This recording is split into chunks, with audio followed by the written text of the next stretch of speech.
Hello, namaste. This is H.C. Verma, a physics learner, a physics teacher, coming up with another course at bsc.hcverma.in, and this course is Advanced Course on Special Theory of Relativity.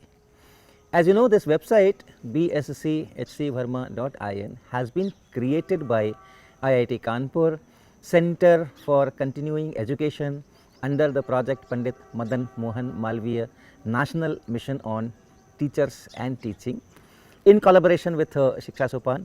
All the lectures are recorded at Shiksha Sopan studio. This website is generally meant for BSc level students studying in first year, second year, third year, but anyone interested in physics is welcome. This is an open course. We have already conducted courses on physics of semiconductors, basics of special theory of relativity in Hindi, basics of quantum mechanics in Hindi, and this is a newer course. As you know, this special theory of relativity is really special. It's very fascinating, and the results are very interesting, and many of the results are now in general knowledge domain. Almost everyone knows that speed of light in vacuum is the ultimate speed, and no one can surpass that. No information can be sent with a speed greater than that universal constant. E equal to mc square is another slogan which you see here and there on the cover page of books and on t-shirts and logos like that. So many of these things are really fascinating, and everyone is interested to know deeper about it. This particular course will be at a slightly advanced level than the one that I had floated earlier, basics of special theory of relativity in Hindi, but the course will be complete in itself. Apart from the usual Lorentz Transformation and length and the space time and other things, dynamics, relativistic dynamics, we will be talking about mathematical formulations in a slightly different approach, like 4 vectors or Minkowski's diagrams and electric field and magnetic field transformations. Those topics will be covered in this course. This whole subject was originated by Einstein, and the original paper of 1905, the first paragraph itself tells that this whole thing comes from Faraday's experiment on electricity and magnetism. So it is proper that a special theory of relativity course focuses on how electric field and magnetic field transform when you change frames. So all those things will be here on this website. We have lots of interactions, discussions. You can ask questions, students can discuss things there, can reply each other's questions, I will reply questions. So we will have a lot of fun on this website. The registrations are open, and you can visit bsc.hcverma.in to do the registrations. People who have done earlier courses on this website, they do not have to actually register, but they have to just click on the course icon to get started, and the new students, the new persons have to register as mentioned on the front page of this website. So I hope, I invite you to join this course. If you have a mathematics background, a physics background of up to class say 10th or 12th, little bit of algebra, little bit of trigonometry, little bit of differentiation and integration, you are ready for having the fun on this course at this website. Thank you.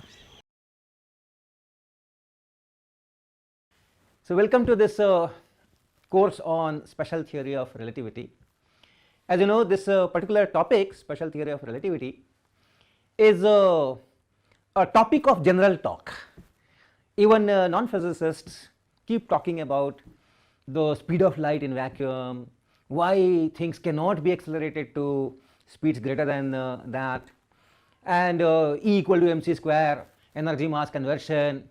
Students often think that we have so much of material around, so why don't we convert this material into energy and solve our entire energy crisis, all those things.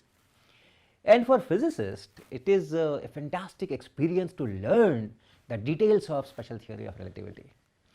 It gives a totally different perception of how we look at lengths, times, space, and that feeling, that inner feeling, which is not there in this the life that we live. We do not see those things, but then somewhere it gets connected.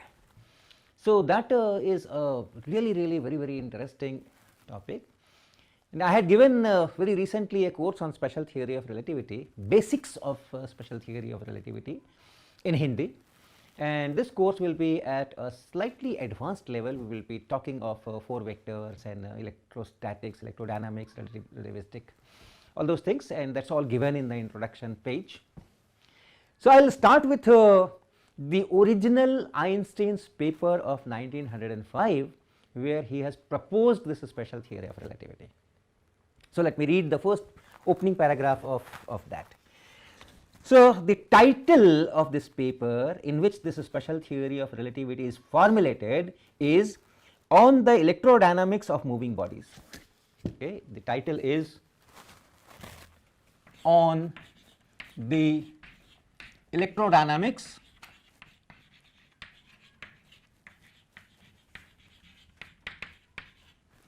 of Moving Bodies.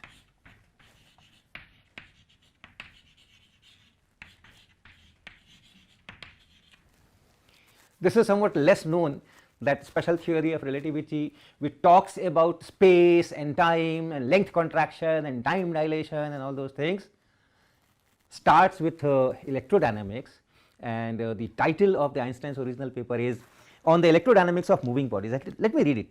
This is English translation. The original paper is in German. Now the first paragraph is, it is known that Maxwell's electrodynamics, as usually understood at the present time, when applied to moving bodies, leads to asymmetries which do not appear to be inherent in the phenomena. So it starts with Maxwell's equations, electrodynamics and all that. Take for example the reciprocal electrodynamic action of a magnet and a conductor. There is a famous Faraday's experiment where you have a coil, you have a magnet, and then you move magnet into the coil, or move a coil close to this magnet, and you see some kind of an EMF generated or electricity produced. So referring to that, so I will just perform that experiment and then maybe proceed further. Take for example the reciprocal electrodynamics action of a magnet and a conductor. The observable phenomena here depends only on the relative motion of the conductor and the magnet, whereas the customary view draws a sharp distinction between the two cases in which either the one or the other of these bodies is in motion. It says that when you perform the experiment, you see that only the relative velocity is important. Whether magnet moves, coil stays at rest, or coil moves, magnet stays at rest, you get the same current or electricity generation or deflection in the galvanometer or whatever. So it only depends on the relative velocity, but the two cases are very different once you go for the mechanism of producing that electricity. So that is what it is said here. The observable phenomena here depends only on the relative motion of the conductor and the magnet, whereas the customary view draws a sharp distinction between the two cases in which either the one or the other of these bodies is in motion. For if the magnet is in motion and the conductor at rest, magnet is in motion and conductor, that means the coil, is at rest, there arises in the neighborhood of the magnet an electric field with a certain definite energy producing a current at the places where parts of the conductor are situated. So this is the mechanism. If you move the magnet, this is the mechanism. It produces an electric field around, and that electric field drives current in the coil. But if the magnet is stationary and the conductor is in motion, no electric field arises in the neighborhood of the magnet.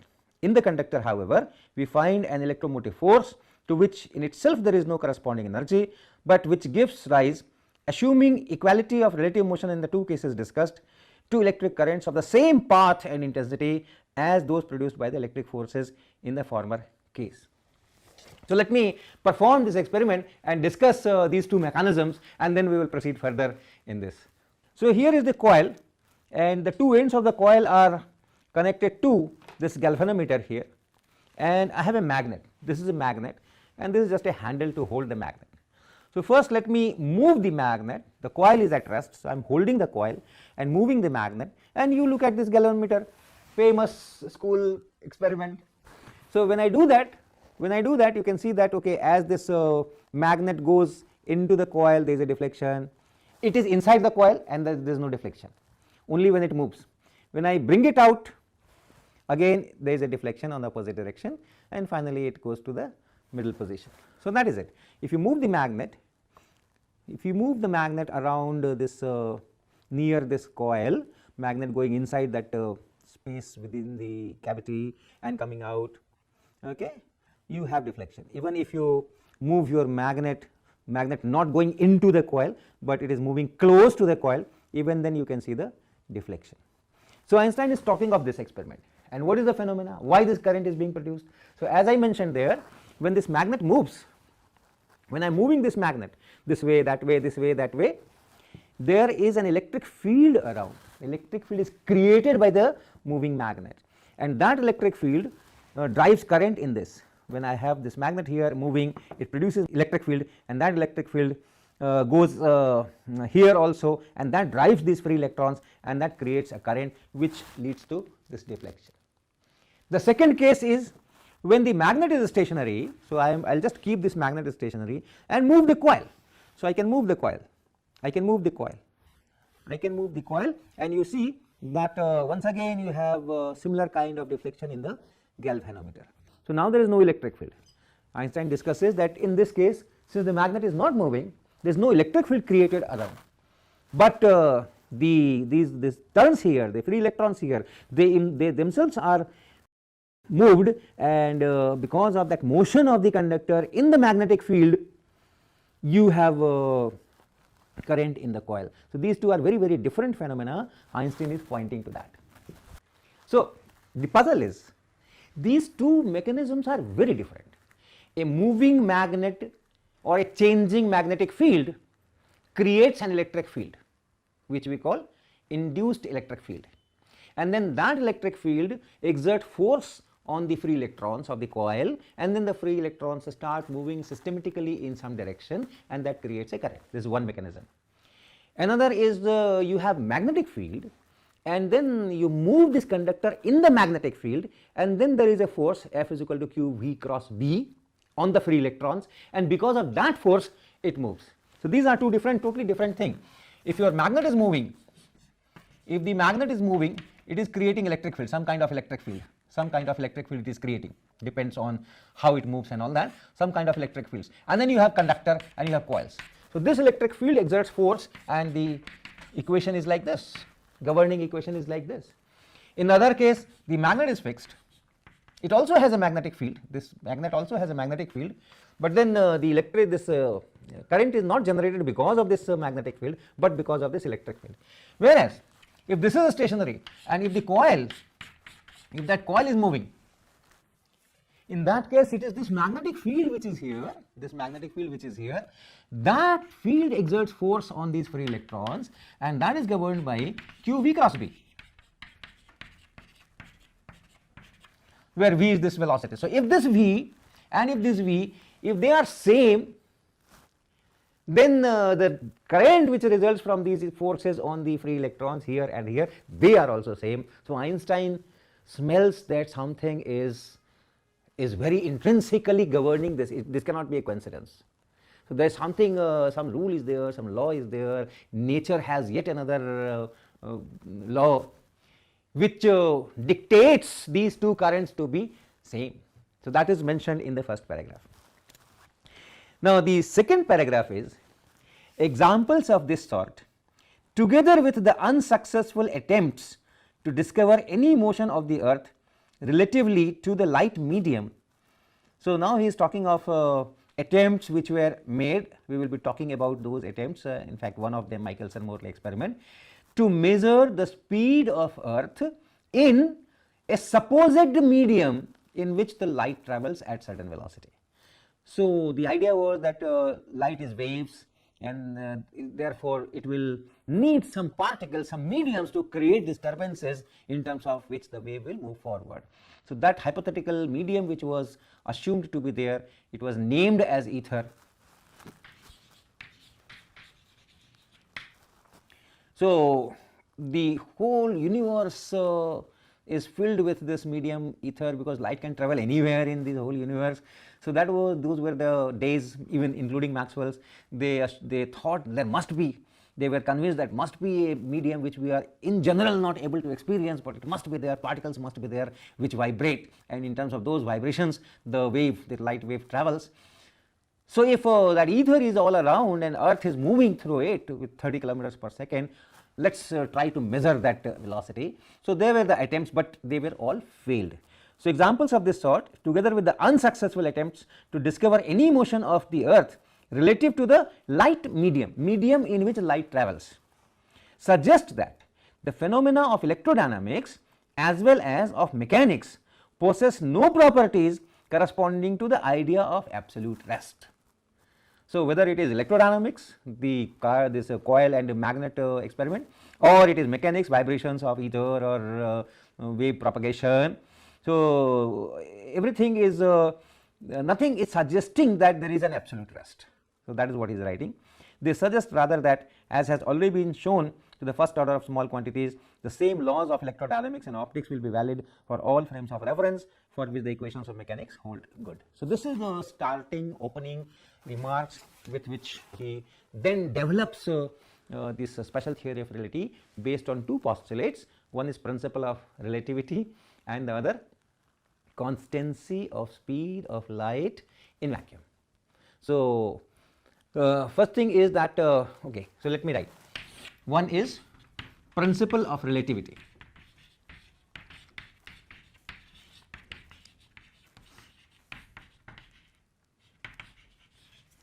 So, what is that? It is that you do not have any special frame which you say that okay, this is the rest frame, this frame is at rest. You do not have an absolute rest or frame which you can call at rest. It is your choice. Whichever frame you pick, you can call it at rest or you can call it moving. And the laws of physics, as he said, laws of physics, all electrodynamics, optics, mechanics, everything, all laws of physics must be same in all frames of references. The whole theory is in terms of inertial frames, that is also important. It is not mentioned here, but this is also very, very important. I will just talk what is inertial frames. Okay, so inertial frame means Newton's first law should be valid. If I have a frame xyz axis and a particle, and I know all the forces on the particle exerted by the sources are also known, exerted by earth, gravitational pull, or Coulomb force, or tension in the string, or spring, or friction. So, these are all real forces where you know what has created that force. The electric field has created force, magnetic field has created force, the tension has created force, spring compression has created force. So, these are the forces. So, I know the forces, and if all those forces add to 0 or there are no forces acting on the particle at all, its acceleration should be 0. So, the frames in which that happens, 0 force means 0 acceleration. They are called inertial frames of references. And then the other frames which are there in which you do not apply any force and you see that there is an acceleration in the particle, or you apply forces and you see that you do not have any acceleration of the particle. So, those kinds of frames are called non-inertial frames. So, in non-inertial frames, Newton's first law is not valid, Newton's second law is also not valid, and if you still want to use F equal to ma, then you from your own side add some pseudo forces and then say that okay, F equal to ma, we can use it by including these pseudo forces which do not exist, but only because you are using non-inertial frame, therefore, you have to bring them in. So, those are. So, all our theory that we will be doing in this course will be only with reference to inertial frame of reference. We will not talk of non-inertial frames.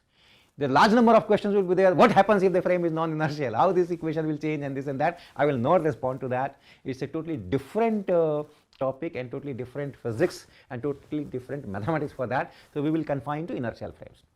So, in all inertial frames, if you have a frame in which you do find that yes, without applying a force I do not produce any acceleration, it is an inertial frame. And then there is some other frame which is moving with constant velocity with respect to that, this is also inertial in any direction, constant velocity without changing the direction, axes are not rotating, and there is a translation, there is a displacement between this frame and that frame as time passes. So, you have a velocity, that velocity can be anything, but constant, fixed, no acceleration, then that frame is also inertial. So, for all practical purposes of our daily life, Earth's frame can be taken as inertial for many of the purposes, not all purposes, but many of the purposes locally at least for some time. the earth moves with a constant velocity with respect to the sun frame. Sun frame is much better inertial frame. Earth also can be taken as inertial frame. That's our experience. If I put it here, it stays here unless I apply a force. If I don't apply a force, there is no acceleration on this. I apply, table applies, earth applies, the total force is 0, and there is no acceleration. So this room, this table is essentially an inertial frame of reference. Some small non-inertiality is there, but okay. And then if I am moving in an airplane, or I am moving in a four-wheeler with on a very smooth road, and if I perform an experiment there in that four-wheeler car, and I perform an experiment here on this table, if I take this coil and this magnet and this galvanometer in the car, and while car is moving smoothly on a very nice road, and I still do this magnet going into the coil, coil going into the magnet, the same kind of deflection will be seen in the galvanometer as we see it here in this on this table. So all laws of physics are same in all inertial frames of reference, and therefore by doing any experiment in confined to one frame only, you will not be able to tell that whether that frame is moving or at rest. There is no idea of a frame moving or rest. You cannot determine it whether it is rest or it is in motion by doing any experiment. You can always say that this is at rest with respect to that, this is in motion with respect to that. So that is the idea of principle of relativity. So this is a postulate. This is a postulate that laws of nature are same in all inertial frames. Let me see in what language he writes the postulate. So the same laws of electrodynamics and optics will be valid for all frames of references for which the equations of mechanics hold good. So that was the principle of relativity. Then he puts another postulate, which is namely that light is always propagated in empty space with a definite velocity c, which is independent of the state of motion of the emitting body. So light always propagates in empty space with the same definite velocity c, independent of whether the source is moving or not. So essentially what it says is, or how we will write it, that speed of light in vacuum is c in all inertial frames of reference. In 1905, when this theory was formulated by Einstein, it was for inertial frames, but it was not explicitly mentioned there. And when he started working later, what happens in non-inertial frames, then comes that general theory of relativity, which comes out to be very, very different from this. Okay. So since this was prior to that general theory of relativity, you don't see the mention here, but we will have to write that. So this is one, and this is principle of relativity. All laws of physics, rather of nature, are of the same form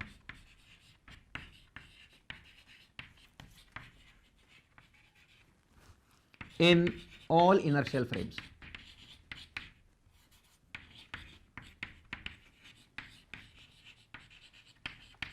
So this is principle of relativity. All laws of physics are of the same form in all inertial frames. The second is constancy of speed of light.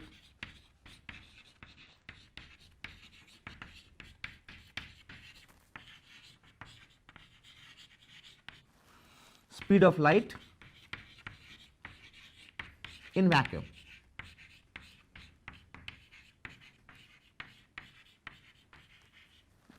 It's same in all inertial frames.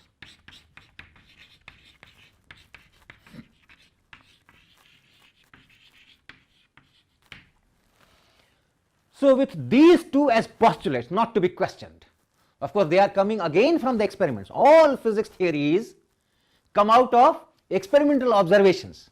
Faraday did this experiment, so electrodynamics, and then the same current, whether you move magnet, whether you move this.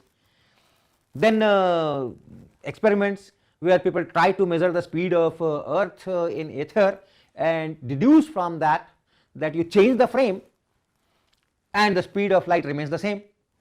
So these kind of experimental observations have led to this postulate, but now it is a postulate. Now we will not question it. We will of course discuss, we can discuss why this, but they are raised to the status of a postulate, means don't question them, and from here derive other things. So that is the starting point, and from here we will derive all kinds of theories of relativity, but I will talk a little bit of this experiment which he mentioned, unsuccessful attempt to measure the speed of Earth in light medium. So that part I will discuss in the next lecture, and then we will go ahead with this.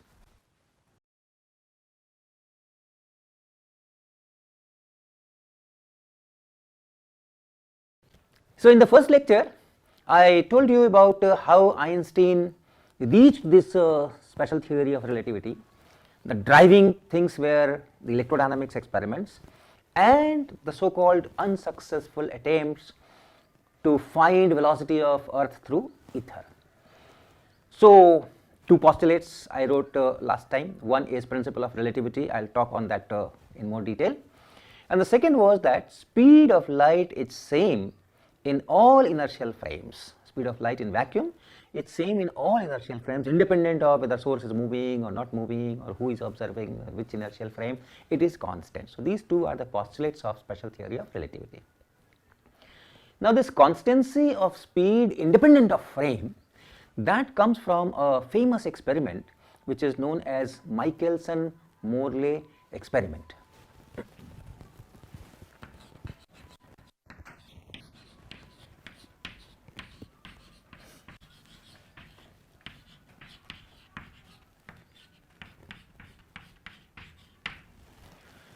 So Michelson was the senior person and who measured speed of light also using his own design of experiment and did many other things, and Morley joined him to further improve the sensitivity, accuracy of the experiment, and this very famous experiment is perhaps the one Einstein is referring to, that unsuccessful attempt and all that.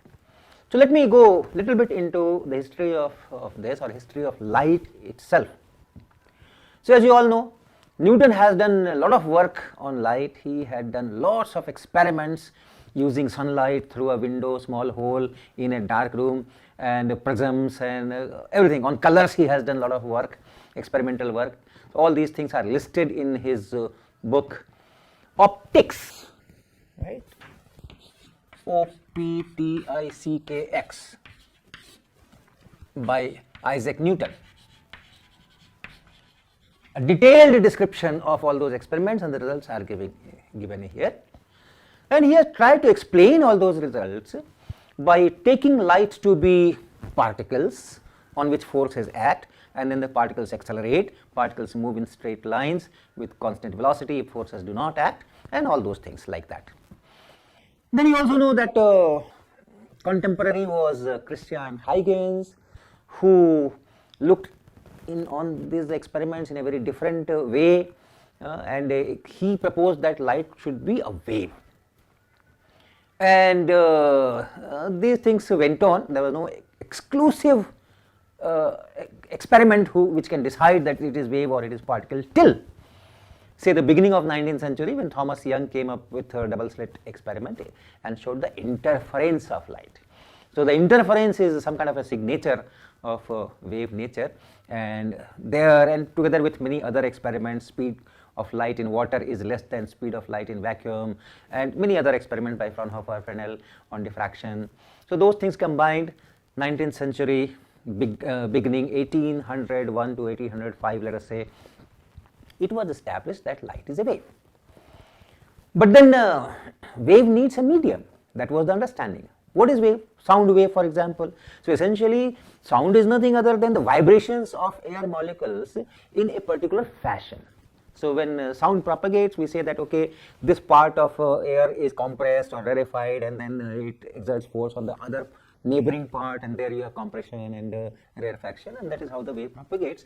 So the understanding was that there must be some kind of a medium in which this light wave propagates. Then comes Maxwell and experiments on electricity and magnetism.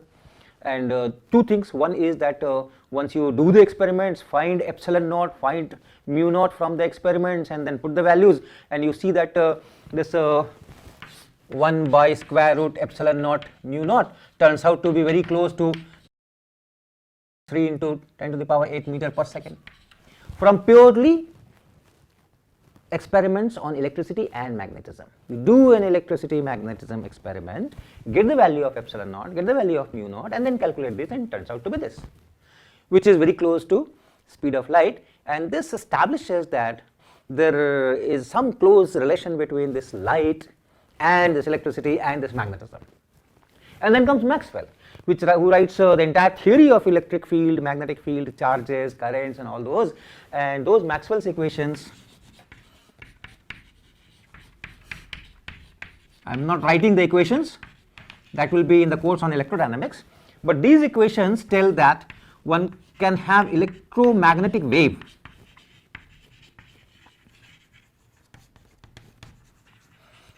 electric field and magnetic field propagating like a wave, and that wave will have a speed which is once again this much. So all this connected tells that okay, light is an electromagnetic wave and its speed should be this much. But if the speed is this much, with respect to which frame? So when I say speed of sound is 332 meter per second, with respect to what? With respect to air in which the sound is propagating. Is the air which is carrying that sound wave, and the velocity, the speed of sound is 332 meter per second at 0 degrees Celsius in a frame in which that air is stationary. In this room, if air is stationary and I am speaking, yes, the sound is going at that particular speed. Of course, here temperature is not 0 degrees Celsius, so it will not be 332, it could be 345 meter per second or so. But with respect to what? With respect to this stationary air. But if you have wind, then in the direction of wind, speed will be more than this, and opposite to the direction of wind, the speed of sound will be less. In the frame of that air, the speed is given. So if the speed is given, the numerical values is given, it must be with respect to something. And what something? Very naturally, the medium which carries this light. The vibrations of medium portions, they are taking this light wave ahead, and it is that medium which should be taken as the frame with respect to which this speed is measured. So that is how that idea of ether came in, that there should be a medium, and people named that medium as ether. And then the search was on to locate that ether, and it was assumed that that will be absolute rest, because that is the frame. That is the frame in which light has this speed. So that should be the frame in which all Maxwell's equations should be correct. And if I go to some other frame, Maxwell equations should not be correct strictly. So these were the dilemmas, these were the questions, people were wondering on these, and in that scenario, Michelson came up with an excellent, fantastic idea how to measure the speed of Earth in that so-called ether in which Earth is moving, and that is this Michelson-Morley experiment. But before that, let me show you an interference pattern to give you some idea what is that interference, how does it look like, and how it is related to when I will say this Michelson-Morley experiment and fringes and this and that. So you will connect it better if I show you some kind of an interference pattern here. So essentially, interference means at the same place you have two waves coming in, and these two waves which are coming in and superposing at that place, they have some kind of a phase difference. And because of that phase difference, when they superpose, you can have a very large intensity or a very small intensity. So when the waves combine to give you a large intensity, you say it is constructive interference, and when the waves combine to give you a low intensity, you call it a destructive interference. So I'll just show you an apparatus in which an interference fringe will be formed. You will see the fringe. What do I mean by fringe and bright fringe and dark fringe and all those things? So let me show you the apparatus. So it is a very simple apparatus. Here is a laser torch. We are giving some power to it, and the laser is already on. You can see it here on my hand. You have spot, and the beam is going like this. So the beam is going this way, and then it is falling on a plane mirror. You can see the mirror, and you can see a green spot somewhere here. You can see a green spot somewhere there. So this laser beam is falling on that mirror, and from there it is reflecting, and then it is reflecting back and going to a wall. So this beam after reflection is going to a wall, and there you see a spot. So very simple thing. If you have a mirror, if you have a light beam, the beam will be reflected from that mirror and will fall somewhere. But there is something beautiful about it. Once I dim the light of this room, you will see that it's not just a spot, there's a lot of structure in it. So let us dim the light and refocus on that spot on the wall. You can see the variation of intensity of light. You have circles, green circles and then dark circles alternately. These are called fringes. So how come you are getting all these dark and bright circles? We had shown you it's a simple reflection from a mirror and the spot falls on a particular point on the wall. But when I dim the light, you see it is not just one spot, it is a pattern of bright and dark fringes. So the light is reflected from the front surface of this mirror glass and also from the back surface of the mirror glass, and these two waves together fall on the wall. So at different points of the wall, if you see, the phase which comes from the front surface and the phase which comes from the back surface, they are different. They are taking different times, and therefore at some places you have constructive interference, at some places you have destructive interference, and you see all these patterns. And if I shift this mirror a little bit, rotate this mirror a little bit, you just see where it is dark, a bright may come there. This whole pattern can shift. That is what I want to show you. So now I am working on the mirror. Look at this fringe pattern now, and now I am just slightly rotating, and you see what is happening. Can you see the fringe shift? Fringes are shifting, right? The positions are changing.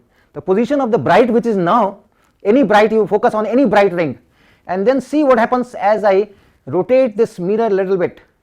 See what is happening. The fringes are shifting.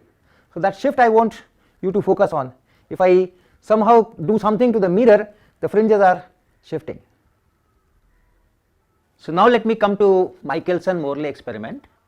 First I will describe the apparatus in a schematic form, and then I will connect it to how this apparatus can be used to measure the speed of Earth in ether, if at all it is a relevant word. So the system is that a light beam, a narrow light beam is sent on a semi-transparent glass plate. So when it falls here on the first surface, part of it is reflected. So part of it is reflected, goes up 90 degrees at 90 degrees, and the other part goes through this plate and comes out. So one part is reflected and one part is transmitted. So let me use this other color here. So this part goes here. This is the transmitted part and this was the reflected part. Now you have mirrors. You have two mirrors. One mirror on this line, one mirror here perpendicular to this beam, one mirror, and let me call it M1, and other mirror is somewhere here perpendicular to this beam. This is M2. Now after falling on the mirror, it will reflect, and this is reflected from here, and that reflected beam that reaches here. Part of it at this surface is reflected this way, and the other part goes through this plate and comes out. We are not concerned about that. Similarly, the light which is going on this falling on this mirror M2, that also gets reflected, and that comes here, and then it reaches this glass plate. And once again a part of it is reflected, which goes this way, which is not relevant for us. Another part comes here, goes through this plate and comes out.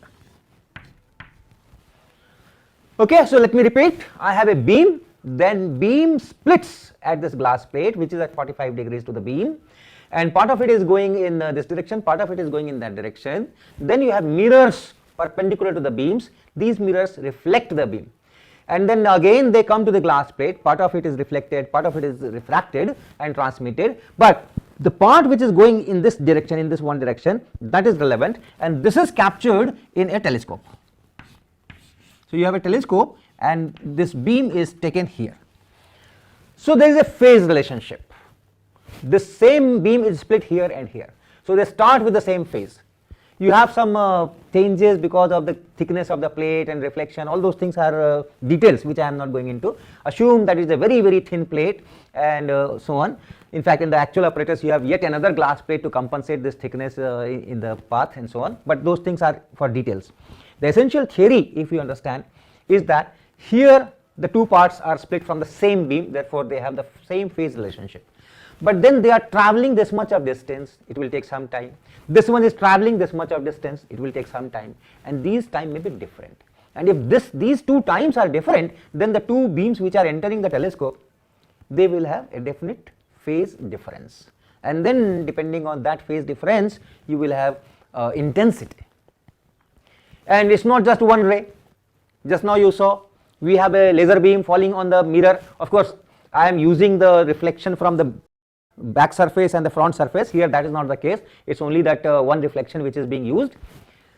But once you have the beam, not a single ray, you will have at different places in this telescope, in the view of telescope, the beam which is reaching here, it's a slightly different path. The one which I have shown here, it reaches here, but beam is also reaching here, slightly different path. So the phase difference here will be different, phase difference here will be different, phase difference here will be different, here it will be different, and that is why in this view at some places you will have bright fringes, at some places you will have dark fringes. So you find a fringe pattern in this telescope. So you may have if everything is perfect, then you will get the circular fringes as you saw on the wall, but if it is slight angle, not perfectly perpendicular, generally we get straight fringes. So in this telescope you will have bright fringe, then you will have dark fringe, then you will have bright fringe, and then you will have dark fringe, again you will have bright fringe, then dark fringe, and so on. So this kind of pattern you can see in the telescope. So this is the basic arrangement. In the telescope there is cross wire, so you exactly know at the cross wire what is it. If this is cross wire, let us say if this is cross wire, then you know that at the cross wire you have the center of the bright fringe and blah blah blah. So this is the basic apparatus.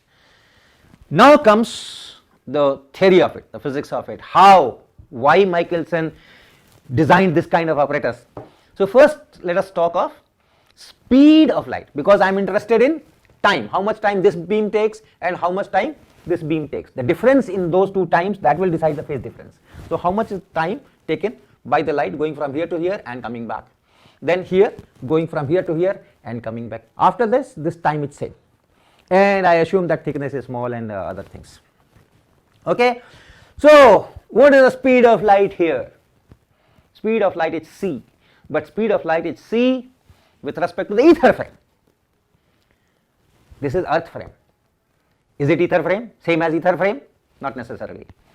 So there was a notion that time that since earth is going around sun, possibly the sun will be at rest and earth will be moving, and sun will be at rest with respect to that ether frame.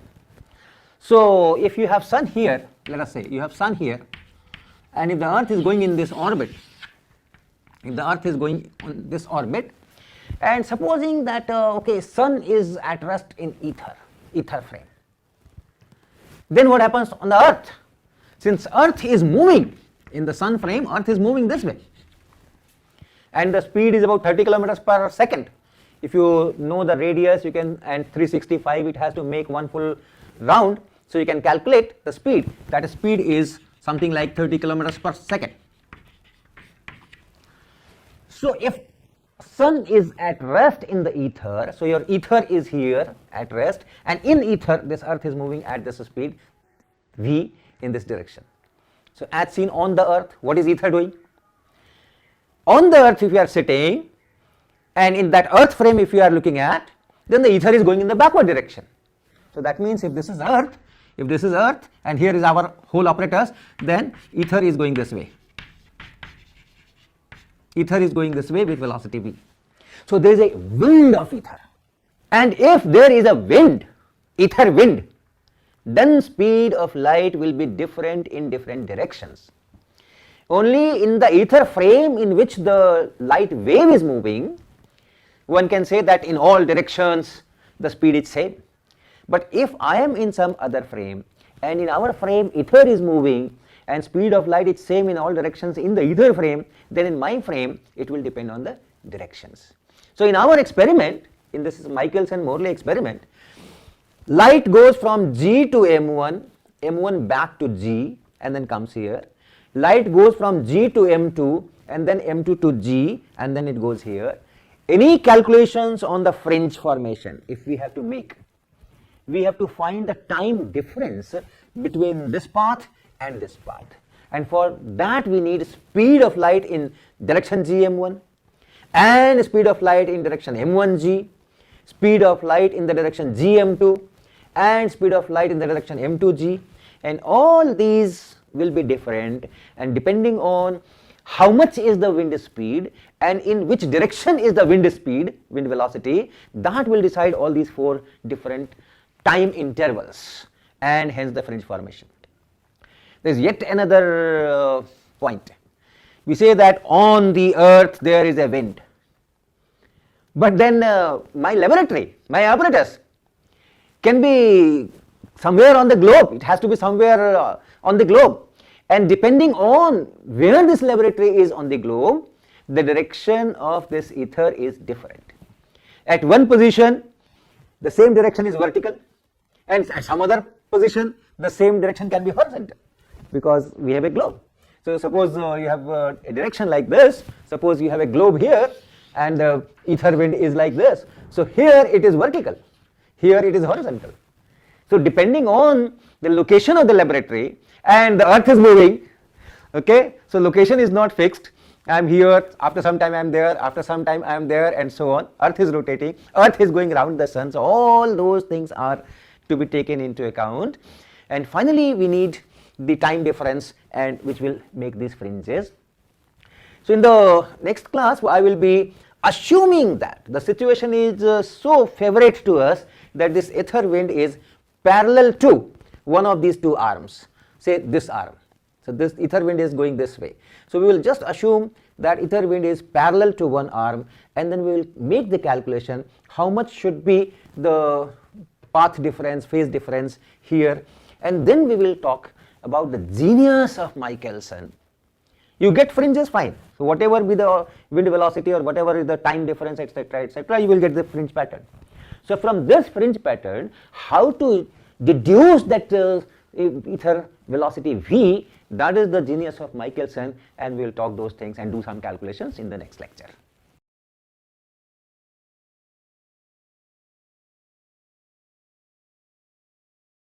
So last time I discussed about ether wind supposedly, and the efforts of Michelson and Morley to detect the motion of earth through that ether. And the apparatus I had already described schematically. You have a glass plate, semi transparent, in fact half silvered mirror you can say, so a glass plate, and then we have a beam coming in, reflecting from the glass plate. In fact it reflects from the this back surface, although in the schematic diagram it does not matter what you do, because this is only a schematic diagram. The actual apparatus is much more elaborate, and then part of it goes on the other side, glass plate G. Then we have this mirror M1 here and mirror M2 here, and then it reflects, and that reflected part of it is reflected from this glass plate and it goes this way, and this part which is reflected from here, that part of that is transmitted and that also goes here. There are parts which are coming in this side also, but we are not concerned, and here is that telescope. So this we had already described. In actual apparatus is just not one beam. In the Michelson-Morley experiment, that was 1887, this was multiple reflections. So the light is going from here and then coming back, then reflecting, then going back, then coming, and so on. So multiple reflections. So effectively this length of this arm and length of this arm was 11 meters. So actual apparatus was quite elaborate, and there was a compensating plate here and all those things were there, but this is to just tell the theory of it, the basic mathematics of it, how it worked. So let me assume that at the time of experiment, this whole apparatus is moving with respect to ether in the positive x direction, or you can say the ether wind is this way. This is the ether wind. This is velocity of ether with respect to the laboratory. With respect to the laboratory, I am assuming that the earth is going this way in the ether, and therefore as seen from the earth, from the lab in fact, this ether is going in the backward direction. So this is what we will assume, that it is parallel to this arm, and then calculate the time which it takes going from here to here and then coming back, and here to here and coming back, and that difference of time, that will decide what will be the phase difference at different places in the telescope view. At different places you will have different phases, because they will take slightly different paths to reach this point, this point, this point, this point. But then okay, the mean difference if I calculate, then we know that okay, at this place this is the intensity, and as I go away intensity will change. So let us first calculate this part, G to M1. G to M1. So the speed of light in ether is c, and ether is coming back. So as seen from this lab frame, this is going velocity of light. All right, let us write this. Velocity of light with respect to lab is equal to velocity of light with respect to ether and plus velocity of ether with respect to lab. This is the relation if you have two frames and then you are looking at the velocity of certain object from those two frames, how are they related. So this is the kind of relation, at least in 1887 this was the relation. We will see that in relativity this relation has to be reinterpreted, but let us take this classical view. So in this case what happens? Light in ether, the velocity is in this direction and this magnitude is c, and ether in lab is going in opposite direction, so it is minus v. So that is the velocity, that is the velocity of light in lab. So how much time does it take? If this length is L1, the time taken, let us what do I call, let us say T1a. This is from G to M1. That time will be L1 divided by c and minus v. Then light is reflected and goes from M1 to G. This time light is going this way, in the ether frame also it is going this way, and ether is also flowing in the same direction. So if I use the same equation here, what do I write for this path, for this return path? Velocity of light in ether is in this direction, light is going in this direction, and what is it? It is c, plus velocity of ether in lab, that is also in the same direction, so plus v. So this velocity of light in lab will have this magnitude, and it is of course going towards left. So how much time will it take from M1 to this G? That will be L divided by c plus v. So okay, now this is, now let's call it T1, total path, total time, G to M1 and back. So that is this much, and this is c square minus v square here, and then 2lc here, and that is 2l by c and 1 by 1 minus v square by c square. So it's almost that river swimmer problem that you must have solved when you were class 11, that if the river is flowing and a swimmer goes in water down the stream and then reverse upstream and downstream, how much time will it take, is that same problem here. So it takes this much of time. Now comes this path, G to M2. G to M2. Once again the same story. This is our general relation, and this time you have to do some vector addition because the two velocities are not along the same line. So velocity of light in ether is something, you add velocity of ether with respect to lab, and then you should get velocity of light in lab. So velocity of light in lab is from G to M2. So in the lab frame, let me draw this diagram here. In the lab frame, this is your velocity of light in this direction. So this is velocity of light in lab frame. This one, this is a resultant of these two that I have drawn here. Then light in ether, The speed I know, but what direction that we have to see. First let us look at this. Velocity of ether with respect to lab, that is fixed. With respect to the lab, the ether is going this way, here also ether is going this way. Hence this part let me draw, this part will be like this. This part will be like this. This is velocity of ether with respect to lab. Then if I know this resultant, if I know one component here, one part here, where should be the other part? Where should be this? So that this plus this gives me this. That other part must be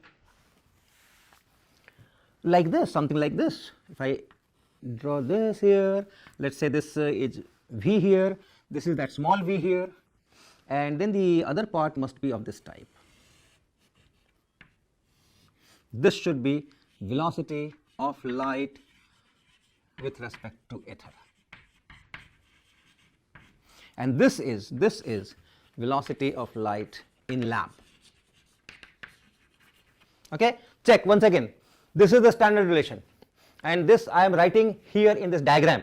Velocity of light with respect to lab. So velocity of light with respect to lab, it goes straight from G to M2. So this is the direction, and some magnitude, let's say capital V. So this is this part which should be sum of these two. Velocity of ether with respect to lab is here, V in the backward direction is already there.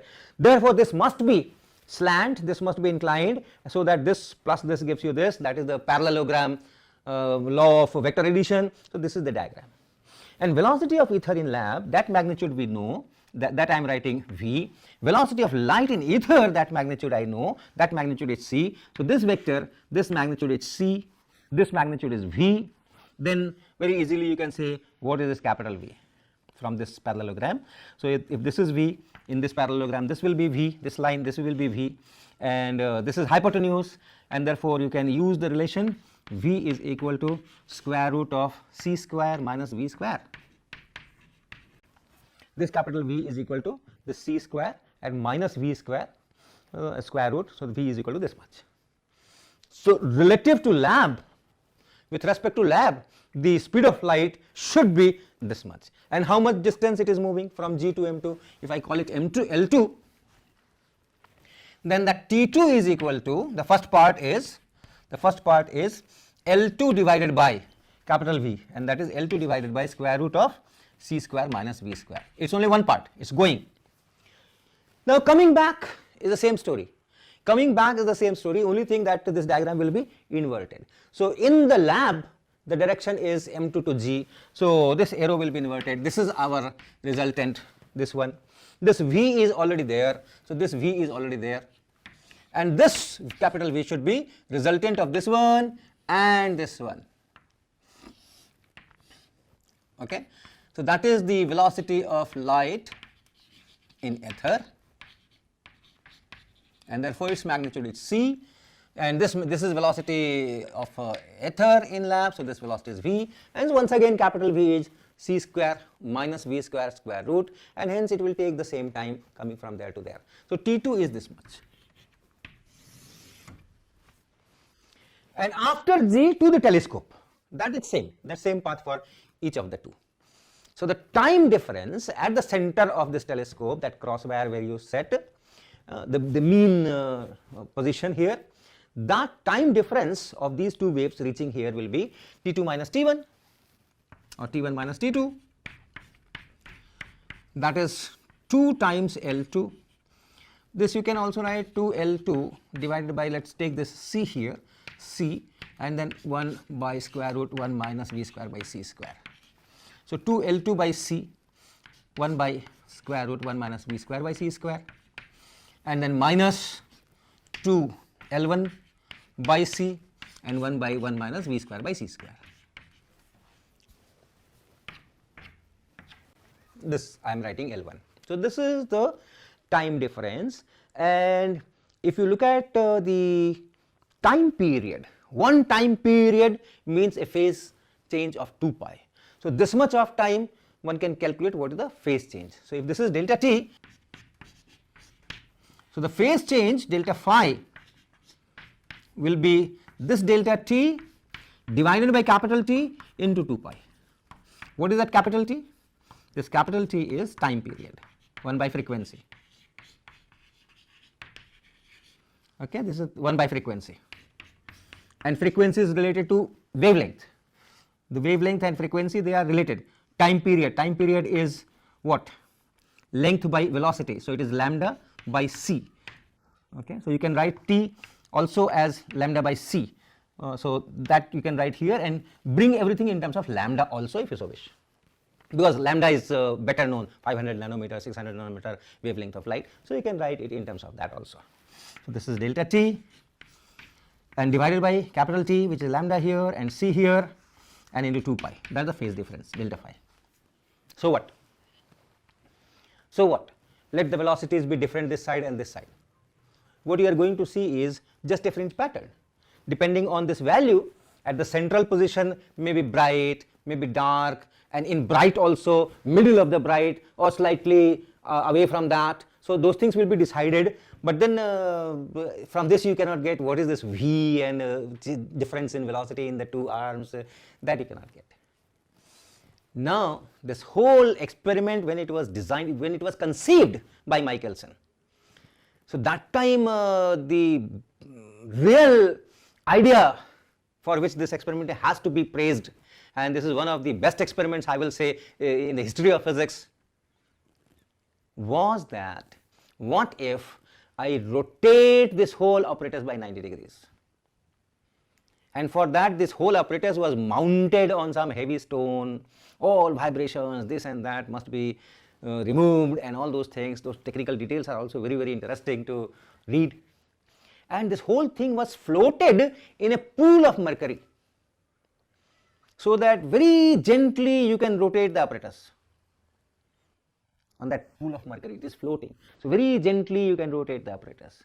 What happens if I rotate the apparatus by 90 degrees and at the same time keep looking in the telescope? Keep looking in the telescope. So as you rotate the apparatus, if this arm goes here, this arm goes here, you are rotating, then this speed of light, since it is different in different directions, so the time difference that we have calculated here will also change, right? We have calculated this time difference assuming that my ether wind is this way, and this arm is parallel to the ether wind, and this arm is perpendicular to the ether wind. That is how we have calculated this time here and this time here. But if I rotate this apparatus, whole apparatus, by say 10 degrees, 20 degrees, these things are going to change, and therefore this T2 minus T1 will change, and therefore this phase difference will change at the center. Phase difference at the center of the telescope view is going to change as I rotate, and if that phase difference changes, then you know the fringes will shift, right? I had shown you those circular fringes that I created by reflection from the front surface of a mirror and rear surface of a mirror from their interferences, and when I very slightly tilted that mirror, remember what had happened? The fringes were shifting, because when I am rotating this mirror slightly, the time difference that is there for a particular point on the screen, that changes, and therefore where it was center of the bright, no more it will be center of the bright, and that will be shifted depending on how much I have changed the phase difference at that position. At the position where it was bright, you may have dark or whatever, so depending on the phase difference. So as you rotate it, this time difference is going to change, and therefore the phase difference is going to change at every point in the view of this telescope, and therefore the fringes will shift. So if I have fringes, if I have these fringes and my crosswire is somewhere, let's say here, let's say crosswire is here, this whole pattern will seem to shift. It is at this, in this drawing, this crosswire is at the center of this bright, but this whole thing can shift. So that is what was the genius of Michelson, could think of this. Let me calculate what happens if I rotate this whole apparatus by 90 degrees. So after rotation, what will happen? This arm becomes perpendicular to the ether wind, and this arm will become parallel to the ether wind. So it will be something like this. This is rotated, so this glass plate will be like this now, and your beam is coming from below, This whole thing is rotated. Just think this beam is coming from below, then this part has gone this side, so a part of it is reflected, a part of it is reflected, so that is this m2, that is this m2, and part of it is transmitted, that is this side, this has come there, and then you have m1, so this is m1, 90-degree rotation. So what will be now T1, T2 minus T1, this, what will happen to this? Very simple, very simple. The first arm G to M1 and back, this was G to M1 and back, and this is G to M2 and back. So now G to M1 and back, G to M1 and back, remember our ether wind is like this. Now this is perpendicular to the ether wind, so T1 will be G to M1 and back, and the velocity in this direction will be given by the square root of c square minus v square. So velocity for this one will be given by square root of c square minus v square. So if I write T1, remember this is GM1, so this length is L1. So if I write T1, it will be T1 is equal to 2 L1 by C, and then 1 by square root 1 minus v square by c square. So the speed of light is given by this, but then the length travelled is L1 plus L1, so it is this. And similarly T2, light going from G to M2 and back, light going from G to M2 and back, that is T2. So T2, this is parallel to the wind, this is now parallel to the wind, this length is L2, so it will be this expression with L1 replaced by L2, so this will be 2 L2 by C and then 1 minus v square by c square. And now you can write what is T2 minus T1. So T2 minus T1 now is 2 L2 by C, 1 by 1 minus v square by c square, and then minus 2 L1 by C and 1 by square root of 1 minus v square by c square. And what you see is that this T2 minus T1 here and this T2 minus T1 here are different. Here you have 2 L2 by C, 1 by 1 minus v square by c square. Here you have 2 L2 by C, 1 by square root of 1 minus v square by c square, and similarly here it is different. So this T2 minus T1 and this T2 minus T1 are different. So as you rotate, T2 minus T1 is changing, delta phi is changing, because delta phi is just this T2 minus T1 divided by time period and then 2 pi, or c times this T2 minus T1 by lambda into 2 pi. So delta phi is changing, and if delta phi is changing, fringes will shift. For Michelson Morley experiment in 1887, which was a much improved version of his experiment in 1881, where Michelson himself did the experiment. In that Michelson and Morley experiment, the length L1 and L2, they were equal and 11 meters. So it's not that 11 meters, at 11 meter distance there was a mirror M1 and 11 meter M2, but as I said earlier, multiple reflections. So effectively the arm length increased to 11 meters. And the light he used was some oil lamp or something. So the wavelength, mean wavelength where the crosswire was there, the wavelength was about 550 nanometer or so, 550 nanometers or so. So one can put all those values here.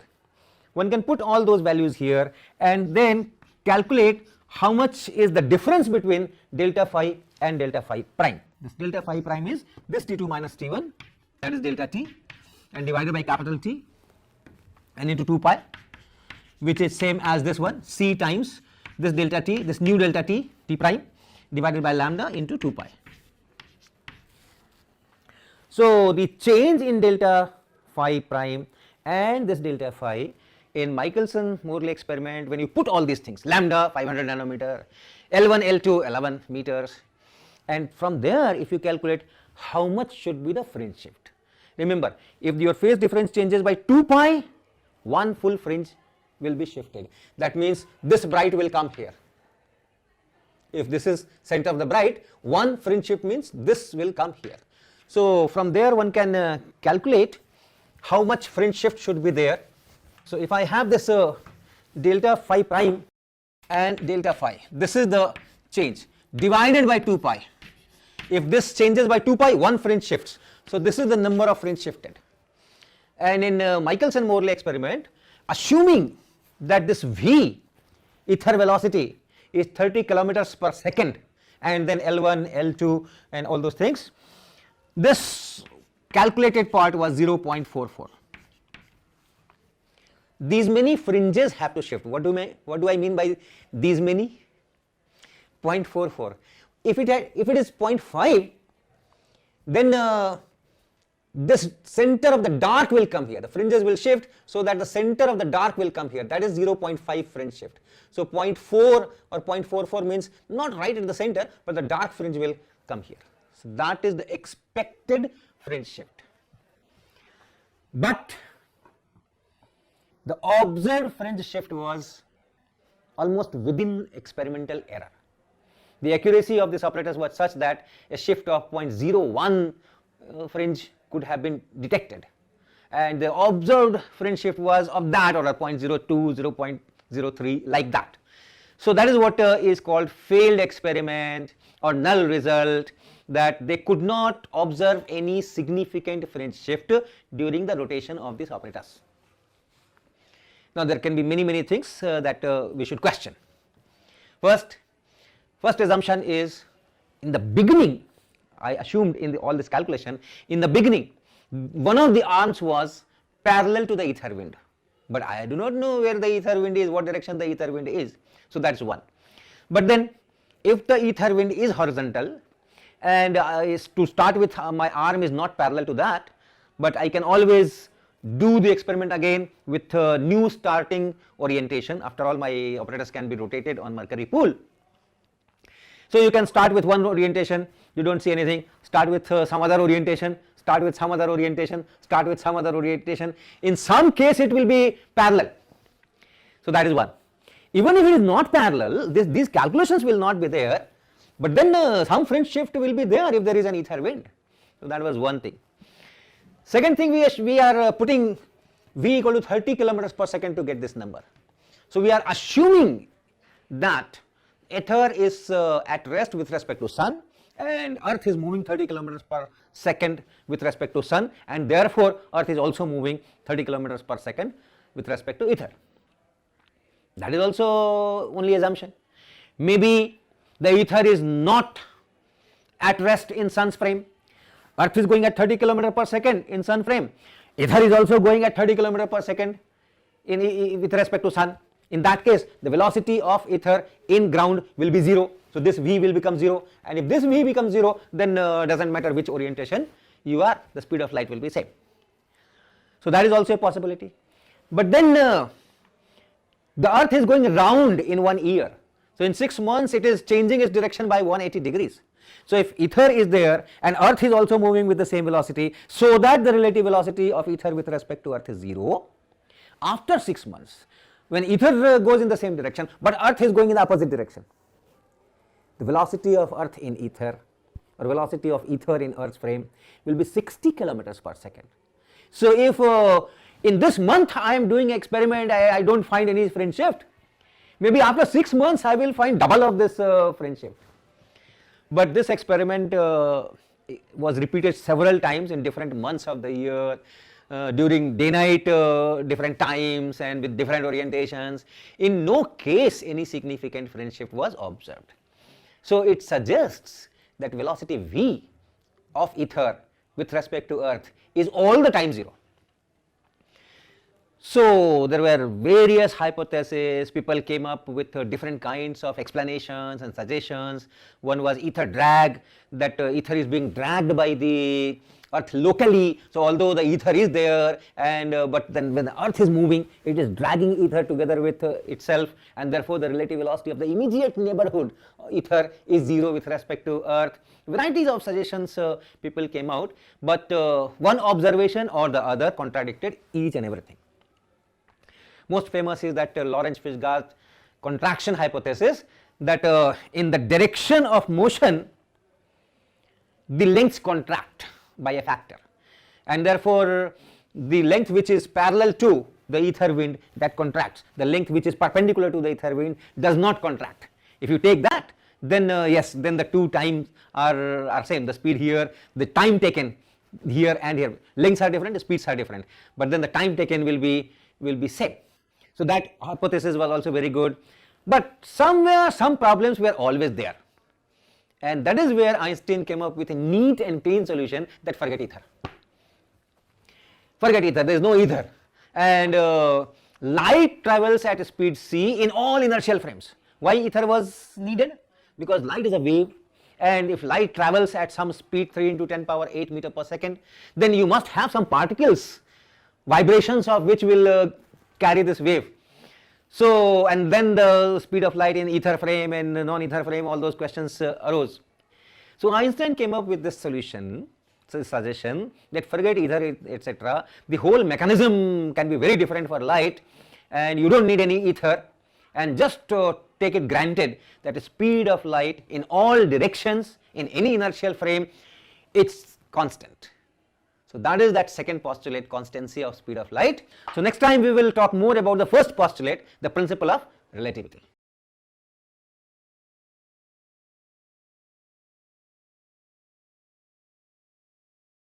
So we talked about the second postulate of a special theory of relativity, that is the speed of light is same in all inertial frames irrespective of the relative motions of the frames, and how it comes from the experimental observations.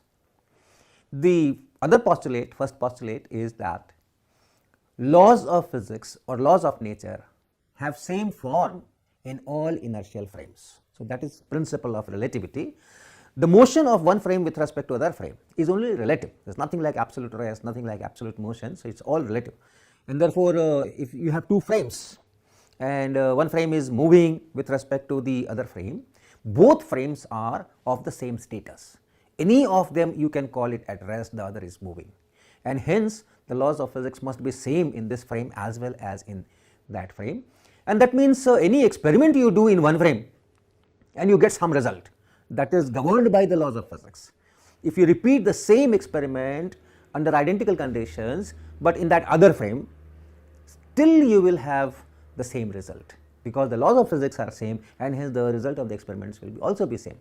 So by doing any experiment in a particular frame, you cannot say that this frame is moving or this frame is at rest. So that is principle of relativity. Laws of physics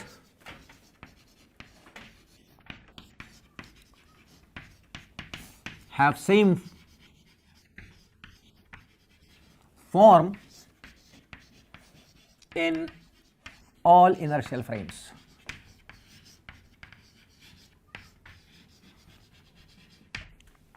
For example, you make a pendulum, oscillate it, find the time period, and you find the time period is, let us say, 2 seconds.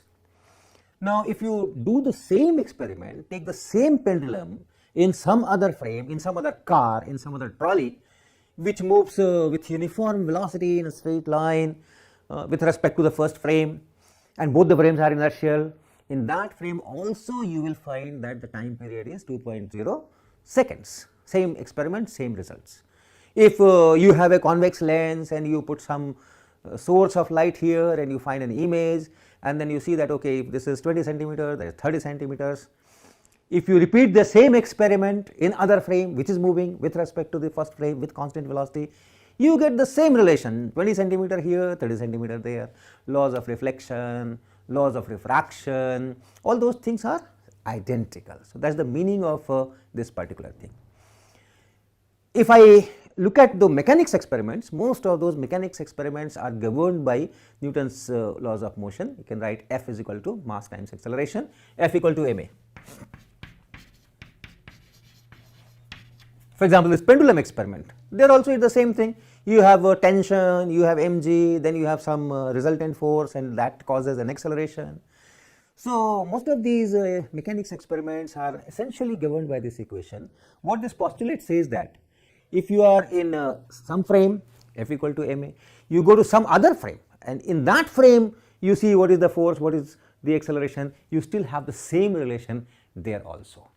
Now I can connect the acceleration in one frame to the acceleration in other frame. I can connect force in one frame to the force in the other frame, mass, and we can verify. We can verify when you connect the velocity, position, acceleration of a particle or an object in one frame to position, velocity, acceleration of that same particle in other frame. So, those connecting equations are called transformation equations. So, let us take examples. Suppose I have a frame. What is frame? X, Y, Z axis. I know how to measure length, I know how to measure time, so that velocities and accelerations can be calculated, defined. So, I call a frame S frame.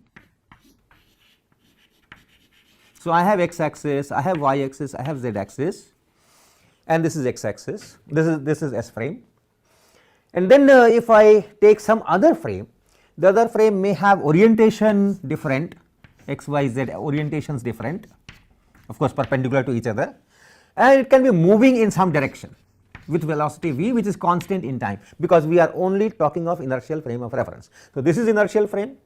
If resultant force on a particle is 0, there will not be any acceleration of the particle as measured from this frame. So, this is inertial. Same story here, if the resultant force on a particle is 0, no acceleration of that particle. So, this is also inertial frame, and this velocity is constant. So, if I have a particle and then I ask what is the position of this particle, from S frame you will have some x, y, z. So, you have the axis and you will draw perpendicular, etc., and position will be defined like this in S frame. But if you are in S prime frame and then you ask what is the position, then with respect to these axes you have to find what are the coordinates, and those coordinates will be x prime, y prime, z prime. And then time, if this particle is here at this particular time. So, what is that time? That is measured from this frame, that is measured from this frame, and that also should be connected to each other. What our general feeling or general observation or the kind of experience that we get from our daily life is the following. If you take a simpler picture, let us take a simpler picture where you have two frames x, y and z. I am not drawing z axis, it will be perpendicular to the board, and then you take yet another frame, S prime frame. So, x prime here, y prime here, and this is S and this is S prime. And to make things simpler, mathematically simpler, we will take up this simpler case where the axis of S prime are parallel to the corresponding axis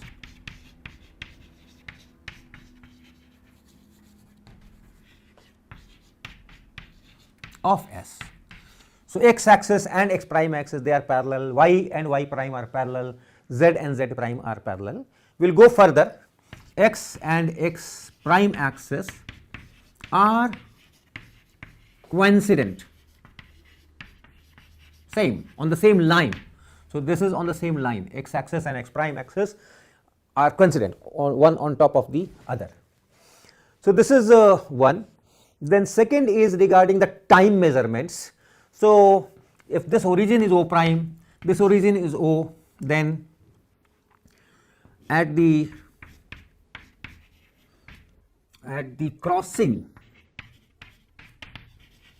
of O prime and O, since this S prime is moving with respect to this S in positive x direction, that also I will write. At certain instant, this O prime must have been on top of this O. So, O and O prime are crossing each other that particular instant. So, at this crossing, the time measured in this frame of that crossing is 0, and time measured in this S prime frame is also 0. Okay. So, you have clocks here in this frame, you have clocks in this frame, you have clocks. Using these clocks, you can ask what is the time when O prime is crossing O. So, that time we will call it 0, t equal to 0. And similarly, from these clocks you can ask what is the time when O prime is crossing O. So, we will say that okay, according to these clocks, this time is t prime equal to 0. So, 1, 2, 3 and 4. S prime moves in positive x direction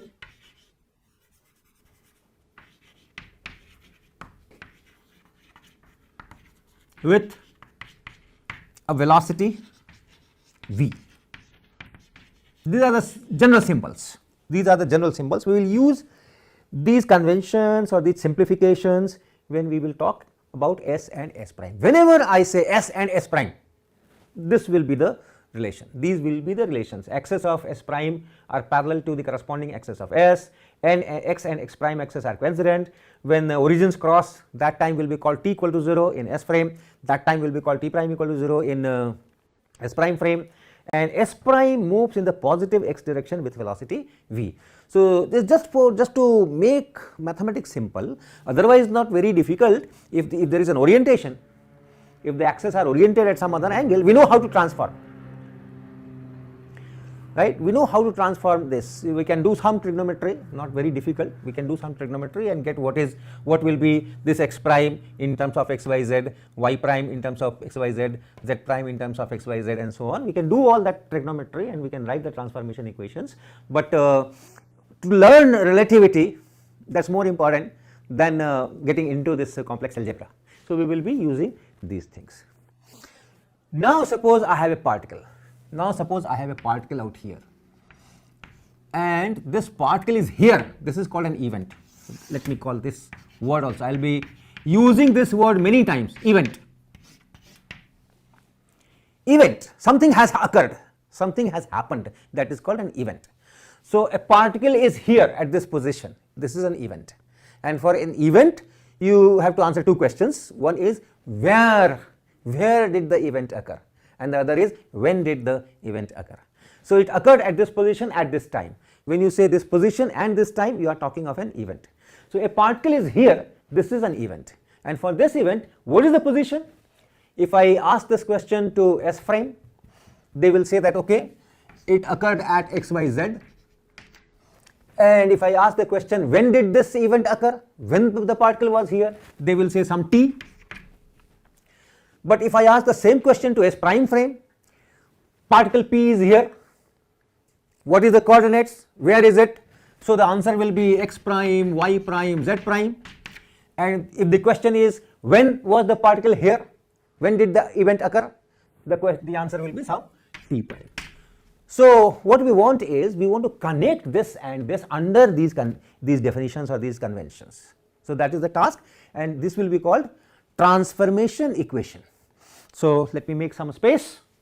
So from our own experiences, what we know is, rightly or wrongly, that t and t prime are same. First thing, if the clocks were reading t equal to 0, t prime is equal to 0 for one particular event, that means the clocks are compatible with each other, consistent with each other, and the time elapsed will be measured between this origin crossing, one event, and then this p is here, another event. So between these two events, how much time has elapsed? That is this t, because t equal to 0 is that origin crossing, and that is t prime. Origin crossing is t.0, t prime equal to 0, and particle is here, that event is at time t prime. So from our experience, what we write is that t prime is same as t, that's 1. And then x, y, z. So if I have to know this x, what I will do? I will drop a perpendicular on this x axis. Let me assume that it is all in xy plane, right? No loss of generality. So I drop a perpendicular here, and what is x then? This is x. X is the x coordinate of this particle here, this point here. So I drop a perpendicular on x axis, and this is x. And in this diagram, what is this distance? What is this distance? When the particle is here, this origin is here, and t time has elapsed since the origins crossed. So this distance is v into t. And what is x prime? To get x prime, once again you will drop a perpendicular on x prime axis, which will be the same, and then from the origin you will find what is the distance, that is x prime. So this is x prime, from here to here, this is x prime.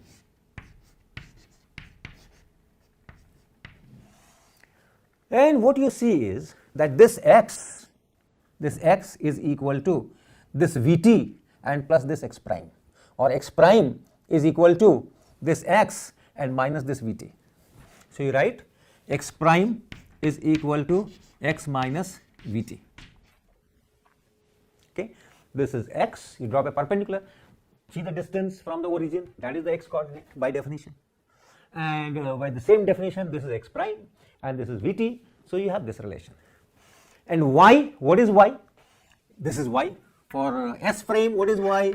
This is y. For S prime frame, what is y? This is y. So y prime is equal to y. And if this particle is not in this xy plane, it is out of the plane, you will also have z, but then the same relation will hold good, z prime is equal to z. So these are the equations which connect the primed quantities to unprimed quantity. If I know x, y, z, t, I can write x prime, y prime, z prime, t prime. These are called transformation equations, and this particular set is called Galilean transformation equation.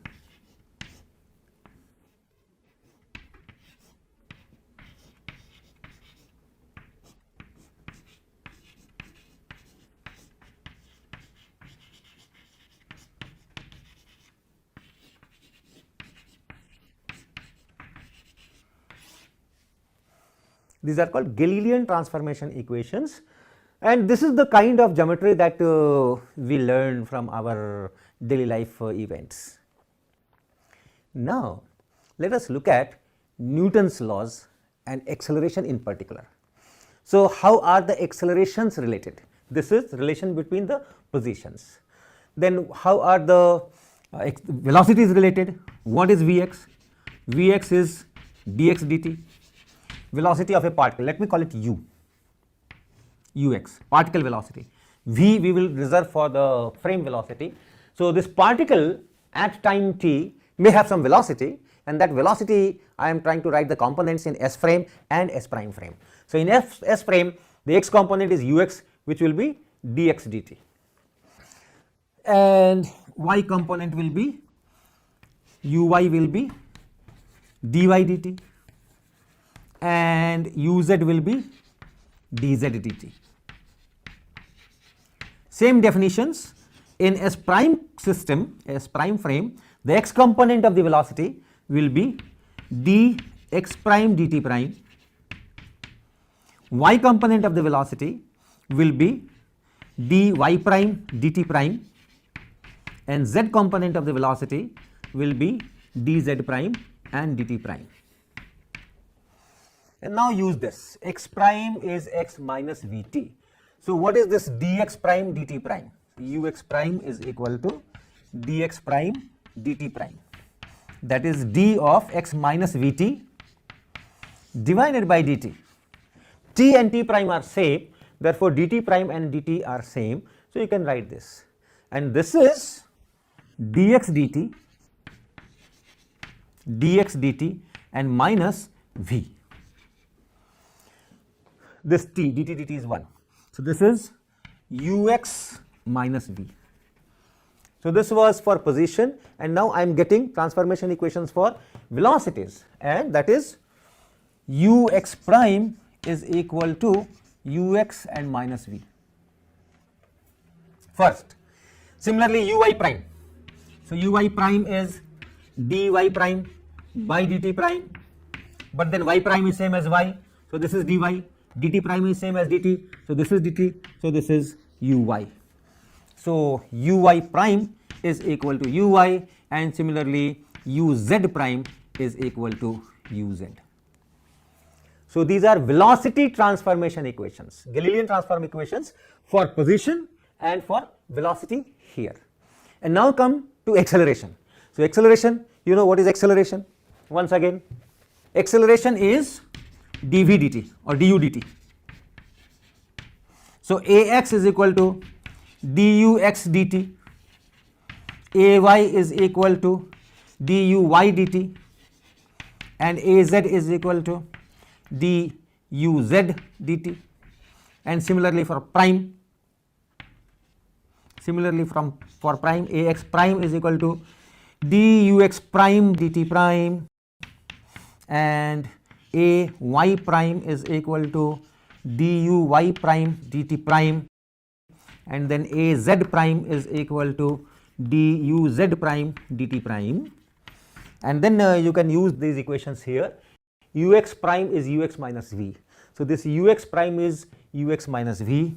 So this you can write dt here, dt prime is same as dt, and this is ux minus v. V is constant, remember. So dv dt is 0. V is the frame velocity, so that is constant, and so it is dux dt, dux dt, and that is ax. That is ax, and therefore ax prime is equal to ax. So you write ax prime equal to ax. Y, similarly, what is ay prime? So ay prime, if you are writing ay prime, this one you are writing, this is d vy prime. Now uy prime is same as uy prime is same as uy. So this is duy prime is duy, and dt prime is dt. So it is ay prime is same as ay. So ay prime is same as ay, and similarly az prime will be same as az. So you have Galilean transformation equations for position, Galilean transformation equations for velocity, and Galilean transformation equations for acceleration. And accelerations are same, x component is same, y component is same, z component is same. So if a particle has certain acceleration in s frame, it has the same acceleration in s prime frame. S prime frame has no acceleration with respect to s, so looks very natural, but keep fingers crossed, this natural thing may even become something else, but as of now accelerations are same. So that is one. Velocities are different in x component, that frame velocity has to be subtracted going from s prime to s prime frame, and for coordinates these are the transformation equations. You can write reverse transformation equations. This I have written x prime, y prime, z prime in terms of x, y, z. If you want to write x, y, z in terms of x prime, y prime, z prime, t prime here, just reverse. V will become minus v, and then primed and unprimed are changed. So that gives you the reverse equations. That means here it will be t is equal to t prime, and this will become x prime will become x, x will become x prime, t will become t prime. So primed and unprimed are interchanged, and then v becomes minus v, because as seen from s prime, s is going in negative x direction. So the same rules are applying, but v has become minus v. So you will write x is equal to this, x is equal to this becomes x prime, and then this v is minus v, so it is plus v and then t prime. So this is a general rule.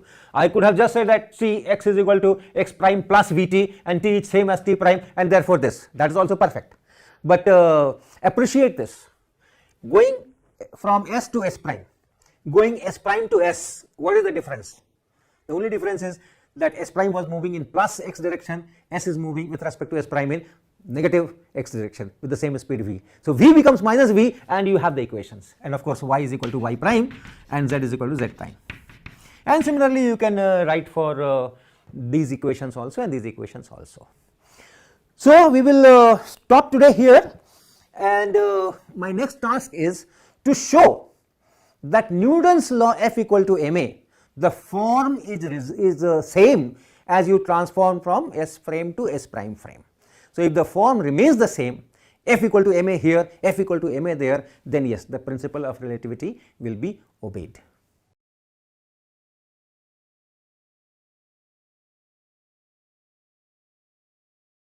So we had seen that Galilean transformation preserves acceleration. If you have two inertial frames and you are looking at a particle from this frame and that frame, and you find that acceleration of the particle in the first frame is some a, then the same acceleration will be from the frame, from the other frame also. So that is the Galilean transformation, this remains same.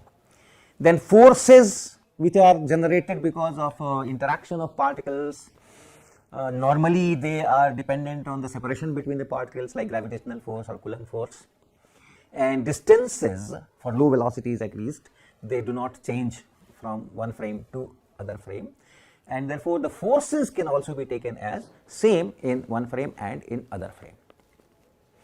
In that case, and mass is of course the same here and there, and therefore if you have this equation F equal to ma, Newton's second law,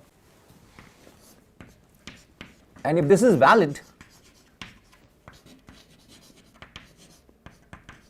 in S, if it is valid in S, F is equal to ma, the same quantities when I transform according to Galilean transformation and write from S prime, then I find that okay, there also it is F remains F, M remains M, A remains A. You have the same form. That is principle of relativity. The laws of physics are of same form in all inertial frames, and therefore any experiment which is controlled by this equation, if I do in S and I do in S prime, I get the same results. So that's very nice. Galilean transformation, Newton's law, principle of relativity, everything is very nice. But then when it comes to speed of light, which is same in all inertial frames of reference, Galilean transformations do not work, because in Galilean transformation we had seen that ux prime is equal to ux minus v, and uy prime is equal to uy, and uz prime is equal to uz. So if I calculate speed, ux square plus uy square plus uz square square root, that is the speed. So speed in S frame and speed in S prime frame can never be equal, but in case of light they have to be equal. So that means the Galilean transformation is okay for Newton's law, but Galilean transformation is not okay for optics laws or Maxwell's laws or electricity, magnetism, field, electric field, magnetic field laws. So what we say is Newton's laws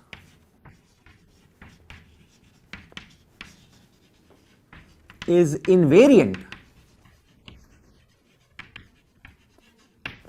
under Galilean transformation, but Maxwell's laws, which describes the behavior of electric field, magnetic field, electromagnetic field, electromagnetic wave, Maxwell's laws are not invariant under Galilean transformation.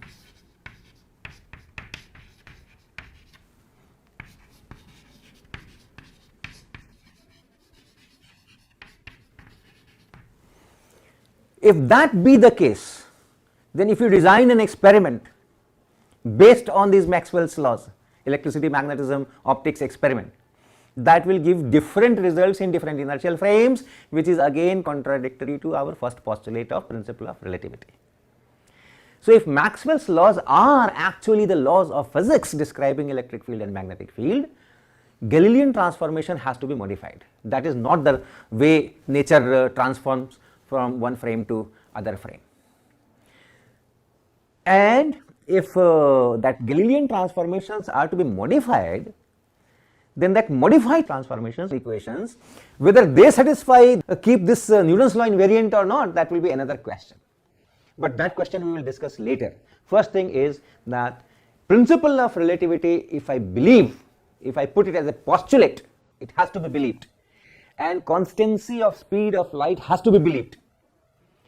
Then the Galilean transformations have to be modified. Okay, so that modification is done, and the new transformation equations which we come up, that is called Lorentz transformation, which ensures that speed of light is same in all inertial frames. And under those Lorentz transformations, Maxwell's equations are invariant. So what are those Lorentz transformations and how to get it, how to get those transformation equations? That's the thing we will be discussing. So I'll be using one is principle of relativity,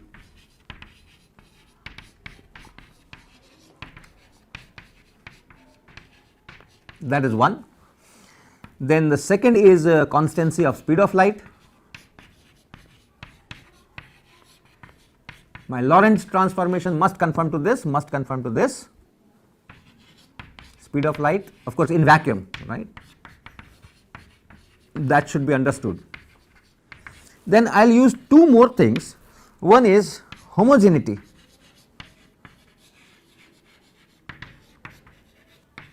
Homogeneity of space, that will be using, and time. I will just explain what it is, and isotropy.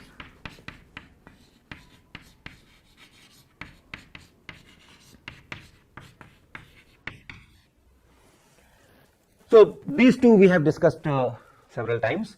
Homogeneity of space. Homogeneity of space is space by itself is identical everywhere. That is called homogeneity of space. So if you perform an experiment here or perform an experiment somewhere else, same experiment, your result must be the same. Laws of physics here and laws of physics there are same. In all parts of a space, laws of physics are same. So it's a big statement, but okay, we believe that yes, space is homogeneous. In space there is no problem. When you put material in the space, then of course you are changing the environments. So if near the star or near the earth or near this table or near this blackboard, that's a different story. But space by itself, it's same everywhere. If you construct the same kind of material somewhere else, that also will behave in identical way, that behavior you see here. So that is homogeneity of space. Then you have a homogeneity of time. Homogeneity of time. Time is also homogeneous.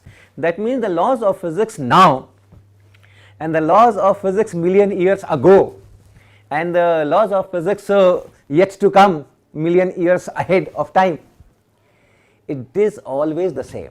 Time is homogeneous. The laws of physics do not depend on in which year you are working or in which month you are working, at what hour you are working. It does not depend on that.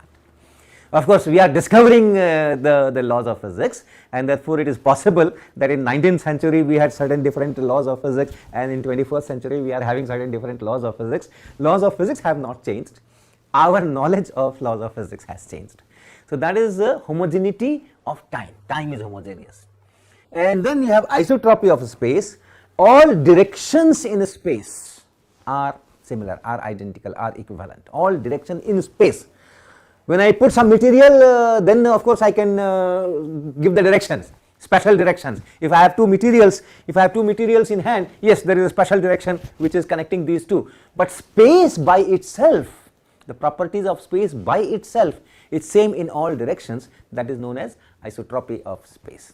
So these are the things that we will be using to derive this Lorentz transformation.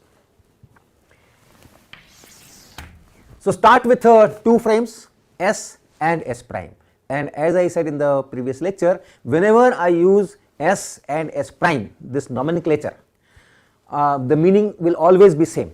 You have two frames, S and S prime, and the x axis and x prime axis are identical on the same line, x prime here, x here, y prime are parallel, z and z prime are parallel, the origin here, and this S prime will move with respect to S with a velocity v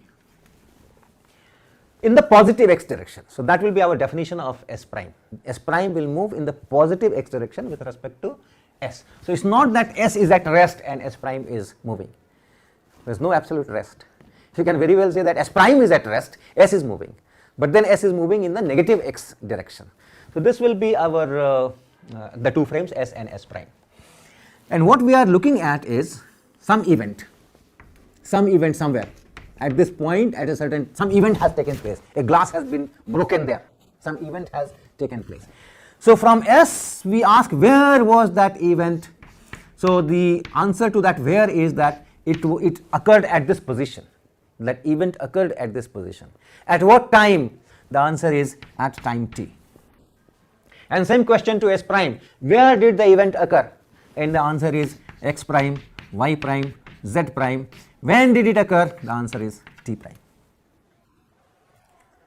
So we have to connect these things and these things. That is transformation equations.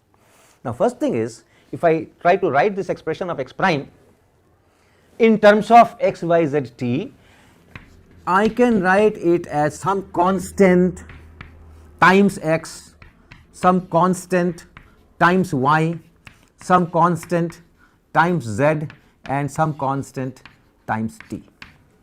And similarly for y prime, for z prime, and for t prime. So the first thing that I have done here, I have already used something of these. I have already used something here. I have used homogeneity of space. I have written, and time also. I have written first power in x, first power in y, first power in z, first power in t. That is because space is homogeneous. If I do an experiment here, if I do an experiment there, it does not matter.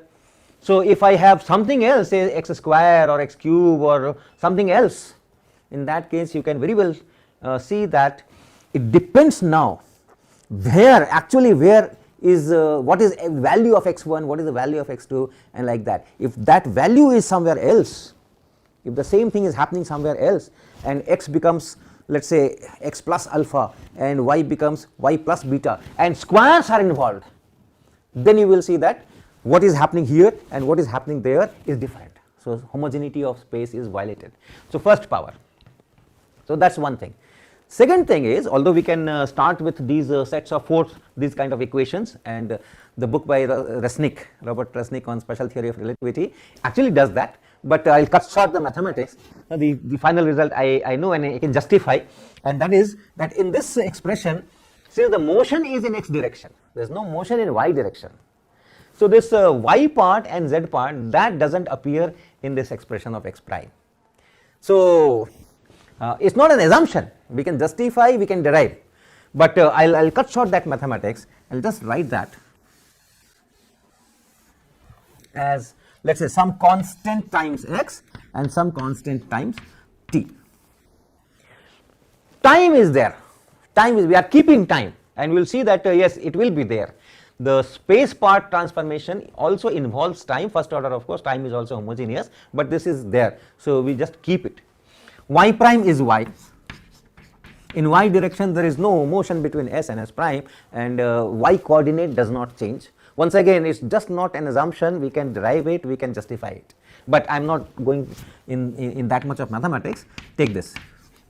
So this will be there, and then we have t prime. So t prime will again be dependent on x and t. So this will be, let us write it as a c. I do not want to write, c is the speed of light. So let us write d and x and plus f and t. So we start with these equations. These two are already we have taken it granted, and for these two we are writing these. We have to find a, we have to find b, we have to find d, and we have to find f. And for that we will be considering certain special kind of events, and then we will use this to find the location and time of that event here and there, and use this principle of relativity and constancy of speed of light and isotropy of space to derive a, b, c, d, a, b, d, f for those very specific events that I will be choosing. But remember, these are transformation equations, these are general, these are valid for all events, and therefore even if I pick up some special event and get the value of a, b, c, d or a, b, d, f, those same values will be there for all events. So although I will be using very special kind of events, but the results that I am going to get will be applicable to all kinds of events. So let us now start with that. So the first event I consider is an event which has taken place at time t and position x equal to vt. So I am considering an event, and the event is as seen from S,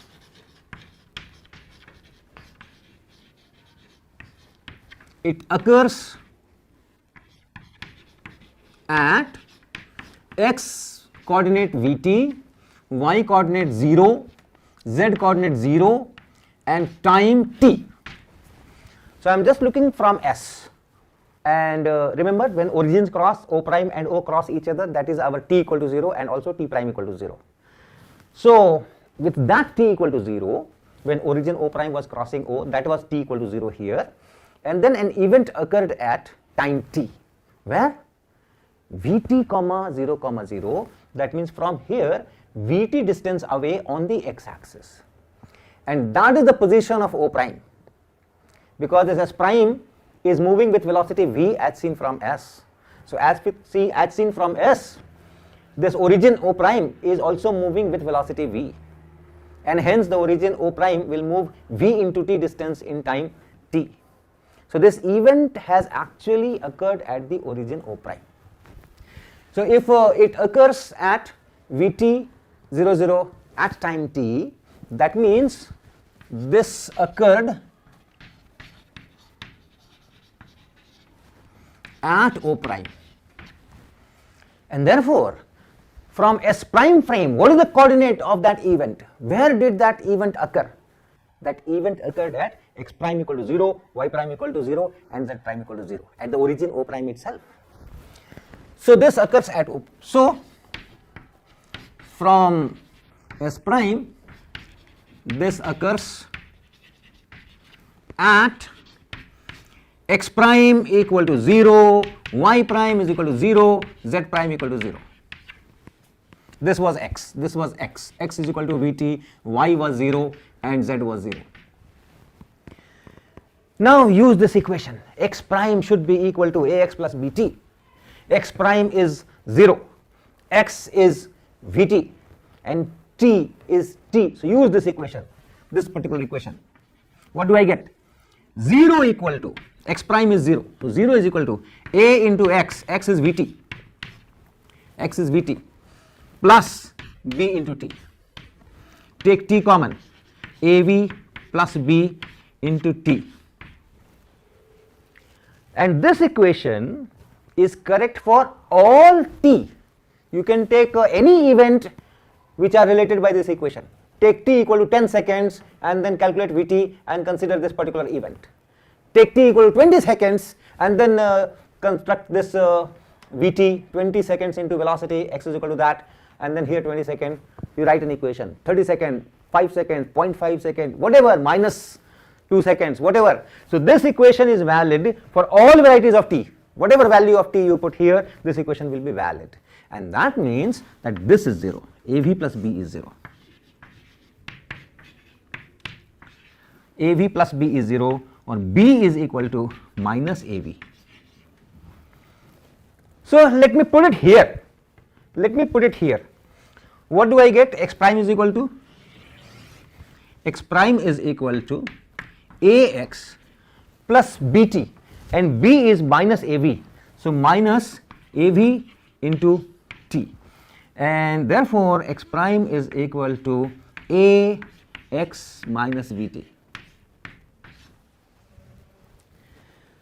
So x and t will come in this combination, some constant into x minus vt, that will be x prime. Now I take another events, 3 events in fact I will be taking, one phenomena but 3 events, and from there I will get more equations to get the actual value of a and this d and f also. So now I will take 3 more events.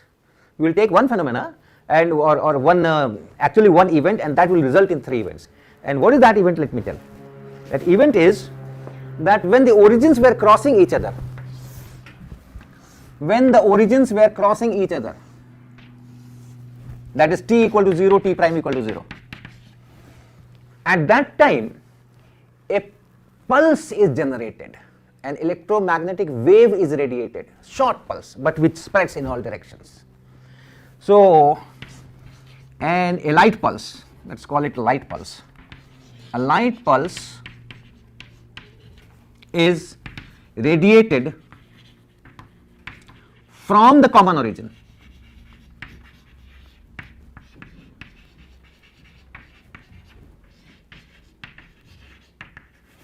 So when this S prime is moving with respect to S, it comes from left, and then when just crosses, O prime crosses O, at that time some electromagnetic radiation is emitted, and that spreads in all directions.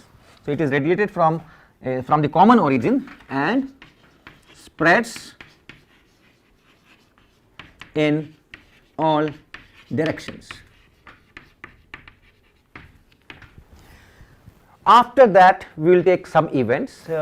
This electromagnetic radiation reaches here, or it reaches here, or it reaches there. So that way we will construct 3 events, and from these 3 events again we will get equations like this, and from there we will try to find what is A, what is D, and what is F, and finally the Lorentz transformation equations.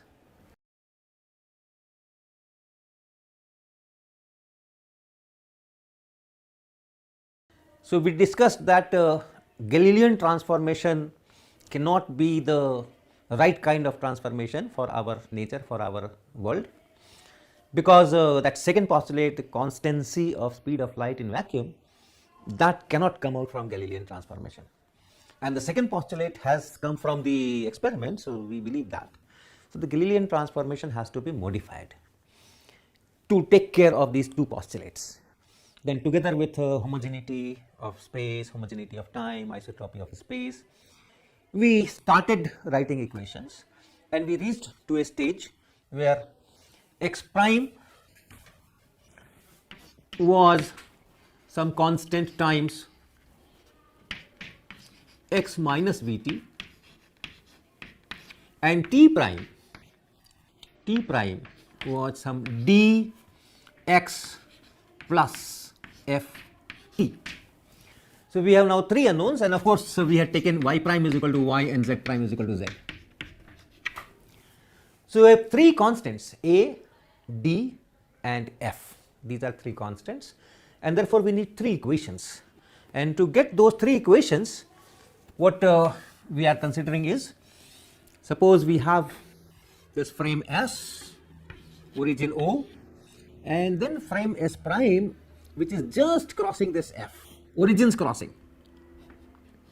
So this is S prime frame, this is S prime frame, and origin is just at the same place, O and O prime are at the same place, just crossing, and at the crossing some electromagnetic radiation pulse, very short pulse, is generated, and that spreads in all directions. So during this origin crossing, at that instant, not during, at that instant, EM wave is generated, EM radiation is generated, and then it goes this side, this side, this side, all sides. In this context, we will be taking 3 events. So the first event is that as seen from S, time t has elapsed, and the pulse or the leading edge of the pulse on the x axis has reached the point x is equal to Ct, because that is electromagnetic radiation or light moves in all frames with a speed c. So this light which is emitted has reached somewhere here, and that is time. This is from S, time is t and x is Ct. My radiation pulse has reached this point. What time? At time t, where origin, and then it has reached here, so the distance covered must be Ct, so x is c into t. So this is it. Now if I transform the same event to S prime frame, the same, this is our event, when we say this is the coordinate and this is the time, we are giving event. So y is 0, z is 0. So this gives where and this gives when. So that is the event. Now if the same event is seen from S prime, what will happen? From S prime, use transformation equations here. From S prime also, this particular event is on the x axis, because x axis and x prime axis, they are all same, both of them are on the same line. So this event has taken place on the x prime axis, y prime is 0, z prime is 0, and it is here. So what is x prime?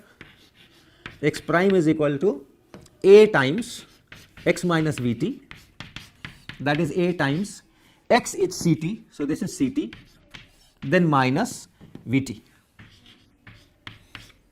that is it. And what is T prime?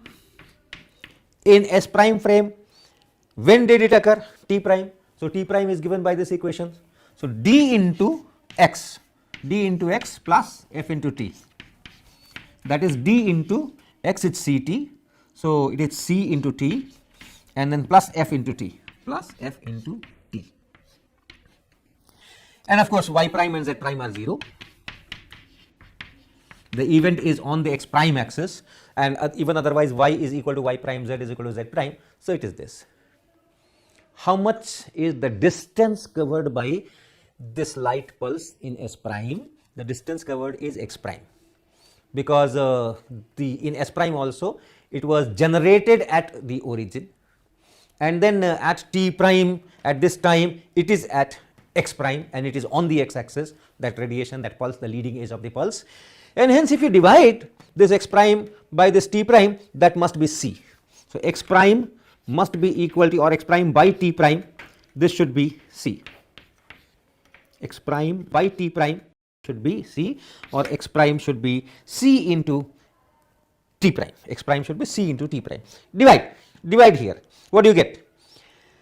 A into this, a into c minus v.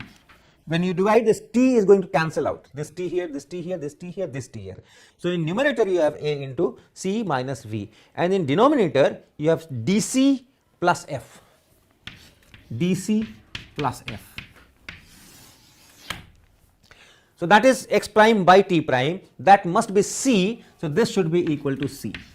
X prime by t prime is equal to this much, and that must be equal to c, and therefore, a into c minus v is equal to dc square and plus fc. So, we have gotten one equation in these three quantities a, d and f.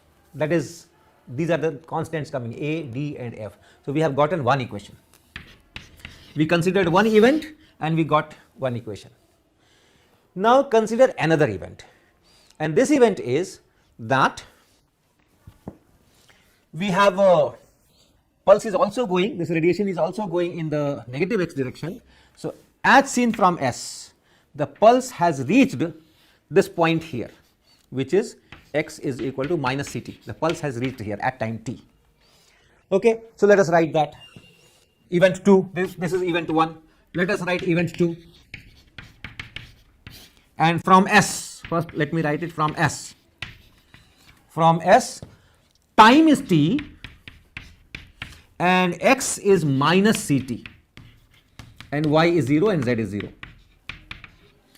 So, I am looking at the radiation that is going along negative x axis, and at time t it has reached this point, x is equal to minus ct. This is the event. So, time is here and location is here. So, this is the event. Now, this event, the light is going and reaching that point at time t. This particular event, as seen from S prime, what will happen? So, you can write from S prime. From S prime, let us write this x. So, x prime is equal to a into x minus vt. And what is x? X is minus ct minus vt. That is x prime, minus a and c plus v. And what is t prime? T prime is equal to dx plus ft, dx and plus ft. X is minus ct, x is minus ct. So, it is minus d c t and plus ft. And if I divide x prime by t prime, what should I get? X prime by t prime, I should get minus c, right? X prime is the x prime coordinate of this event, and t prime is the time. So, x prime is minus ct prime. So, x prime by t prime is minus c. So, you divide here, what do you get? Minus c equal to x prime divided by t prime. So, you divide, this t is also here. So, when you divide, this t gets cancelled and you have minus a, then c plus v here, then divided by this t cancels out. So, minus dc and plus f. So, minus c, x prime divided by t prime is minus c. So, either minus c. This side, this is minus a c plus vt. So, this minus a c plus vt, and then divided by this minus dc t plus f t, t cancels out and it becomes this. So let's work out a little bit. You can remove this minus and this minus, and then let's cross multiply. Minus dc square. So minus dc square. This is minus dc square, and then plus fc. So plus fc is equal to this side a into c plus v.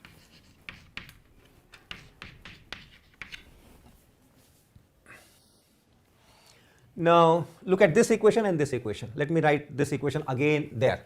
So dc square and plus fc is equal to a c minus v. This was my second equation, this is my first equation. First equation I am rewriting. So dc square plus fc is equal to a into c minus v, so a into c minus v. Now you add these two. You add these two. This minus dc square cancels with this plus dc square.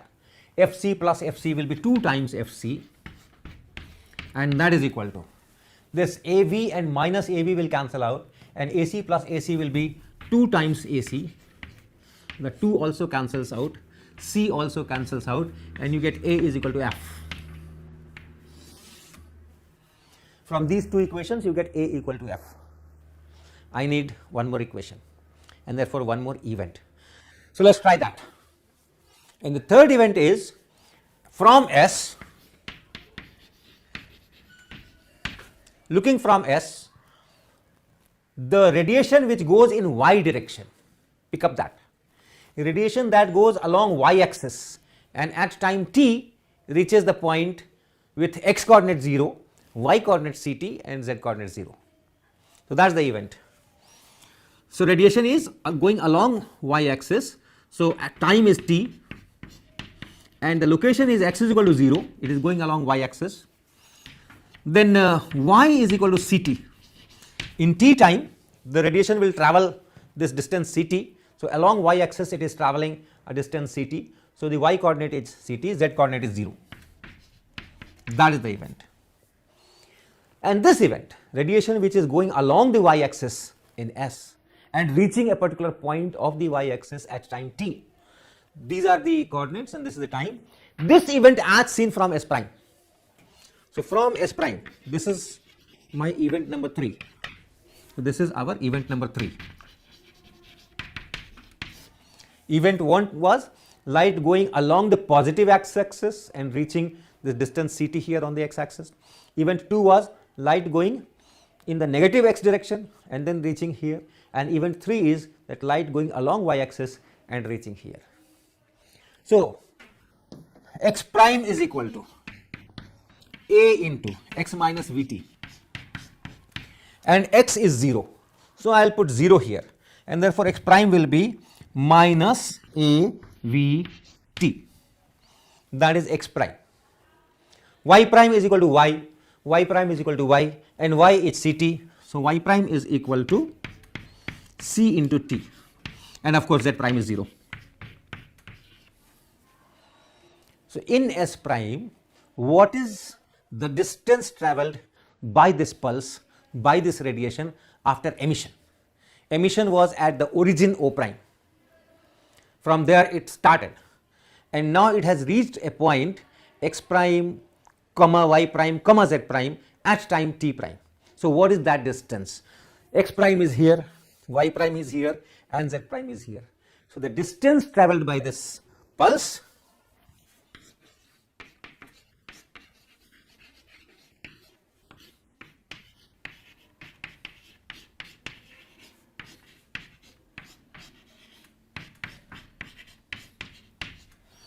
from S prime, remember I am talking from S prime, the distance travelled by the pulse will be, distance will be, if I call this distance d, capital D, distance will be x prime square plus y prime square plus z prime square and square root of that. Okay, because it originated at the origin O prime and then it is reaching x prime, y prime, z prime. So this is the distance covered. And time, okay, time I have not written, time. And time at t prime equal to 0 it originated, remember. So time t prime is given by d into x plus ft, and x is 0, So it is ft. T prime is dx plus ft, and for this event x is equal to 0. So I put x is equal to 0. So T prime is ft. So distance by time is the speed of that light in s prime. So that should be c. So d by T prime, that should be c, and that should be square root of, what is x prime? What is x prime? X prime is here minus avt. So x prime square, a square v square t square. So this is a square v square t square. What is y prime square? What is y prime? Y prime is ct. So y prime square is c square t square. So plus c square t square, and z prime is 0, and that divided by T prime, and T prime is f into t. This is it. So T cancels out, this T here, this T here, this T here, that cancels out, and you have f into c is equal to square root of this. So square it, you have f square c square, f square c square is equal to a square v square and plus c square. This is our equation number 3. So we have 3 unknowns, we have 3 equations, we have also partially solved the first and second equation, and from there we have gotten a is equal to f. So I can use it here, a is equal to f. So in place of f I can write a. So it is a square c square is equal to a square v square and plus c square, and take this on the left, a square common, c square minus v square, and that is equal to c square. So a square is equal to c square divided by c square minus v square, and that is 1 divided by 1 minus v square by c square. So it tells me a is equal to square root of 1 by 1 minus v square by c square, and that same is the expression for f also, because a is equal to f. Okay, so I get a same as f, and that is 1 by square root of 1 minus v square by c square, and then you need d. So any of these 2 equations you pick up for d, because now we know what is a, now we know what is f, so we can write d from any of these equations, or I can subtract this into this. So if I subtract this second equation from the first equation, what do I get? I get 2 times dc square and minus dc square, this cancels out, and here I am subtracting, so AC and this AC cancels out, and minus AB and minus AB is minus 2 times AB, and hence D is equal to minus AV by C square.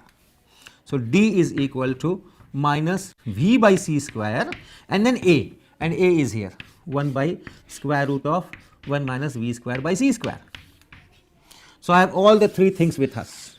D is here and A and F are here. So we are ready to write the Lorentz transform equation in its final form, and that is, start from here once again, x prime equal to A, I know what is A, x minus Vt and divided by square root of 1 minus V square by C square, that is x prime. A is 1 by square root 1 minus V square by C square. Y prime is Y, and Z prime is Z, and T prime is D into X, and what is D? Here is D, D into X, and plus F into T, and F and A are same. So F into T, let us write F into T. So F is 1 by square root 1 minus V square by C square and into T. So this is this part, F into T, this is F and into T, and then plus D into X. What is D? D is here, and D into X. So D into X will be minus V into X by C square, and then this factor. So this factor is same as we had written there in the denominator. So it's minus Vx by C square, and in denominator this. So minus Vx by C square and this denominator. these are Lorentz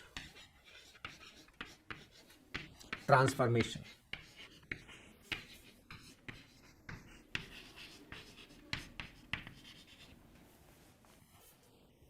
Which will take place of Galilean transformation. If you want inverse transformation, if x prime, y prime, z prime, t prime are known, and I want to write x, y, z, t in terms of these x prime, y prime, z prime, t prime, I can use principle of relativity. S and S prime have same status. S prime is going along x axis with respect to S with a velocity plus v, and S is going along that x axis once again with a velocity minus v along the positive x axis. Is going along the negative x axis, so you can write it is velocity minus v in positive x axis. So all you have to do is replace v by minus v and primed things by unprimed things and vice versa, and finish. So that inverse transformation will be, if I do it here, x prime, so write x here, equal to, the denominator remains the same, 1 minus v square by c square. When you put v minus v in place of v, this does not change. When you put minus v in place of this v, this will become plus. So it is x prime and plus vt prime. Of course, I can do algebra and get it from here. From all these equations I can get it, but simple to use principle of relativity. Y prime is equal to y will become y equal to y prime, z prime equal to z will become z is equal to z prime, and here once again t prime, so t here you have that same factor 1 minus v square by c square, and then t prime here, in place of t you write t prime, and minus v will become plus v, so plus v into x will become x prime and by c square. So these are inverse transformations. If you have x prime, y prime, z prime, t prime, and you need x, y, z, t, then you can use these equations. Now there are some symbols frequently used. Two symbols I will introduce, and I will also be using them often. One is this v by c is written as beta. Many times v by c is written as beta, and 1 by square root of 1 minus v square by c square, this factor, this is written as gamma. So these symbols we will also use frequently, and in terms of this you can write x prime is equal to gamma times x minus vt, and y prime is equal to y, z prime is equal to z, and t prime is equal to gamma times t minus vx by c square. So these are the kind of symbols people often use. Now the question is, are Newton's laws invariant under Lorentz transformation? If you work out, you will find that accelerations are not same in the frames s and s prime. If you have a particle having some acceleration a as measured from s, not necessarily, or in fact it's not that the acceleration of the particle will be a in s prime also, and Newton's law F equal to ma is not invariant under Lorentz transformation. So what we have to do with Newton's law, we will take it up later in the course. First we will do some kinematic derivations from these equations. These are new equations, new types of equations. So what do these equations tell about the lengths and time intervals? Those things we will be taking up after this.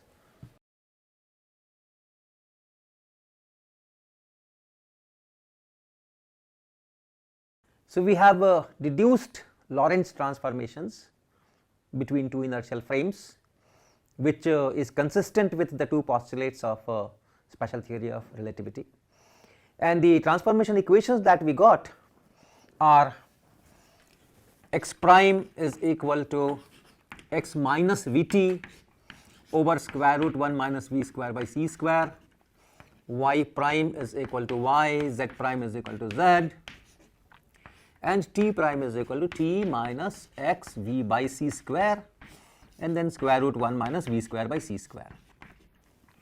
primed coordinates are coordinates of an event in S prime frame, and unprimed quantities here x, y, z, they are coordinates of that same event as seen from S frame.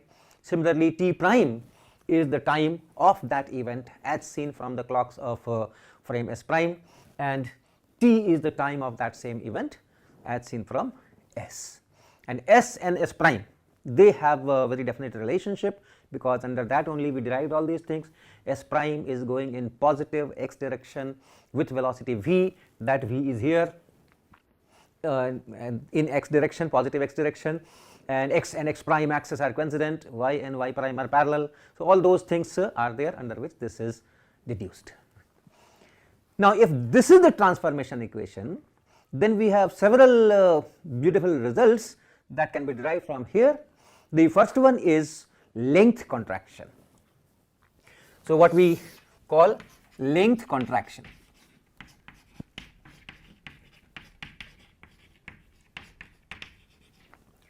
So, if I have to measure the length of a rod or a table or any material object or the distance between two points, so that is also a length. So, if I have to measure a length of a material object or just in space itself, how do I do that? So, if that length is at rest with respect to me, for example, table. So, I have this table and I need length of the table. So, what do? I can put a meter scale or a tape, measuring tape, and then I can go to the left end of that length and measure what is there on that measuring tape. Then I can come to the right end and measure the value on the measuring tape, and then I can subtract x2 minus x1 and I can get the length of this table. But what if the table is moving with respect to me with some velocity? So, if the table is moving with respect to me with some velocity, I can put the tape there and I can still note the reading on the tape which is just in front of the left edge, and then the reading on the tape of the edge which is just opposite that, and subtract. But we have to be very careful that the two readings must be noted at the same instant. If the table is at rest with respect to me, there is no restriction. I can measure the left end and then leisurely I can come to the right end and measure. But if the table is also moving, then I do not have this liberty. The moment I have measured the left end, at the same moment I have to measure the right end, and then only I can subtract. So, that is to be kept in mind when we are calculating length of a moving length.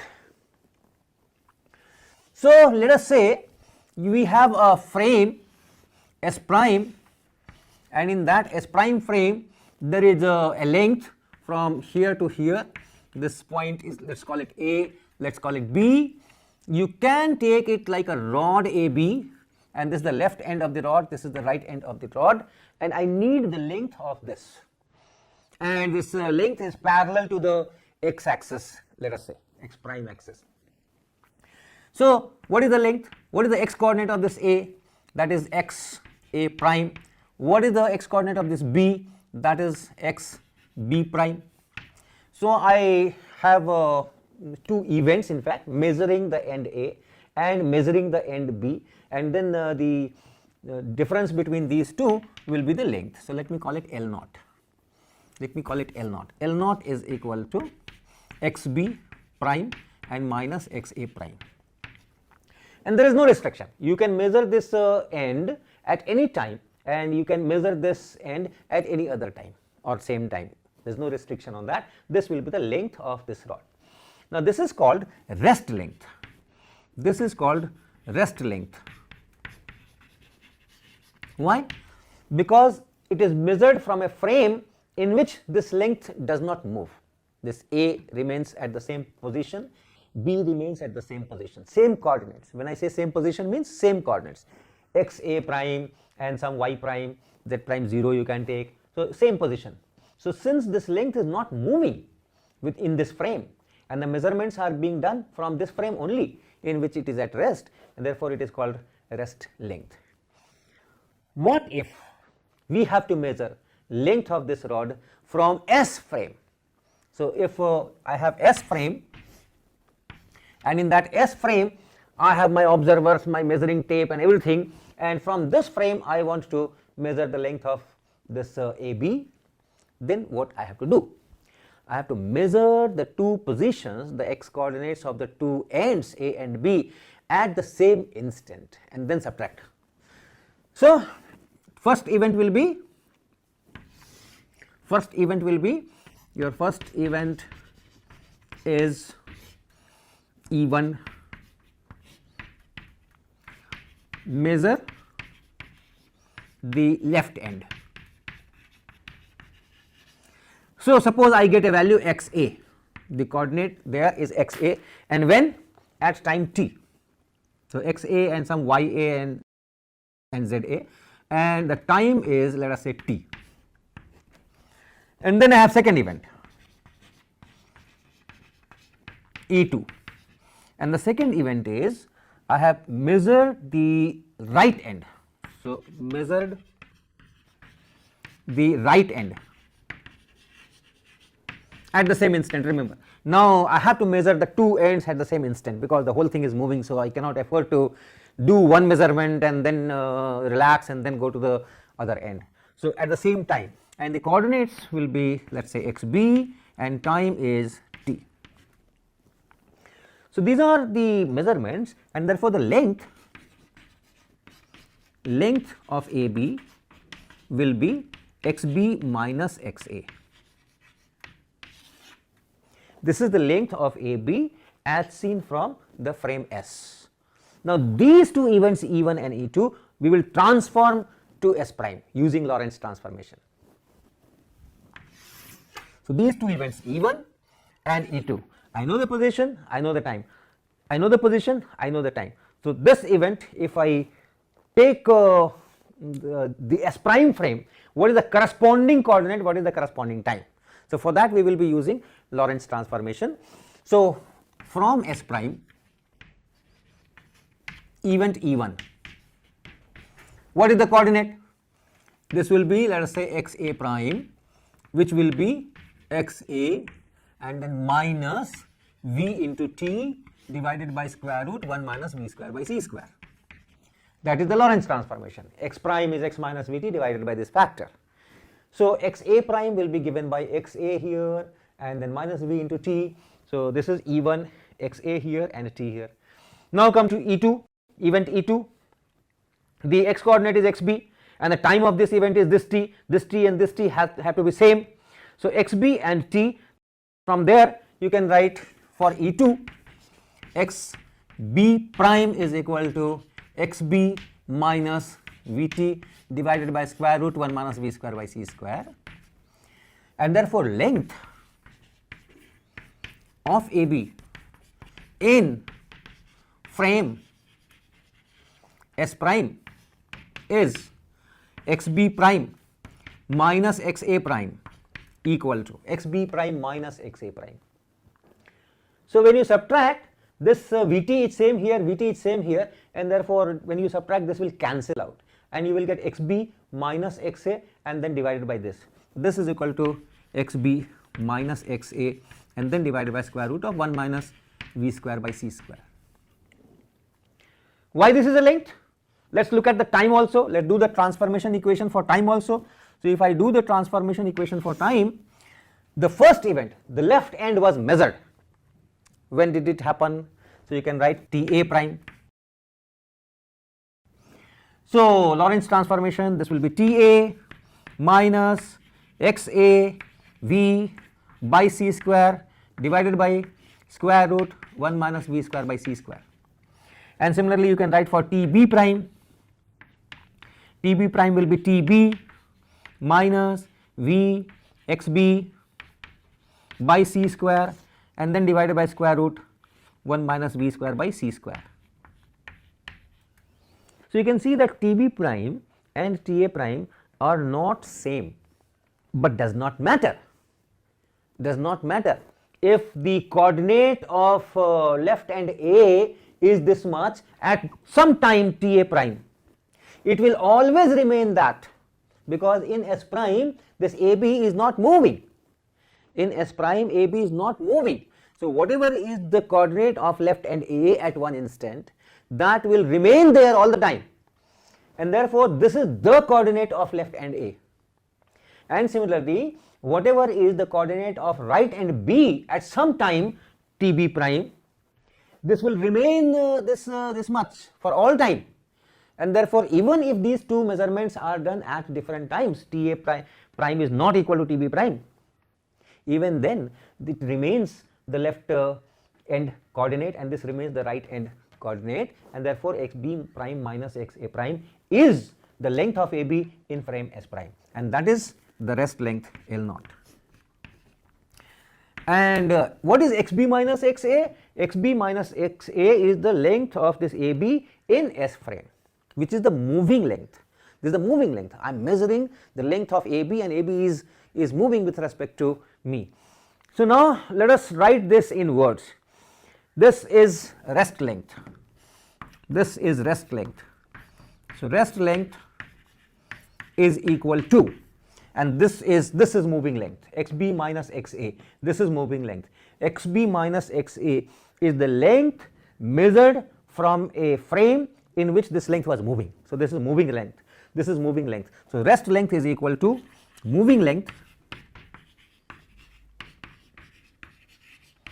divided by square root of 1 minus v square by c square. Look at this properly. We will be using this again and again. Rest length, that means length measured from a frame in which that length is not moving, that is rest length, and that is equal to moving length.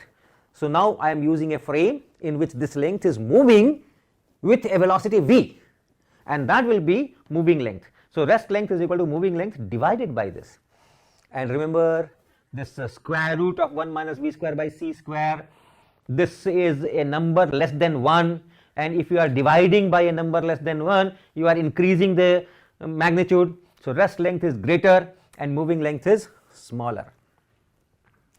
So moving length is smaller than the rest length, and this phenomena is known as length contraction. And as I said, it is not a material property, because in this whole derivation I have not used that there is a material between A and B. Even if you have two pillars at A and B, and I ask what is the distance between these two pillars, it is only space. There is no material there apart from air, etc. That length also will be changed by the same equation. The separation between two poles from a frame in which these two poles are stationary, and the separation between the poles from a frame in which these two poles are moving will be different, and the rest separation will be more than the moving separation. So this phenomena is known as length contraction. So this is known as length contraction, and this is one consequence of Lorentz transformation, and it happens to be true. It is not that from Lorentz transformation we have gotten this. Yes, we have gotten this, but it does happen in real life also, although in our general life, daily life, this V is always very, very small as compared to C, so we do not notice it. But that contraction of the lengths do happen if you move that particular length. So this is length contraction. Now the next topic is called time dilation. Time dilation. So we are considering now time interval between two events from one frame and from other frame. So there are two events E1 and E2. How much is the time interval using the clocks of one frame and using the clocks of the other frame? So we will start with a frame in which the two events are taking place at the same position. So we have two events E1. Let us talk from any frame, S prime frame. So let us talk from S prime frame. So in S prime frame, the first event has occurred at some position, say x1 prime, and where, or say x prime, and when at time t1 prime. So some event has taken, some chalk has been broken here, this is an event, some event, or some particle has reached at this position, this is an event, or something has been measured at this particular time at this particular position, so that is an event. So some event has taken place, and as measured from S prime frame, its position was x prime and its time was t1 prime, first event, so t1 prime. I am not writing y and z. So you can assume that all these things are happening on x axis, or if yz are there, let it be there, y prime will be equal to y, z prime will be equal to z, and this will have no effect on the equation that we will be deriving. So I am only writing x and t. Now there is another event E2, and let us suppose that it happens at the same position. So this x prime and this x prime, they are same, but at different time, say some later time.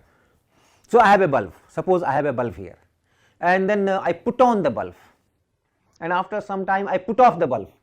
So the two events have taken place at the same position in my frame, in this room frame, for example, let us say. So in this room frame I am standing here, and then at this place itself, after some time I said okay, done. So these are two events.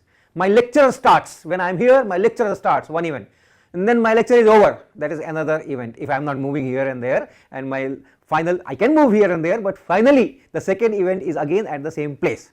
So in a particular frame, if the two events are taking place at the same position, so that's the kind of event E1 and E2 we are considering. So the time interval between these two events, E1 and E2, is T2 prime and minus T1 prime, and this is called proper time interval.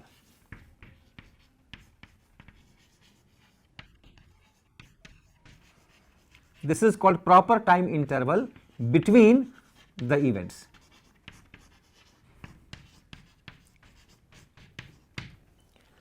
So if you have a frame in which two events are taking place at the same position, then the time interval between those two events is called proper time interval.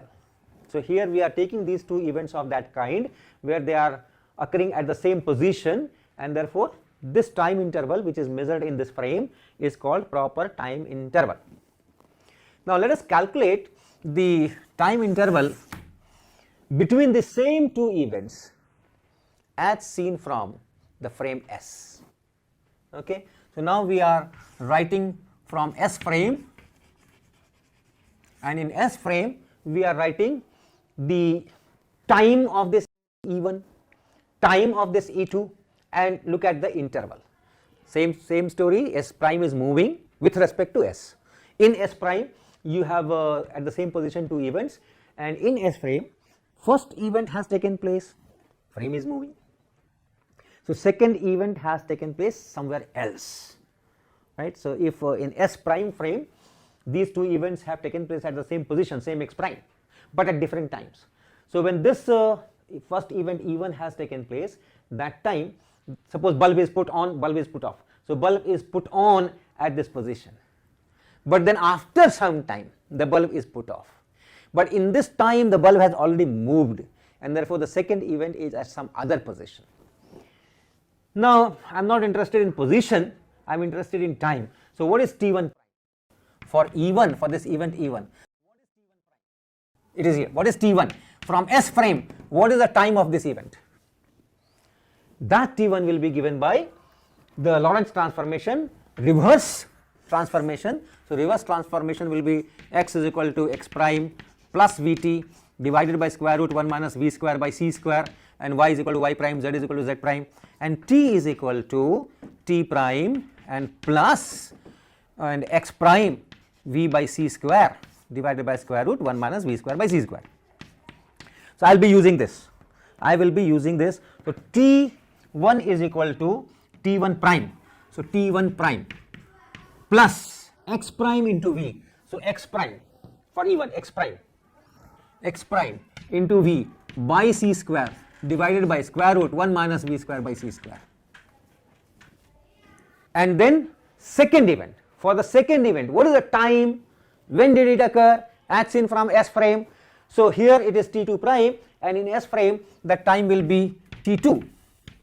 So t2, and t2 will be similarly t2 prime plus x prime. So the position of this E2, that is again x prime, this x prime and this x prime are same, and so it is x prime times v divided by c square and then divided by 1 minus v square by c square. So this is the time of event E2 as measured in S frame. So what is the time interval between two events, these two events E1 and E2? So that time interval will be t2 minus t1, and that t2 minus t1, this minus this will be t2 prime minus t1 prime, and this part will cancel out. This part will cancel out, x prime here, it's same, v by c square here, v by c square is same, and this factor is always there. So this will cancel out and it will become t2 prime minus t1 prime divided by square root of 1 minus v square by c square. So the time intervals between two events, this is also relative. If I have put on the bulb and after some time I have put that bulb off, how much time the bulb was on, that time interval is also relative. If I am measuring from one frame, it is something else.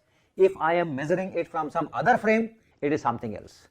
So this is the kind of relation, t2 minus t1 is equal to t2 prime minus t1 prime divided by this. And what is t2 prime minus t1 prime? This is very special. This is measured from a particular frame, a very special frame in which the two events have taken place at the same position.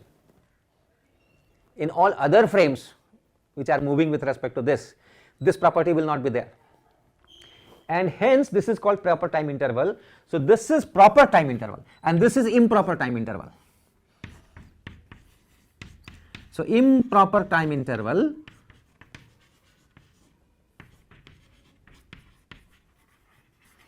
is equal to proper time interval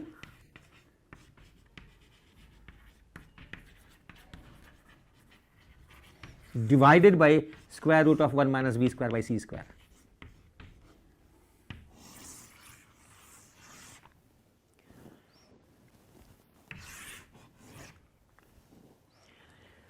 So improper time interval is greater than proper time interval. You are dividing by a number which is less than 1. So proper time interval is smallest of all time intervals that you can measure from different frames. The smallest is here proper time interval, and it is the time interval from a frame, I repeat, in which the two events have taken place at the same position. That is proper time interval. So we have derived two equations. One is on time interval and other is on length, moving length. Moving length is equal to rest length and multiplied by square root 1 minus v square by c square. This we had derived, this is called length contraction. The rest length is the largest length, and if you measure from some other frame in which this is moving, that will be reduced. So that is known as length contraction. The rest length is also sometimes known as proper length. So this is also called proper length, and this is improper length. So improper length is smaller than the proper length. And then here improper time interval is proper time interval divided by this. So proper time interval is the smallest time interval and the rest length is the largest length. And always collect your formula in these forms, not in these type of forms, because S and S prime is our choice. So don't try to remember that t2 minus t1 is equal to t2 prime minus t1 prime divided by this and so on. If you do that, then you also have to remember that the two frames, the two events took place at one position in S prime, then only this is valid. I can also start with two events taking place at the same position in S frame, and then measure that time interval between the two events from S prime, then this will be inverted. It will be T2 prime minus T1 prime equal to T2 minus T1 divided by square root 1 minus V square by C square. So it's better to remember this kind of interpretation, that your proper time interval is the smallest one, and from any other frame if you measure it will be increased. So that is known as time dilation. So we will stop here, and there are more interesting results from Lorentz transformation next class.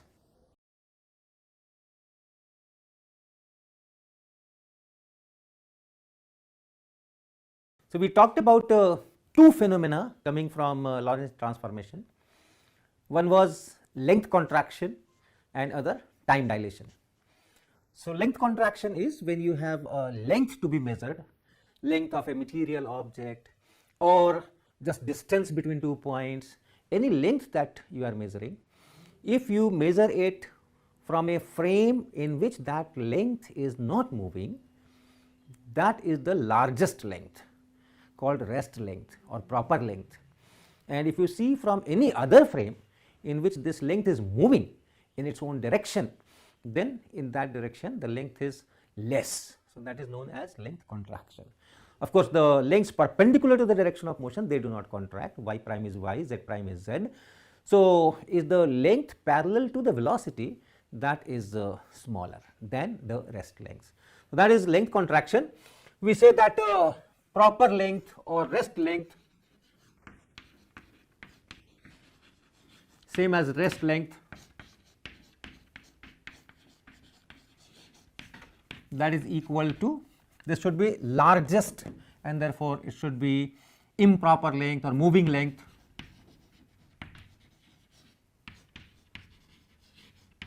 and then divided by square root of 1 minus V square by C square. So that is about length contraction. And then time dilation, if we have two events and there is a time interval between these two events. So if there is a frame in which these two events have taken place at the same position, then from that frame if you measure the time difference, the time interval, it is called proper time interval. And if you see from some other frame in which one event takes place at x equal to x1, other takes place at x equal to x2 somewhere else, then the time interval measured from that frame will be more. So that is known as time dilation. So in time dilation, what we say, proper time interval. And remember, proper time interval means time interval between two events which have occurred at same position. So if you are able to find such a frame, then the time interval between those two events measured in that frame is called proper time interval, and this is the smallest among others. So this is improper time interval,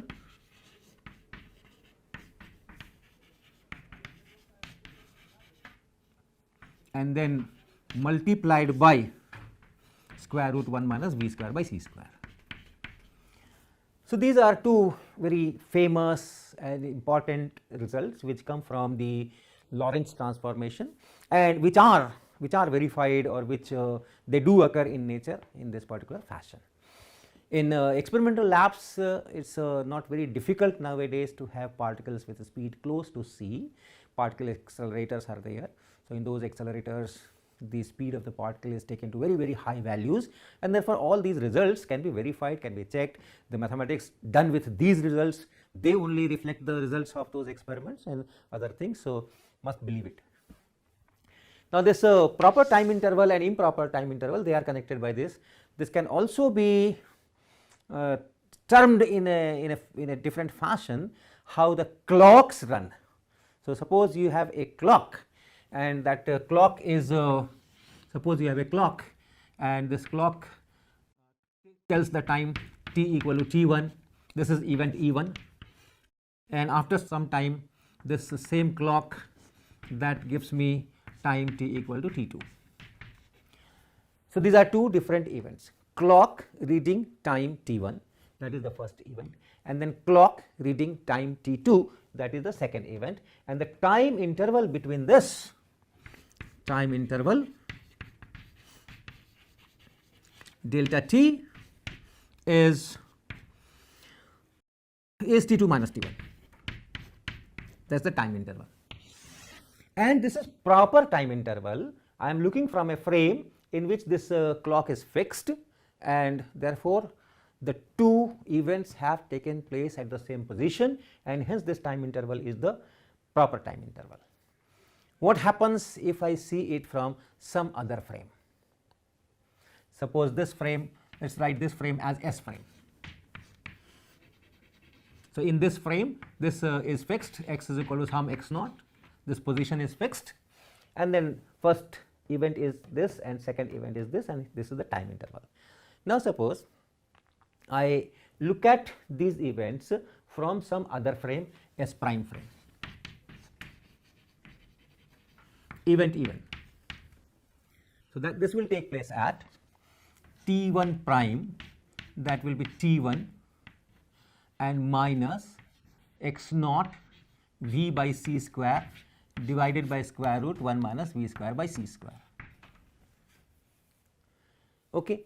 Then event 2, which has occurred at the same position x equal to x naught, but t equal to t2 in this frame. If this event E2 is looked from this S prime, and the question is asked when did this occur, the time will be t2 prime is equal to t2 minus x naught v by c square and then roots 1 minus v square by c square, and therefore t2 prime minus t1 prime is equal to t2 minus t1 and divided by square root 1 minus v square by c square.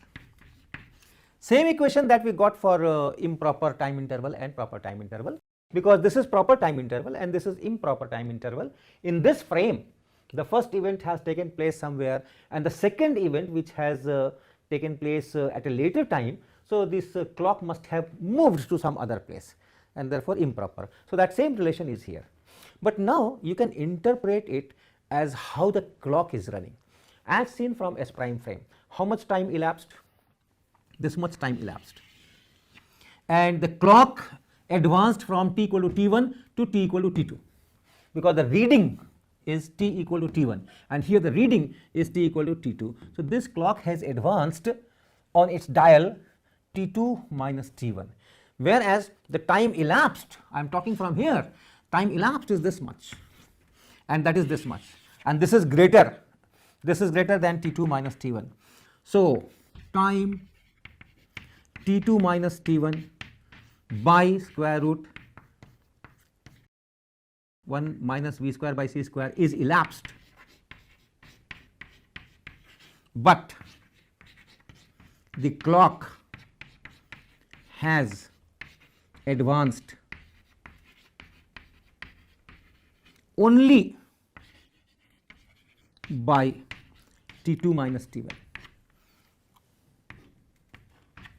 Okay. t2 minus t1 is smaller and t2 minus t1 divided by square root 1 minus v square by c square is larger.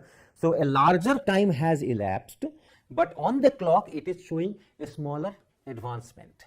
So, the clock is running slow. According to S prime, the clock of S is running slow. A time this much has been elapsed, but the clock has advanced by a smaller amount t2 minus t1. So, this is running slow. So, this time dilation thing can also be phrased as moving clocks run slow. This run is how the clock is showing time, at what rate the clock is showing time, and the clock is moving, that running is different. So, moving clocks run slow, that is a good phrase to remember, and it tells that if you have a frame in which the clock is fixed, in that frame clock runs at the right rate, at the correct rate, but the same clock when seen from some other frame in which it is moving, it is running slow. So, that is moving clocks run slow. Now, today I will take another phenomena which comes from Lorentz transformation, and of course, which does take place in our nature, and that is known as relativity of simultaneity. So, relativity of simultaneity.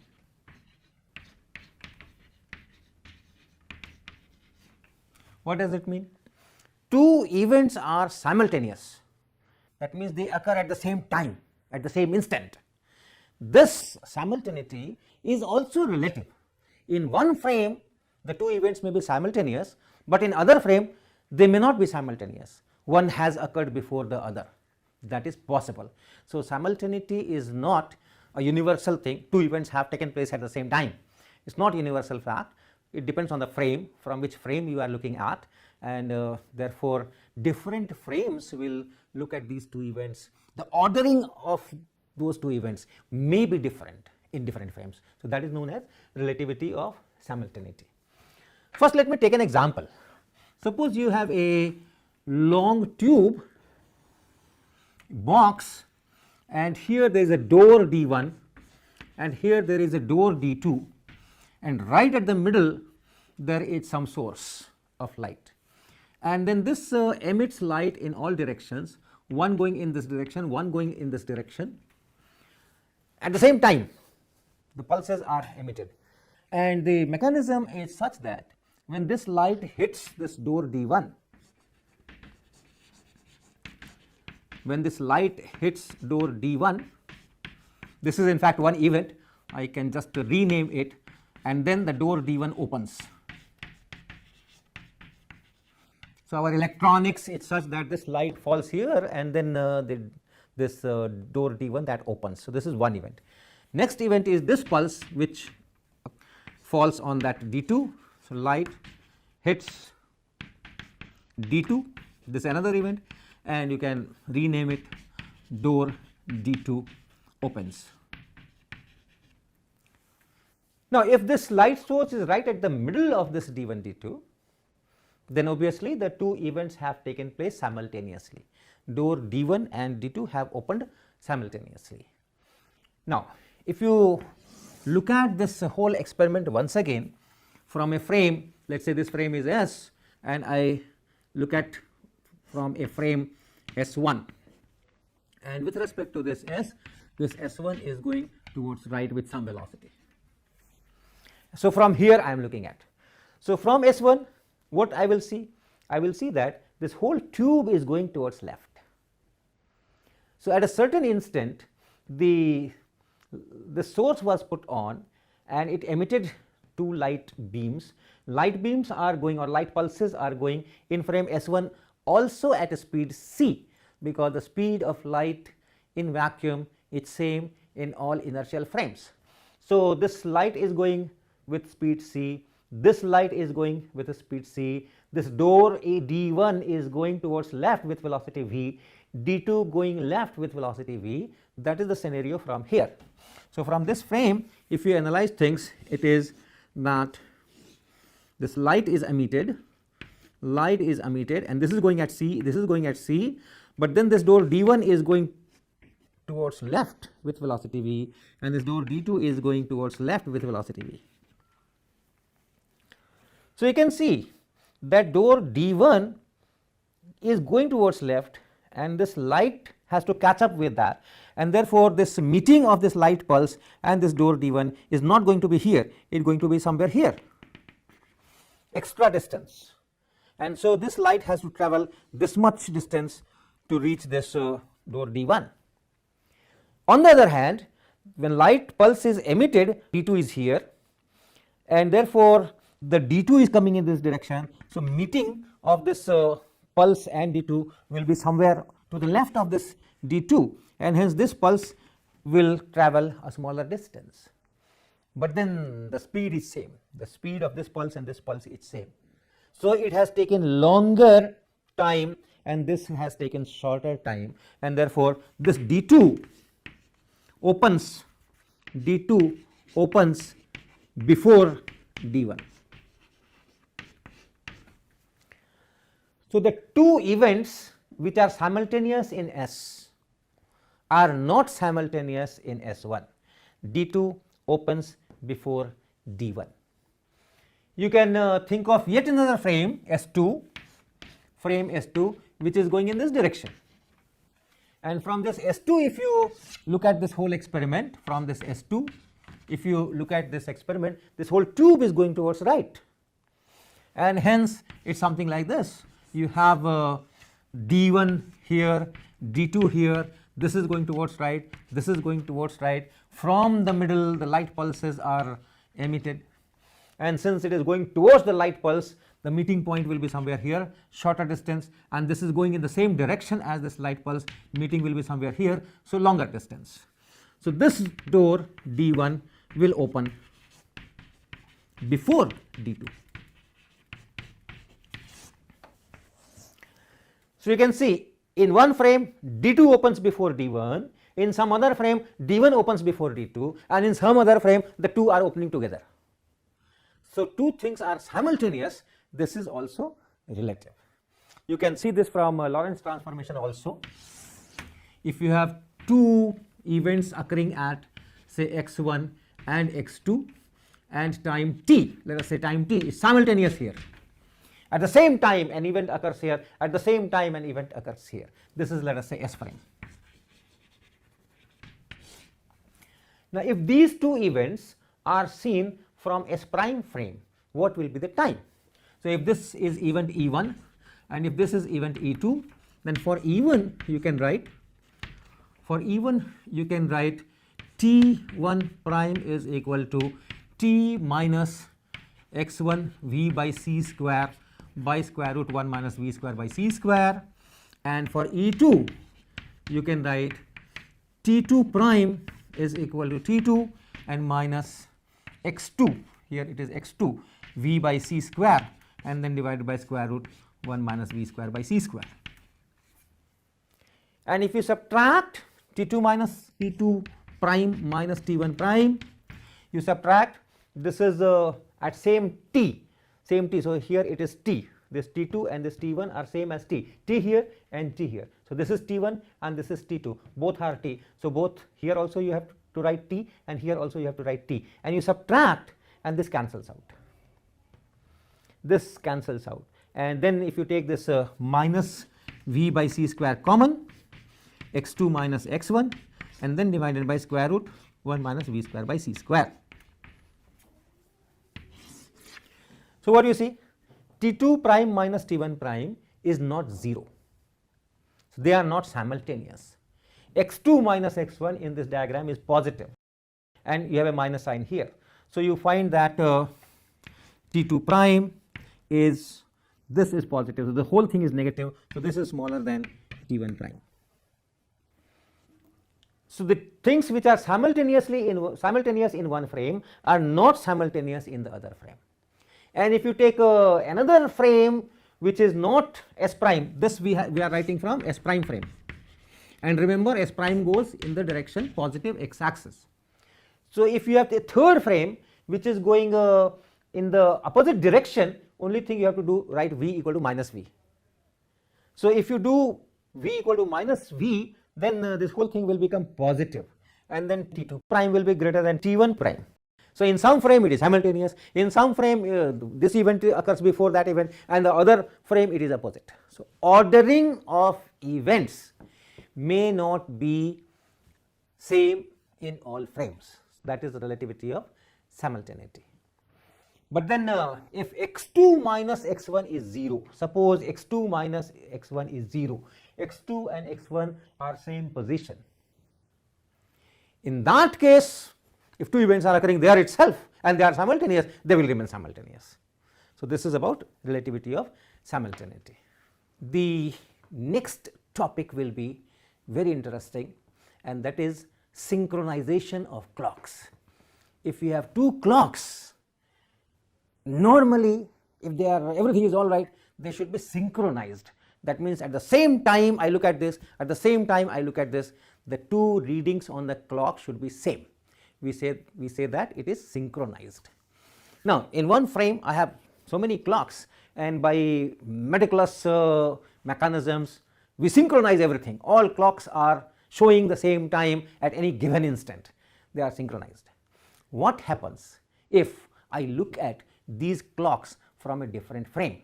All these clocks are then moving in one direction, and from that other frame I am asking this question, at this instant what is the reading of this clock, what is the reading of that clock, and what we will find is they are not same. So clocks which are synchronized in one frame, they are not synchronized in the other frame. So that is the topic that we will take up in next lecture.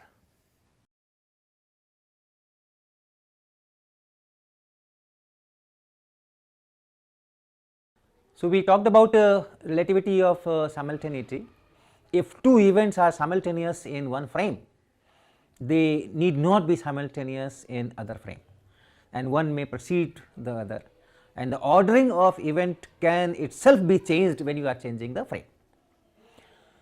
But if you have two events at the same position, two different events at the same position, then the time interval between them from all frames, from wherever you see, is related by our time dilation formula.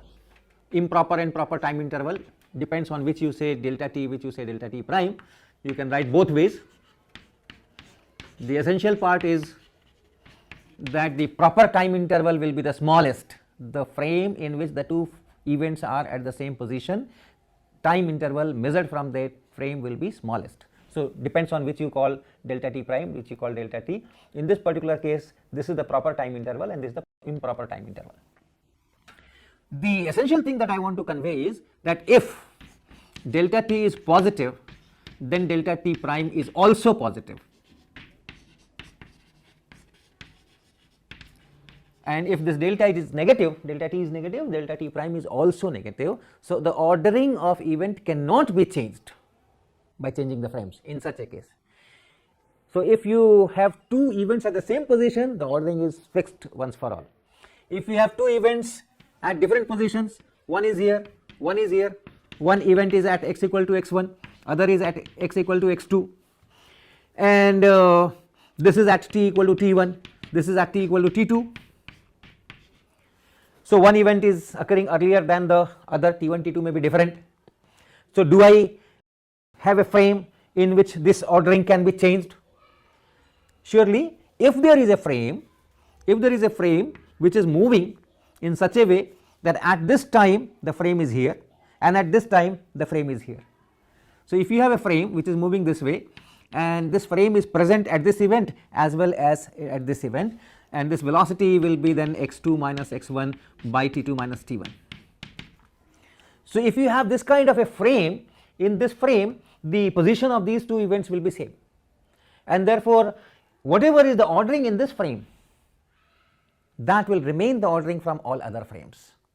So if you can find a frame going with this velocity, then the ordering cannot change, and velocities which we can attain is less than or smaller than, less than or equal to c. For material things you cannot obtain velocity equal to c. So if x2 minus x1 by t2 minus t1 is less than c, then yes, then we can always find a frame going at this velocity for which these two events will be at the same position, and therefore the ordering in all frames will remain same. Such events can be connected by cause effect relation. There is a cause and then there is a effect. Apple breaks and apple falls on the ground, cause effect relation. That ordering cannot be changed. So that is the message. But if this is greater than c, then you do not find a frame in which the two events are at the same position, and that is the case when the ordering is vulnerable, and change the frame and ordering can change. Now today I will be talking of another beautiful phenomena, and that is synchronization. Synchronization of clocks. Because of this time dilation thing, if I look at a clock which is moving with respect to me, I am in frame S and I am looking at the clocks of S prime, or I am in S prime and I am looking at the clock of S. So if a clock is moving with respect to me, then in my frame I will say that this moving clock is running slower. The speed of showing time, the rate at which the clock advances is slow. Moving clocks run slow, that we have done. Now this is slightly different phenomena, that okay, I am here, suppose I am here, this is frame S and I am sitting here in this frame, and then I am looking at clocks of S prime. This is S prime frame, and then there are clocks. Let us say this clock is C1, this clock is C2, everything is moving this way. So what I find from here, what I find from frame S about C1, I find that C1 is running at a slower rate. It is showing time, it is advancing, the clock is advancing at a slower rate. How much slower? By that same factor, square root 1 minus v square by c square. So with respect to my clocks fixed in S, I say that with respect to these clocks, it is running slower at the factor with the factor square root 1 minus v square by c square. What do I say about C2? C2 is also running slower by the same factor as compared to the clocks in my frame. All the clocks of S prime are running slower than my clocks. On top of that, I will also find that these two clocks are not showing same reading at same time. That is, they are not synchronized. Synchronized means two clocks are synchronized. So if I have a clock in my drawing room, if I have a clock in my bedroom, and I say that okay, both the clocks are synchronized, I can use this clock or that clock to decide when I have to go for the office. At the time this is showing 800, at the same time the other clock is also showing 800, even if it is at some distance. That is the meaning of clocks are synchronized. So what this S observer finds is, this is running slow, all right, this is running slow, all right, they are running at the same rate which is slower than this. At the same time they are not even synchronized. One clock is showing more time than the other clock at the same instant. At the same instant I look at this clock, at the same instant I look at this clock, and I find that one clock is showing more time, one clock is showing less time. That is called lack of synchronization. It is not synchronized. So let us see how it works. So suppose at time t, S observer or observers note the readings on clocks C1 and C2. See that these are two events. These are two events. At time t, this clock is here. I am talking from S frame. This clock is here at this x. This clock is here. Its position is here, given by these coordinates. And the observer which is here notes the time shown on the clock C1. And this observer who is opposite this clock notes the time shown on this clock C2. Now these are two events. So let us analyze these two events. E1, S observer, there are several observers, so some observer, S observer, some observer, because these events are occurring at different places. So the legal mechanism has to be devised to look at these two at the same instant. So one possibility is that this observer is ready, this observer is ready, and when the clock comes to him, he measures the time here. When the clock comes to him, he measures the time here. And they have already decided that at a particular instant t, he will see which clock is opposite him and measure time here. And this person will at the same instant, they have already decided that at the same instant this person will look at the clock reading whichever clock is in front of him. So event 1 is that this observer notes the reading of this C1.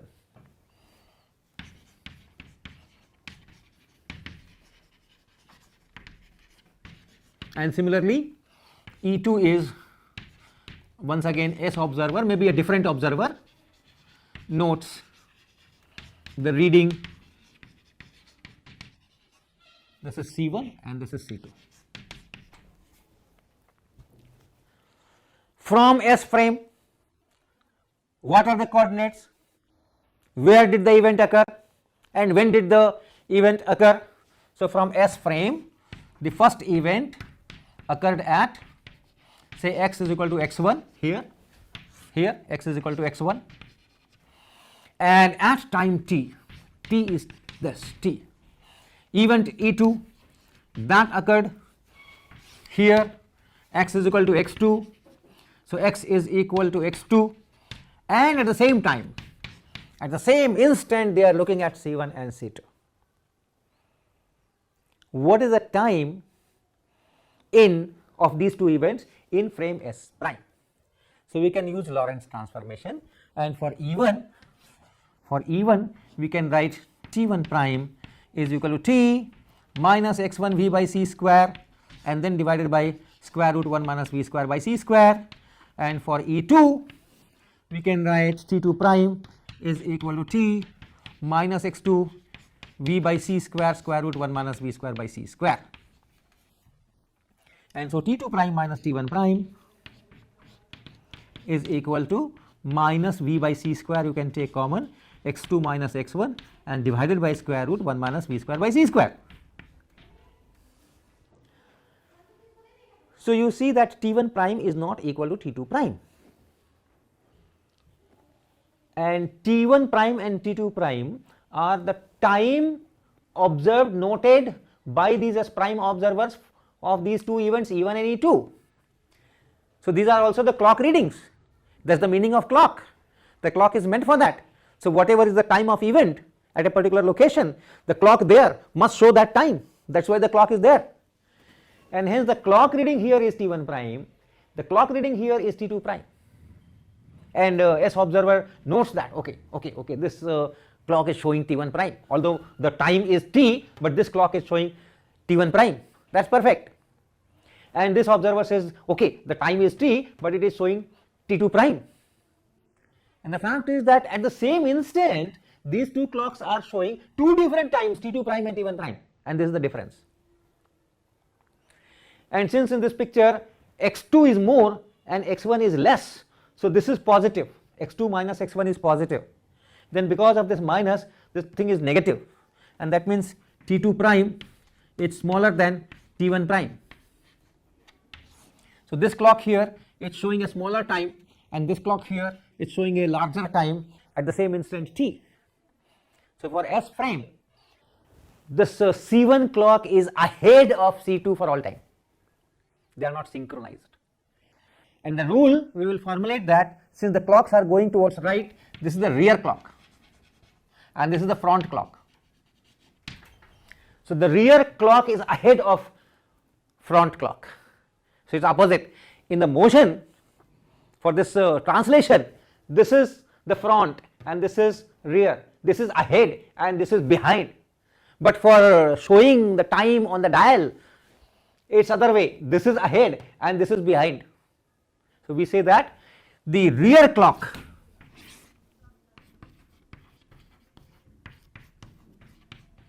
leads and the front clock lags.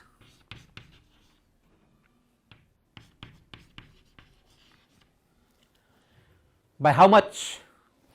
Here is the difference. And you can see what is x2 minus x1. x2 minus x1 is the separation between the clocks as measured from the frame S. And in S frame these clocks are moving. So x2 minus x1 is the separation between these moving clocks, which should be less than the rest separation between these clocks. So from S prime, if I ask, from S prime, what is the separation between C1 and C2?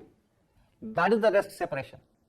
And from S1, I see that separation is x2 minus x1, that is the moving separation, moving length. And moving length is less and rest length is more, and the factor is once again that square root 1 minus v square by c square. So if you look at this factor here and this expression x2 minus x1, which is the moving length, and you divide it by square root 1 minus v square by c square, its value increases and becomes the rest length between these two clocks. So if this you write as rest length L, then the difference between the two times shown in C1 and C2 will be written as the difference L V by C square, where L is the rest separation between the clocks, C1 and C2. Okay, so remember this final result.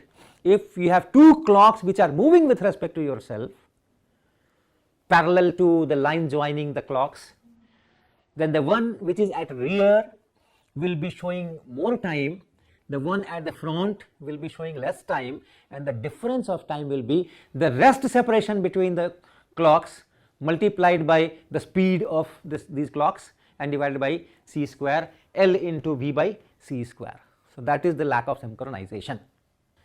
The next topic I will take is transformation of velocities or addition of velocities.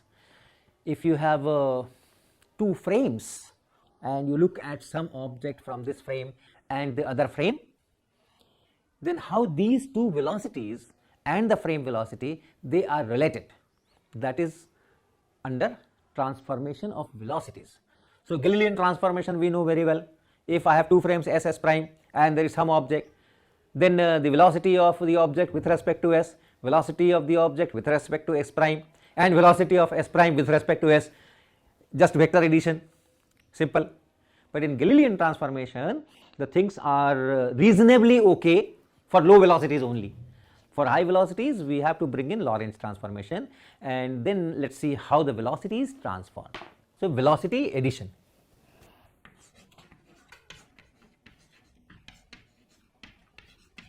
Or velocity transformation.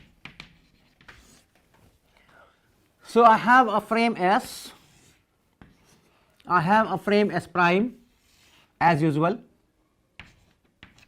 This S prime is moving in positive x direction with respect to S, time t equal to t prime equal to 0 when the origins cross, all those standard conventions. And then there is a particle, let us say there is a particle here P, and at time t the coordinates are x, y, z. At time t, this is an event, the particle is here at time t, this is an event. So, as seen from S, for this event the position is x, y, z and the time is t. And as time t elapses, dt time elapses, t becomes t plus dt, the particle moves, and when the particle moves and goes somewhere else, then the coordinates become x plus dx, y plus dy, z plus dz at time t plus dt. And then we say that ux, x component of the velocity, is dx dt, y component of velocity is dy dt, and z component of velocity is dz dt. This is the definition. And same definition applies for S prime also. The same two events, this event P is here and then this event P is here. The description, if you ask from S prime, where did the event occur? There will be some position described by x prime, y prime, z prime. At what time P was here? That will be t prime. This event here, where did the event occur? So, S prime description will be x prime plus dx prime and so on. And when did it occur? T prime plus dt prime. And similarly, the definitions will be this dx prime divided by this dt prime will be ux prime, uy prime is dy prime dt prime, and uz prime is dz prime dt prime. And what we want to do, we want to write expressions for ux prime, uy prime, uz prime in terms of ux, uy, uz and the velocity v of the frame.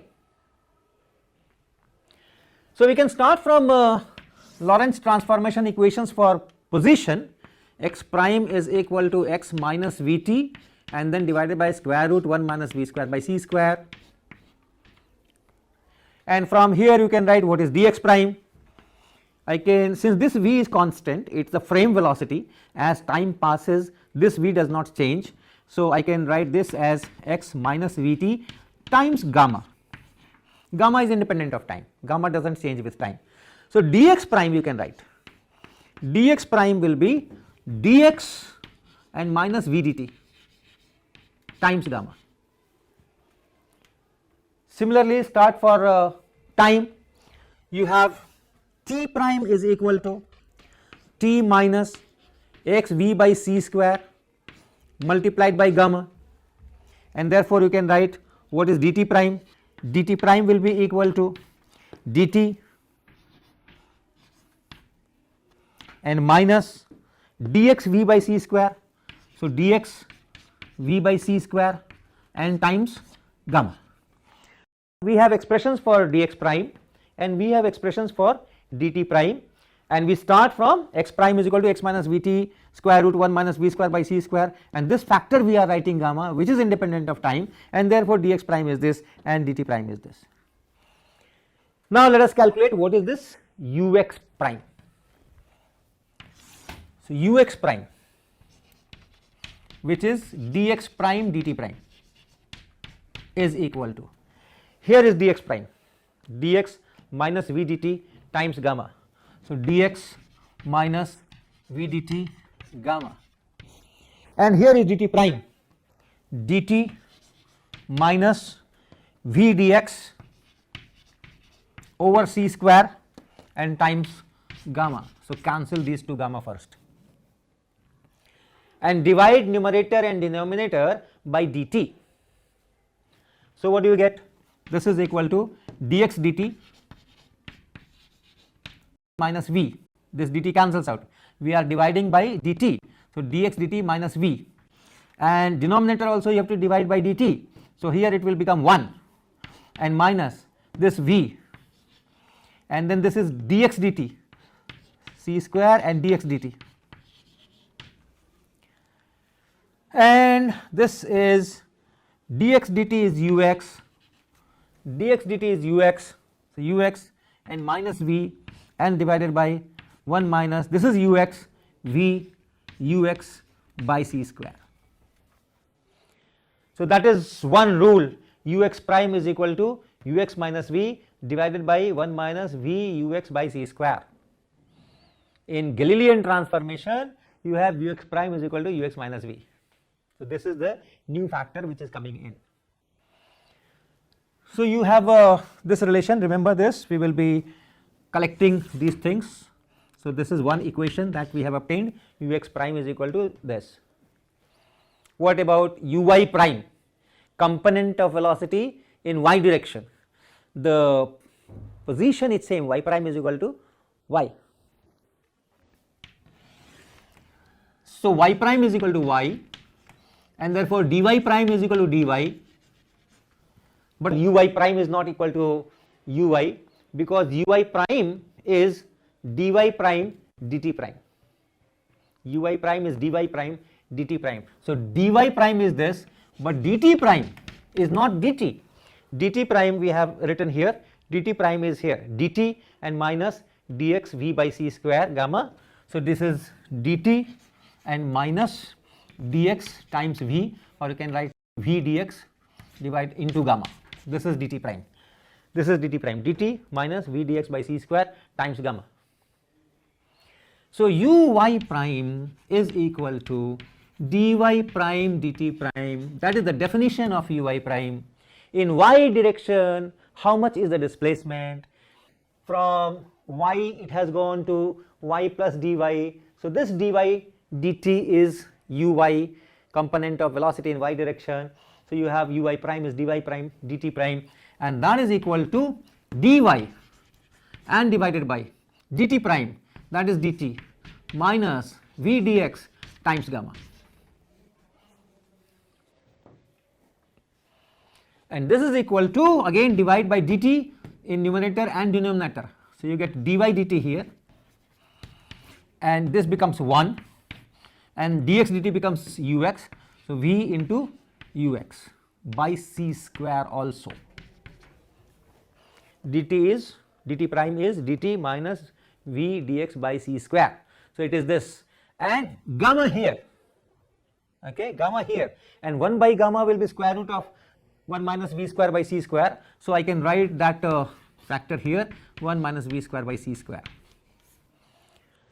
So the expression for y component of velocity in s prime is looks more complicated than the x component here. The denominator is same, but here it is dy dt into 1 minus v square by c square. So you have uy prime is equal to, this is uy, dy dt is uy, so uy into square root 1 minus v square by c square and divided by 1 minus v ux and by c square. And of course I do not have to do anything for uz prime, you know what it will be, uz prime will be similar expression. Okay, so we can collect these things here. Ux prime is equal to ux minus v by 1 plus v ux by c square, not 1 plus, 1 minus. This first equation I have written. Then uy prime is equal to uy square root 1 minus v square by c square divided by the same expression 1 minus v ux by c square, and uz prime is equal to uz and square root 1 minus v square by c square divided by 1 minus v ux by c square. So these are velocity transformation formula, Lorentz transformation for velocity transformation. So these are the equations, Lorentz transformation equations for velocities as you change from s to s prime. If you change from s prime to s, only thing you have to do is change primed quantities to unprimed and unprimed to primed and put minus v in place of v. So you get that inverse transformation from there. So if you have to write the inverse transformation, very simple, only thing you have to do is you, in place of ux prime you write ux, and in place of ux you write ux prime, and minus v becomes plus v, and in denominator 1 and minus v becomes plus v, so it is plus v ux by c square.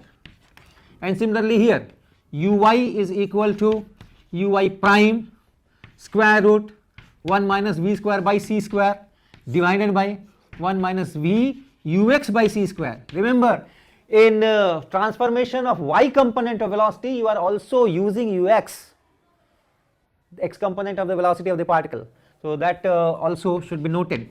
And similarly uz will be uz prime square root 1 minus v square by c square 1 plus v ux by c square.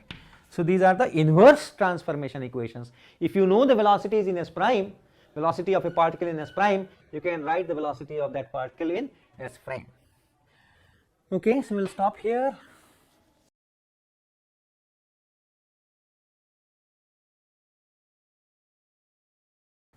So we had done relativistic kinematics, Lorentz transformation going from one frame to the other frame, and then length contraction, time dilation, synchronization of clocks, velocity addition, all these things we had done.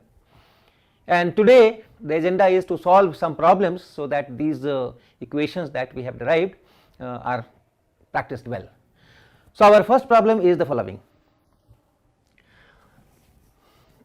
a particular particle created in a nuclear reactor leaves a 1 centimeter track before decaying.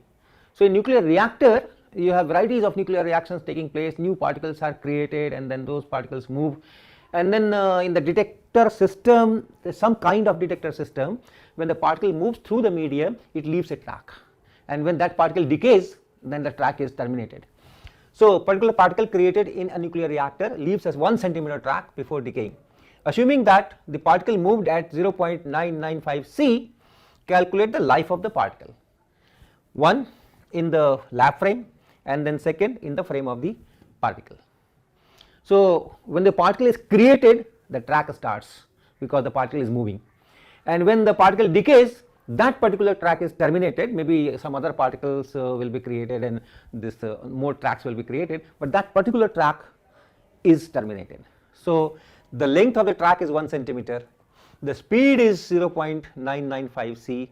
So you can calculate what is the life from particle created to particle decayed. So in the lab frame things are just simple, no relativity needed. In just if I am in one frame only, then things are just your class 9th, 10th, 8th arithmetic and physics. So the life that means time is distance travelled and divided by the speed, and that is 1 centimeter and divided by speed is 0.995 c 3 into 10 to the power 10 centimeter per second. Okay, so you can cancel this centimeter and this whole thing will become in seconds. So it's 1 divided by 3 into this is 15, 1, then this 27, so 28, and then 2, then 27 and 2, 29. So it is this, and into 10 power 10. These many seconds. You can work out how much it is for these many seconds. So if you do it, the answer is 3.35 into 10 power minus 11 second. Okay. So this is simple. In the lab frame, it is moving, and I am seeing that it takes some time, and the length is 1 centimeter. It covers 1 centimeter, and the speed is known. So I can calculate how much time it has taken in covering that 1 centimeter. So that is the life. Now, in the frame of the particle, what is the same time interval? Particle created, particle decayed, time interval. In the lab frame, it is this. In the particle frame, what is the time? So you can see that the particle created and particle decayed, these two events are 1 centimeter apart in the lab frame. So this is not the proper time interval. Whereas if you go in the particle frame, if you put your origin on the particle itself, so the particle is created at the origin and the particle decays at the origin, so the two events are occurring at the same position. So that time interval will be proper time interval, and proper time interval is the smallest time interval. So the proper time interval is smaller than this by what factor? That gamma factor. So this is in the lab frame, and then in particle frame, that same time interval at life, particle created to particle decayed, that same time interval is proper time interval, and proper time interval is the smallest one, and therefore it will be this 3.35 into 10 power minus 11 second, and multiplied by square root 1 minus v by c, which is 0.995 square. So these many seconds. So you can work it out how much it is. I can use my calculator. How much it is?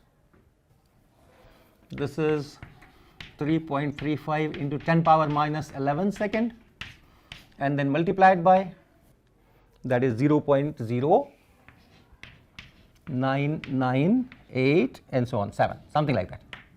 And if you multiply this by 3.35,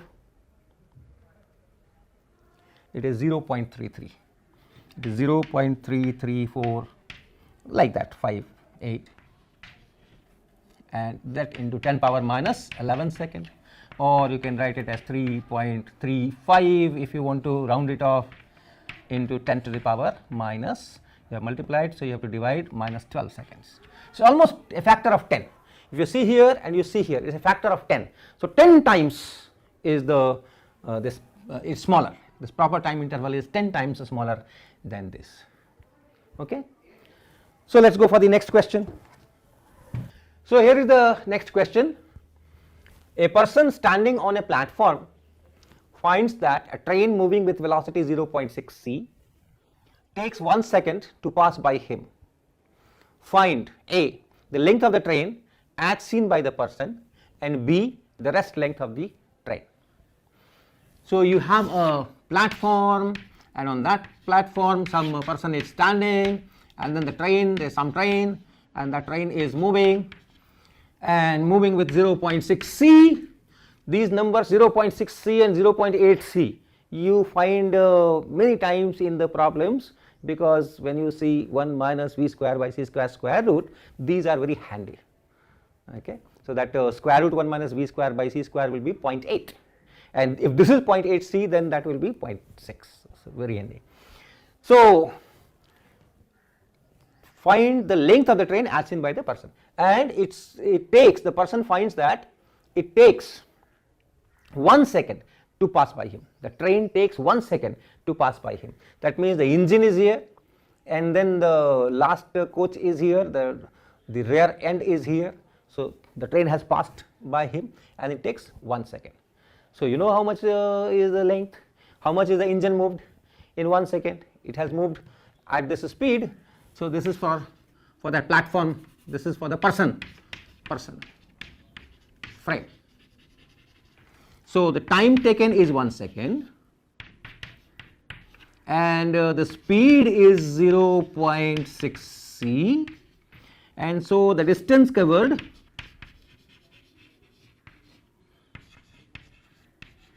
by the train or by the engine in 1 second, that will be equal to 0.6 c second. So 3 into 10 power 8 meter per second and multiplied by 1 second. So it is 1.8 into 10 power 8 meters. So, to practice all these relativity equations, we create these hypothetical situations. The length of the train is 1.8 into 10 to the power 8 meters. So these are all hypothetical situations, but to bring out that meaning of equations, we use these unrealistic numbers.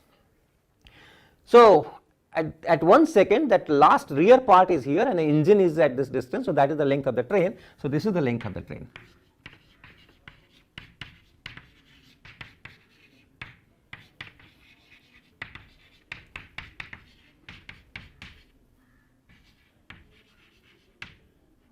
Okay, and when I say that a person finds that, okay, here find the length of the train as seen by the person. So this as seen should not be taken as seen by the eyes. As seen means in that frame, in that person's frame, what is the length? How it finds that length, we are not concerned with this. In the person's frame, this is the length. So that's the meaning. We will be using these kind of words, as seen by, as observed by, but don't think that the process of observation or process of seeing is involved in solving such problems. So this is a person's frame, and then we need rest length. What is rest length? Rest length is the length in the train's frame itself. Okay, rest length of a train means from the train frame you measure the length of the train, that is rest length. And this is moving length, because this is with respect to the platform, with respect to the person, and the train is moving. So this is the moving length and this is the rest length from the train's frame, and rest length is always larger than the moving length, and therefore this rest length will be this length. This length, if I call it L, this will be L, and then divided by square root 1 minus v square by c square. It has to be larger, so you have to divide by this. So this is 1.8 into 10 power 8 meter and divided by 0.8. Okay, when you put 0.6 here, the square will be 0.36, and 1 minus 0.36 will be 0.64, and square root will be this. And so it is, how much it is? 9 by 4. So 2.25 into 10 to the power 8 meters. So at this speed, because of length contraction, the length 2.225 into 10 power 8 meters of this train, the rest length is this, and because of the speed in the person's frame where the train is moving, it has reduced to this much. Okay, so let's go to the next question. So here is that question. It says that at time t, a particular clock A fixed on the x-axis of the frame S agrees with a clock B fixed on the x prime axis of the frame S prime and opposite A. So you have a frame S, let us say this is frame S, and in this frame at time t, a particular clock A. So you have a clock A here and it shows time t. So fixed on the x-axis of the frame S agrees with a clock B fixed on the x prime axis. So you also have a frame S prime, and since we are talking of time t, I am not making the two origins coincide. So there is a clock fixed in S prime, and this clock is B, is just opposite this A, and it agrees. That means this clock also shows time t. So that's the meaning of the first sentence, that at time t, a particular clock A fixed on the x-axis of the frame S agrees with a clock B fixed on the x prime axis of the frame S prime and opposite to A. So these two agree with each other, and this time t is measured from S prime. Remember, this time t is measured from S frame, and at this time there is a clock here, and that also reads t. So this, for this event, this t prime is same as t. Find the x coordinate of these clocks as seen by S. So you need x coordinate of these two clocks as seen from S. So you need this, you need this. So this x coordinate is, let us say, x. So this is our event. This is our event. These two clocks are opposite each other. That is the event. A and B are opposite each other. This B is as seen from S, this B is moving. So at a certain time this B is opposite A, that is the event. So you have x and you have t. When you make the transformation for this same event as seen from S prime, what is the time?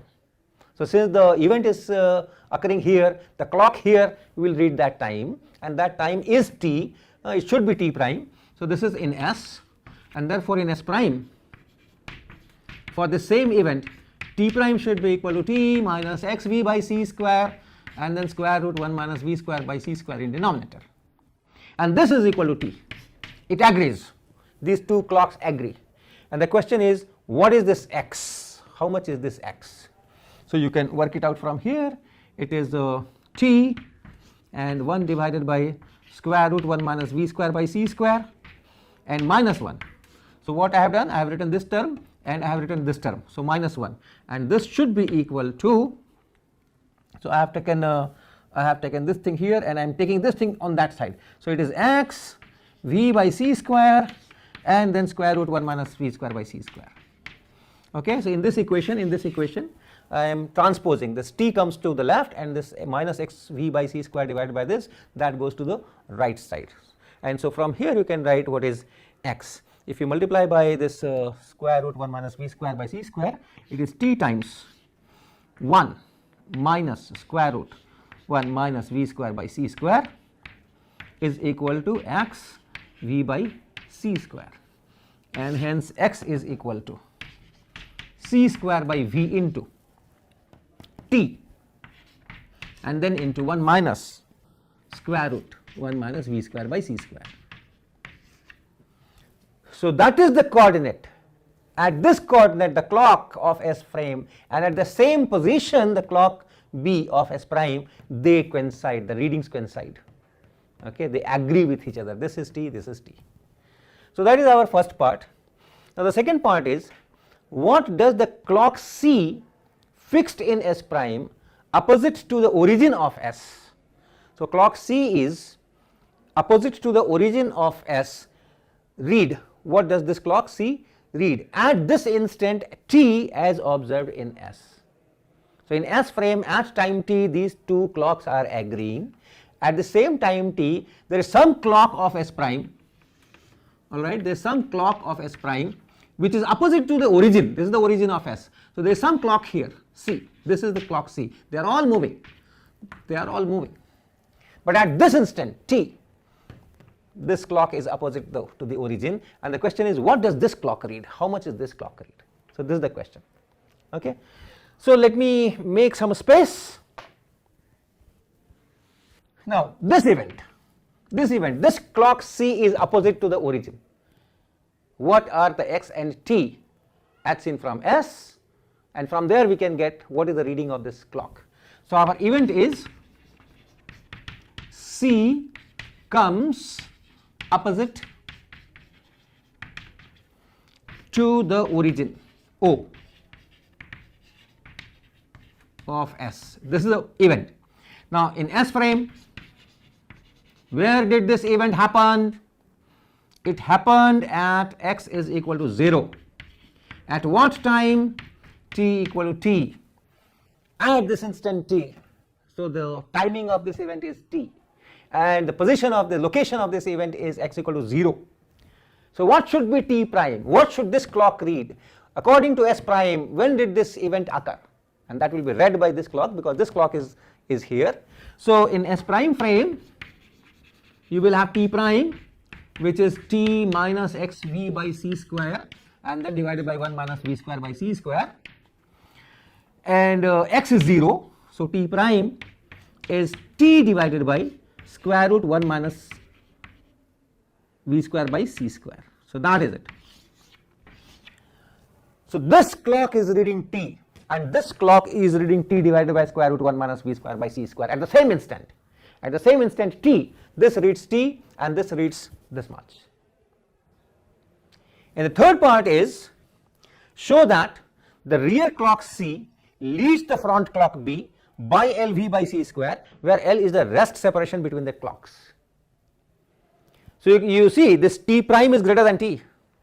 This T prime is greater than T. So this reading is more and this reading is less. This is T and this is more than T. So the rear clock, since everything is moving towards right, this is the rear clock, this is the front clock.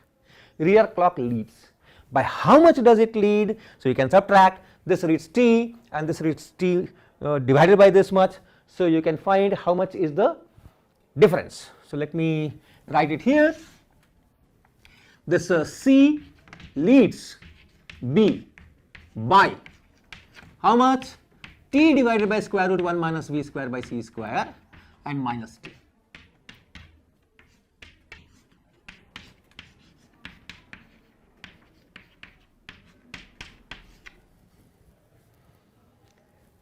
And then you want to show that this rear clock C leads the front clock B by LV by C square, that we have studied, synchronization of clocks, where L is the rest length between the clocks. So let's calculate this LV by C square. Let's calculate this L times V divided by C square. I think I can do it here. L, the rest separation. How much is the rest separation? What is the separation between C and B as seen from S? That separation is just this x, because at time t, at position x, this clock agrees with this. So this B clock is at this coordinate and this C clock is at the origin. So from S, the separation between B and C is x, and that is C square by V into T, and then 1 minus square root 1 minus V square by C square. That is the separation between B and C as seen from S, and in S both of them are moving with velocity V. So the rest separation, which is larger than the separation in any other frame, rest separation L will be equal to this quantity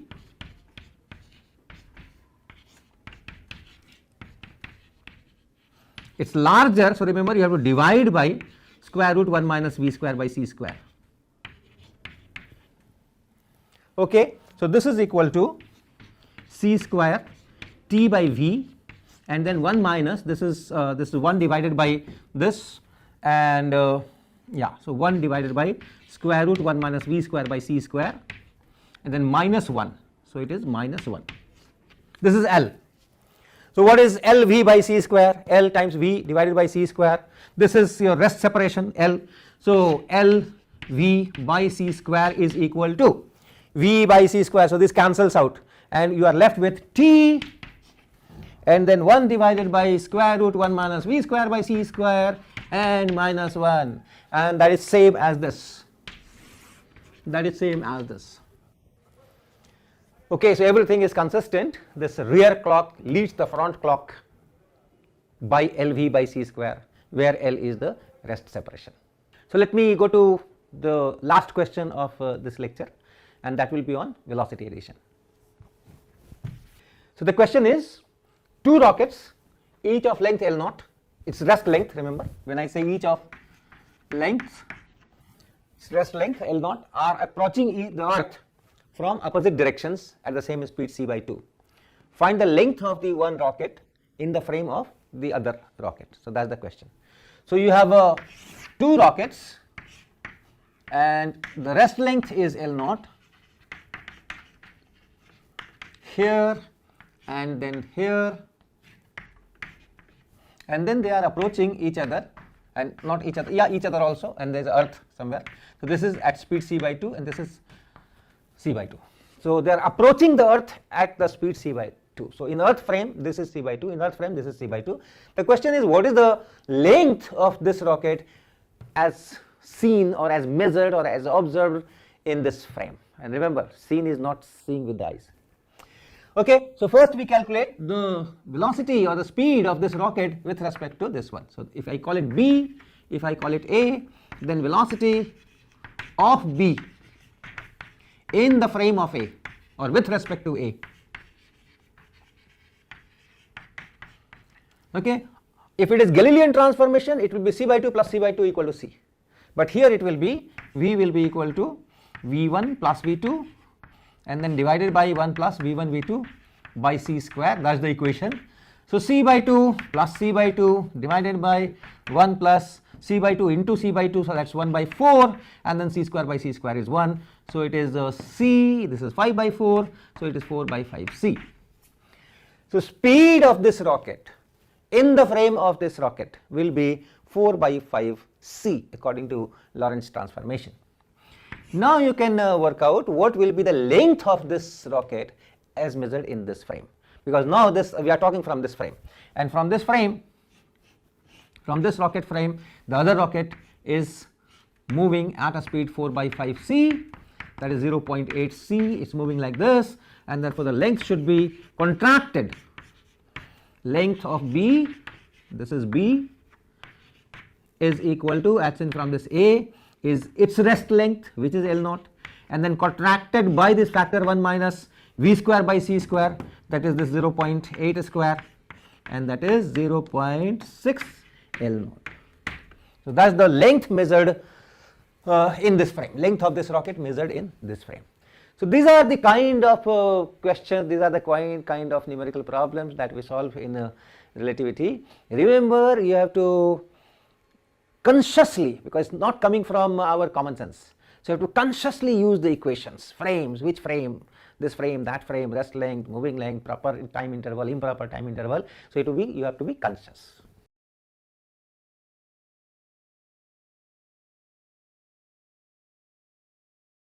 So we have done all the consequences of Lorentz transformation.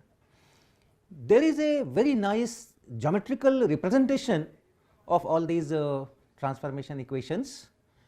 With each event you can assign some kind of a vector quantity, and space and time, space coordinates and time coordinates may be treated as components of that vector. You have seen in this transformation that space and time gets mixed up. T prime is equal to T minus xv by c square divided by square root 1 minus v square by c square. Then x prime is x minus vt divided by square root 1 minus v square by c square. Y prime is y, z prime is z. We have taken motion along the x axis only, therefore these coordinates do not change. But here the time and this x, they get mixed up to get that t prime. You have t as well as you have x. Similarly, to get this x prime, you have this x as well as this t. So as long as you are in one frame, very nice, space is separate, time is separate. But when you are changing from one frame to other frame, there also space and time are different, but then that space coordinates, they are a combination of space and time coordinates in this frame. So just like if you have a vector, if you just put one let us say, suppose you have an axis system, this is x axis, this is y axis, and you have a vector. So as long as you are in this frame, you are using this coordinate axis, you have a component ax, a definite component ax and a definite component ay. But if you rotate these axes and go to some other axis, let us say this is the new axis, this is x prime, and then this is y prime. So we have rotated our axis system about the z axis, common z axis, and say this angle is theta. Then you have the same vector, but the components are now different. Now components are different. This is x axis, so this becomes the x component and this becomes the y component.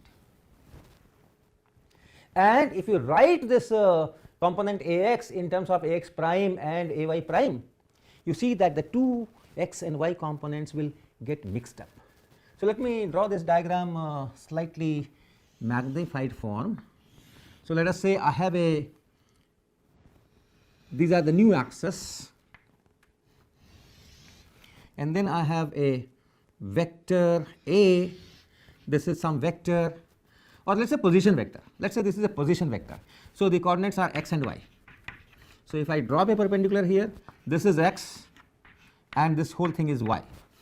And if I drop a perpendicular here, then the coordinates are x prime, y prime. So this whole thing is x prime and this whole thing is y prime, this is y prime and this is x prime.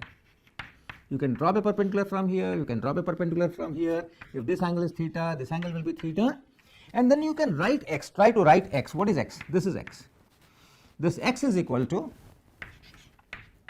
this x is equal to this length, and this length you can write x prime cos theta. So this is x prime cos theta, and minus this length is this is y prime sin theta. So this is y prime and sin theta. Similarly, if you want to write y, so what is y? What is y? This is y. This is y. This is our x axis. This is x prime axis. This is y axis. This is y prime axis. So this is y. This can be written as this length and plus this length. And this length is same as this length. And that is x prime times sin theta. So this is x prime times sin theta. And plus x prime times sin theta is this length, which is this length, and plus this. And this one is y prime times cos theta. So plus y prime times cos theta. If you want to write the reverse x prime, you only have to replace theta by minus theta. So x prime will be x, and cos theta and cos of minus theta are same, so it will remain cos theta. Sin theta will become minus sin theta, so it is plus y and then sin theta. And this y prime will be, here the sign will change, so minus x prime, minus x sin theta and plus y cos theta. So these are the transformation equations, and you see that when you change the frame from this, let's call it S frame, and let's call it S prime frame just for this lecture. So when you are going from S frame to S prime frame, what do you see? You see that the new x prime is a mixture of old x and old y, and similarly new y prime is a mixture of old x and old y. Compare with the Lorentz transformation when you are going from S to S prime. New time coordinate, this new time coordinate is a mixture of the old space and time coordinates, and similarly the new space coordinate is a mixture of old space and time coordinates. So it is as if you have a single space-time entity, space-time vector, and then when you have fixed your frame, inertial frame S, the space and time coordinates are just component of that space-time vector, and as long as you are in that frame, fine, good, very good. So space is separate, time is separate, x component separate, y component separate. Any force in x component does not affect motion in y component, and so on. So they are separate. But when you are changing from S to S prime, space-time vector remains the same, the components change, and therefore the space coordinates and the time coordinates change. So that's a kind of vector associated with our events and geometrical representation. So let's try to explore that. Now this, if you write, let's write z prime equal to z also. So this whole thing can be written as, this thing can be written as in a matrix form. You have x prime, y prime, z prime, and then you write a square matrix here, and again the column matrix here, x, y, z. So from x, y, z you are going to x prime, y prime, z prime, and then you can just see that if you write cos theta here and sin theta here and 0 here, then minus sin theta here, then cos theta here and 0 here and 0, 0, 1. So, if you multiply the matrices, I am sure you know how to multiply matrices. This is 3 into 3 matrix and this is your column matrix. So, when you multiply this, the first you will get a column matrix, that is the column matrix, and the first term here, so that gets multiplied x cos theta, so that is x cos theta, plus second term here, so y sin theta, so plus y sin theta, and then third term here, that is 0, so nothing. Similarly, y prime you can write, it will be minus sin theta into x, so minus sin theta into x, plus cos theta into y, so plus cos theta into y, and then 0, this 0 multiplied by this z, so that is it. Then come here, z prime should be equal to this term into this term, that is 0, plus this term into this term, that is 0, plus this term into this term, that is z, so z prime is equal to z. In fact, many times this transformation equation itself is taken as the definition of a vector. Any set of 3 quantities which have some definite rules to be constructed, and when you rotate the frame and you find that the new quantities according to those rules are these and they are related by this relation, that makes a vector, that is the definition of vector.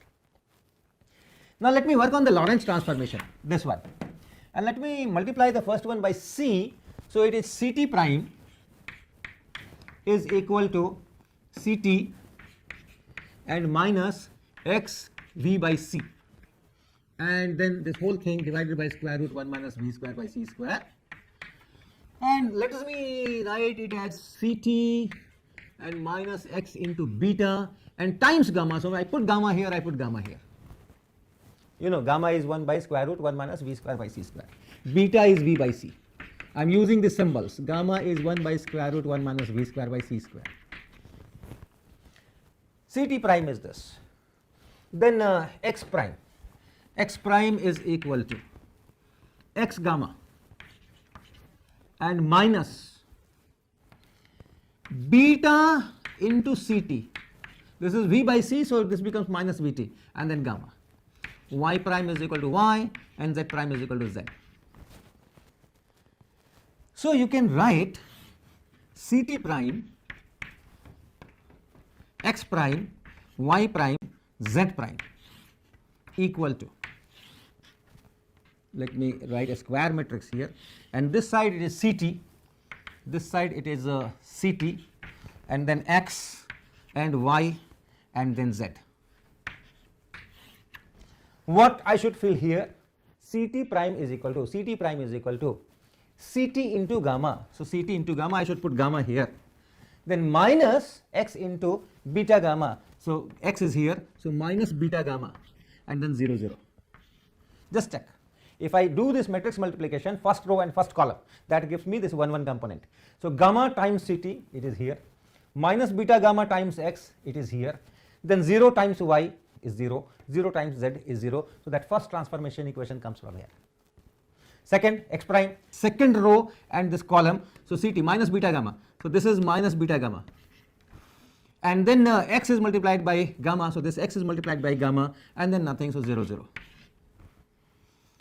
What is y prime? Y prime is y, so y prime you can write 0 0 1 0. Check, this row and this column multiplied will give me this 0 into Ct plus 0 into x plus 1 into y, and then 1 into y is here, and then 0 into z, so I get this one. And similarly z prime is equal to z, for that it will be 0 0 0 and 1, so 0 into Ct plus 0 into x plus 0 into y and plus 1 into z.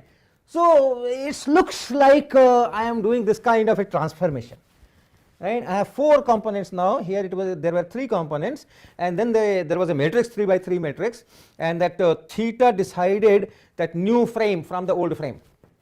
So here also I have column vector 4 components, then there is a transformation matrix that takes me from this to this.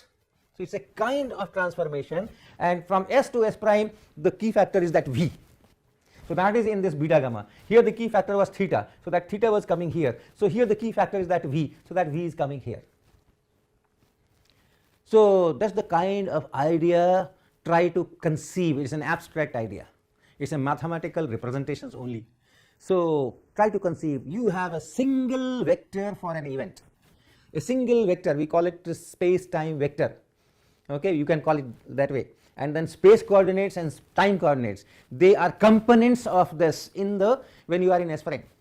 When you are going to S prime frame, which is moving with a velocity v with respect to S in positive x direction, as we have defined, t is 0, t prime is 0 when origins cross and all that, you are changing the frame. And when you are changing the frame, the components do get changed, and the new components are obtained from the old components. They get mixed up to give you these ones, just like here, they get mixed up to give you the new coordinates. And then this is the transformation equation. So this one, this matrix is the transformation equation. Now we can go little further. First, let me tell you some notations which are commonly used. One is in this all this mathematics, what we do is we use not like x, y, z, but we give symbols x1, x2, x3. So x is the vector, and then the first component will be x1, second component will be x2, third component will be x3. So let me make some space and let me describe the symbols. So let me say we name our vector as x. This is x, position vector, and the components which we usually call x, y, z components are x1, x2, x3. So this is x component, this is y component, and this is z component. So if I name it like this, then let me say what is dot product of two vectors. Suppose I have two vectors, one vector is a, another vector is b. So what is the dot product? We call it a dot b, and normally we say it is ax bx plus ay by and plus az bz, where ax, ay, az are components of a and bx, by, bz are components of b. In our symbol we will not use xyz, we will use 1, 2, 3. So in that case this is a1 b1 plus a2 b2 plus a3 b3. This is the scalar product or dot product. You can write this as a summation over I ai bi. So that is why I am using 1, 2, 3, so that I can write it in this particular form. Summation over I, that means I will take three values 1, 2 and 3, you will get three terms. When I is 1, it is a1 b1, when I is 2, it is a2 b2, when I is 3, it is a3 b3, and sum of all these three. So that is this scalar product. There is another convention, and that convention is that if you do not write this sigma I and only write ai bi, it is understood that you have a sigma I here. If a particular index is repeated, ai bi, I is repeated, so that implies that there is a summation sign here. That is also a convention, and we will be using perhaps this convention. Now if you take dot product of a vector with itself,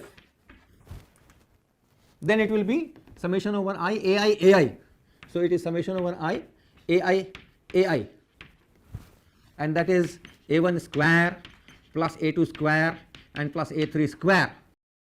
And if you take a square root of this,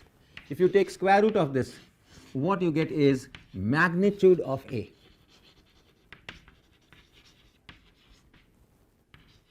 And that is invariant when you rotate the axis.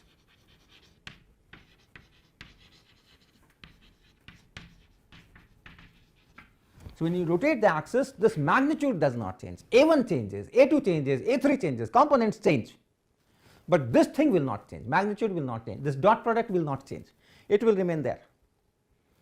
And if you have two vectors a and b, if you have two vectors a vector and b vector, and you construct this quantity a1 minus a2 a1 minus b1 square plus a2 minus b2 square and plus a3 minus b3 square. Think of two position vectors, one is here and one is here. So here the this is say y vector. So here the coordinates are x1, x2, x3, and here the coordinates are y1, y2, y3. What is this x1 minus y1 whole square? a1 minus b1. So what is this x1 minus x2 whole square plus x2 minus y2 whole square plus x3 minus y3 whole square? The x component difference square, y component difference square, and z component difference square. That is the distance square between these two. Okay, so this distance is square. So this distance, if you write d, then this d is square root of x1 minus y1 square, x2 minus y2, difference of y coordinates square, and plus difference of z coordinate square. This whole thing is your distance that is also invariant under this rotation. You rotate the axis, this distance is not going to change. So magnitude of this is not going to change, magnitude of this is not going to change, the distance is not going to change. These are invariant quantities under this rotation. Can we do something like this here also?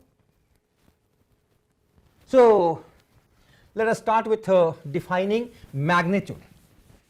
So now you have 4 components. So let me once again define them by an index 1, 2, 3, 4. So I have some event which is given by, let us say, this x, y, z and t, and these are the 4 coordinates. So Ct, let me rename Ct will be written as x, let us say 0 here. There is a reason, okay, let me start with this, we will switch there. Call it 0 component, the time component.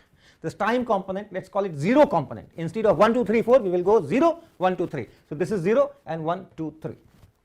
So Ct if I call x naught, then x I call x1, y I call y1, and z I call z1. So that will be wait, x2, this will be x2, and this will be x3. So that will be our symbols. Event, remember I have an event in mind. There is an event in S frame, its location is x, y, z. X, y, z. Its timing is t in S frame. And corresponding to that event and these space coordinates and this time coordinate, we are defining these symbols. The first component which I write x naught is this. The second component, that means the x coordinate in our usual terminology, that is here, and x1. Then y component of that event, location, y coordinate of the location of that event will be named as x2, and z coordinate of that event will be named as x3. So this is now, if you write it again, this will be x naught prime, and this will be x1 prime, and this will be x2 prime, and this will be x3 prime. This is how we will write. This is that rotation, that transformation matrix, and then here you have x naught, x1, x2 and x3. If I try to write the magnitude of this, normally I would have gone for x naught square plus x1 square plus x2 square and plus x3 square. Normally if I want magnitude of this, how will you write magnitude of this? These are the coordinates. So you will say that, okay, this particular magnitude, let us say just x is equal to this coordinate square plus this coordinate square plus this coordinate square. So in that same spirit, if I square all the 4 components and add in our usual symbol, what I will get? I will get Ct square plus x square plus y square and plus z square. This will be the magnitude square. But you know that this quantity is not invariant when you do Lorentz transformation. When you go from S frame to S prime frame, now this S prime is usual relativistic. So in S frame these are the coordinates, in S prime frame these are the coordinates for that particular event. And this quantity is not invariant, this is not invariant. But if you put a minus sign here and a minus sign here, it becomes invariant. Okay? You could just apply Lorentz transformation and see that this quantity does not change. So can we redefine our scalar product little bit? And that is being done. That people do, and what they say that when you are having say 2 vectors A and B, 2 events, okay, there you have 2 events A and B, and correspondingly you have first event you have let us say A naught, A1, A2, A3, these are the components. The event, first event occurred at these x, y, z coordinates and at a time t, c times that time is this A naught. Then you have another, so this is one vector, and then you have another vector, say B naught, B1, B2, B3. This is another event and correspondingly another set of coordinates. And if you have to define A dot B, what you should do is, first component when you are writing A naught, B naught, put a minus sign here. This component A naught, B naught, put a minus sign here, plus, this is okay, A1, B1, plus A2, B2, plus A3, B3. If you define this way the dot product and take dot product of a particular vector with itself, then you will have this A dot A, which is minus A naught plus A1 A1 plus A2 A2 plus A3 A3, and that is minus, this is CT, this is CT, so minus C square T square, and plus A1 square, that will be the x coordinate square. Okay, let me write that way, x coordinate square, this is y, so this will be y square, and that is z square, and this quantity will not change. So define magnitude, define dot product by this equation, and correspondingly that definition remains the same. Take dot product with itself, that gives magnitude square, magnitude remains invariant. And then if you have two vectors, A and B, two events A and B, the corresponding vectors are A and B, these are two different events, and then you construct this quantity A naught minus B naught square plus A1 minus B1 square plus A2 minus B2 square plus A3 minus B3 square. Just like this, If you construct this quantity, this will be essentially C square T1 minus T2 square plus x1 and minus x2. Now this 1, 2 are our usual symbols. 1 and 2 is for two different events, event 1 and event 2. So x1 minus x2 square, then you have y1 minus y2 square and z1 minus z2 square. So this quantity will be in our usual, so far we have used the symbols x, y, z, t. In those symbols this will be the thing, event 1 and event 2. But you know that this is not invariant. You have to put a minus sign here. So put a minus sign here. This is invariant. It's like the distance between these 2 points. It's like that. And we have to put this minus sign all the time, so that minus is here. And this quantity will be invariant, just like this distance is invariant. Now this quantity is called interval between the two events, not the time interval.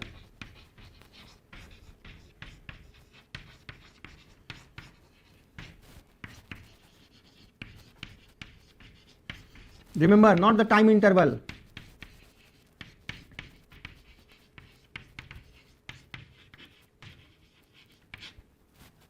Okay.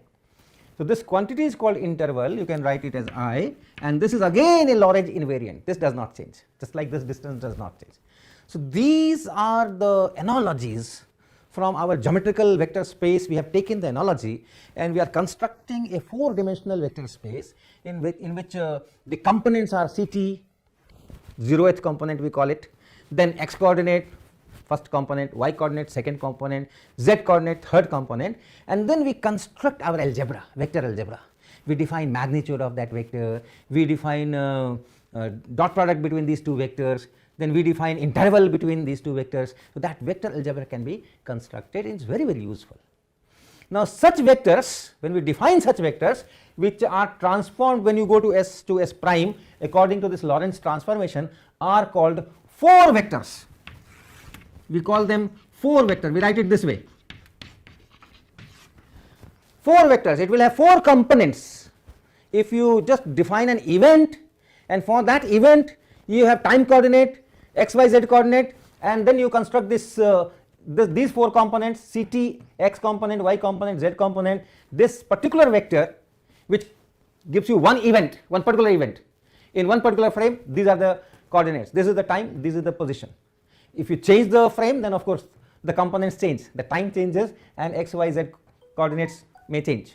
right. So that is known as, that particular vector is known as position 4 vector. This is position 4 vector. It has time also, but it is usually called as position 4 vector. So position 4 vector is the time coordinate of an event multiplied by c, and then x, y, z components for the spatial location of that event. So that is known as position 4 vector. And any set of 4 quantities, any physical quantities which can be represented by 4 components, and if those 4 components transform on going from S frame to S prime frame according to this equation, will also be called a 4 vector.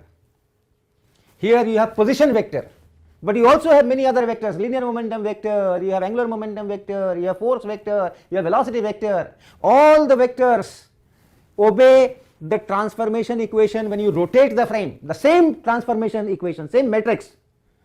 So anything which obeys that transformation matrix will be a vector.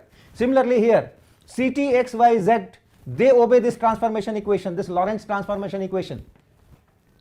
Any other physical quantity which can be represented by 4 components, not necessarily time component and position component, but 4 components, and if those components change when you go from S to S prime in this particular fashion, they qualify for being called a 4 vector. And we will come across many other 4 vectors also apart from this position 4 vector.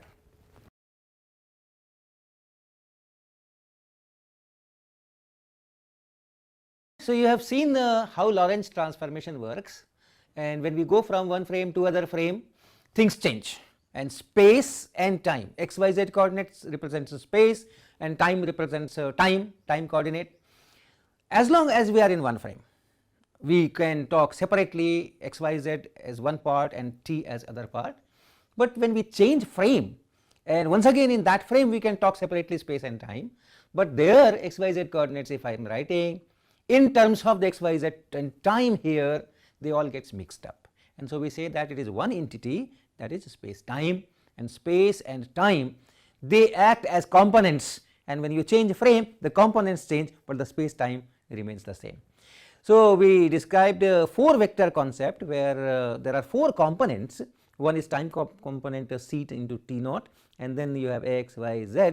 So these 4 components make a 4 vector, and they transform to another frame through some transformation equations which are quite similar to the transformation equations when we rotate the frame in our usual 3-dimensional geometry and then construct a transformation matrix and see how that in the rotated frame what are the coordinates and how they are related to the initial coordinates. So those things we have done.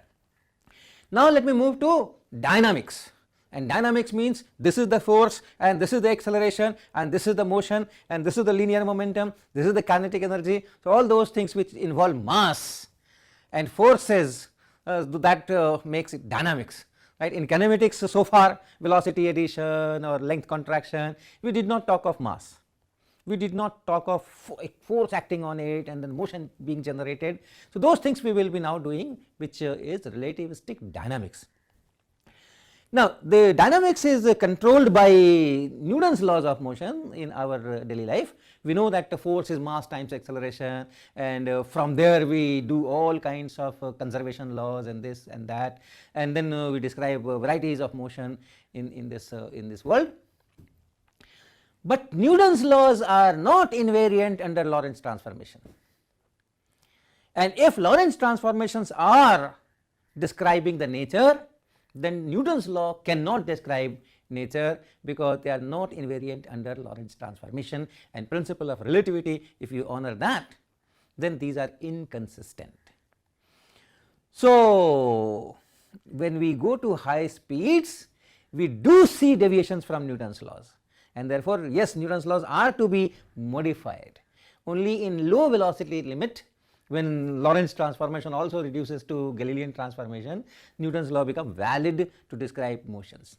Most of our motion that we encounter are in this region, low velocity region. Low velocity means compared to 3 into 10 power 8 meter per second, the velocities are low.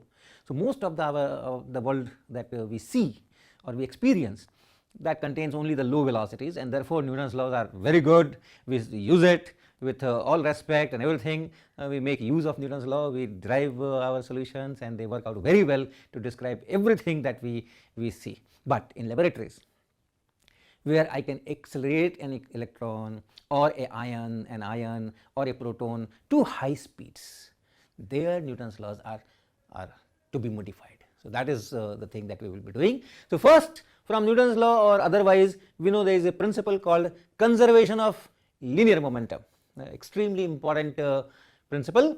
So, if I look at that, linear momentum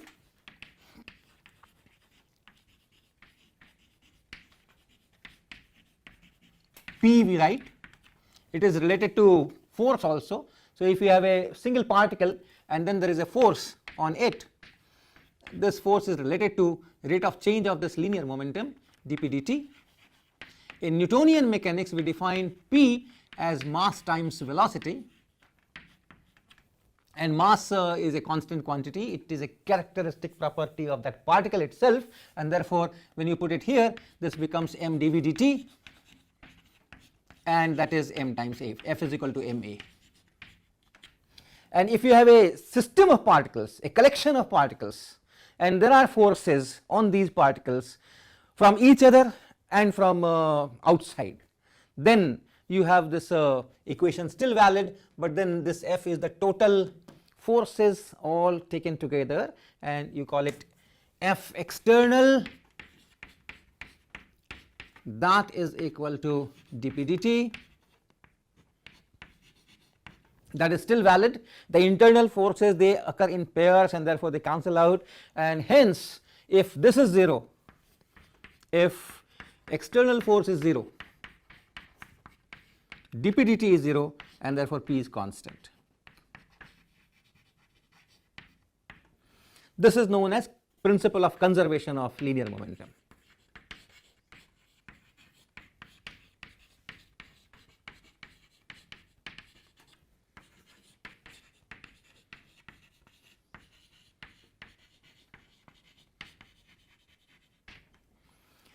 So, first I will take an example and see if this principle of conservation of linear momentum with this definition P is equal to m times v is valid when your speeds are high, or it has to be looked into. So, I take an example, a specific example. Let us take two particles A and B on the x axis, each of mass m naught, and then they are moving towards each other with same speed u. So, this is the starting situation. You have two particles, they have same masses m naught, and they have same speeds u, and then they are going towards each other. The collision is not head on, and there is some slight shift, and hence after collision these particles pick up a small velocity in y direction also. Okay, this is they make collision, and our collision will be elastic. So, let us take this elastic collision, and after collision this particle deflects little bit and this particle also deflects little bit. So, after collision this particle has gone here, suppose somewhere here is the collision, and then it has picked up a small speed in y direction, and this particle B, this particle A now is going this way, and this particle B which is coming, that also after collision picks up that small velocity and it goes this way. So, this is B particle. We will assume that we are taking a specific example only. So, we will assume that this collision is such that this y component of velocity is very small, infinitesimal of first order. So, here the component is ux, and here the component is uy, and uy is quite small, let us write it delta u. Now, since it is elastic collision, the kinetic energy is same, and situation is very symmetric. If you have to take kinetic energy same, and linear momentum conservation we are always looking at. So, here the linear momentum is 0 in x direction, in y direction. So, here also linear momentum should be 0 in x direction and y direction, and therefore these two should again be opposite each other, same line, these two should be on the same line, so that the linear momentum vector when added may give you 0, and the two magnitudes should be equal. and therefore the speed here should be equal to speed here, and this component should be equal to this component, and this component should be equal to this component. So this is ux, and this is delta u, right? This is ux, this component is ux, and this component is delta u. And kinetic energy is constant. Here the kinetic energy is half m naught u square plus half m naught u square, and here it should be the same kinetic energy, and therefore the speed of the particle, that should be u here and u here, the same u, so that the kinetic energy half m u square m naught u square plus half m naught u square, here also it should be half m naught u square plus half m naught u square, so it should be same. So all these things I am telling from Newtonian mechanics, but even otherwise the kinetic energy will depend on u, even if it is not half m u square, it will depend on u and mass, and since the two particles are having same mass, the two speeds have to be same. Now this is from our lab frame, say S frame. So in this frame, linear momentum is conserved, and kinetic energy is also same.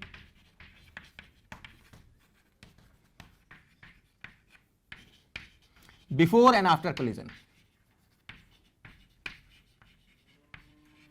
Same thing here, linear momentum is same, conserved means same before and after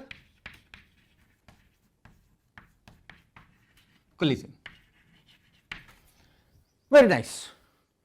Now look at this whole phenomena from the frame S prime, and S prime will be moving with respect to this S frame in the x direction, positive x direction, with a speed, let us say this u. So I take S prime, so if this is S, let us take S prime, this is S prime, which is moving with respect to S with a speed u. So in this S prime frame, what will be the situation, what are the velocities before the collision and after the collision? So you remember the velocity transformation equations. If you have a particle, suppose this is S, in S you have a particle which is going with some component ux here and ui here, and then you have a frame S prime, and S prime goes with a velocity v with respect to S. Our transformation equations for velocity was that this in S prime frame, from S prime frame, if you look at this particle, then you will have ux prime, which is ux minus v over 1 minus ux v by c square, and then you have ui prime, which is ui, and then square root of 1 minus v square by c square, and then divided by 1 minus ux v by c square.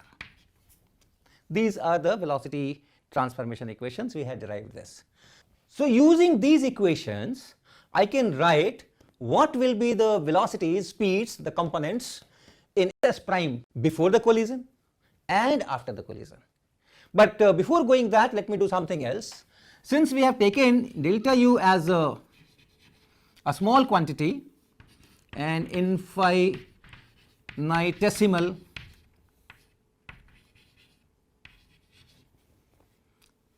quantity, what we will do is, whenever it is added to a finite quantity, we will neglect that. So if I look at the kinetic energy here, or speed here, let us take this as speed here. So for this particle, this is particle B after the collision.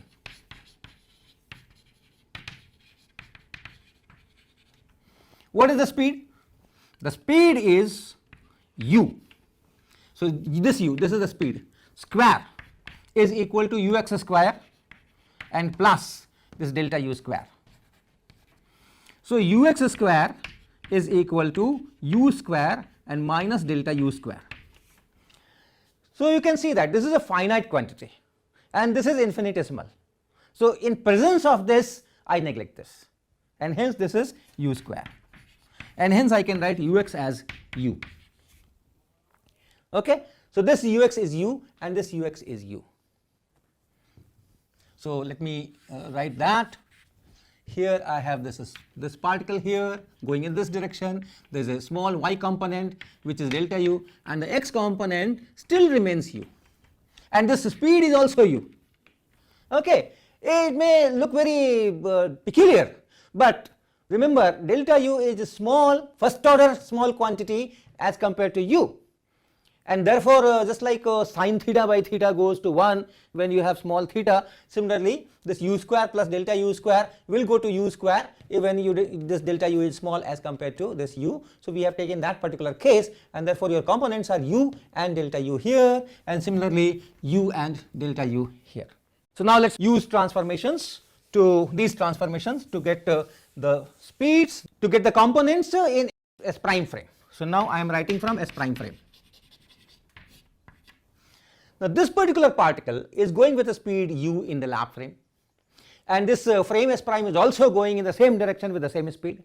So this particle will be at rest here. So our picture is that this particle is at rest, this A particle is at rest. And what happens to B particle?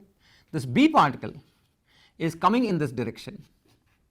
It is coming in this direction, and when you use that equation, this equation, remember your ux is now minus u, and therefore it will be, the speed will be 2u by 1 plus u square by c square. This ux is minus u and this v is u, so it is 1 plus u square by c square. So this is before the collision. After the collision, what happens? So let's start with this. A particle is here, A particle is here, this is, let us say, A particle. X component, here this x component is u, and the frame S prime is also moving with the same speed u in the same direction. So this component will be 0, ux prime will be 0, this ux is u and this v is also u, both in positive direction. So this particle will just go in this direction. So x component is 0, and what is y component of velocity? This is delta u, so you have to use this equation here. So this will be uy, that is delta u, multiplied by square root 1 minus frame velocity v here, so that is u square by c square, then divided by 1 here minus ux, so it is minus u frame velocity again u divided by c square, and therefore this is delta u divided by square root 1 minus u square by c square. So that is particle A, right?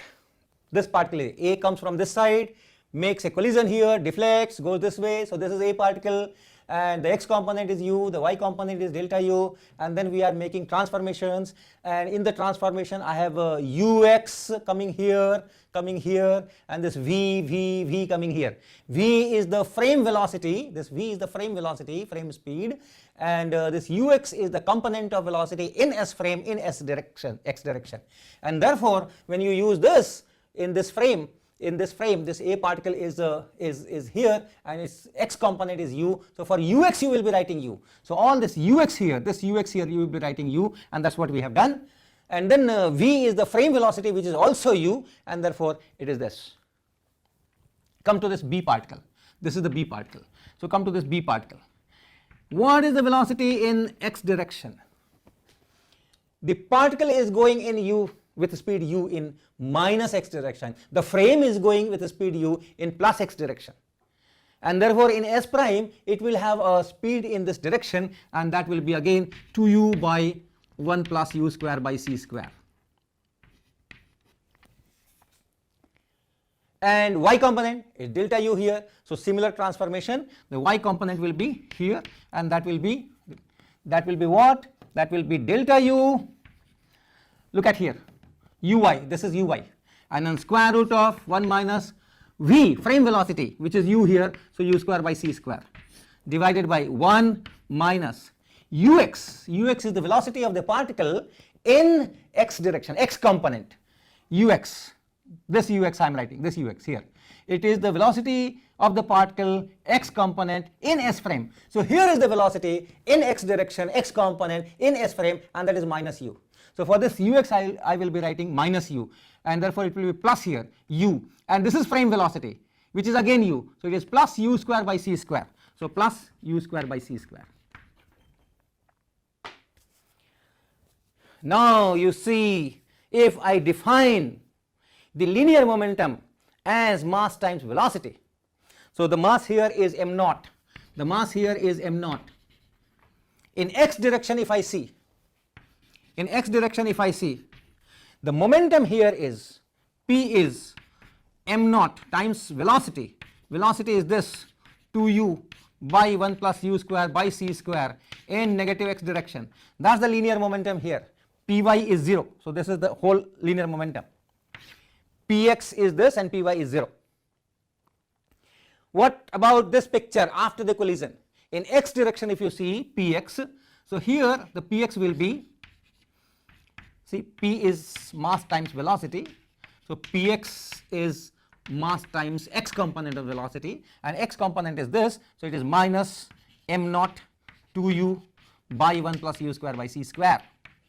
Here this is 0, it does not have any x component in the velocity, so this is the total px. And what was total px here? The total px here was minus m naught 2u by 1 plus u square by c square. So yes, the x component of the linear momentum is conserved. Before the collision it is this, after the collision it is this. What about y component? Y component here is 0, y component here is 0, and y component here is not 0. Look at the velocity here, this is the speed, this is the y component, and this is the y component. So py, if you are writing, this is not 0, it not come out to be 0, it will be minus m naught times this thing delta u and square root 1 minus u square by c square divided by 1 plus u square by c square. This will be py here, and from here py is this, so plus m naught and then this delta u divided by square root of 1 minus u square by t square here. So you can see that this is not 0. Okay, so we have done the velocity transformation according to Lorentz transformation, and what we find is that if we are taking this special example, specific example, mass m naught here, mass m naught here, u here, collision, and then kinetic energy same before and after, that tells me that for the first order of small quantity this will be u, this will be delta u, this will be u, that will be delta u, and from here we have done all these transformation equations, we have written all this px and py before the collision, and then we made the transformation here, and what we are writing is px here and py here, and we find that this is not 0, this was 0. So if we define linear momentum in this fashion, it is not conserved in the two frames, and this linear momentum conservation principle comes from Newton's law, remember. So Newton's law is not being valid here if v is not very small as u is not very small as compared to c. So that is the thing which forces us to redefine linear momentum. If we say that okay, fine, let us redefine this linear momentum in such a way that when v is much smaller than c, it should reduce to this equation. It is a very nice equation, p equal to mv, and then this p remaining conserved if external force is 0 is extremely good principle, we cannot do away with that. So when low velocities, at low velocities, the linear momentum should reduce to this, but then at high velocities, or in general the linear momentum should have a slightly different expression from this, which should reduce to this when you go to this lower velocities limits. So how to do that? How to redefine this so that linear momentum principle, conservation principle remains valid? That is the thing that we have to take next.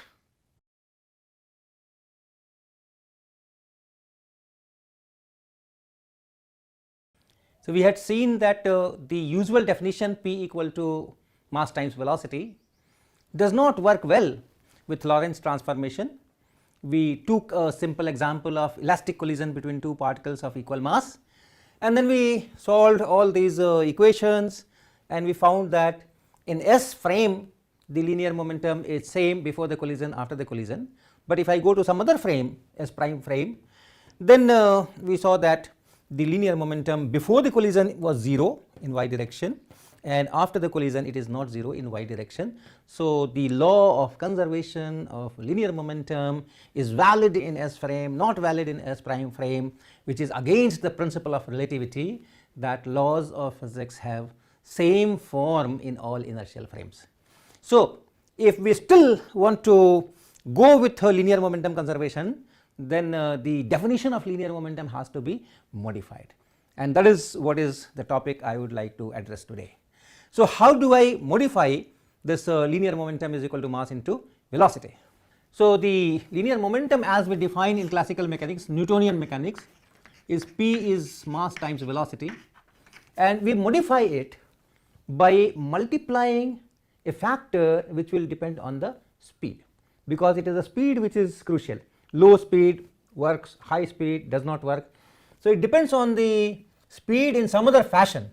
So, let us say that it is to be multiplied by some function of speed fv, and the requirement is that this fv should become 1 as you approach 0 velocity, because at low velocities it should work. So, if I take this as the definition, let me write m naught, I have taken m naught here. If this is the definition where this fv, this function, this functional form I do not know as yet, we will derive, this goes to 1 as v goes to 0. This is our requirement. So, we have to find what this function can be. So, we come to the same example once again, two particles of equal rest mass, equal mass m naught and m naught going in opposite direction with same speed u, collide, and then they go this way, the same example we take. Now, if I look at the new definition of linear momentum in the S prime, let us look at the S prime. What happens? This momentum and this momentum both are multiplied by the same factor fv. The speed is u here, the speed is u here, and therefore, the total linear momentum is still 0. If I come here, once again the speed here is u, the speed here is u. So, the factor which is multiplied fu, it's same here and same here. So, they are equal and opposite. So, this is also okay. So, in S frame conservation law holds. Now, come to S prime frame. This is the story of S prime frame. Initially, before the collision, this particle was at rest in S prime frame, and this particle was going in this direction. So, what is the linear momentum, initial linear momentum? Py is still 0, because in y direction there is no motion. Px you have to multiply by factor that we have taken. So, here it is 0 velocity. So, the linear momentum is anyway 0. Here the linear momentum is m naught into this velocity, that gives me the direction, and this should be multiplied by f of what? This should be multiplied by f of velocity, and velocity is this. So, 2u divided by 1 plus u square by c square. Okay? Whatever is the functional form, that same functional form, but in place of this v, you have to write this 2u by 1 plus u square by c square, that is the speed here. And what happens this side? What happens this side? So, let me erase all this. This side, x direction, the linear momentum of this particle is in x direction from S prime after the collision. It will be m naught, I am writing px. So, m naught, let me put minus also, px is equal to minus m naught times x component is this, okay, here it is. So, if you write x component px, that will be m naught into vx component, and function of v, this is the speed, remember this is speed, so it remains the same. Py is m naught vy, then f of v is like this. So, here it is m naught and the velocity is 2u by 1 plus u square by c square. This is the x component of velocity, and this multiplied by what? Speed of the particle here, and speed of particle will be this whole square plus this whole square, and then the square root of that, that will be the speed. And you know what that speed will be finally? That will be 2u by 1 plus u square by c square. Why? Because this y component is delta u into something, right. So, this is the small quantity, infinitesimal of first order, and here it is a finite quantity 2u by 1 plus u square by c square. So when you write this whole square plus this whole square, from the very beginning we have been neglecting this delta u terms if there is a finite term present in front of it as an addition. So it is this is px, and no linear momentum in x direction from here because this is going in y direction only. This linear momentum here is this, after the collision it is this, and before the collision it is if you take x component, this minus I cap, we will just put a minus here. So before the collision it is minus m naught 2u by 1 plus u square by c square, function of 2u by 1 plus u square by c square. You see this thing and this thing, it's same. If you write px, you put minus here and remove this I cap. So this remains same. X component of linear momentum is not disturbed, it is conserved. Now comes the crucial thing, y component. Now for y component, you know the y components, and therefore you can write the momentum in y direction before the collision, and that is what py is equal to 0, because this is at rest and this is going in x direction, negative x direction. So py is 0 before the collision. What happens after the collision? Py. So look at this particle here, this b particle here, this is the velocity, this is the velocity. So py of the first particle, this particle is actually b. So py of b is equal to, direction is of course negative, y is taken that way, you can also take y this way, no problem.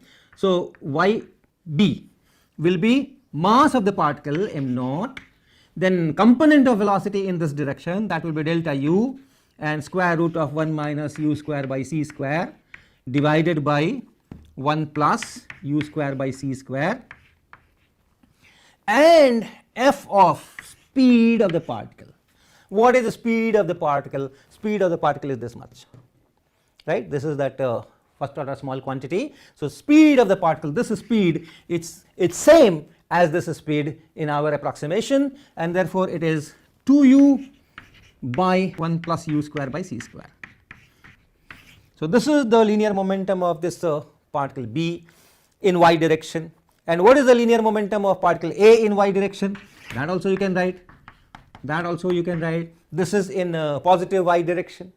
So mass m naught into y component of the velocity, which is this delta u by square root 1 minus u square by c square, and then function of the speed. And what is the speed now? This is the speed, and we should write that delta u by square root 1 minus u square by c square. So consistently I am using this definition chosen, p is m naught v and then function of the speed. So x component, this v becomes vx, y component, this v becomes vy, this remains f of speed. So here the speed is this much, so it is a function of this. This I cannot neglect because it is not in front of some finite quantity itself, but this function fv goes to 1 as v approaches 0, so that I get back my Newtonian definition, p equal to mass times velocity for low velocities. And here this velocity is anyway infinitesimal, delta u divided by square root 1 minus u square by c square, and therefore this is the speed which is going towards 0, and f of this is 1. So you can write this as just m naught delta u divided by square root 1 minus u square by c square. So the total linear momentum in y direction will be this and plus this, and that should be equal to 0 because before the collision the linear momentum is 0. And we have put this function f of v etc., so that with new definition of linear momentum the momentum should be conserved, should be same before the collision and after the collision. So to find the functional form, I can always say that this py is 0, so this py should be 0, so this plus this should be 0. So m naught delta u square root 1 minus u square by c square divided by 1 plus u square by c square should be equal to make total py 0, this should be equal to, no, this f is also there. So, f of 2u by 1 plus u square by c square, this should be equal to what? This should be equal to this m naught delta u and divided by square root 1 minus u square by c square. This magnitude and this magnitude, this should be equal, so that when you add y component of linear momentum of A and B, it should be 0. So, this is it, and you can cancel out this m naught du here, m naught du here, and you can write what is this f 2u by 1 plus u square by c square is equal to, this is 1 by square root 1 minus u square by c square, and then from this side you will have 1 plus u square by c square in numerator and square root of 1 minus u square by c square in denominator. This function of 2u by this is equal to the right hand side, and from here this thing goes on the other side, this denominator goes in numerator and this numerator goes in denominator. So, this is just say c square plus u square and here c square minus u square. Okay, this is square root and this is square root, they become just 1 minus u square by c square, multiply by c square in numerator and denominator, this is c square plus u square and this is c square minus u square. Now, we have some concrete result with us about this functional form f, and if I call this whole thing w, let us call it w, let us call w equal to 2u by 1 plus u square by c square, so that this becomes fw, and if I can write this in as a function of w, I know what is the functional form, and it's a very simple one, and I just do the shortcut. From this equation you can write u as a function of w, and then you can put that here, and this is fw is in terms of w. Now, let us see what is w square by c square. W square by c square is 4 u square by c square divided by 1 plus u square by c square whole square, right, w by c. So, divide by c, w by c is this is w by c square. So, 4 u square by c square and whole square of this. So, that is you can write this as 4 u square, and remember this will be c square plus u square divided by c square. So, c to the power 4 will come here, and this you can cancel, this is c square, and then it is c square plus u square whole square. Okay, simple algebra. When you square it, here you will get c square plus u square divided by c square, and squaring gives you c to the power 4 which goes up, and that c square cancels with that c4 giving you the c square, and here it is c square plus u square whole square. What is 1 minus w square by c square? It is 1 minus this. So, 1 minus 4 u square c square divided by c square plus u square whole square, and this minus this is c square minus u square and divided by c square plus u square whole square. So, what is square root of 1 minus w square by c square? It is c square minus u square divided by c square plus u square. And so, what is this quantity? C square plus u square divided by c square minus u square. Look at here, it is just reciprocal, c square minus u square divided by c square plus u square. So, this quantity is reciprocal of this. What you have is c square plus u square, or let me write it here itself, this is 1 by square root of 1 minus w square by c square, and this is w. So, this is f of w. So, this is f of w. So, we have gotten the functional form. F of w is 1 divided by square root 1 minus w square by c square. So, f of w is 1 by square root 1 minus w square by c square. So, f of v is 1 by square root 1 minus v square by c square. This is the functional form, whatever you put here you write here. So, our definition of linear momentum becomes P is equal to mass of the particle then velocity, and then multiplied by this quantity. So, you can write this in denominator 1 minus v square by c square. So, that is our modified definition of linear momentum. So, if speed is low, if speed of the particle is much smaller than c, then this denominator will tend towards 1 and you get back your original definition of linear momentum. And if speed is not negligible as compared to c, then you must take care of this. If I define linear momentum in this fashion, which is slight modification of Newton's definition, Newtonian definition of linear momentum, even at high speeds the linear momentum will be conserved.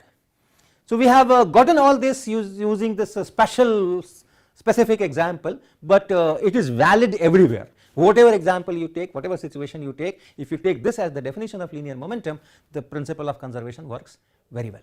So, let us talk more about this. Let me first make some space. Now, people still love that old definition P equal to m into v, and you can use that also provided you define this quantity m naught divided by square root 1 minus v square by c square as mass.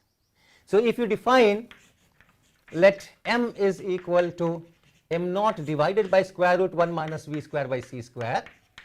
If the particle is moving with speed v, define this quantity m naught divided by, this is the mass of the particle divided by this, then you can still write P is equal to mv. That is why I have taken m naught here, so that I can use the symbol m here. People call this m naught rest mass. This is known as rest mass of the particle. M naught is called rest mass of the particle, and this m, which is defined this way, that m is called just relativistic mass.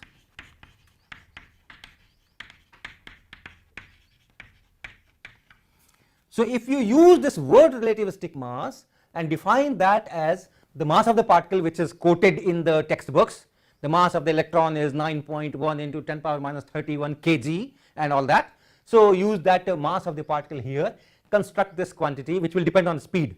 So, this quantity you can write this as m, and you can give it a name, relativistic mass, and the normal mass of the particle, textbook mass of the particle, is called rest mass. And of course, if v goes to 0, then the rest mass and the relativistic mass are the same.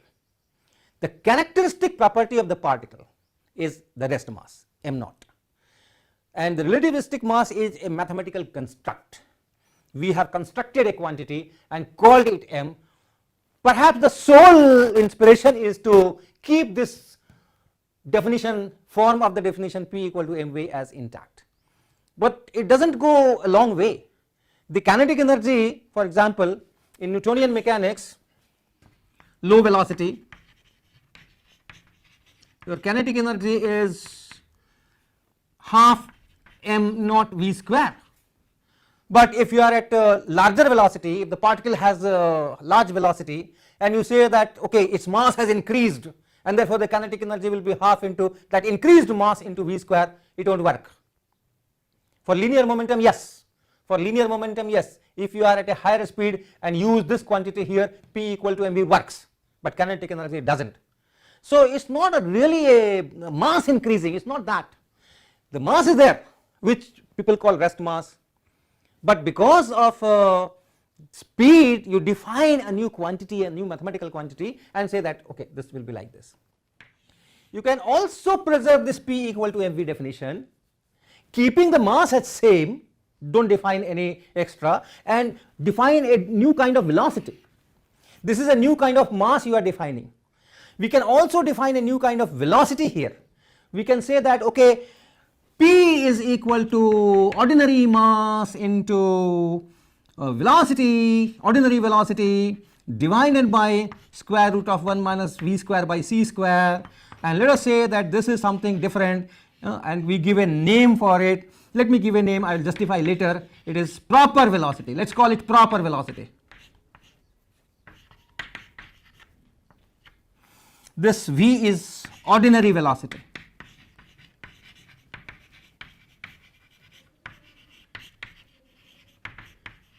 Just like we had two kinds of masses, rest mass and relativistic mass. The Newtonian mechanics knows this mass only. In relativity, we do have this rest mass, and on top of this we define relativistic mass. Similarly, in Newtonian mechanics we have velocity.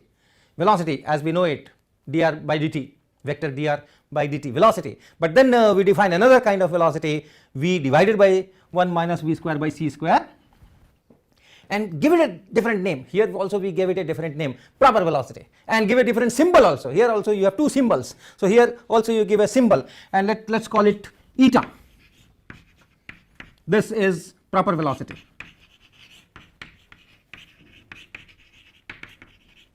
Proper velocity, and this eta is this.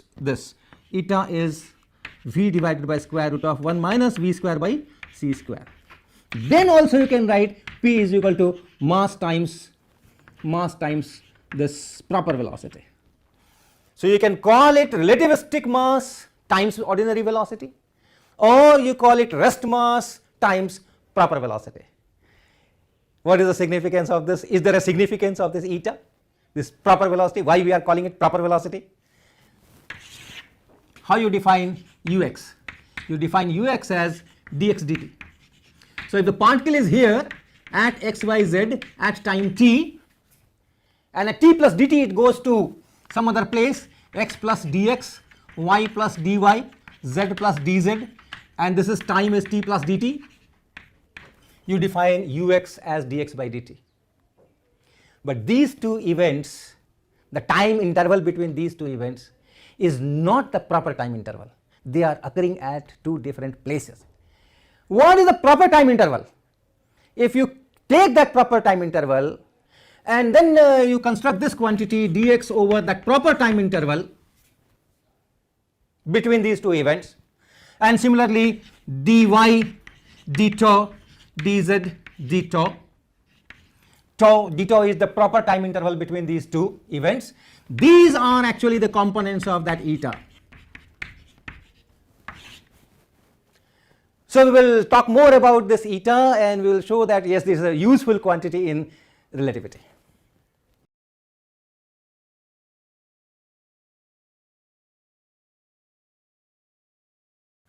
So in the previous two lectures we talked about linear momentum, and linear momentum is a very important physical quantity, and the law of conservation of linear momentum is one of the pillars, very strong pillars of our formulation of physics.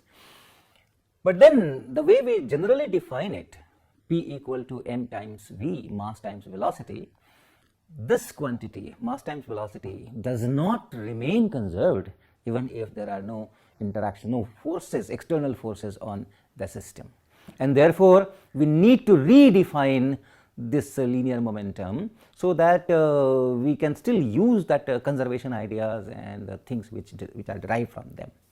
And as we had seen that if we define a quantity, if you have a particle of mass m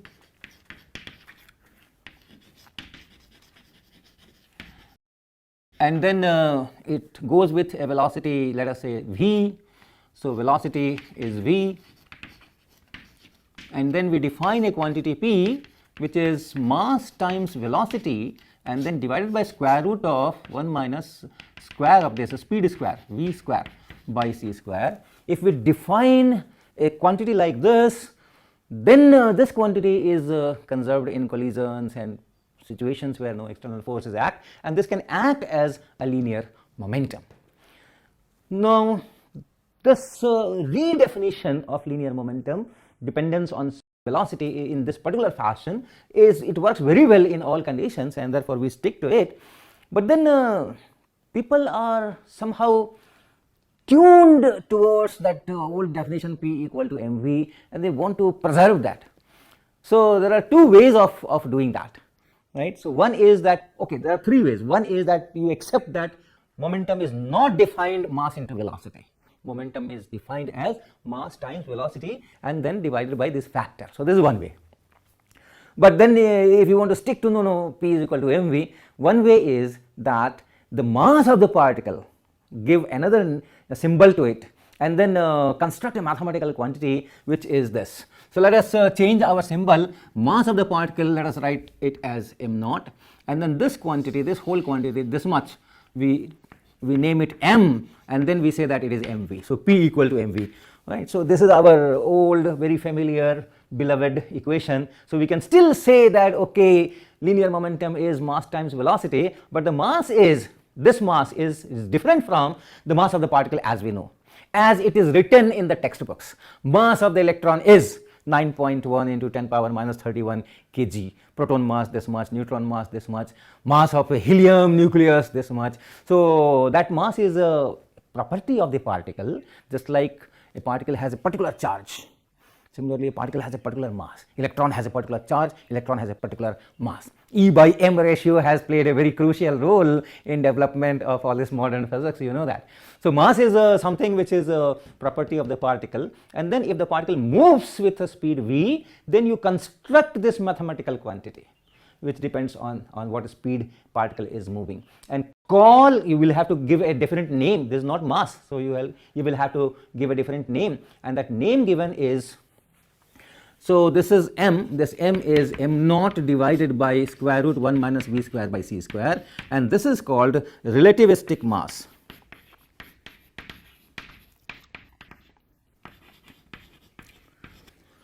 So I am very clear about it, and I want to convey this, that this relativistic mass is a mathematical construct. It is a quantity that we have constructed. Mass of the particle is here, and this is a quantity that we have constructed, and we have given it a different name. It is relativistic mass. So if I say just mass, I will be referring to mass of the particle. Okay, to give any kind of to avoid any kind of confusion, this is also given a different name, and that is called rest mass, right? In this, if I put v equal to 0, m is equal to m naught. So if the particle is at rest, then its relativistic mass is the actual true mass of the particle, right? So if the particle is at rest, that time its relativistic mass and its mass, they are same. So in that fashion, treat this as rest mass and this as relativistic mass. In this equation, if I replace this rest mass or the mass of the particle by this relativistic mass, this equation works well, but it's very limited use, not always. For example, we have force is equal to mass times acceleration. Now if you think that, okay, I will use relativistic mass and that F equal to mv will just work, just like this P equal to mv is working with relativistic mass, it does not. It does not. So okay, this is a good quantity, this is a fine quantity, and it does have some significance also, but nevertheless don't give it status of mass of the particle. So that's my request. So this is one way. Another way, there is another way. We can still work with only one mass, which is the intrinsic property of that particle, and then we can still preserve this if we say that in this equation what we will do is P is equal to mass of the particle times velocity divided by square root of 1 minus v square by c square, and this quantity we rename. Another mathematical construct. This is one mathematical construct, and this is another mathematical construct. This was mass, and this was given a name relativistic mass. This is velocity, and then velocity divided by square root 1 minus v square by c square, we give another name, we call it proper velocity. So we call it proper velocity. Proper velocity. I'll just tell why it is called proper, and given a symbol generally this eta. So eta is actual velocity divided by square root 1 minus v square by c square. So you can absorb this factor with the mass, or you can absorb this factor with the velocity. If you absorb this factor with the velocity and say that we will be using proper velocity, then also you have the same relation, P is equal to mass times velocity. So this is another way to preserve our definition. Linear momentum is mass times velocity, but this velocity is not the ordinary velocity. This velocity is something different, and it is called proper velocity. Now let's see what this velocity is, and is there any meaning, physical meaning of this proper velocity. So how do we define velocity? how do we define velocity? Let me take a symbol u for the velocity of the particle, because we will be talking of changing from one frame to other frame, Lorentz transformation, and the frame velocity we had been using that small v. All our Lorentz transformations are written in terms of that small v. So, for the particle velocity, let me use the symbol u.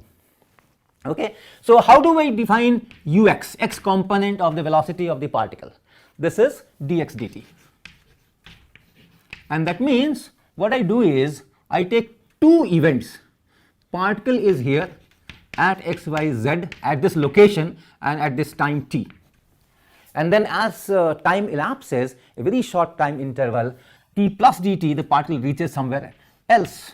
So, this is t plus dt time, and the particle is at x plus dx, y plus dy, and then z plus dz.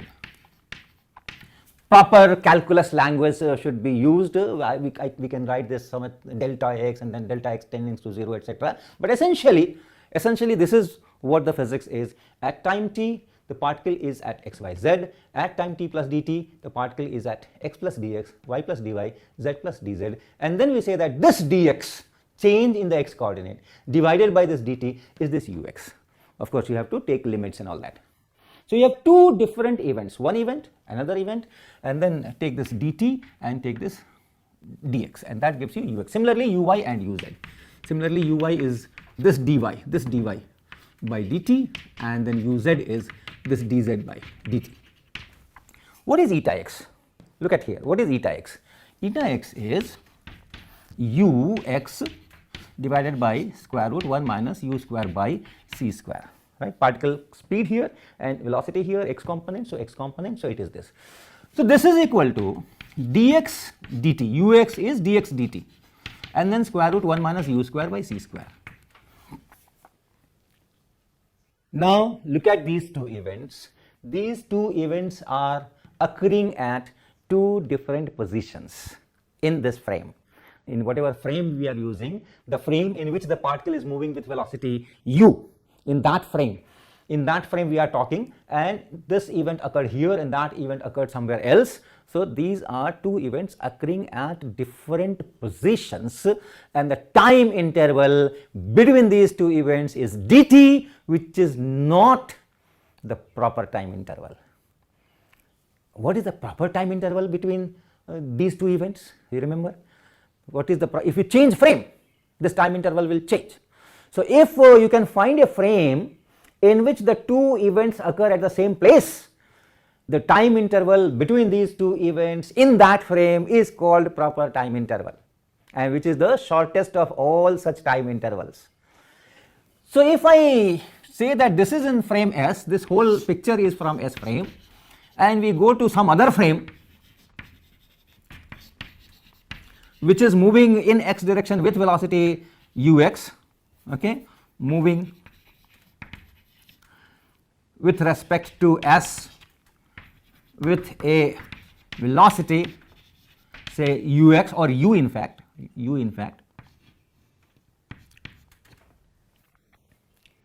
the particle is moving with velocity u and my frame is also moving with velocity u. So, actually I have gone to the particle frame, okay. Locally at that instant I have gone to the particle frame, and in that frame the particle is at rest. The two events still occur, but then the other all clocks etc. are moving, and at the same position of the particle I am measuring the time interval between these two events, and proper time, that will be the proper time interval, and the proper time interval dτ will be shortest, remember. So, dt in this time in this frame it is dt, and times what is the velocity of the frame in which the events are occurring at the same position, that velocity is here, and so 1 minus u square by c square. So, this is the proper time interval between these two events, and this quantity is here. So, this is dx by dτ. So, this so called proper velocity x component is dx divided by length divided this distance covered divided by time, that is the definition of velocity. So, distance covered is here and time is here, but which time? The time in the particle's frame, okay. In the particle frame some time has elapsed and then some other clock is coming here. So, that is the proper time interval, and that is why this velocity is called proper. velocity. But remember, this is a mathematical construct, because what we are doing is dx we are measuring in frame s, this is measured in frame s, and d tau we are not measuring in frame s, this we are measuring in the frame of the particle. Okay, so time interval we are measuring in a different frame, the separation in space we are measuring in some other frame, and then we are dividing this length by this time to get some kind of velocity. So this is also a mathematical construct. So this is known as a proper velocity, and in this terms p is equal to m naught into eta, that linear momentum is mass times velocity. That definition can still be used if I use this kind of velocity. So one is mass, you redefine or you define a new kind of mass, call it relativistic mass, and the other approach is that you define a different kind of velocity and then you use that same definition. So that is about these things. Now this proper velocity that we have defined has a very good use in theory of relativity, because you can construct a velocity 4 vector or 4 velocity. Remember, any vector that transforms according to that ct x y z, right? If in a frame there is some event at x y z at time t, and if you write ct x y z, that transforms according to the Lorentz transformation, and we call it 4 position or position 4 vector. Okay. So if this is position 4 vector, and then at t plus dt, so this t plus dt, and x becomes x plus dx, y becomes y plus dy, and z becomes z plus dz. This is also a 4 vector. It's a position of the particle, right? It's position of the particle at a given time t. So when we construct these 4 components, this is your temporal component, and this is your spatial component, and we combine all these 4 together, this becomes a position 4 vector at time t. Then position is changing, time is changing, correspondingly position is changing, and therefore at time t plus dt you have this as the position 4 vector. So this is a 4 vector, this is a 4 vector, and this transforms according to Lorentz transformation. If I change the frame, then I know that time is different, x is different, y is different, z is different, and then the Lorentz transformation will relate the two. Similarly here, this also at this time also you have position, you have time, and you can do a Lorentz transformation. And therefore if you subtract, what you get is c times dt, and then dx, and then dy, and then dz. Okay, so this is also a 4 vector. 2 vectors, you add them, you subtract them, don't multiply. Okay, or do a linear combination, that also is a 4 vector. So this is also a 4 vector. Now I multiply everything by a constant, then also it will remain a 4 vector, just a constant. So if you do the Lorentz transformation, that constant is, you are just carrying that, other things are all same. So if you multiply this 4 vector by a constant quantity, all the 4 components, you still get a 4 vector. So let me multiply it by 1 by d tau.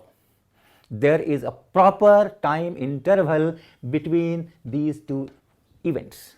At time t, the particle is xyz, one event. At time t plus dt, the particle is at this position, another event. What is the proper time interval between these 2 events? That is d tau. Okay, in whatever frame you are working from initially, proper time interval is the proper time interval. It is the time interval measured in the particle's frame, right? So if I multiply everything by 1 by d tau, what I get is c dt over d tau, this is 1, then dx over d tau, this is another, dy upon d tau, this is another, and dz upon d tau, that is another. This is a 4 vector, and this quantity is c times dt by d tau. What is dt by d tau? This is d tau. dt by d tau is dt by d tau is dt by dt 1 minus u square by c square. So it is 1 by square root 1 minus u square by c square, which you can write gamma u. Let me write it u to remind that it's not the frame velocity with which we are talking all these things. This is the particle velocity in the frame in which I am working. In one particular frame I am working. In that particular frame the particle is moving with velocity v or u, and with that corresponding u I have this quantity 1 by square root 1 minus u square by c square. If I change frame, if I change from s to s prime, some s prime, the velocity of the particle will change. If the velocity of the particle changes, the speed of the particle changes, then this gamma will also change. So this will have different values in different frames. So let me just put this u here to remind that the speed of the particle is u here. So this is c into gamma times u, and this quantity is eta x, this quantity is eta y, and this quantity is eta z. This is a 4 vector. So if I write it in a proper column form, this will be like this. It is c times gamma u, and then eta x and eta y and eta z. This is a 4 vector. This is a 4 vector. It will transform like this ct xyz. Same Lorentz transformation will be used, and this is known as this vector is known as 4 velocity or velocity 4 vector.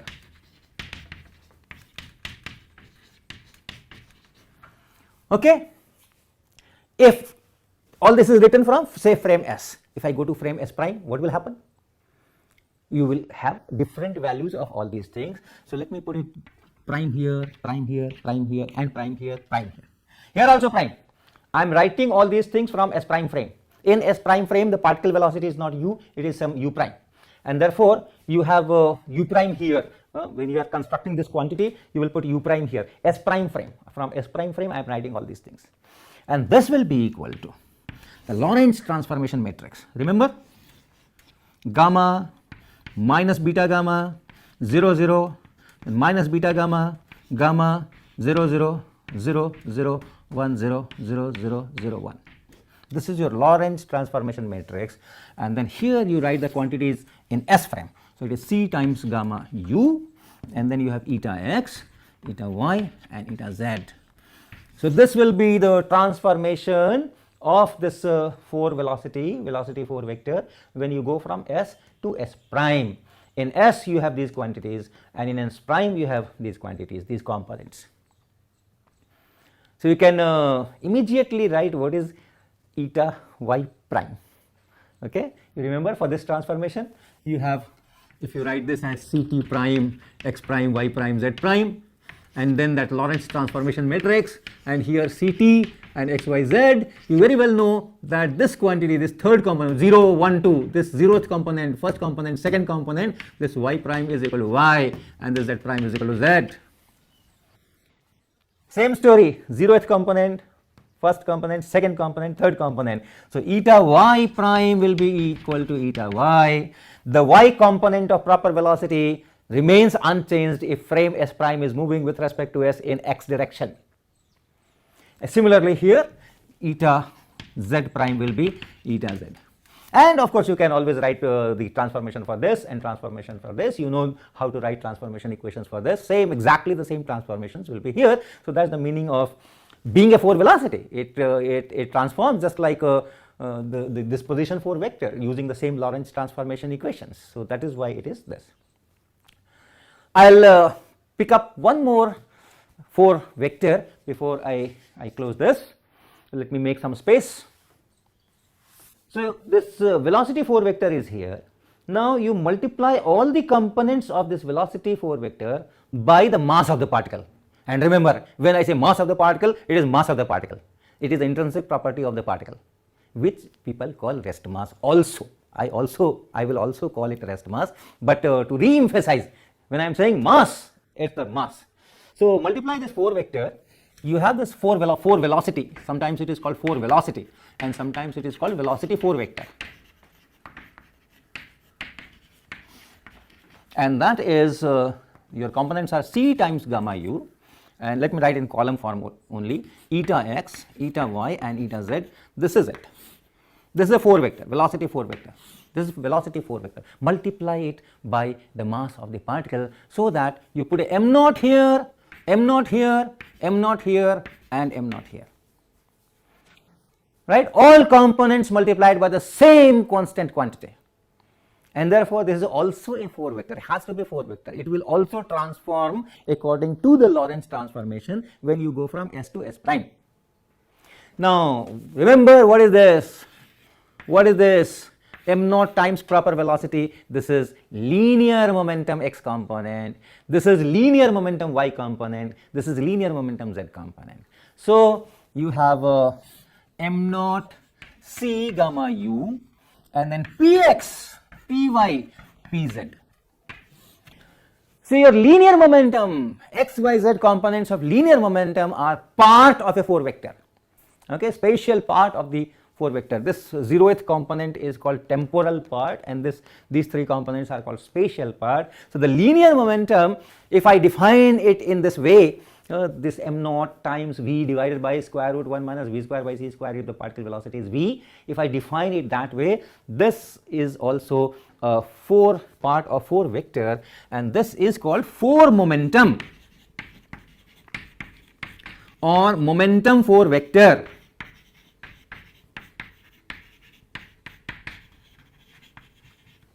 Okay, so whatever is the speed of the particle, correspondingly you construct this gamma u, and then the first component is mass of the particle, rest mass of the particle times c times that gamma u.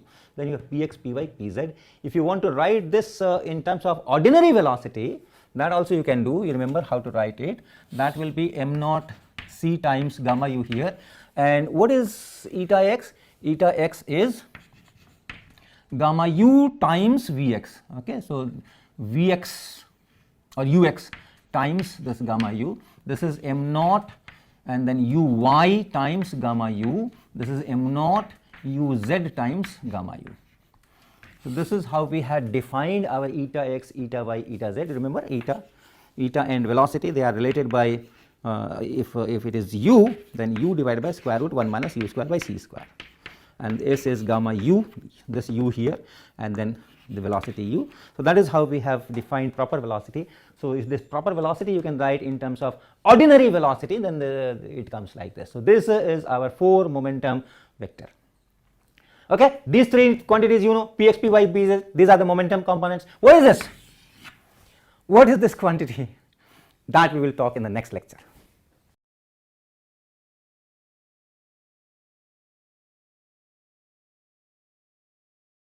So last time we talked about 4 velocity and 4 momentum. 4 velocity we defined in terms of 3 components of what we called proper velocity, eta symbol we used, and we defined it like eta, which is called proper velocity, as gamma times the ordinary velocity. So if a particle is moving in some frame, S frame, with a velocity u, then corresponding to this velocity we define this quantity eta and we call it proper velocity. And you remember we defined eta x as dx d tau, then eta y as dy d tau, and eta z as dz d tau.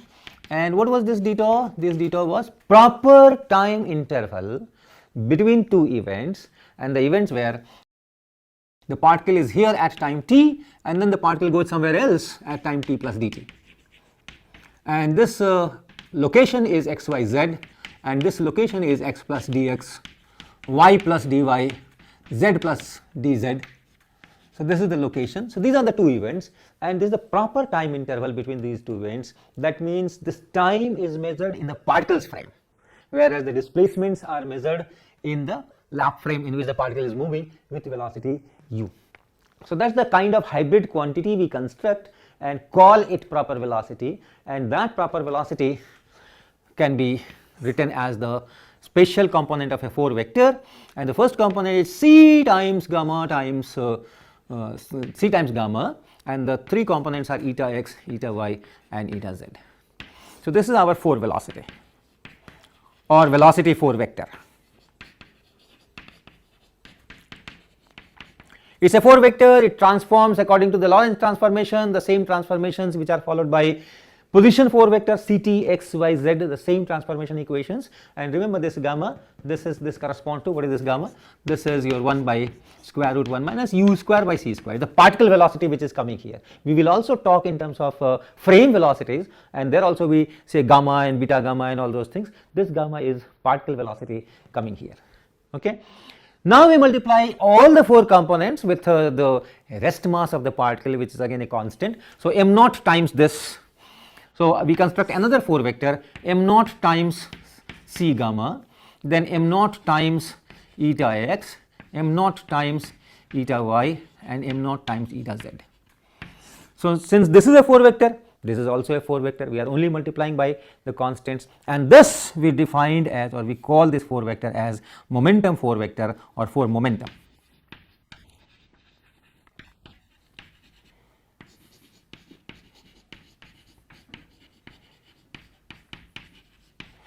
This we discussed in the previous class, and then we said that these 3 quantities are just components, xyz components of linear momentum, right? Because our linear momentum is defined as mass of the particle, velocity of the particle. If you write particle velocity as u, then u here, and then divided by square root of 1 minus u square by c square, and that is in fact gamma.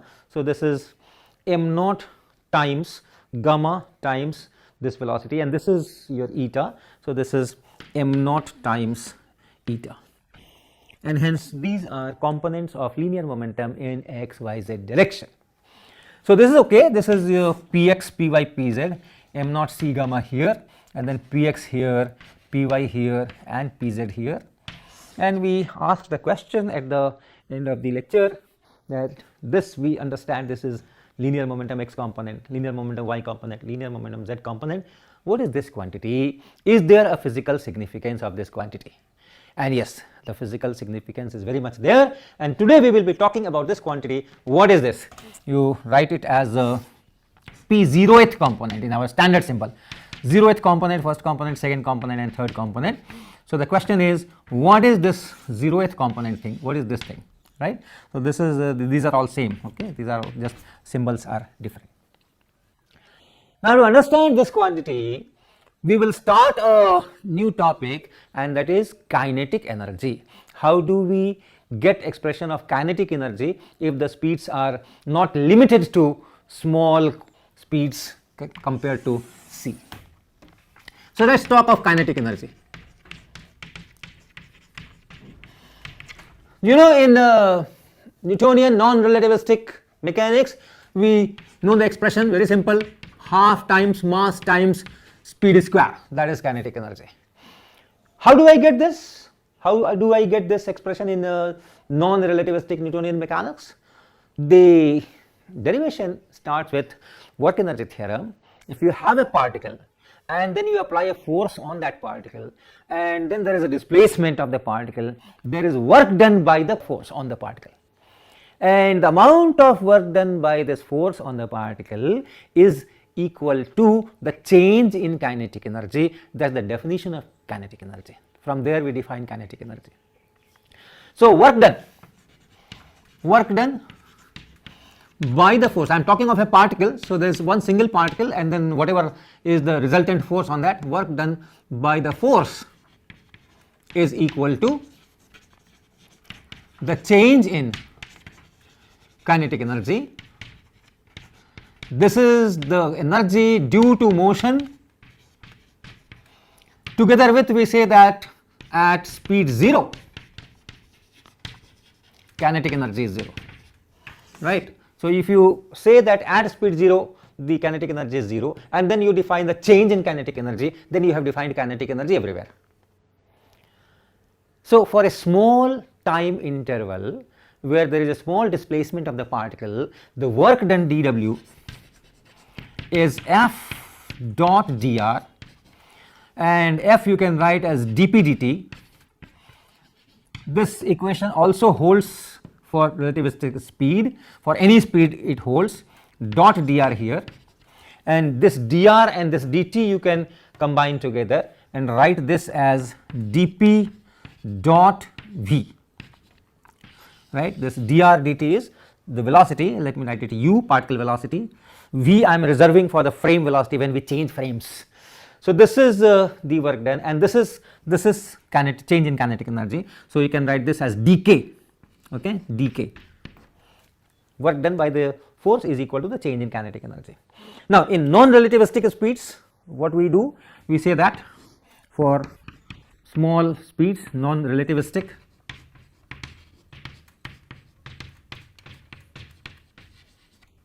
we say that p is mass times velocity. So this is p, and hence dp is m naught du, and therefore this dk is m naught du dot u or u dot du, and this quantity, this u dot du, is half d of u square, m naught. Okay, so let me write m naught here. So m naught and then u dot du, that is half d of u square. How do I get this expression? This expression is simple. U square is u dot u, that is speed square, u dot u, and therefore if you write d of u square, so there is a product of two quantities. So keep first as constant and then differentiate the second, plus keep the second constant and differentiate the first. So you get u and dot du and plus du and dot u, and that is 2 times u dot du, and hence u dot du is half of du square. So that we are using here, u dot du, we are writing half d of u square.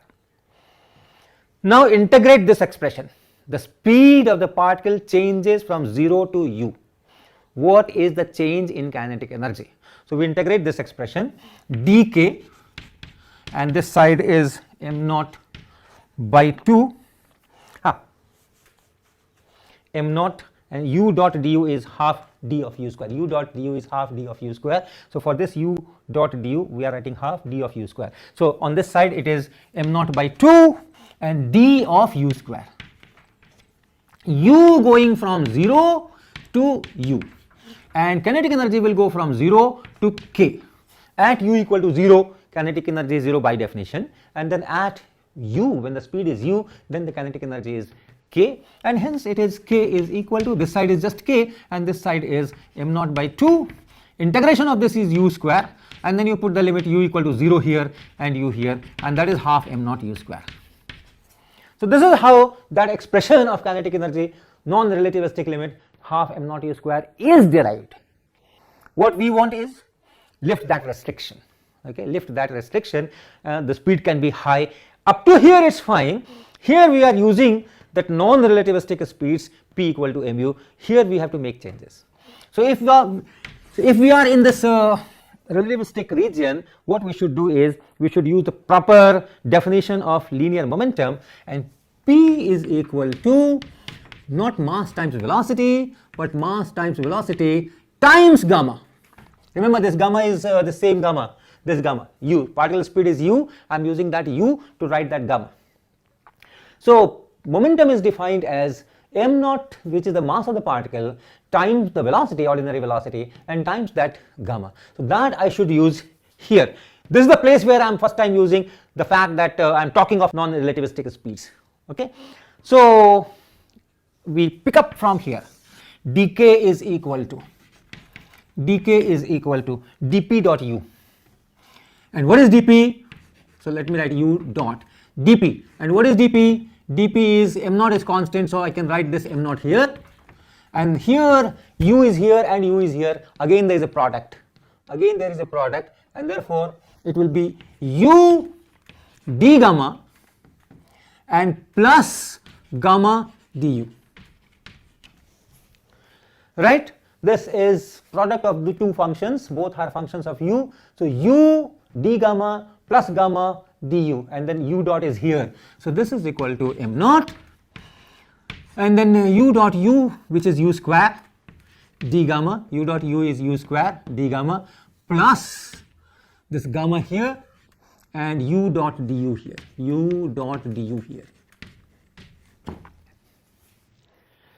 Now look at this d gamma.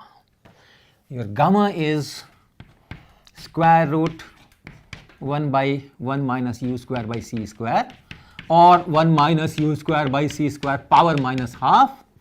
So what is d gamma? First you differentiate this minus half here, then 1 minus u square by c square power minus 3 by 2 here, then you differentiate this, and when you differentiate this you have minus 1 by c square, minus 1 by c square. You are differentiating this with respect to u, so minus 1 by c square u square. U square, when you differentiate you get 2 times u dot du. We have already done here u square. When you differentiate u square you get 2 times u dot du, so that is here. So this minus will cancel out with this minus, this 2 in the denominator will cancel out with this 2 in the numerator, and you are left with 1 minus u square by c square power minus 3 by 2, and then you have this 1 by c square and u dot du. What I am going to do, I will write the expression for u dot du from here and put that in place of this u dot du. Okay, so let's write what is u dot du from here. U dot du is equal to, d gamma is here, this c square goes here, so c square d gamma, and then this whole thing goes here, so 1 minus u square by c square power 3 by 2, that is u dot du. So that I am going to put here, or let me multiply by gamma also. So what is gamma times u dot du? It is this, right? Gamma times u dot du, it is this, and that is c square d gamma 1 minus u square by c square power 3 by 2, right? 3 by 2, it has come this side, and then gamma, this gamma is 1 divided by square root of u square by c square. This gamma I am writing 1 divided by square root of, this is square root 1 minus u square by c square, and so this half power and this 3 by 2 power, they will simplify. It is c square d gamma 1 minus u square by c square. Take this c square inside, it is d gamma c square minus u square, and put it here in the expression of dk. So what is dk? dk is equal to m naught and then u square d gamma, this is u square d gamma, and then plus this expression, and this expression is here, it is d gamma c square minus u square, c square minus u square, and then d gamma, and u square d gamma here and minus u square d gamma here, they cancel out, and you are left with a very simple expression, simple looking expression, m naught times c square times d gamma. This is constant, and you just have d gamma. So after that, what did we do? After getting all these things, we integrated from 0 to k and u going from 0 to u. Same thing here, integrate. dk is equal to m naught c square is constant, and therefore this is just d gamma. This is 0 to k, and this is u going from 0 to u going to u. So at u equal to 0, there is some value of this gamma, and at u there is some value. So you have to integrate between these limits, and here correspondingly kinetic energy is 0, here kinetic energy k, and therefore this is m naught c square. Integration of d gamma is just gamma. So it is gamma at u equal to u and at u equal to 0. What is gamma at u equal to 0? Gamma at u equal to 0 is just 1, right? If u is 0, here, if u is 0, gamma is just 1, and if u is u, then it is just this. So what is the expression of dk? Let me write it here before I rub the board. This k is equal to, this integration k is equal to m naught c square, and then within bracket 1 by square root of 1 minus u square by c square and minus 1. This is the expression, this is the kinetic energy expression that we are looking for. Okay, so let me clean the board, write this expression again and start discussing on it. So the kinetic energy expression is K equal to m naught c square, then square root of 1 by 1 minus u square by c square minus 1. This is the expression for kinetic energy in place of half m naught u square. Okay, so be very clear about this, that your so-called relativistic mass will not work here. In non-relativistic mechanics, in non-relativistic limit, k is equal to half m naught v speed square. If you say that, okay, in place of rest mass, the mass increases because of velocity, and therefore we have to put that increased mass here, that relativistic mass here, and you modify this as half m times u square, which is m naught by square root 1 minus u square by c square m times u square, it will not work. It will not work. This is not same as this.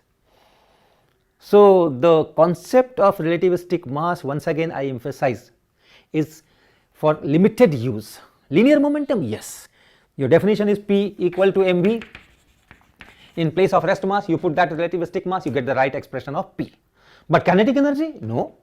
So for very limited purposes, this concept of increase in mass with velocity, etc., can be utilized. So don't give too much of importance to that mass. Your mass is just one mass, that is mass of the particle. Right, it's a property of the particle, and then in terms of that mass you write whatever expression it comes.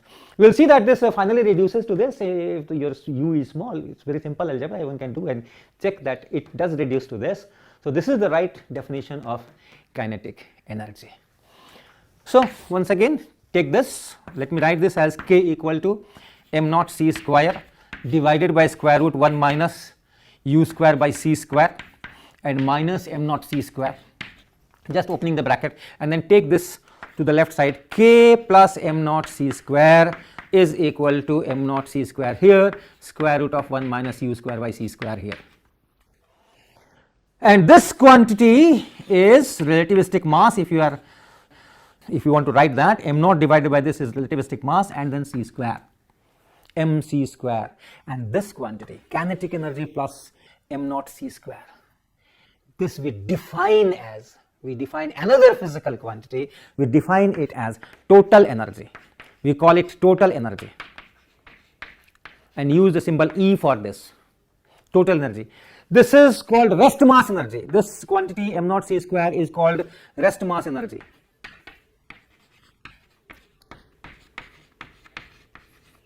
We are defining the terms. The physical significance we will discuss later, but we are just defining the terms. M naught c square is called rest mass energy. Capital K is kinetic energy that we have derived, so we are not defining it as such, we have derived, this is the expression, and then kinetic energy plus rest mass energy, K plus m naught c square, this we are defining as total energy E, and then this expression is written as E equal to mc square. The very famous equation E equal to mc square, the logo of special theory of relativity. You look at books on special theory of relativity or books on Einstein, and you may find that, okay, in a very decorative way, E equal to mc square is put on the cover page and so on. So it is this expression which comes from here. Now we do have a lot of significance of this rest mass energy and total energy. We will talk about that, but let's go to the original question, the 4 momentum. Let's look at 4 momentum once again.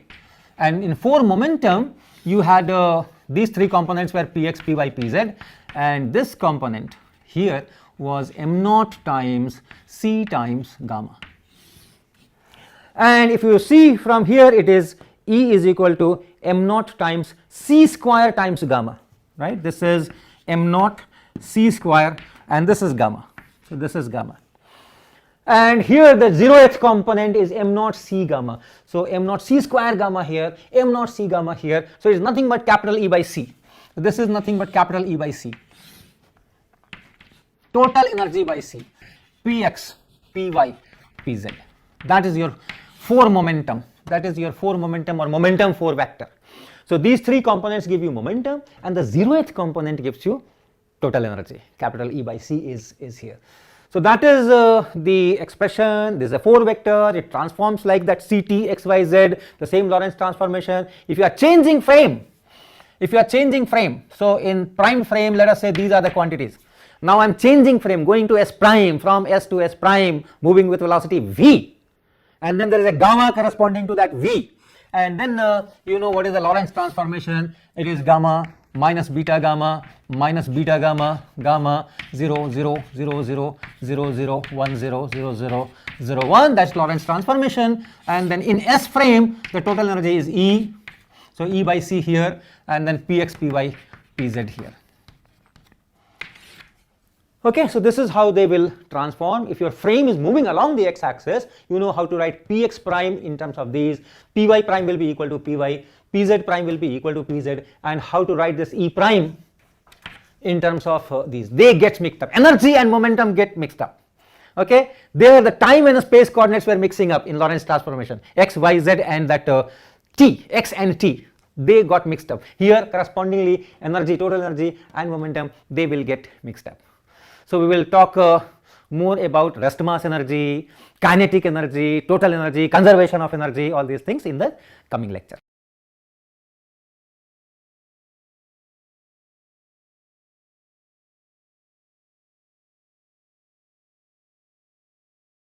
So in the previous lecture, we derived the expression of kinetic energy in terms of the speed of the particle. So if we have a particle of mass m naught, we derive that kinetic energy is m naught c square divided by square root 1 minus v square by c square. This v here is the speed of the particle. Particle is moving with speed v, and then minus m naught square. This is the expression we obtained from the very basic definition that if there is a force on the particle and then the force does some work, so the work done by the force on a particle is equal to change in its kinetic energy. So starting from there, we derive this expression, which is very, very different from half mv square. Now what happens if the speed of the particle is small as compared to c? If v is 0, the particle is not moving, kinetic energy should be 0. So if you put v equal to 0, then this is 1, and m naught c square minus m naught c square is 0. So at v equal to 0, this equation is fine. But for small velocities, non-zero speeds, I should get our familiar expression half m naught v square. So let's see what happens if v is very small as compared to c. If v is very small as compared to c, then you can write this expression as this kinetic energy as m naught c square, and this is 1 minus v square by c square to the power minus half, and then minus, or I can take this common, minus 1. And since v is very small as compared to c, this quantity is small as compared to 1, and I can use binomial theorem and retain the first non-zero term. Remember that minus 1 is there. So this is m naught c square. What is binomial theorem? Binomial theorem is 1 plus x to the power n is 1 plus n into x plus something something, n minus 1 by factorial 2x square, and so on. This is the series and is valid for x less than 1. So if x is much less than 1, then higher terms involving x square, x cube, those will be negligible. So here we will be using this equation, and 1 minus v square by c square to the power minus half. So it's 1 plus x to the power n. So first term is 1, good.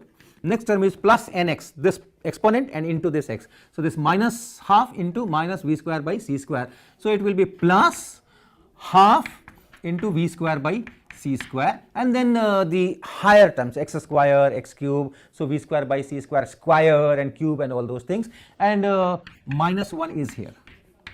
So this minus 1 cancels with this minus 1, but this remains, and therefore we need not write any other term.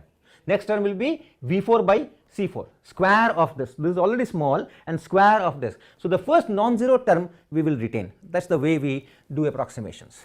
Now you can see what it is. What it is. This c square will cancel with this c square, and you have half m naught v square. So yes, if speed is small, speed of the particle is small as compared to the speed of light in vacuum, I can still use kinetic energy as half times mass times the speed square.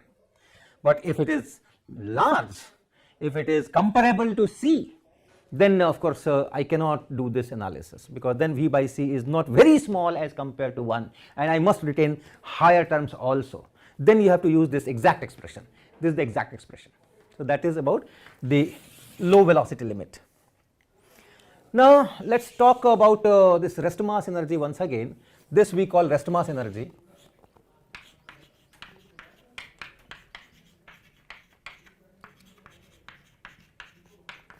And kinetic energy is the energy coming because of the speed, and this we call total energy.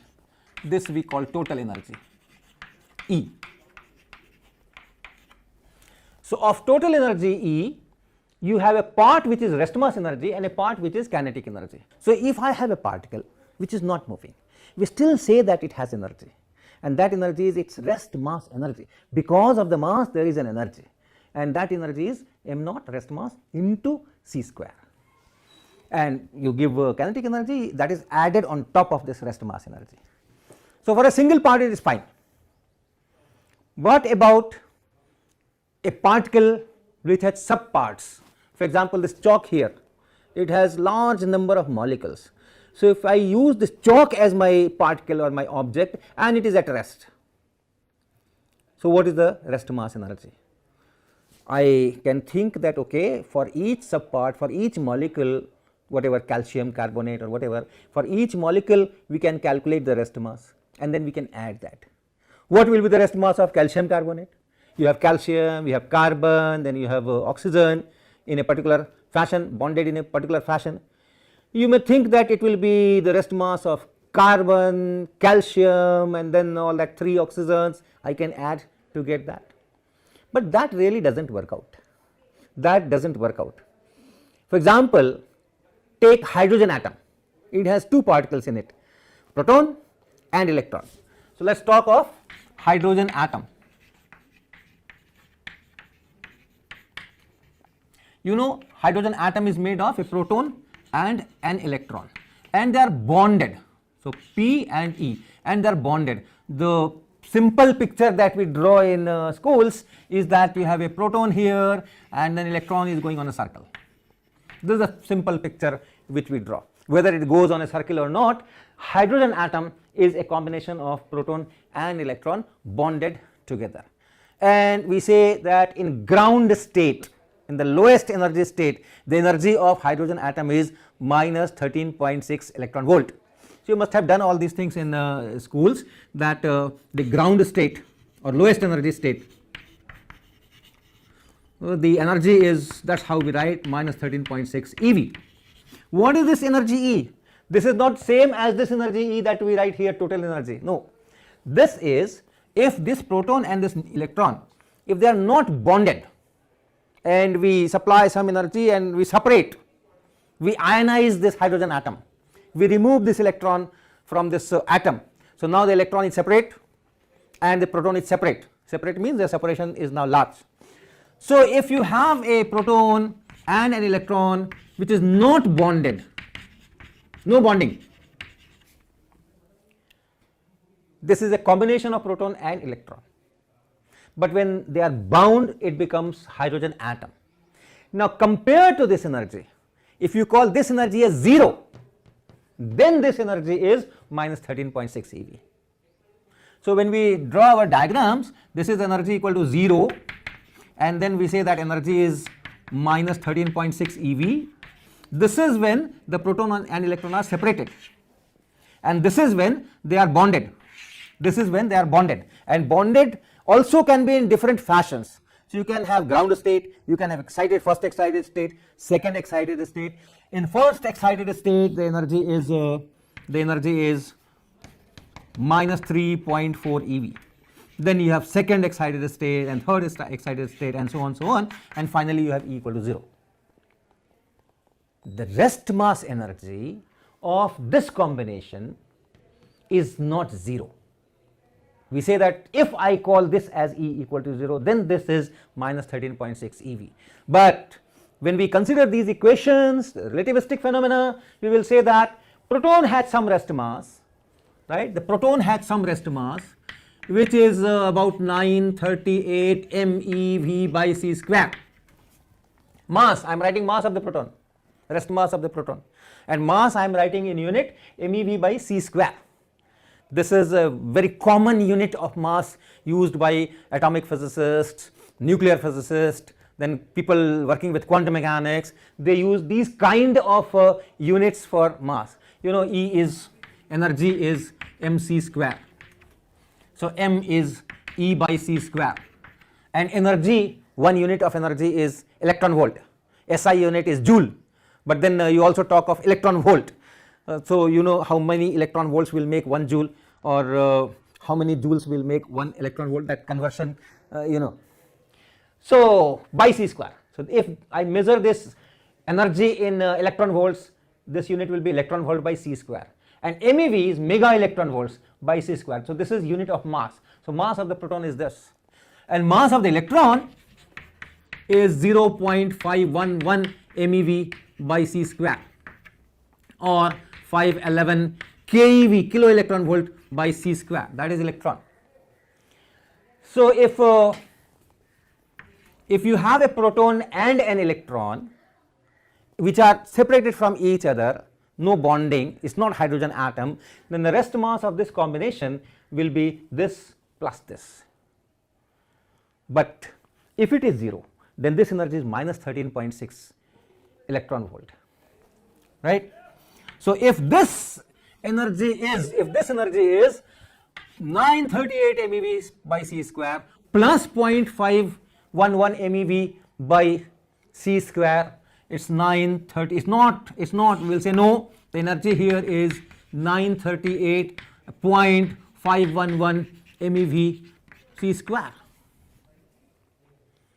The sum of rest mass energies of proton and electron. Then this energy will be 13.8 eV less than this energy. So mass will accordingly. Okay, this is mass. This I am writing mass. M naught, rest mass. This proton is at rest. This electron is at rest. This is all rest mass. This is all rest mass. So rest mass is this much. Here, when it is hydrogen atom in ground state, the rest mass here is of hydrogen is 938.511 MeV by c square minus 13.6 eV by c square. So the mass of hydrogen atom, rest mass of hydrogen atom, is less than sum of rest masses of a proton and an electron, although hydrogen is made from proton and electron. So in that bonded state, this happens. So rest mass of a composite particle which has subparts will depend on the internal structure. So here the internal structure is different, here the internal structure is different, here the internal structure is different. First excited state, you give some energy and the hydrogen atom reaches here in this energy level, first excited state. It is still at rest. Atom as such is still at rest, atom is not moving. So it's rest mass only. But then this rest mass which is in the first excited state will be 938.511 MeV by c square and then minus 3.4 eV by c square. From here it is 3.4 eV less. So rest mass is different here, different here, different here. So if you have a composite particle which is made of subparts, and these subparts internally they can move, internally they can interact with each other, then the rest mass of that composite particle will not be equal to sum of rest masses of the constituent particles. I take another example. Let us say helium, alpha particle. So alpha particle, what is alpha particle? Alpha particle is nucleus of helium atom. So nucleus of helium atom is 2 protons and 2 neutrons bound together in a very small volume. That is helium nucleus, which is also called alpha particle. Now if you consider the 4 particles separately, p here, n here, n here, not in a nucleus but separated from each other. What is the rest mass here?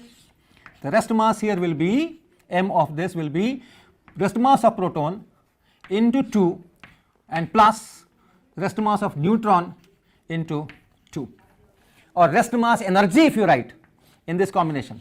This is rest mass, and rest mass energy if you write rest mass energy. No kinetic energy. It's not moving, this is not moving, this is not moving, this is not moving.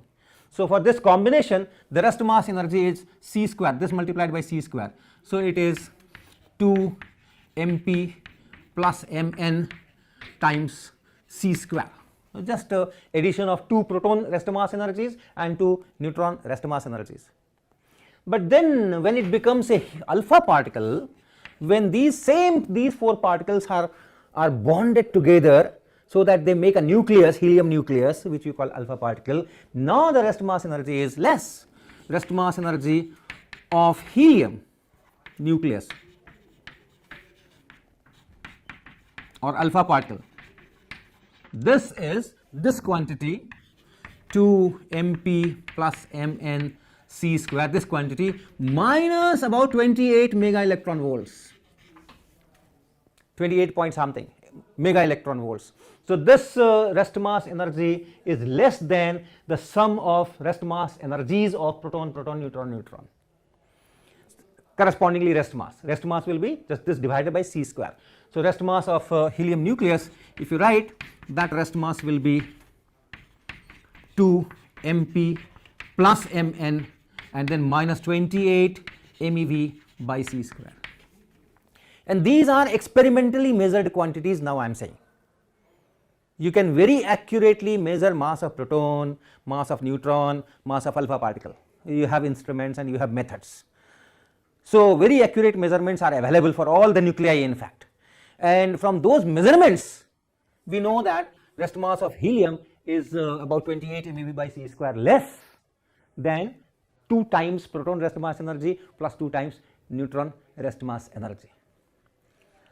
When 4 protons in the sun, core of the sun, combine to form a helium nucleus, we get energy.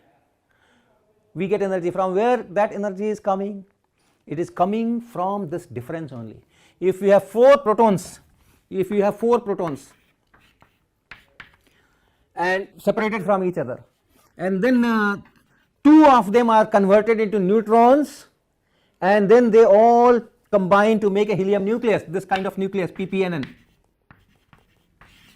So from protons to helium nucleus, of course from proton you have to make neutrons also, and proton and neutron are slightly different rest masses, but still the rest mass 4 times mp, this is the rest mass here and this is rest mass here, and proton becomes neutron. Remember, if proton becomes neutron, the rest mass increases because rest mass of neutron is slightly more than rest mass of proton. Neutron is slightly heavier than proton. So if I just don't look at all these things, I would believe that this rest mass is more than this rest mass, because here you have all 4 protons and here you have 2 protons and 2 neutrons, and neutrons are heavier than proton. So you may think that okay, this rest mass is more than this rest mass, but no, because of this bonding, this rest mass is less than this rest mass. So it's like this, and that difference, when the rest mass has decreased, the rest mass energy has decreased, going from here to here, rest mass energy has decreased. So that decreased energy is radiated in the form of light and all those things, and that energy we get on our earth.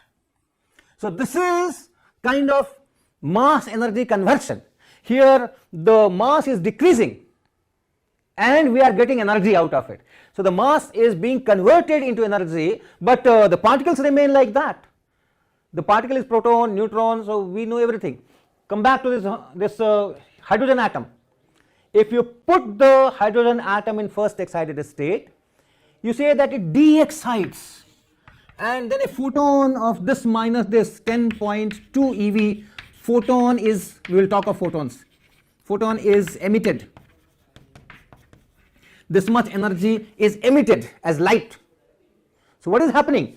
If you see from here to here, the rest mass is decreasing. From here to here, the rest mass is decreasing. Here it was this number minus 3.4. Here it is that same number minus 13.6. So this is lower rest mass and this is higher rest mass. So rest mass has decreased, and that rest mass which has decreased multiplied by c square, that much energy is made available.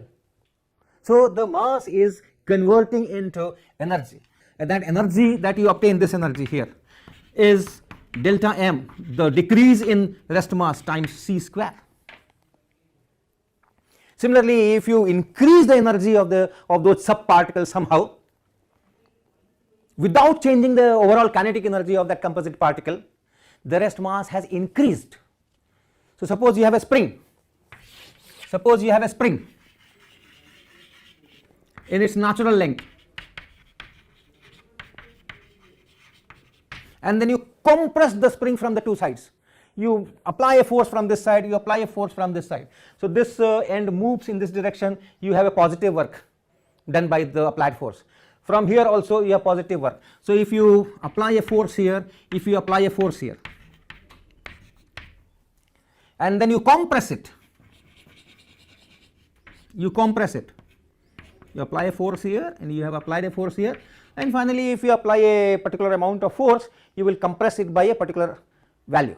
So let us say this is at rest initially it is at rest. So originally it is at rest, this is the original position, let us say this is the original position, natural length, it is at rest, and now you have applied forces and then it is compressed and again it is at rest.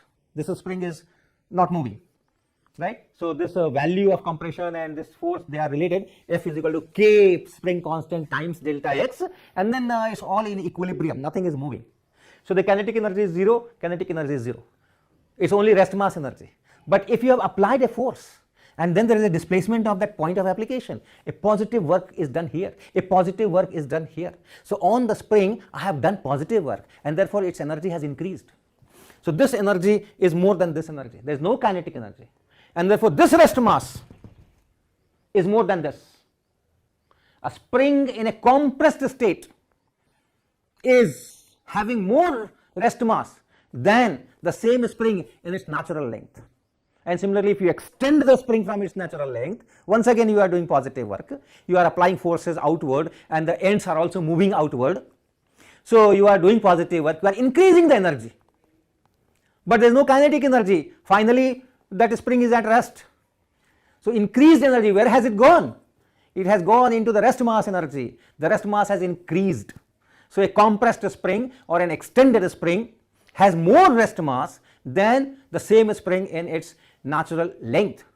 Similarly, if you have an object, there is some temperature, you have molecules inside, if you just heat it and increase its temperature, this object still does not have a kinetic energy, overall kinetic energy, this object is at rest, but we have given energy to it, we have given heat energy to it. Because of that, those subparticles, those molecules inside this object, they have started moving with more speed and etc. So the rest mass energy has increased, the kinetic energy has not changed, and you have given the energy. So where has that energy gone? It is converted into mass, and it is heavier in that sense, it has more mass. So a hot object is heavier than colder object, the same object. When it is hot, it has more mass, when it is cold, it has less mass. So that's the kind of a mass energy conversion that goes on in nature every instant, you can say.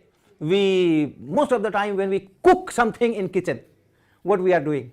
We are supplying heat to our objects, we are increasing the mass, the energy is being converted into mass. Similarly, in many cases we are obtaining energy. So when we are obtaining energy from an object, we are decreasing energy, and then the mass is converted into energy.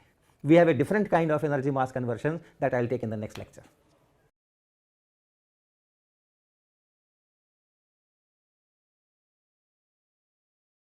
So it is very interesting to understand this rest mass energy concept. Normally in non-Newtonian mechanics, when we talk of energy, we talk of only mechanical energy, kinetic energy plus some potential energy because of some interactions. But what goes inside that object, that we are not concerned with, or we do not address that question. But in relativity, that is also addressed when we say rest mass energy, and it is an object. So, you have a large number of atoms, molecules, ions, all those things, electrons. So, all those smaller particles inside that object, they are also in random thermal motion, and then the molecular interactions are there. So, that whole energy together with the rest mass energy of all those particles themselves, that whole energy is included in rest mass energy. And therefore, rest mass of an object is not very specific about that object. If you change the configuration of the internal configuration of that object, rest mass can change. So, we talked about an object which is at a lower temperature, and the same object without any phase change, etc. The same object we heat slightly, we increase its temperature, the thermal motion increases inside that object is still at rest, and we say that its rest mass energy has increased, its rest mass has increased. So, a hotter body will have a higher rest mass than a colder body. Another example I gave, compressed spring and the spring in its natural lengths. So, both are at rest, but the rest masses are different. This compressed spring has more rest mass because the total energy is more. So, that is how that rest mass has to be understood. I gave several examples from nuclear physics and atomic physics. We said that if you have 4 protons, or let us say 1 proton and 1 neutron, and then make a nucleus out of it, which is called heavy hydrogen nucleus, right. So, hydrogen is just a proton, and heavy hydrogen nucleus we write like this. This is hydrogen nucleus, which is just a proton, which is nothing but just a proton, hydrogen nucleus. But that way to write a nucleus is like that. Here is the name, and this is the number of protons, and this is the total number of protons and neutrons. So, there is no neutron. So, the number of protons is same as the total number of protons neutrons. We collectively call it nucleon. So, this is a hydrogen nucleus or proton. This is just a proton, and if you have this 1 proton together with 1 neutron, then this total number is 2. So, that is the nucleus of heavy hydrogen. So, this is nucleus of heavy hydrogen. It is called deuteron. So, this is proton and this is deuteron. In deuteron you have 1 proton and 1 neutron, but the mass of this deuteron, we also write it D, mass of this deuteron nucleus is less than mass of proton and plus mass of neutron.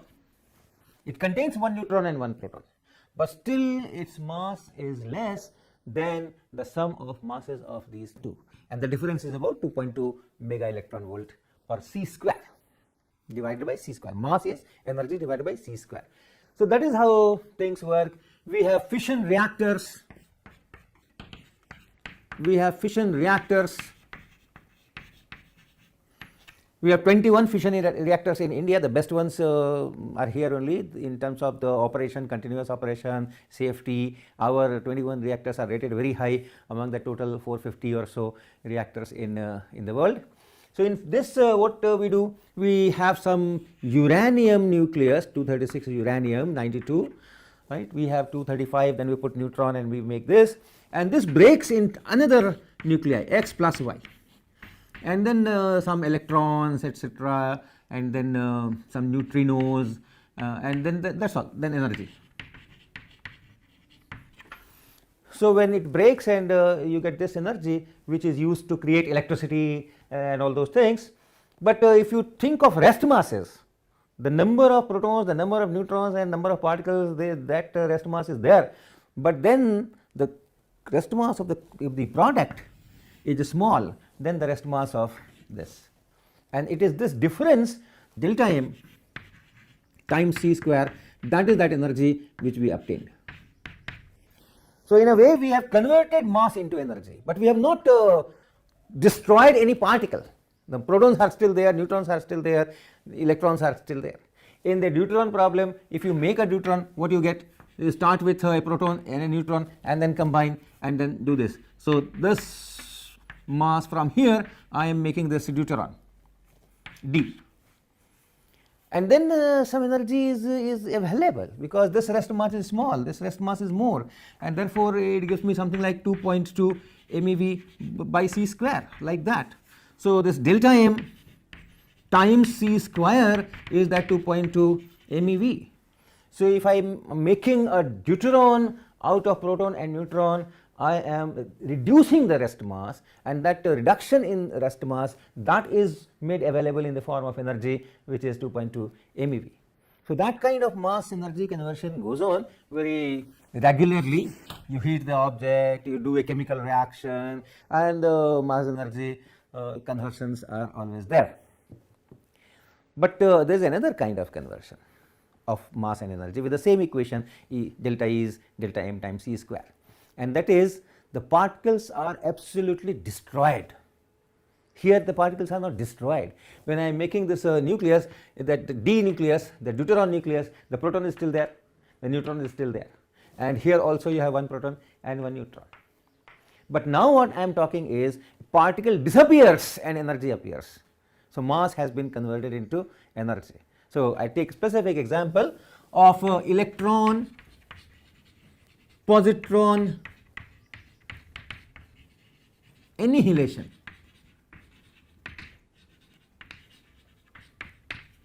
Annihilation, they destroy, they are annihilated, they disappear, they are no more. Electron you know very well, and positron is just antiparticle of electron. So, this positron, the only thing it is which is important for us at this time, that it's a something, an image of electron, you can say. Mass of this positron exactly mass of electron. Mass of positron is exactly the same as mass of electron. Then charge is plus E. Charge is plus E, same as that on proton. So, that is kind of, then there are many other things which are not important here in this discussion. So, these are called positrons. We do not see many positrons around, and that is precisely because the positrons can combine with electrons and annihilate each other. So, how do we get the positrons as such? So, you have sources for positrons, you can make sources. One very common source is sodium 22. You know, sodium has 11 protons, atomic number of sodium. If you recall that periodic table, you have in the first column you have sodium, hydrogen, lithium, then sodium. Z is 11. So, number of protons in the nucleus of a sodium atom is 11, and generally sodium that is available to us, for example, sodium chloride, our common salt which we use in kitchen. So, that sodium will have 12 neutrons together with 11 protons in the nucleus.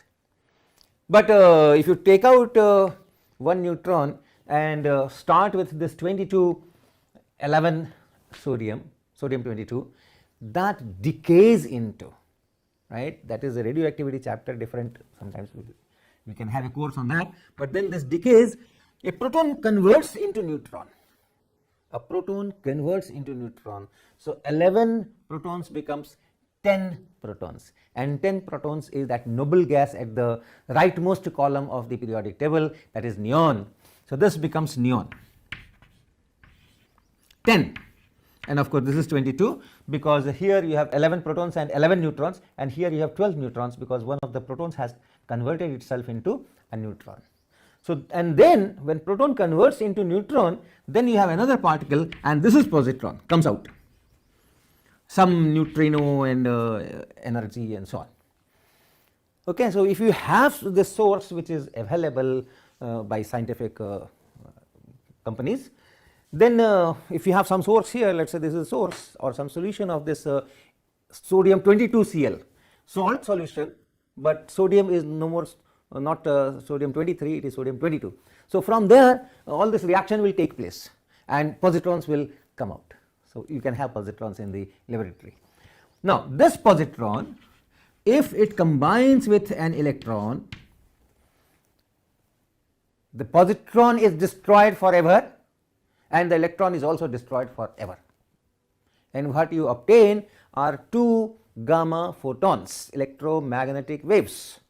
So, it is just energy, it is not matter, it is not material, and this is matter. So, this matter completely converts itself into energy, that is also possible. And then you have gamma plus gamma, 2 gamma photons. Okay. Why 2 gamma photons?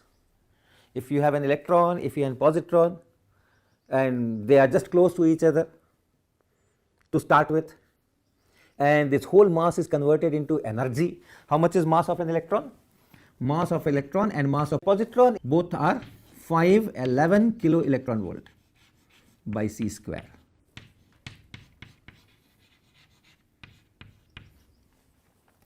So, when this mass converts into energy, how much energy you should get? The total mass is 1022 keV by c square, that is the mass which is converting into energy, and that mass into c square, this will be the energy, and that will be just 1022 keV. But you do not have one gamma with this energy, you have 2 gammas, 511, 511. Okay. So, this is 511. Now, this is energy, this I am writing energy, I do not write mass of a gamma particle, it is massless. This is 511 keV. If these positrons and electron, if these 2 particles have some initial motion, then it is possible that slight difference this and this, but the sum will still be 1022 keV. Why 2? Because of linear momentum. If you have this electron and this positron and they are just close to each other, not moving with any great velocity, the linear momentum is 0. Linear momentum is 0, and when they convert to energy, then the linear momentum must be conserved, it should remain 0. But we will talk in upcoming lectures that a photon also has momentum, energy and momentum. So, if this 1022 keV photon is to be created, and photon will always have some energy and some momentum, but we need 0 momentum because the initial momentum is 0. So, you cannot have just one photon to have this energy and 0 momentum, that is not possible.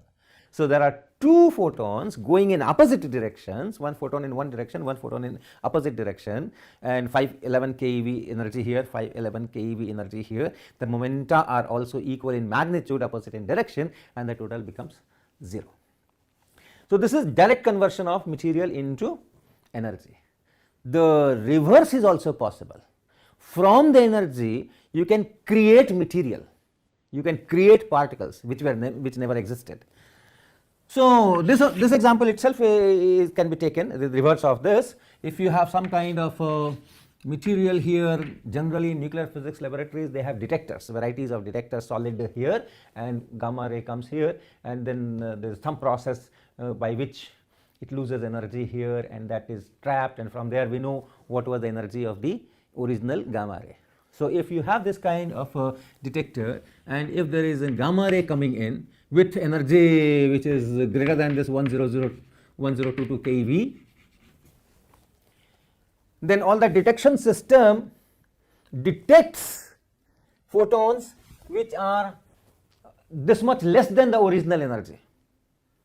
So, this energy has been lost somewhere, and then the detection system also detects photons of this energy 511 keV. 511 keV gamma rays are also detected. So, from this where this is coming, suppose your original is, let us say, something like 3022 keV. So, if you are getting something like 200 keV, if you are detecting these gamma rays, where are these gamma rays coming from? They are coming from the fact that this much energy out of this has been converted into electron and positron. A new electron has taken birth, a new positron has taken birth at the expense of 1022 keV out of this, and the reduced energy, which is 2000 keV, is that appears in the detection system. And also the electrons and positrons which are created here, they will be moving in some direction, and this positron will ultimately meet some electron of this material, detecting material, and there it will again annihilate each other, and 511 keV gamma rays will be created, and those are detected in the system. So, together with the 3022 keV, you also have these photons. Remember, it's all stream of photons which are coming. So some of these original gamma rays which did not go through this mechanism, that they are also detected, but some of them which are going through this mechanism of creating a new electron and a positron, they will give me this energy and also this energy. So that reverse is also possible. You have heard of that Large Hadron Collider where proton beams are collided against each other, and the energies are in tera electron volts, very high energy. So this is the latest high energy collider, but before that also people had been working with collision of proton beams. So it is possible that you have proton, then they are coming towards each other, they collide with high kinetic energy. So initial energy of this proton is very high. The rest mass energy is something like 938 MeV. This is the rest mass energy of this particle. But then when we accelerate the particle, we can go much higher than this. We can go to giga electron volt and then tera electron volt. So that kinetic energy, when they collide, part of that kinetic energy can convert into new particles. So you can have P plus P equal to P plus new particle, maybe P plus N. A new proton, a new neutron, or a deuteron, or some gamma, the mesons, pions, pi plus, pi minus. These are also particles, these are called pions. Neutral pions are also there. So the original protons are there and new particles have been created, and these new particles are created from that kinetic energy which they were having before the collision. So that conversion of energy into mass and mass into energy is very much real, and in that sense that mass itself can be called a condensed form of energy. So m into c square, mass into c square, rest mass into c square is a rest mass energy, and on top of it you can have kinetic energy, and then you can combine all those things. So that's the interpretation of that famous equation E equal to mc square that you should keep in mind. So now let me return to energy momentum 4 vectors. Let's have some more discussion on that.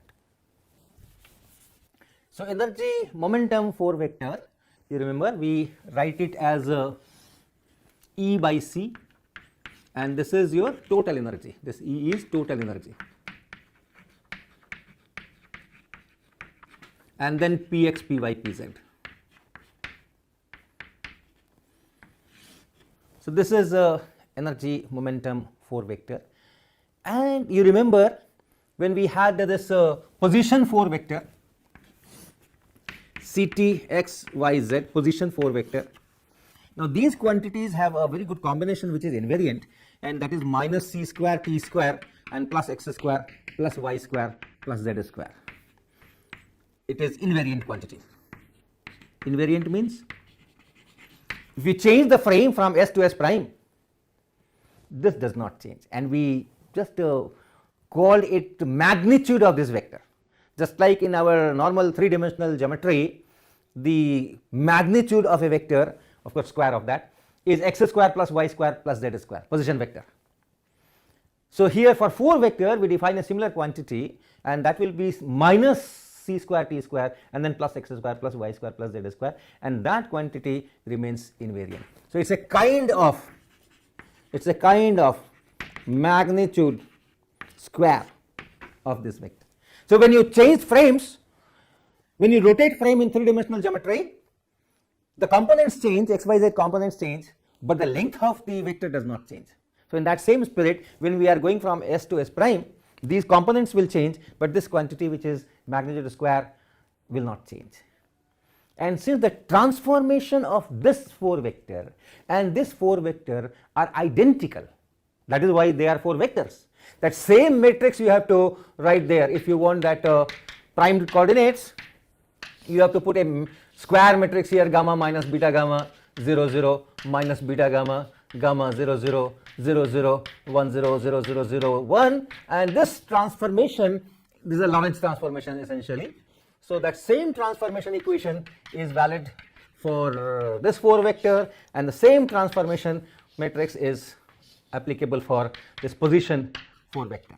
Exactly same, this and this are exactly same. That is why they are called 4 vector. That is the definition of 4 vector. Anything that transforms according to this is a 4 vector, and therefore the magnitude square of this will also remain constant when you change the frame S to S prime, just like this. So what is the magnitude square here? The magnitude square here is minus E by C square minus CT square. Similarly here minus E by C square, and then plus Px square plus Py square plus Pz square, just like this, plus x square plus y square plus z square. So this plus Px square and plus Py square and plus Pz square is that length square, and this remains invariant when you do Lorentz transformation, x, y, velocity components, and from there you can write the linear momentum and total energy and all those things. But without doing all that algebra, I can state that this quantity is going to remain constant, and this is magnitude of linear momentum square. Hence it is E square minus P square C square is invariant.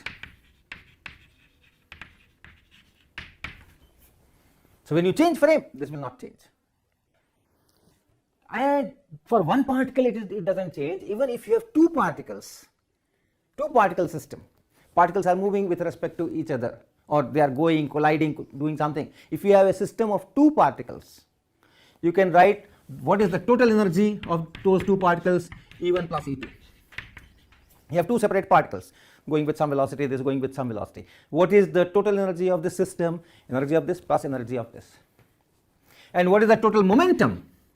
P. That is also you can write P1 plus P2. And if this EP is a 4 vector, for first particle, and E2 P2 is a 4 vector for the second particle, and two 4 vectors when you add remains a 4 vector. Right? In our 3-dimensional geometry, if you have a vector, you have another vector, you add and you get a third vector. Similarly here, this total thing will also be a vector, 4 vector, and if they are 4 vector, this should be invariant. So not only for one particle, even if you have several particles, and then you take total energy of all the particles together as capital E, and total linear momentum of all those particles taken together as that Bx, Py, Pz, you will still have E square minus P square C square invariant. Okay, so we will stop here. We will continue with this discussion next time.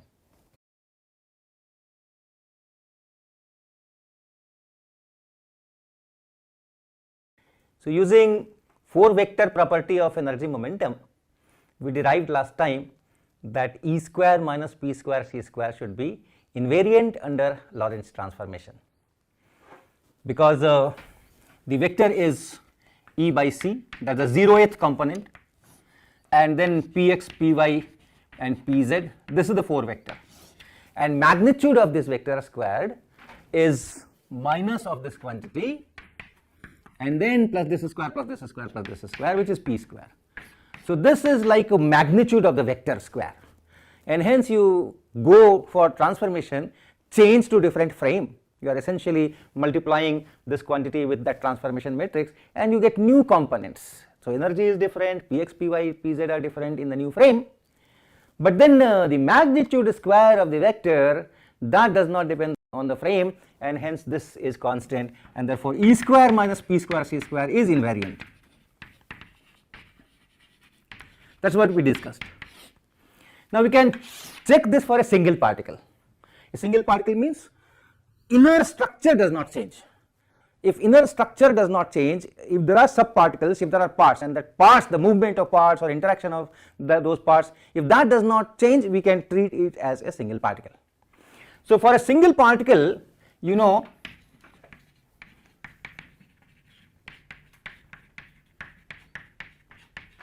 that E is total energy, this E is total energy, this is m naught c square times gamma, and this whole quantity is called the relativistic mass m, and then you write E is equal to mc square, and P is given by, let us take going in x direction, so P will be m naught times v and then gamma, that is square root 1 minus v square by c square.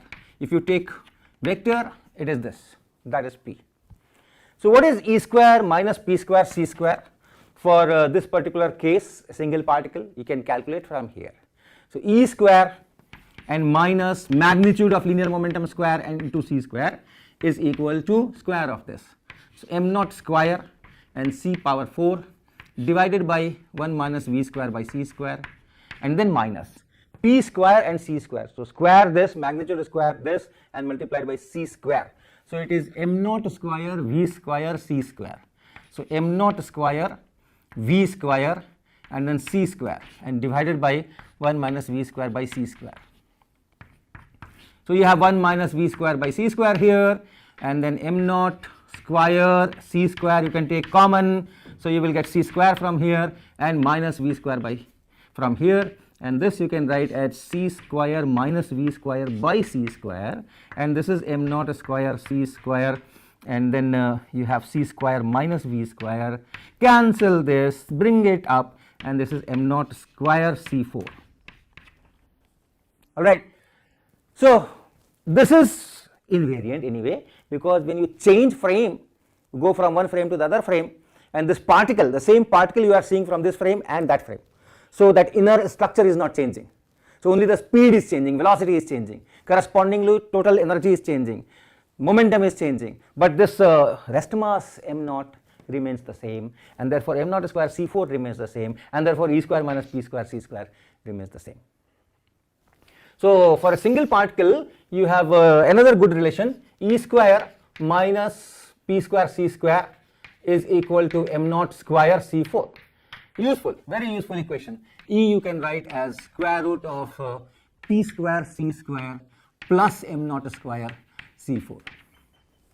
For a single particle, remember, for a single particle. If you have a combination of two particles, two different particles, and then you write total energy E1 plus E2, then you write total momentum P1 plus P2, you still have a 4 vector. The total energy of two particle system, the total linear momentum of two particle system x component, the total linear momentum of two particles y component, the total linear momentum of two particles z component. If you write these, it is still a 4 vector, and again minus of this square plus this square plus this square plus this square will remain invariant, but then it will not be something like total rest mass of the two particles m naught 1 plus m naught 2 square c to the power 4. That is not guaranteed, that is not the case, but whatever it is, it will remain invariant. Now a single particle, this equation itself is a very important one, and one use is if you want to decide whether relativistic dynamics is needed or Newtonian non-relativistic dynamics will be okay. So if you want to have that kind of assessment, how much should be the velocity, how much should be the energy, how much should be the kinetic energy, so that relativistic mechanics is absolutely necessary, otherwise the errors are beyond acceptable limits. So this equation can help, Your E is the total energy, which is rest mass energy plus kinetic energy, remember, and then you have this equation. Now if this total energy is much larger than m naught c square, rest mass energy, or the kinetic energy is much larger than the rest mass energy, if k is much larger than m naught c square, and if that happens anyway, E will be much larger than m naught c square, that means the relativistic correction is very much needed, you have to go for it. Okay, so the comparison is with this rest mass energy, and linear momentum from this side also is the same thing, p square c square, or pc should be much greater than m naught c square. Any of these criteria, whatever is available to you on kinetic energy, total energy, or linear momentum, you compare with this rest mass energy. Pc can be compared with rest mass energy, total energy can be compared, kinetic energy can be compared, and then yes. So for example, suppose you have an electron. Right, suppose you have an electron. Now for an electron, the rest mass energy is 511 keV, several times I have mentioned that. Now if this electron is, suppose these are two plates, positive and negative capacitor plates, and then this electron is moving with this electric field, and when the potential difference is, let's say, 100 volts of potential difference. So when it moves okay, let me write it this way. So the field is in this direction, so force is this direction. So from here, when it reaches here, the kinetic energy is increased by 100 electron volts, right? If it is released from rest from this plate and reaches here, then the potential energy increases by 100 electron volt, the kinetic energy potential energy decreases, kinetic energy increases. So when it reaches here, the kinetic energy become 100 eV. Should I apply relativity? Unless I am doing very sophisticated measurements with a lot of accuracy, 511 kilo electron volt. So this is 511,000 eV, and this is 100 eV. So this is much smaller than the rest mass energy, unless I am doing very sophisticated experiments. Okay, it is 1 in 5,000. So I will say that okay, Newton is okay, F is equal to ma and half mv square and all that acceleration, and v is equal to u plus at, and all those things will work very well here, it is okay for me. But then if you are accelerating an electron in an accelerator, linear accelerator, if you are accelerating an electron with, let us say, 1 megavolt of potential difference, which is a very small energy. If I am talking in terms of the accelerator laboratories, 1 mega electron volt energy in any accelerator laboratory is a very small energy range. So the kinetic energy of the particle of this electron is 1 MeV as it goes from this end to that end, electron. If kinetic energy is 1 MeV and rest mass energy is half MeV, 511 keV, Newton's laws F equal to ma will not work. You have to go for relativistic equations. But if you have a proton which goes through the same accelerator, and the proton kinetic energy becomes 1 MeV. So instead of electron, if you have a proton going through that same 1 MeV potential difference, and 1 MeV becomes the kinetic energy.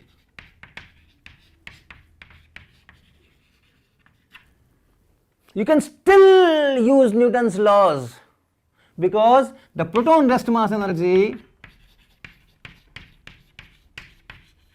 is 938 MeV.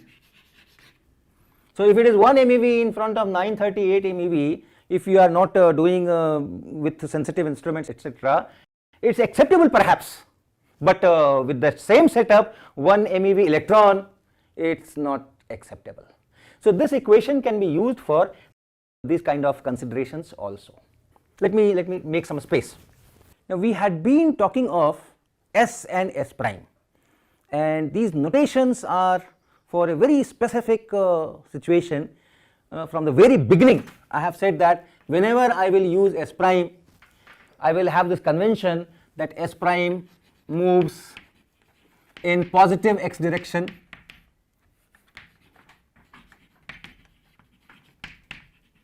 with respect to S, then x prime axis and x axis coincide all the time, then y prime axis is parallel to y axis all the time, and of course then z axis will be parallel to z axis all the time. And on top of all these things, we also have that time t equal to 0 and t prime equal to 0, that also very specifically we defined for this, that origins, when origins cross this event, the two origins are at the same place. S prime is coming from one side and moving with respect to S. So at some instant the y axis coincides with y prime axis, z axis coincides with z prime axis, and the origin O prime coincides with origin O, just one instant. So that that event we say that will be read as t equal to 0 in S prime and t prime equal to 0 in S prime. What if these conditions are not met and I have to work from a frame which is moving with respect to S, but perhaps not in x direction? Perhaps the orientation of the axis are different. X prime axis is not coinciding with x axis and it is at some angle. So the Lorentz transformations equations that we had written will not have that form, right? The Lorentz transformation equations were x prime equal to x minus vt. These were our equations. Y prime is equal to y, z prime is equal to z, and t prime is equal to t minus x v by c square, square root 1 minus v square by z square. These are the equations we have practiced from the very beginning, and we have crammed perhaps by this time. But then these equations, this will not be the Lorentz transformation if these conditions are not met. Lorentz transformation will always be there. Relativistic, our world is relativistic, no one can change that. But these forms will be more complicated. But we can say some things about our components of a 4 vector, even if access system are different, even if S prime is not described through this prescription.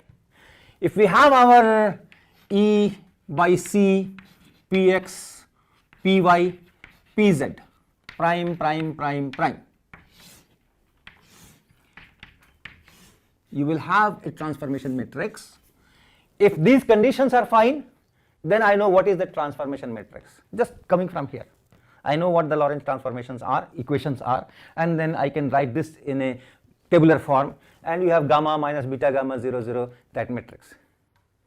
If it is not, this matrix will be different. These equations will be different, and if these equations are different, then this matrix will be different, and then you will have this E by C, Px, Py, Pz.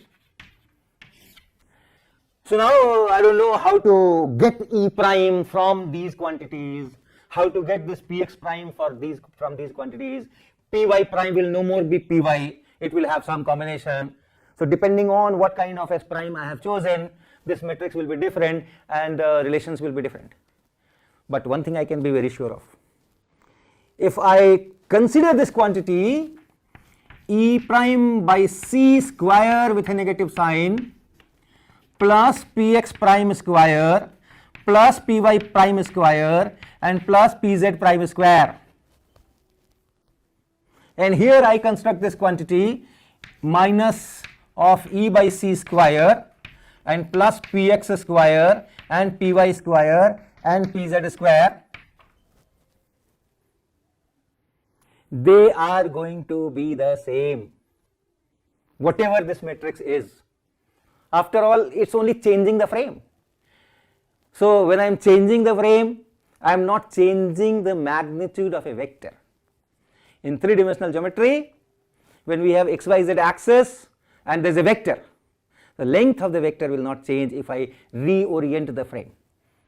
Similarly here in this, if I am changing from one inertial frame to other inertial frame in whatever fashion, that length of the vector, that will not change, and it represents that length of the vector, magnitude of the vector, square of it. So this will be equal to this. This I can still say. So E prime square minus P prime square C square, that will still be E square minus P square C square, and that is valid for all 4 vectors, all kinds of 4 vectors, position 4 vector or displacement 4 vector, any vector, or velocity 4 vector, any 4 vector you take, this will always be there. So not necessarily it is coming from this kind of equations. I had shown a few minutes ago that if I use these Lorentz transformations and get the expression for Px, Py, Pz and E and all those things, energy, total energy, I can work out what is this, and it came out to be a constant independent of the frame. But not necessarily, even if it is, I am not going through these equations, even if this prescription is not valid, this is true. And it is property of 4 vector. Therefore, same thing I can say for minus C square T square plus x square plus y square plus z square. Same thing I can say for this.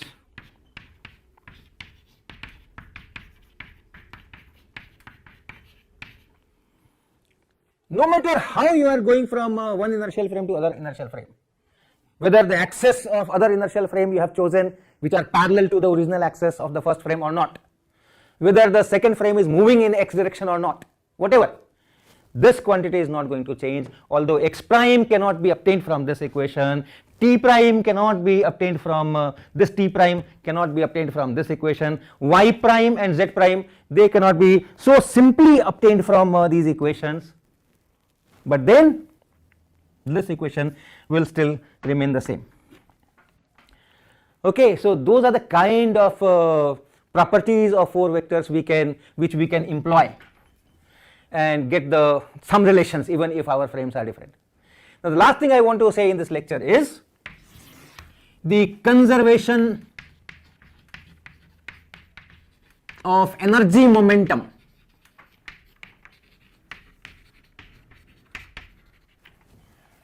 Say this positions you have seen from position 4 vector, the space coordinates and time coordinates, they get mixed up, and that mixing up, we say that okay, there is one entity space hyphen time, and space and time are like components of space time. When you choose a frame, you have fixed up, okay, this is space and this is time. Similarly here, energy and momentum are mixed up. So in one particular frame, yes, you have a separate existence of energy and separate existence of linear momentum. But when you change to some other frame, this energy is not related solely to this energy, this linear momentum is not related solely to this linear momentum, just like this position x is not related solely to this position x, or this time here is not related to time here. So time and space are mixed up. Similarly, energy and momentum are mixed up. They are component of say one quantity which you can call energy hyphen momentum. When you fix a frame, yes, you have a separate formula, separate equation, separate interpretation of energy and separate interpretation of momentum. But when you change frame, they get mixed up. So it is this, and the linear momentum conservation principle and energy conservation principle are in fact combined to say that this energy momentum remains constant if there are no forces on the system. So if there are no forces,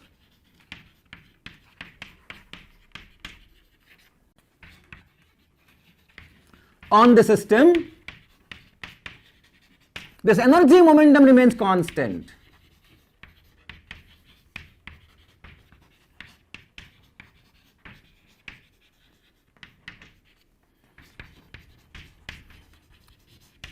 Distinguish between invariant and constant. When I say that this is invariant, I have in mind going from one frame to other frame, this quantity does not change. When I am saying this is constant, I have in mind that I am using the same frame, time passes, the system may change, may undergo changes, its energy and its momentum, that has to be seen. If no forces are there, no external forces are there on the system, then this energy momentum remains constant. I am using the same frame. So when I am changing the frame and finding the value of some quantity in this frame, that frame, and it is same, then we say it is invariant. And here it is as a function of time, some interaction is taking place within the system, not from external forces. Because of that, things are changing, configurations are changing, and we say that in all those situations this energy momentum remains constant. And remains constant means all the 4 components remain constant. In usual Newtonian mechanics, when I say linear momentum is conserved, I mean that px is separately conserved. In x direction, the x component of the momentum remains constant as a function of time, y component py remains constant as a function of time, pz remains constant as a function of time, and also this E remains constant in time. All the 4 components remain constant in time. Okay, so this means all the 4 components. So energy and momentum are now brought under the same umbrella. All the 4 components remain constant or conserved.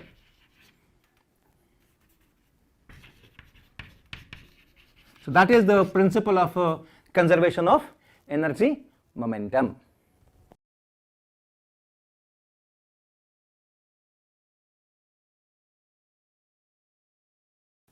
So we had derived and discussed equations in relativistic dynamics where particles collide, split, scatter from each other, forces are applied, linear momentum, energy, all these things, relations between them, we did that. So, today I will be doing some problems so that those concepts get crystallized better. So, our first problem is a particle has kinetic energy which is 1/4 of its total energy. A particle has kinetic energy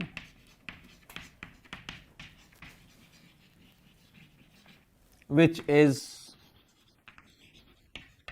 1/4 of its total energy. Find the speed of the particle.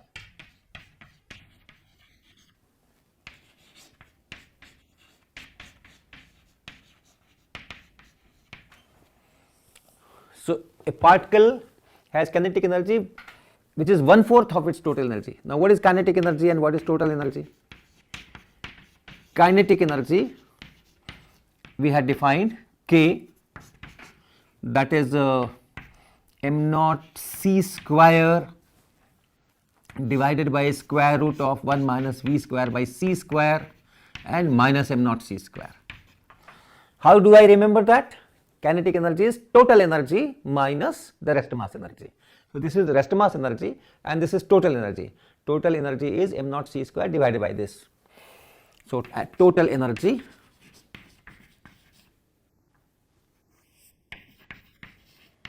is m naught c square divided by square root 1 minus v square by c square, that is total energy. You can write this as m naught c square gamma, and you can write this as if you take this m naught c square common. So, this is m naught c square, if you take common it is gamma and then minus 1. So, divide, this is 1/4 of the total energy. So, this divided by this should be 1/4, and hence 1/4 should be equal to m naught c square gamma minus 1 and divided by m naught c square and gamma.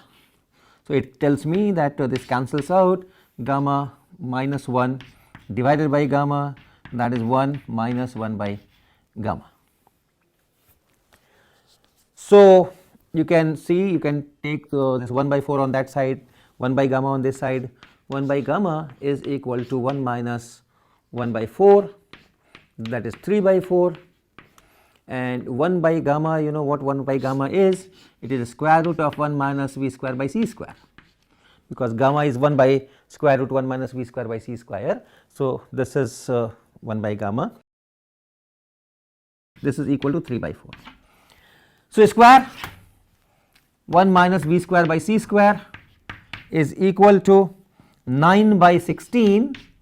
So, v square by c square is 1 minus 9 by 16, that is 7 by 16. So, v by c is square root of 7 divided by 4, and that will be around 0.66 or so, and therefore, v is 0.66 into c, and that is 0.66 into 3 and into 10 power 8 meter per second, which will be almost 2 into 10 power 8 meter per second.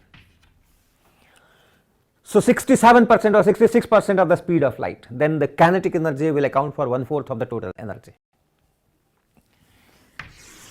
Let us take another question. This I discussed in the previous lecture also. Find the speed of an electron having kinetic energy, say 100 eV. Find the speed of an electron having kinetic energy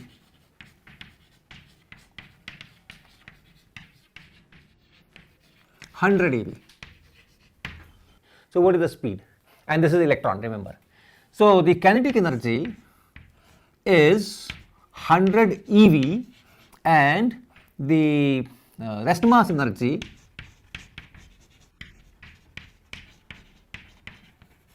is 511 kilo electron volts.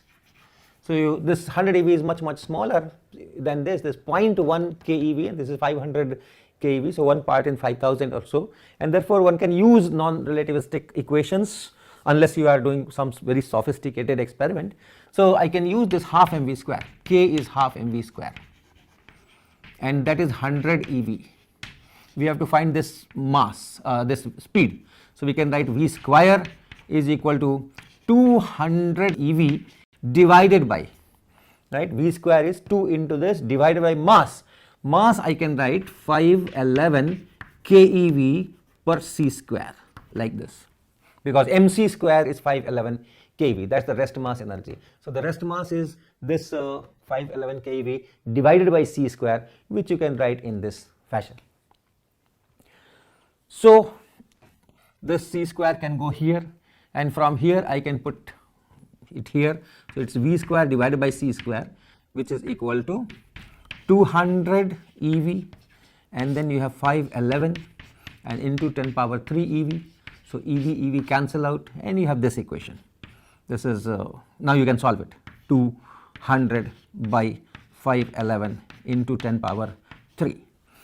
So you can simplify this 100, you can cancel if you so wish. It is 2 divided by 5110, and from here you get v by c, and v by c will be square root of this 2 by 5110, and you can work out how much it is. So and that is 0.01978, etc. All right. So v is 3 into 10 power 8, and then multiplied by this quantity 0.01978, so meter per second, which is equal to, so I multiplied by 3 into 3, and that is 0.05935, etc. We will stop at 0.059. So it is 0.059 into 10 power 8, which is say 5.9 times 10 power 6 meter per second. So that is the speed if it is 100 eV. So our next question is very similar to the previous one. Again we have to find the speed of the electron, and this time the kinetic energy given is 1 mega electron volt. So the question is, find the speed of an electron having kinetic energy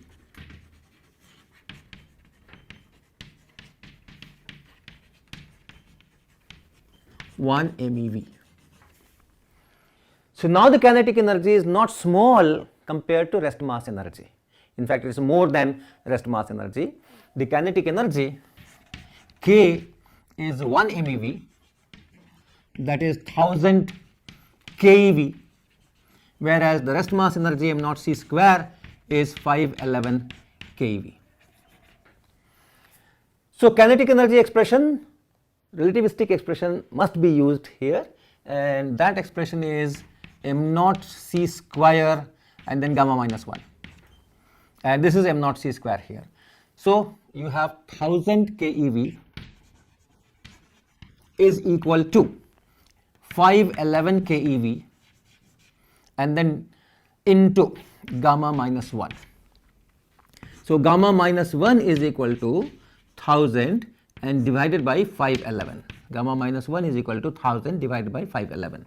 So gamma is equal to 1 plus this, 1511 divided by 511, that is gamma. And then you can write 1 by gamma, which is square root of 1 minus v square by c square, and that is equal to 511 divided by 1511. So you square to get 1 minus v square by c square, that is 511 by 1511 square. So if I do that on my calculator, what do I get? It is 511 divided by 1511 and then square of this, that is 0.11437 or so. So, let us write 0.1144. So, that is 1 minus v square by c square, and therefore, v square by c square, which is 1 minus this quantity. So, it will be 0.8 here, 8 here, 5 here and 6 here. So, you can write what is v by c, square root of this. So, let me do that. Let me do that also, square root of 0.8856, and that is like 0.94. This is like 0.941, 0.94. So, V is equal to 0.94 and into C. C is 3 into 10 power 8 meter per second. So, multiply by 3 also 2.82 into 10 power 8 meter per second. The next question is two particles of same rest mass m naught move towards each other,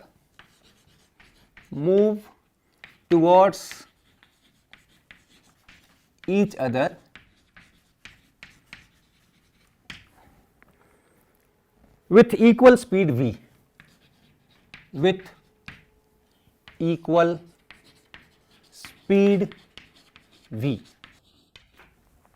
They make perfectly inelastic collision.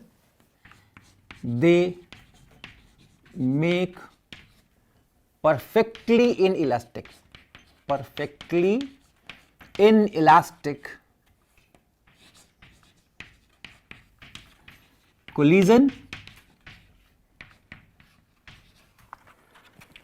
and make one composite particle,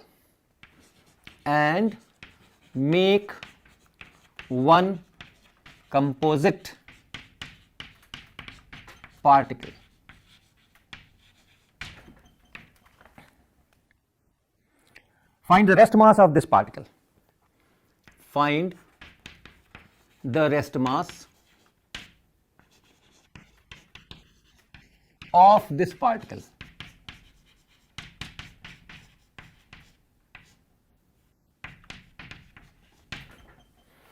So, what is the situation? Two particles of same rest mass m naught move towards each other with equal speed v naught. So, you have a particle here m naught, rest mass m naught, and another particle same rest mass, and they are moving with same speed v. This is v and this is v. And then they make collision, perfectly inelastic collision, and then the two combine to form one single composite particle. So, this is before the collision. This is the situation before the collision, and after the collision they combine and make one single particle, and you have to get the rest mass of that particle. That is the question. Now, the first thing is that linear momentum is 0 here. Linear momentum is m naught into v into gamma. So, since m naught is same, v is same, therefore gamma is same, and the linear momentum has same magnitude, and since they are in opposite in direction, so the total linear momentum is 0. So, after the collision also the total linear momentum should be 0, and now you have only one particle, and therefore its speed should be 0, it must be at rest. So, here it is at rest. So, that comes from the linear momentum conservation. And now let us make energy conservation. Which energy? Total energy. You have energy and momentum as one 4 vector. Energy E naught by c, and then px, py, pz. That is a 4 vector.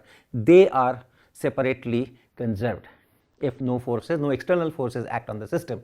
So, total energy should be conserved, and here total energy you can write total energy before the collision.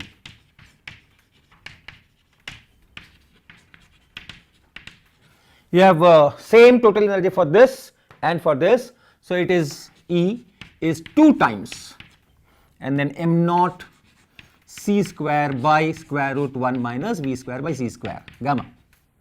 So, 2 times m naught c square into gamma, that is the total energy of the two particles before the collision. And after the collision, what happens? After the collision, you have a particle of rest mass capital M naught which is at rest. Hence, the total energy is same as the rest mass energy. So, after the collision,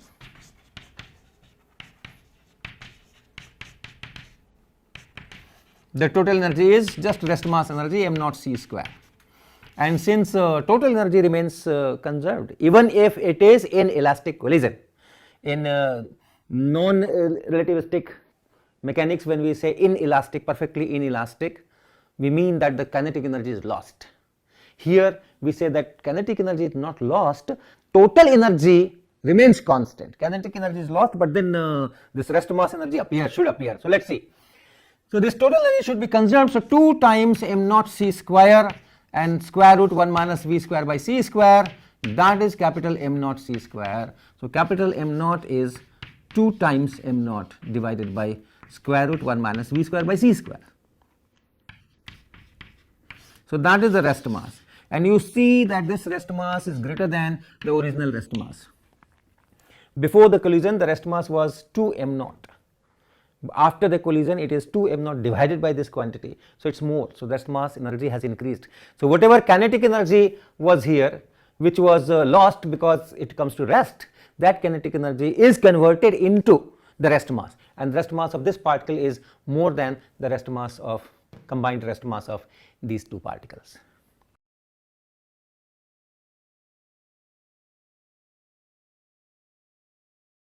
So, last time we solved some problems in relativistic dynamics. Today again the agenda is to solve more problems, and some specific methods you will learn from these problems today. So, our first problem is a particle of rest mass m1 moves with a speed c sin theta in positive x direction, and another particle of rest mass m2 moves with a speed c cos theta in negative x direction. If the total linear momentum of the system is 0, find the ratio m2 by m1. So, we have a particle of rest mass m1 which is going in this direction, and the speed is c sin theta for some theta, and you have another particle of rest mass m2 which is going with some other speed which is c cos theta, and the total linear momentum is 0. So, in non-relativistic dynamics, if I say that total linear momentum is 0, it is very simple. m1 times this should be equal to m2 times this, and therefore m2 by m1 should be sin theta by cos theta, which is tan theta. But if relativistic equations are to be used, then you have to write the linear momentum, magnitude of linear momentum of this particle p1, that will be m1 times c sin theta, and then divided by square root of 1 minus v by c, so sin theta square, and p2, this is cos theta, and so let me write, so this is m1 times c times sin theta and then divided by cos theta, and p2 similarly, if you write the magnitude of this linear momentum of the second particle, it is mass times velocity divided by that square root factor. So, m2 into c cos theta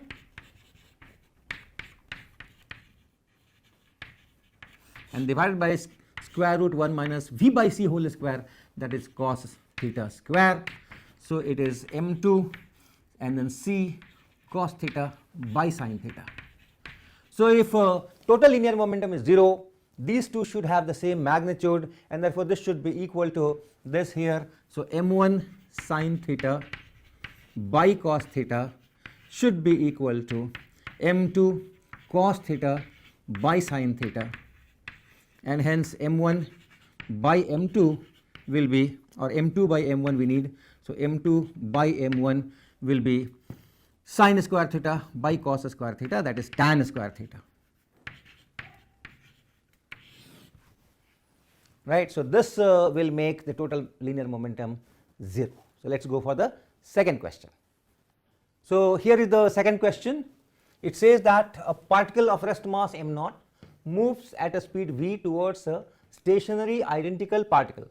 So, you have a particle of rest mass m naught which moves with a speed v towards a stationary identical particle. So, the rest masses are same, but it is stationary, it is at rest.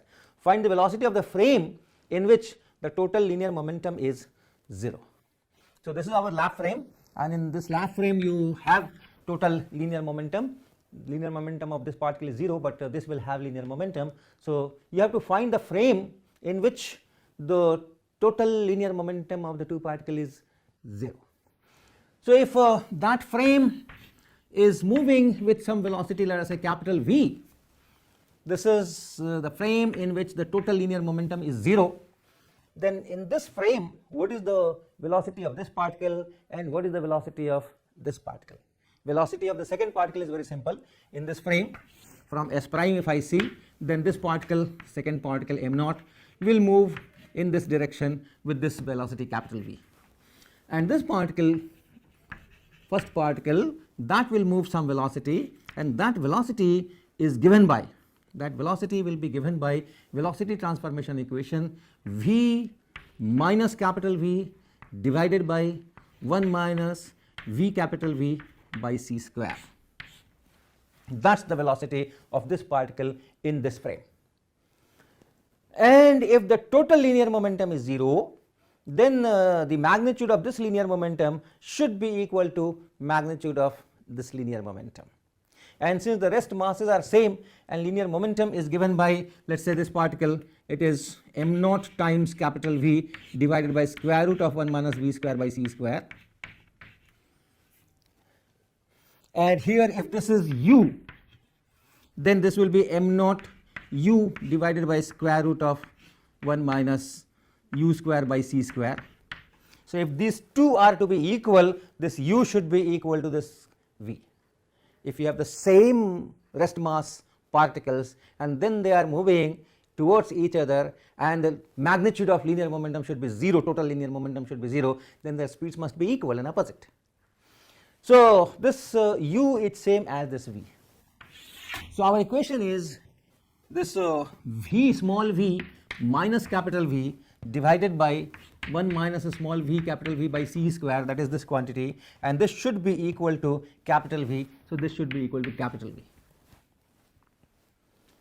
So we can obtain capital V from here, but it is a quadratic equation. As you can see, it is v minus a small v capital V square by c square is equal to v and minus capital V. So let us take everything to the right hand side. So you have this becomes positive, v capital V square by c square, that goes here.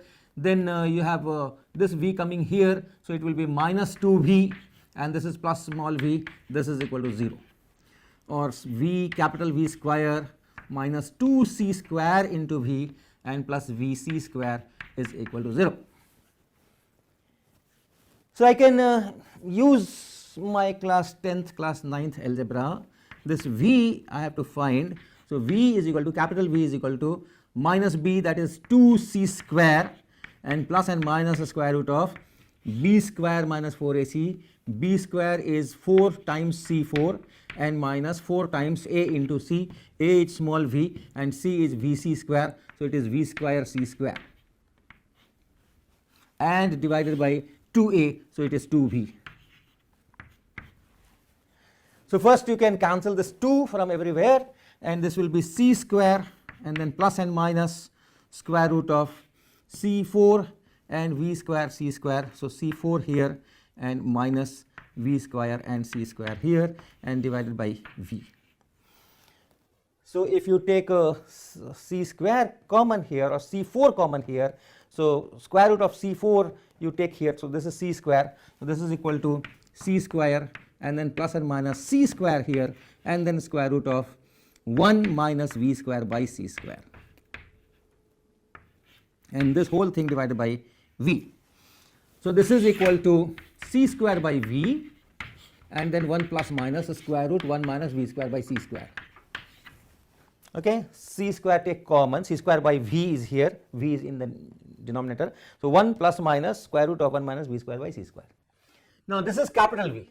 This is the velocity with which this s prime has to move if the total linear momentum is 0, and this quantity c square v is already greater than c, because small v is the speed of the first particle which cannot exceed c anyway.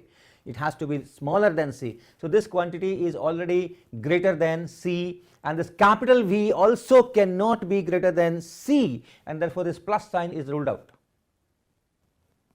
and hence the frame velocity is c square by v and 1 minus a square root 1 minus v square by c square. So a frame which moves with respect to lab at this velocity, in that frame the total linear momentum will be 0. If it was non-relativistic, the answer was very simple, it is small v by 2. Then here this becomes v by 2 and this becomes v by 2 in opposite direction, and linear momentum is 0. But now it is this, we call it zero momentum frame. Zero momentum frame. I will often use this, so let me abbreviate ZMFF. ZMF, zero momentum frame. In this frame the total momentum is 0. In non-relativistic mechanics we used to call it center of mass frame. In the frame of center of mass the total linear momentum is 0. So zero momentum frame, same as the center of mass frame.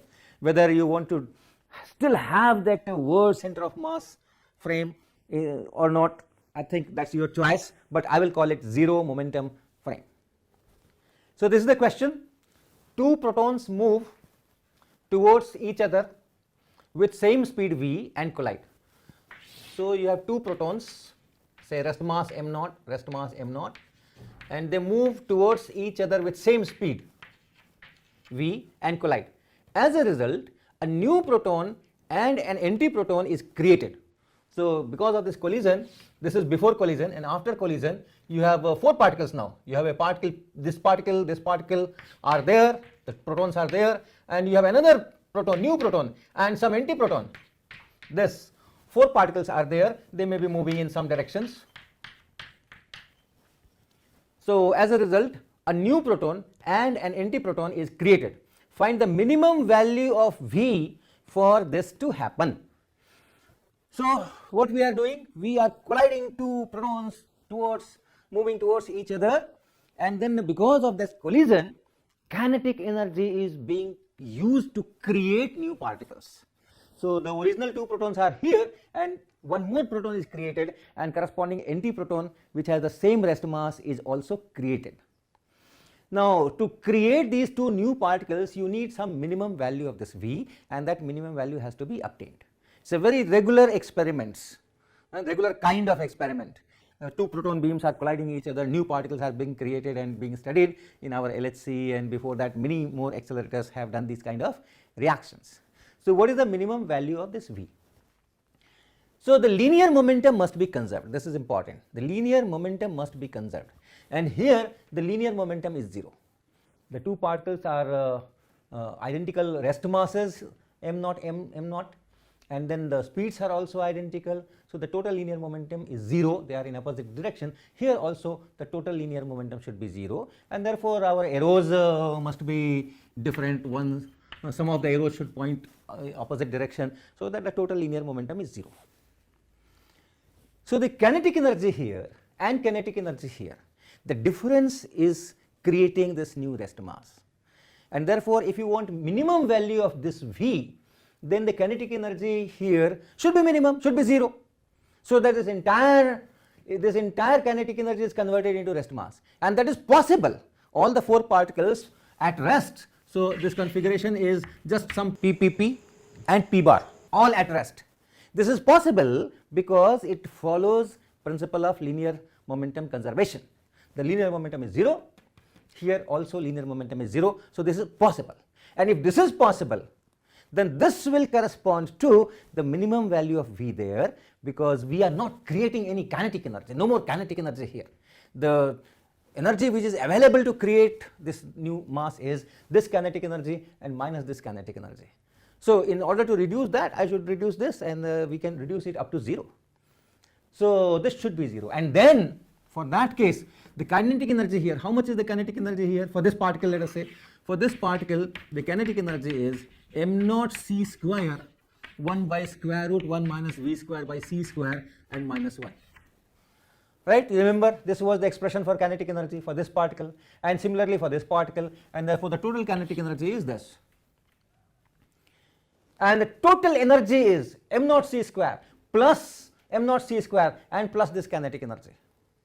And here two of the particles will have m naught c square, which will be same as this, and the new rest mass that is created, that should come from this kinetic energy, and therefore this should be equal to 2 m naught c square 1 by square root 1 minus v square by c square minus 1, that should be equal to 2 m naught c square.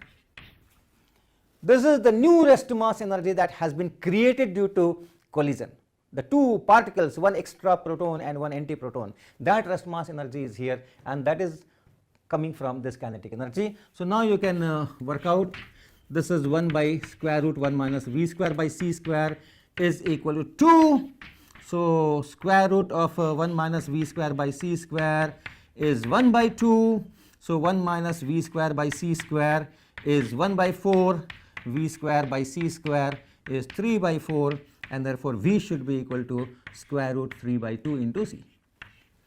That's the minimum speed each of these two protons must have, so that this creation of proton and antiproton can take place. Now we will just modify this question, we will go for another question having the similar framework, but now the two particles in the lap frame, the two particles will not be going towards each other, one proton will be hitting another proton at rest. So here is the question, a proton moves at speed v towards another proton at rest. So now I have a proton which is moving at speed v towards another proton, and this proton is at rest, and rest is same. As a result, a new proton and an antiproton is created. Find the minimum value of v for this to happen. So rest is the same. So what we can do is, we can go to the zero momentum frame and then solve the problem and come back to this frame. This is our lap frame. So if we can go to zero momentum frame, and in this frame this particle will move with some velocity u, and this particle will move with the same velocity u, they are both of them are protons, and you know what is this u? This u is, we had just done c square by v, and then 1 minus square root of 1 minus v square by c square, that we had done. So if you go to this zero momentum frame which moves with respect to lab at this velocity u, so that in this frame the second particle goes in negative direction with speed u, and the first particle also goes with the same speed, then the linear momentum is 0. And then if I demand that after the collision, so in zero momentum frame, after the collision you have p, you have p, you have p, and you have p bar, all are at rest, then you will get the minimum value of this u, and then you can find the minimum value of small v. But that will be a tedious algebra, but there is a beautiful way of doing it, absolutely fantastic. So this is the lap frame, and let me do it again. So in the lap frame, this is before the collision. In the lap frame, what will be after the collision?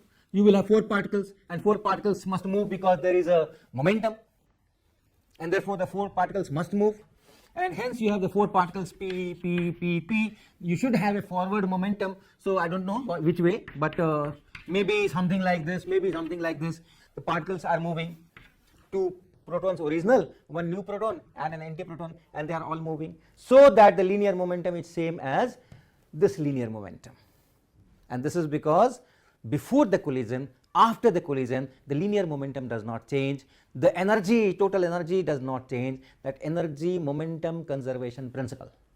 So before the collision you have some momentum, same momentum you will have here. Before collision you have some total energy, the same total energy you should be here. So this is lap frame once again after the collision. We are still looking for minimum value of v, but we cannot make all of them to be at rest because I have to conserve linear momentum. So what combination of velocities will ensure that this v is minimum, that we have to obtain. Now in zero momentum frame, this is the original situation, and after the collision what we demand is that they should be at rest. So this is after the collision actually. Let me write it here itself. This is after the collision. And this is before the collision.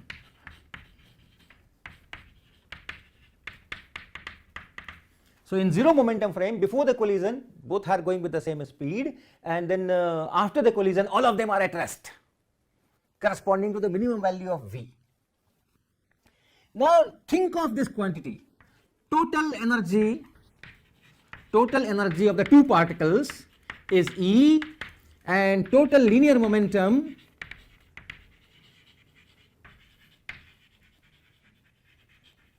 is P. And think of this quantity E square minus P square C square.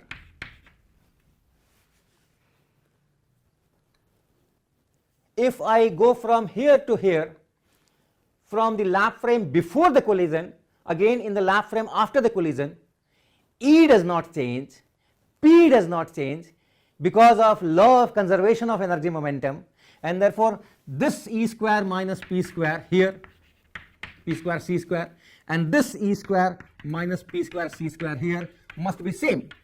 These two must be same because before the collision, after the collision, total energy here, total energy here, total momentum here, total momentum here. They do not change, and therefore this quantity will remain the same. Now after the collision, in the lap frame, this quantity, and after the collision in this zero momentum frame, here also calculate what is E square minus P square C square. So the situation is same after the collision. I am looking at that from the lap frame, and the same situation I am looking from the zero momentum frame. So I am going from one inertial frame to the other inertial frame. I am not looking at the time development. The same situation I am looking from lap frame, the same situation I am looking from the ZMF. And this quantity is Lorentz invariant. When you do all kinds of Lorentz transformations, E will be different here and E will be different here, P will be different here and P will be different here, but E square minus P square C square is same, and therefore all these three are same. This one and this one, all values of E square minus P square C square is same. Okay, so let's calculate this from here before the collision in the lap frame. So what is E? Now you have two particles, so you have E1 plus E2 square and minus P. P is again combination of these two, P1 plus P2. Here P2 is 0, this is square C square, that is the quantity. So this will be E1 square plus E2 square and plus 2 E1 E2, and then minus this P2 is 0, so P1 square C square. So how this E1 square and minus P1 square C square, okay, is one particle now, one proton only, E1 square minus P1 square C square must be M0 square C4. So these two together makes it M0 C square, M0 square C4, this minus this. E2 square again must be same, second particle is anyway at rest, so its total energy is same as rest mass energy M0 C square, and therefore its square is 2 M0 square C4. If P2 is not 0, then you will have a P square minus P2 square C square, that together with it, that E2 square will again make M0 square C4. Then plus 2 times E1 E2, 2 times E1 E2. Now you have to write E1. So I am looking here, lap frame before the collision, E1 here, so it is M0 C square divided by square root 1 minus V square by C square. Remember, total energy M0 C square times gamma. So for this particle M0 C square times gamma is this, and then into E2, and E2 is total energy of this particle, which is just M0 C square. So this is the value of E square minus P square C square before the collision seen from the lap frame. And if I look at this here after the collision in the zero momentum frame, they are all at rest. So the total energy is 4 times M0 C square, and hence the total energy square minus P square C square, this is 0, this P is 0, so it is just E square and hence this whole quantity is 16 times m naught square c4. Right, I am writing this quantity p is 0, none of these 4 particles is moving, and therefore this p is 0, and hence E is simply 4 times m naught c square, and E square is 16 times m naught c square. And now you can do the algebra very simply. You have m naught c square, m naught square c4, you can cancel it first. Then you have 2 here which can go on that side, making it 14. Then you have 2 here making that 7, and therefore what you are left with, 1 divided by square root 1 minus v square by c square is equal to 7. Right, this is 16 and minus 2 is 14 and divided by 2 is 7. So 1 by square root 1 minus v square by c square is 7, and that tells me square root of 1 minus v square by c square is 1 by 7. So 1 minus v square by c square is 1 by 49. So v square by c square is 48 by 49, and therefore v is equal to square root of this, which will be 2 times 4, this is 16, so 4 times, let us say 4 times the square root of 3 and divided by 7 times c. This should be the minimum velocity. 4 times root 3 by 7 times c, this should be the minimum velocity, minimum speed of this particle which can hit this stationary particle and create a proton and an anti-proton. So this is a very powerful technique to solve such kind of problem, that Lorentz invariant and conservation, both you can utilize. So before the collision you can work in one frame, after the collision you can work in some other frame, and still you can say that E square minus P square C square is same, or all Lorentz invariants which are also conserved, you can use this kind of technique.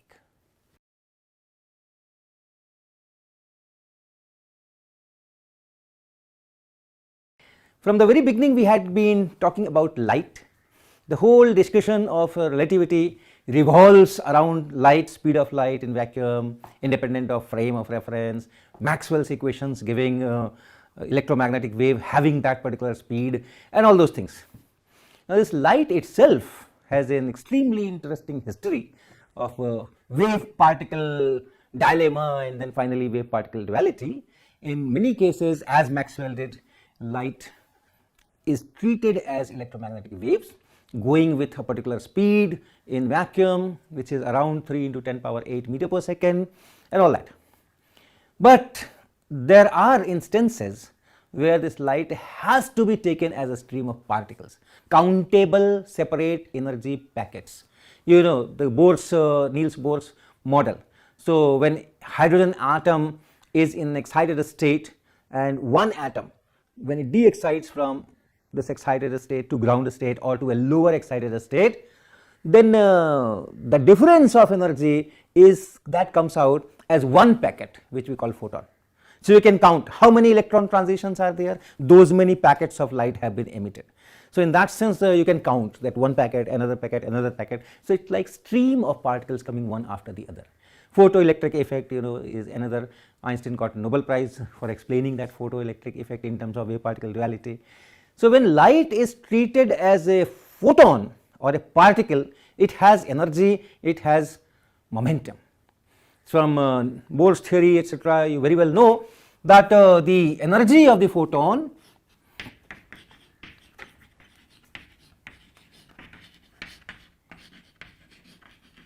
is related to the wavelength as E equal to h times c by lambda. H is Planck's constant, another universal constant, Max Planck, genius, who did thermodynamics of radiation, black body radiation. We will talk about this in some other course. And then C is anyway is very well familiar to all of us, speed of light in vacuum.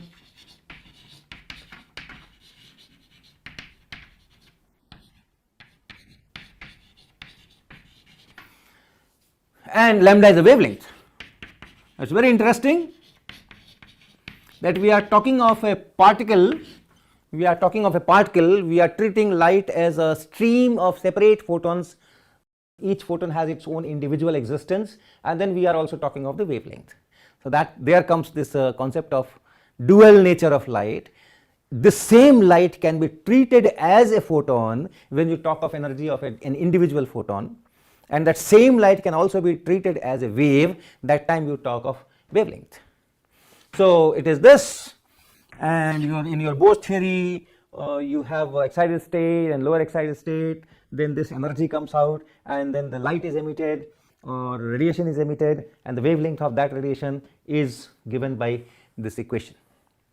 And not only energy, this photon also has momentum, and that comes out very nicely in what we call Compton effect.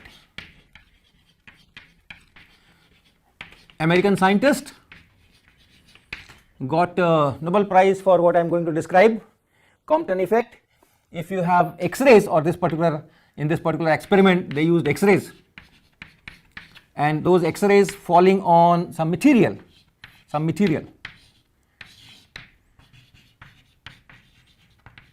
and then they are getting scattered from here in some direction, making an angle theta. This is that X-ray. So you have an X-ray coming in, then this X-ray falls on a material kept somewhere, and then it scatters, and then at angle theta, if they measure wavelength, this wavelength is more than the wavelength here. So if this X-ray has a wavelength lambda, and at this angle theta they find that this wavelength is different, and this lambda prime, the value of lambda prime depends on this angle theta. So that is known as Compton effect.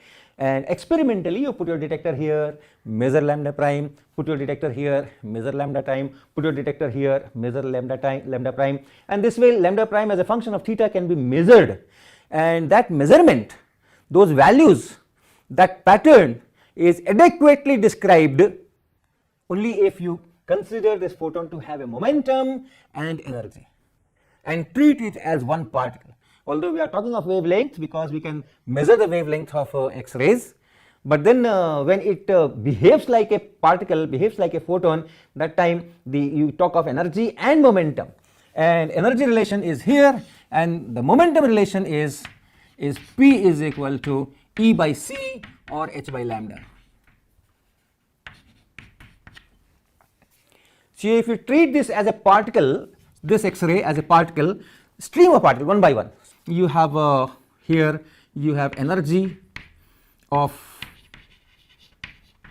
this photon, E is equal to Hc by lambda.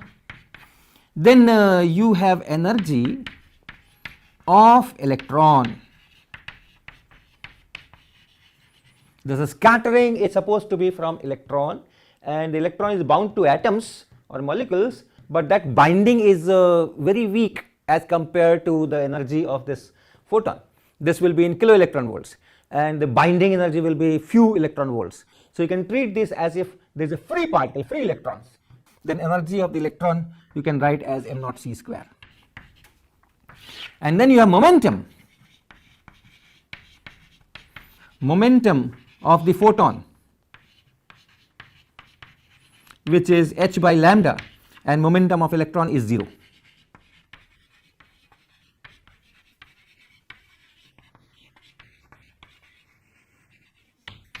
So you take that atom as a scatterer, and then in that atom the actual interaction is with an electron, and that electron can be taken as just a free electron staying at rest, and then you do the dynamics.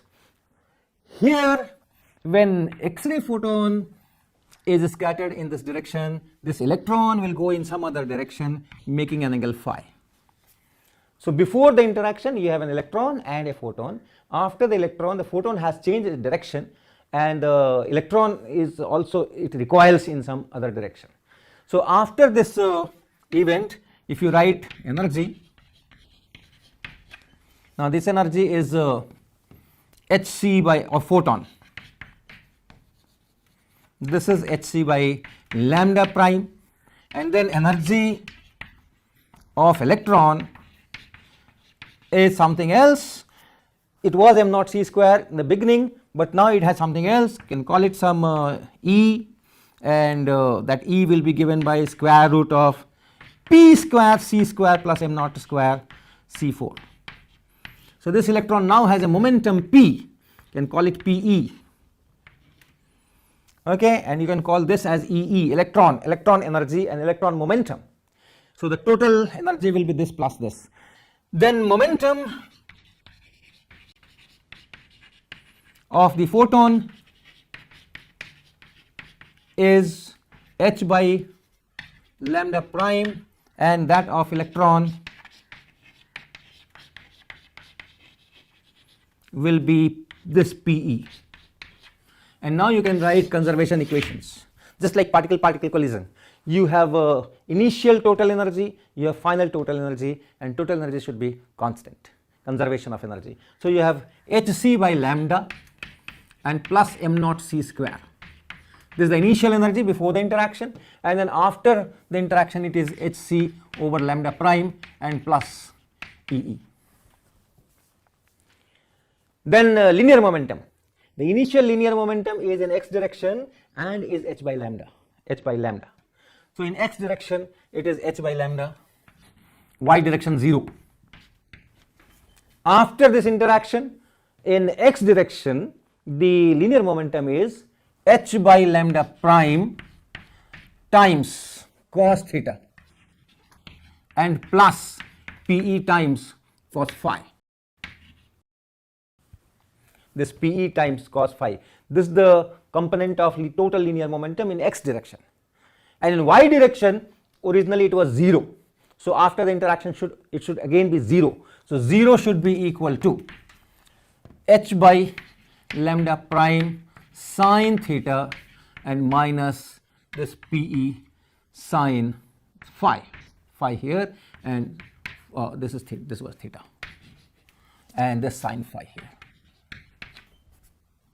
Okay. So, in x direction you have h by lambda prime cos theta, in y direction you have h by lambda prime sin theta. Similarly, for this, in x direction Pe cos phi, and in y direction Pe sin phi, and this EE and this Pe are related as EE is equal to square root Pe square c square and plus m naught square c4.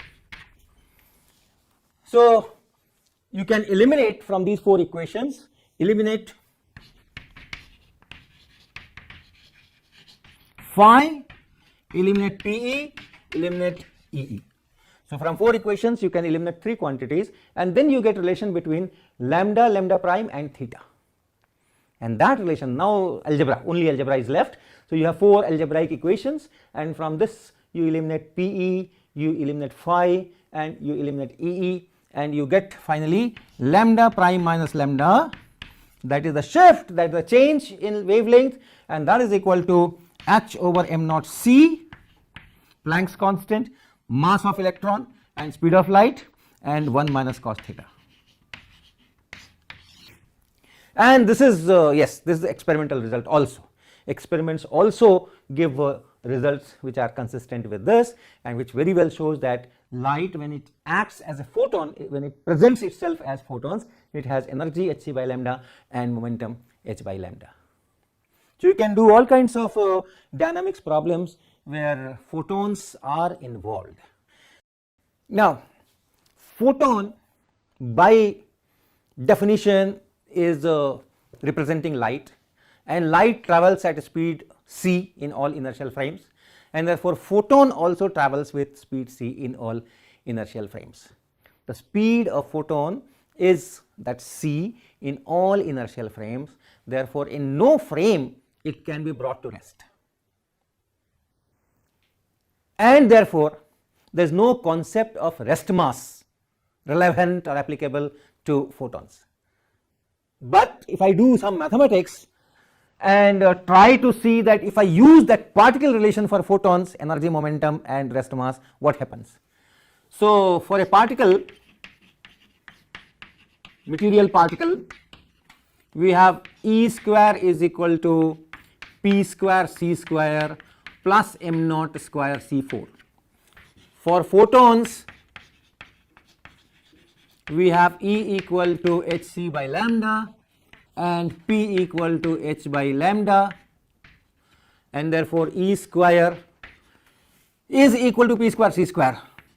E square is equal to P square C square. This is P square and then C square, and here E square, they are equal, and hence if I put in this equation, m naught square C4 is 0 or m naught is 0.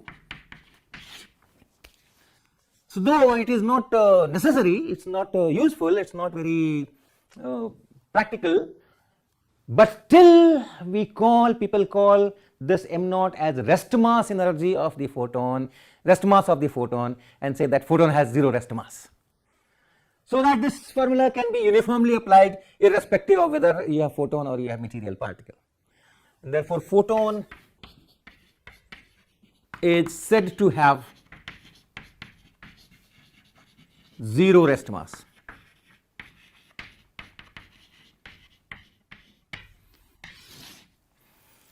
And conversely also, if a particle has 0 rest mass, what will happen? If a particle has 0 rest mass, then you will have these relations, E is equal to Pc, and E is equal to Pc. If you work out what is the velocity needed, that velocity needed will be C, because if you want to have energy E, which is m naught C square over square root of 1 minus V square by C square, and if m naught is 0, and you have this energy as non-zero quantity, the only way possible is V equal to C. Then perhaps it is 0 by 0, which is indeterminate, and therefore it can have any value, and therefore it can have this particular value also. So if m naught is 0, then for a finite energy, this V must be equal to C. And similarly momentum, P m naught V over square root 1 minus V square by C square, same story. If m naught is 0 and this P is not 0, the only way it is possible that this quantity is 0. This is not 0, this is 0, then this multiplied by this becomes 0, and therefore this is 0. So if a particle has 0 rest mass, it must move with velocity c, any particle. In past, people thought that neutrino is such a particle. Neutrino is such a particle which has 0 rest mass, which moves with velocity c, which is not a part of electromagnetic radiation. It is not a combination of electric field, magnetic field. It is not given by Maxwell's equation. So we have a different kind of entity which moves with velocity c and follows all our relativistic equations.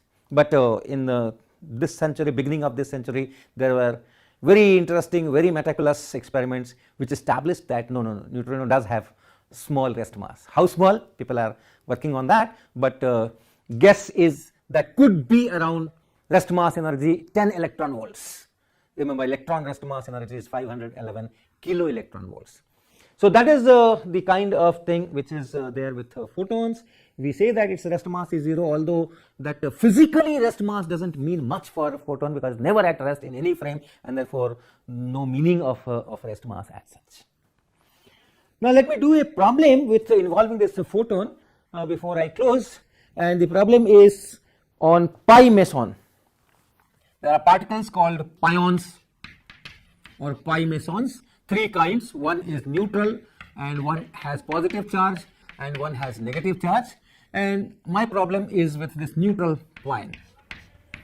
Now this particle, this neutral pion, is a very unstable particle. If you produce it in some collision or something, then its lifetime is something like 10 power minus 7 of that order, 10 power minus 17 seconds. In that 10 power minus 17 seconds, it decays. And decays to what? Decays to 2 photons. Decays to 2 gamma photons, gamma plus gamma. So again, mass energy conversion. You have a mass, its rest mass, okay, its rest mass is a material particle.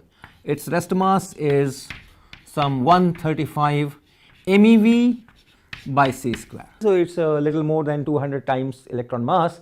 So that is its rest mass, and this rest mass is converted into energy, and 2 photons come out. One is gamma, another is also gamma. Now our question is that we have a pi meson of energy of kinetic energy 200 MeV. Pi 0 particle moving with kinetic energy 200 MeV decays in 2 gamma photons.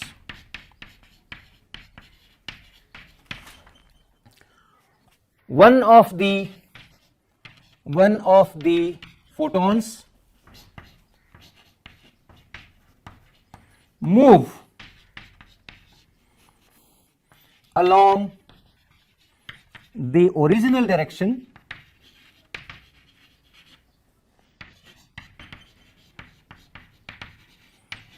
of pi naught particle, and the other opposite to it.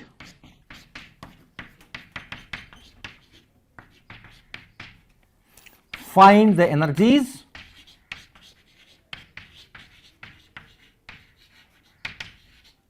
of the photons. Okay, a pi naught particle moving with kinetic energy 200 MeV decays in 2 gamma photons. One of the photons move along the original direction of pi naught particle and the other opposite to it. Find the energies of the photons. So you have this particle and this particle moves in some direction. The kinetic energy is given 200 MeV and this particle is pi naught, and therefore we know that the rest mass energy is 135 MeV, and then it decays into 2 photons, and one photon moves in the original direction and the other photon moves in the opposite direction. So that is how 2 gamma photons are generated, and they move, both of them move with the same speed c, because photons always move with the speed c. Okay, so we have to find the energy. So let us say this energy is E1 and this energy is E2. So total energy conservation of total energy. So this total energy here is total energy here is 200 MeV plus 135, that is 335 MeV. That is how we define our kinetic energy. Total energy minus rest mass energy is kinetic energy. So this is total energy, and here the total energy is E1 plus E2. And so we will have our equation as E1 plus E2 equal to 335 MeV. We need E1 and E2 separately. So the other quantity we have with us is linear momentum, and you can write the linear momentum of this particle before the decay. So if I put this equation number 1 and then work on the linear momentum of this, the linear momentum of this particle, one can find p square c square is equal to E square minus m naught square c4, and this is 335 MeV square and then minus 135 MeV square, and this you can work out. This is 200 multiplied by 470 MeV square. I am using that a square minus b square equation. A minus b is 200 and a plus b is 470. So it is this much, and this will be 3 times zeros and then 4 here and 9 here, this MeV square. And from this side, if I write the linear momentum will be, the total linear momentum will be E1 by c and minus E2 by c. That is the total momentum, and therefore E1 minus E2 is equal to P into C. E1 minus E2 is equal to square root of this. E1 minus E2 is equal to square root of this, that is 94000 and then MeV, and that is that is 306.6, 306.6 MeV. And E1 plus E2, you know what is E1 plus E2? It was 335 MeV. So you add them, you get E1 to E1 is equal to 1 here, 4 here, 6 here, that gives me MeV, and that gives me E1. E1 is 320.8 MeV. And then E2 you can get, subtract this from this. E1 plus E2 is 335 and E1 is this, so it is just 14.2 MeV. E2 is 14.2 MeV. So these will be the energies of the two photons which are coming in opposite directions. Of course, in our frame in which this kinetic energy is given, these are the results. If you see from some different frame, same pi not meson pion, and that will have different kinetic energies, and these energies will be different. So the two photons are coming, view from any frame, they will have the same speed c, but the energies will be different, and therefore the correspondingly wavelengths will be different.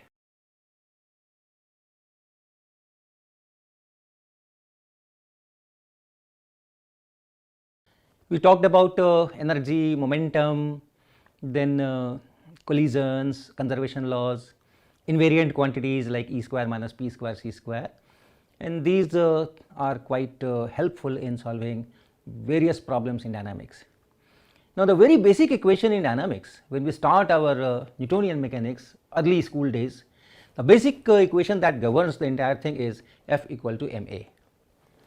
So that equation, let us see how this is replaced in special relativity. This equation tells me several things.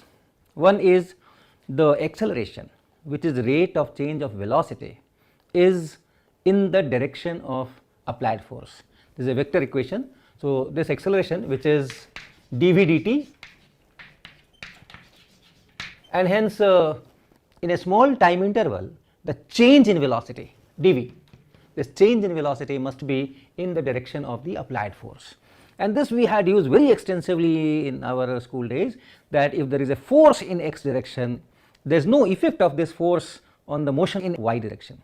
When you do projectile problem, then you say that the force is in vertically downward direction.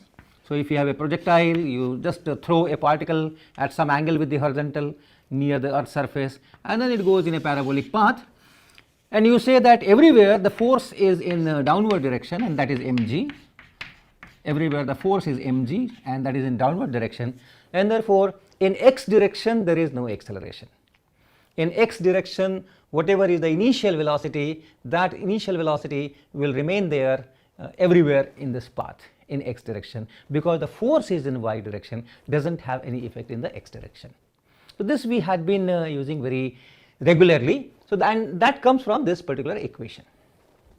Then this acceleration is just given by this force divided by mass. Mass is of course mass, and therefore if you have a say constant force in a fixed direction, and if the motion starts in that direction only, the speed will keep on increasing. Speed will keep on increasing. We know all those equations. V is equal to u plus at, and this a is f by m into t. So as time passes, this velocity keeps on increasing beyond any limit. These are regular Newtonian mechanics equations. Now once we are in relativistic regions, these things will not work, that we know. Mechanics, the rules of mechanics, the rules of given by Newton's laws, these law. This is not invariant under Lorentz transformation, and in experiments also we see deviation from Newton's law. So the real laws of motion are somewhat different from this, which are describing the experiments nicely and which are invariant under Lorentz transformation. So we have seen that we write this as f is equal to dp dt. This is okay.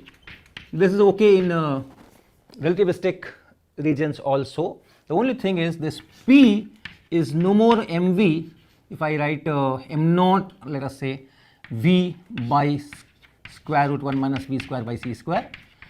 We call it rest mass. I repeat once again, we call it rest mass. We put an extra symbol here, m naught. But I don't give much importance to the so called relativistic mass. This is just the mass, and the relativistic mass in this lecture itself you will see that it's not very significant quantity. If you think that if I replace this mass in Newton's law by relativistic mass, that will not work. In the linear momentum definition, yes. In the linear momentum definition, if you replace mass by this so called relativistic mass, the linear momentum is given by this. But beyond that you cannot stretch the application of the relativistic mass. So just look at this dp dt. dp dt, let me write it m naught v gamma. So dp dt, if you write, this is m naught gamma times dv dt and plus v times d gamma dt. Okay, just a differentiation of these quantities, product of two quantities, both depend on v, and v depends on time, and therefore you have that product rule which tells gamma dv dt plus v d gamma dt, that is the differentiation, that is dp dt. Now this d gamma dt is somewhat typical. You can do that, of course. This is ddt of 1 by square root of 1 minus v square by c square. You can do this algebra. This will be minus half and then 3 by 2 power of this, and then you will have minus 2v minus 2v and then dv dt by c square, so on, and you can make simplifications, put there and do all those things. But there is another way to do it which is algebraically simpler. That is, if you look at the total energy is what? Total energy is m naught c square gamma, and therefore d gamma dt, if you have to write, if you can get this de dt, you will be done. So let's try this de dt. This de dt will be m naught c square d gamma dt. And what is E? What is E? E is m naught c square plus kinetic energy. So it is d dt of this. And since this is constant, m naught c square is constant for a particle, we are talking of one particle, so it is dk dt. It is dk dt. And what is dk? Dk is f dot dr. Right? Change in kinetic energy. We started from here. If you have a particle, if a force acts on it, there is a displacement, there is a work done by the force, and that work done gives you the change in kinetic energy. So dk is f dot dr dt, and hence you can write this equation as this equation, or from here you can write d gamma dt is equal to 1 by m naught c square, 1 by m naught c square, and then de dt, and de dt is, and this you can write f dot v, this you can write f dot v, this one dr dt is v, so f dot v, this is f dot v, so f vector dot v vector. This is d gamma dt, and that d gamma dt let's write here. What do we get? dp dt equal to, and which is force, so force is equal to dp dt, and dp dt is m naught, let me open it, m naught gamma dv dt. So I have written this term m naught gamma dv dt, I have written plus m naught v here, so m naught v here, and then you have d gamma dt, and d gamma dt we have written here f dot v, f dot v divided by m naught c square. So this is, from here you can write dv dt. So your dv dt is this minus this. First let me write that f minus m, this m naught you can cancel, so f, and then you have f dot v here, this is a scalar quantity, then this v here, and divided by that c square here, so it is this part. So this is f and minus f dot v, v here by c square here, and this whole thing, and then 1 by m naught gamma. Okay, so that is dv dt. So you have two terms, dv dt is equal to, first term is f divided by m naught gamma, this is the first term, and then you have another term which is minus f dot v, then v, and then m naught c square gamma. Okay. So, this is how acceleration is related to the force. In Newton's law, it was a very simple relation: acceleration is force divided by mass. And if you still have attachment with relativistic mass, this is that relativistic mass, m naught gamma. So, Newton's law will be like this: dv dt is equal to force divided by, let us say, relativistic mass. But it is no use, because putting that relativistic mass in Newton's law, it does not give me the right equation. So, if I have this equation, f is equal to m dv dt is equal to f by m, and I say that no, it is relativity, do not use rest mass, use relativistic mass, you will get only one term, and therefore it does not help. And that is why we say that relativistic mass is not a great quantity. Now, if you look at this equation, first thing is that dv dt, the acceleration, also has a term which is in the direction of the velocity. Force need not be always in the direction of velocity. In the projectile case also, you know, force is always in vertical direction, vertically downward direction, but the velocity is very different. In this picture, nowhere the velocity is in vertical direction. So, f and v are not parallel to each other. In Newtonian mechanics, f and a are parallel to each other. So, if you have v here and you have dv dt here, that means acceleration is not necessarily in the direction of force, because this v may not be in the direction of force. So, you do have a component, and from here also you can get a component, but not necessarily. So, the first thing we learn is that acceleration is not in the direction in general.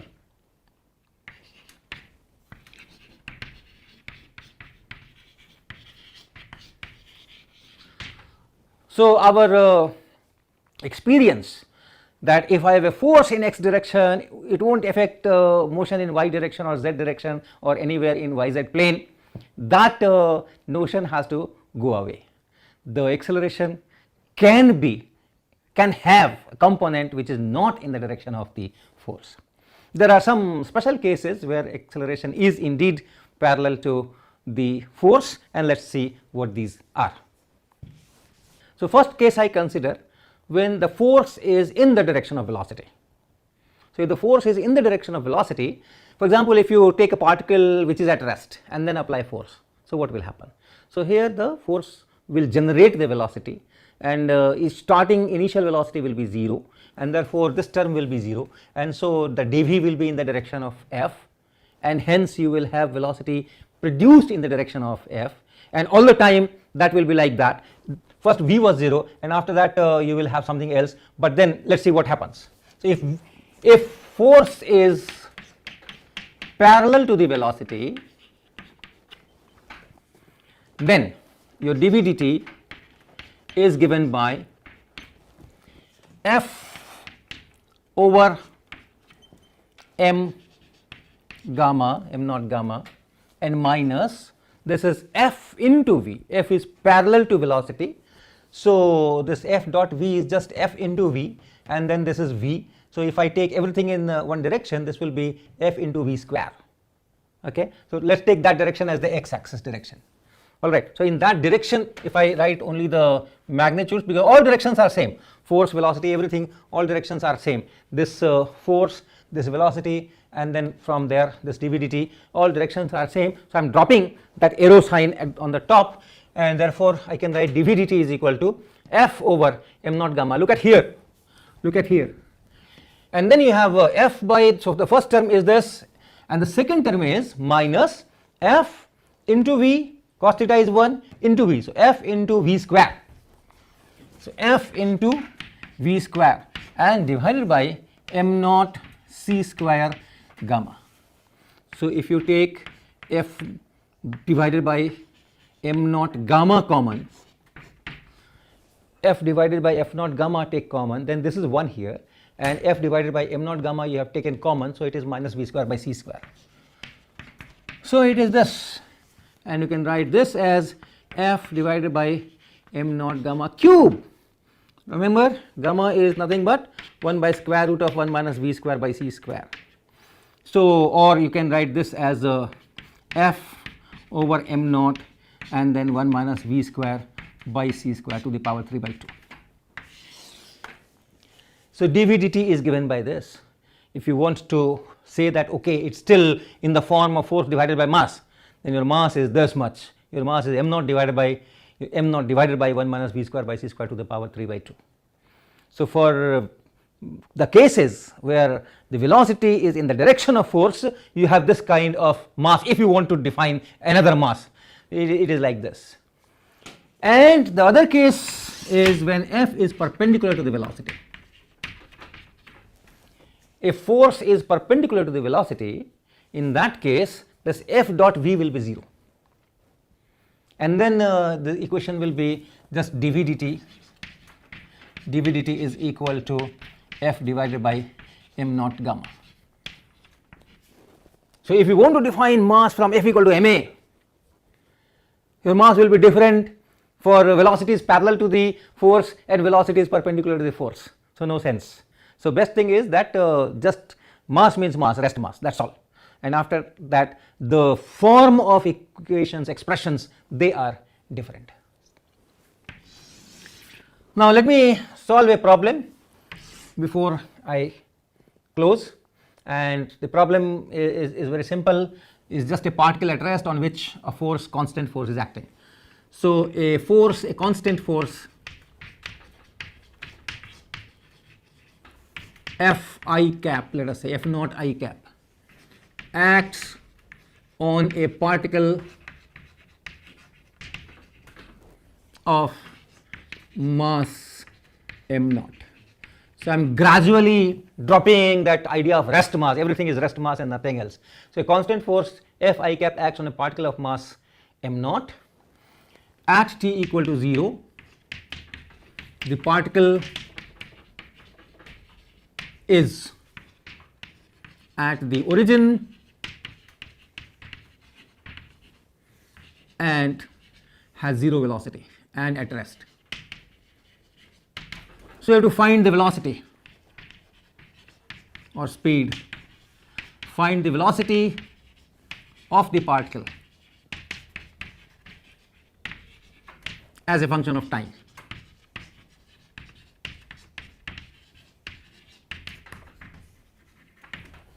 One of the simplest problem. So, you have a particle of mass m naught at time t equal to 0, it is at rest at origin, and then a force acts, and then the force remains constant, this f naught I in the x direction. So, the force is in this direction. Now, as I said, since it is at rest to begin with, your dv dt is given by this. So, dv is in I cap direction because f is in I cap direction. So, the velocity which is produced is in I cap direction, x direction. And after that there is no chance of getting any y component or z component, because once it is, this is in the direction, the velocity is in the direction of force, this velocity is in the direction of force, is the same direction, and once again the same thing will happen, and therefore motion is only in the x direction. So, acceleration is in the direction of force. So, I wrote here acceleration is not in the direction of force, but this is in general. There are cases in which it is, and in our case it is parallel to the velocity, force is here, force is parallel to the velocity. So, we will be using this equation to get the velocity. So, I have dv dt, since everything is in x direction I can drop this arrow sign here, is given by f divided by m naught 1 minus v square by c square and then to the power 3 by 2. And from here you can obtain velocity as a function of time and all that, but I will be doing a simpler route, and that is, let me write f as dp dt, and since everything is in x direction, f is just dp dt, everything is in x direction, and this f is constant, f naught, this f is constant, this is f naught, and therefore dp is just f naught dt, and hence p is f naught times t.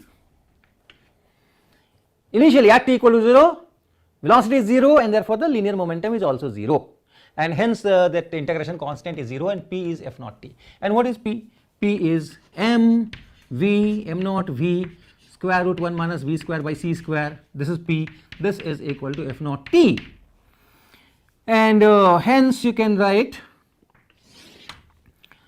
m naught square v square is equal to f naught square t square and multiplied by 1 minus v square by c square.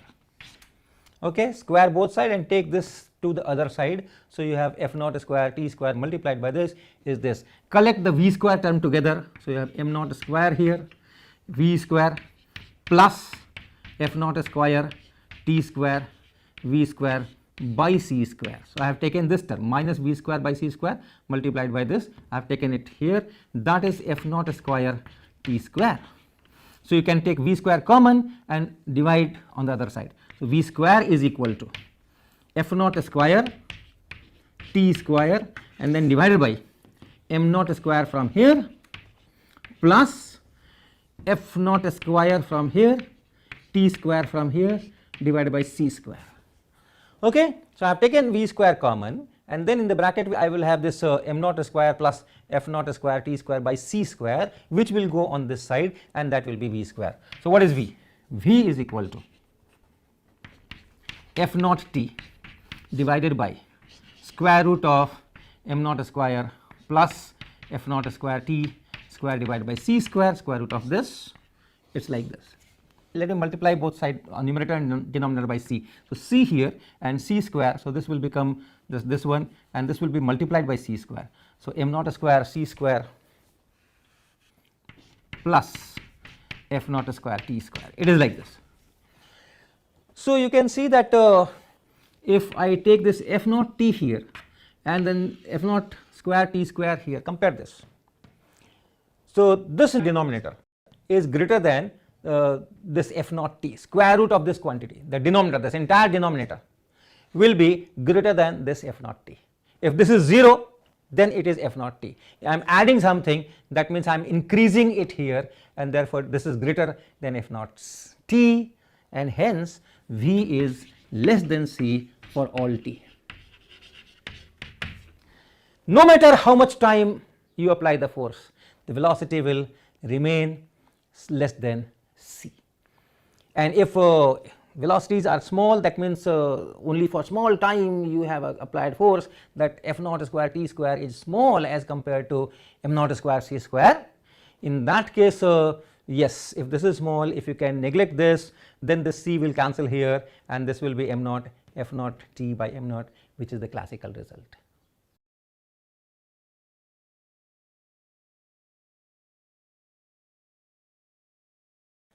So in the previous lecture we derived a relation between acceleration dv dt and force F on a particle, and we found that it is a bit complicated. The relation F equal to ma does not simply translate into something similar in relativity. Of course, that complicated expression also reduces to F equal to ma in low velocity limits.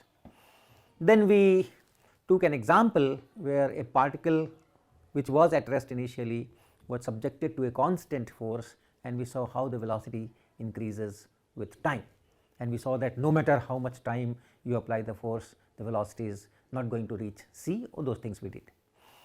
The simplification was that velocity was and force, they were all parallel all the time, and therefore the equation was little bit simple.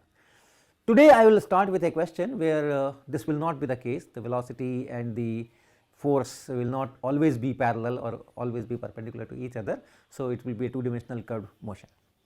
So the problem is the following: a particle having charge q and mass m naught is projected with speed u in y direction in a uniform electric field E that exists in x direction.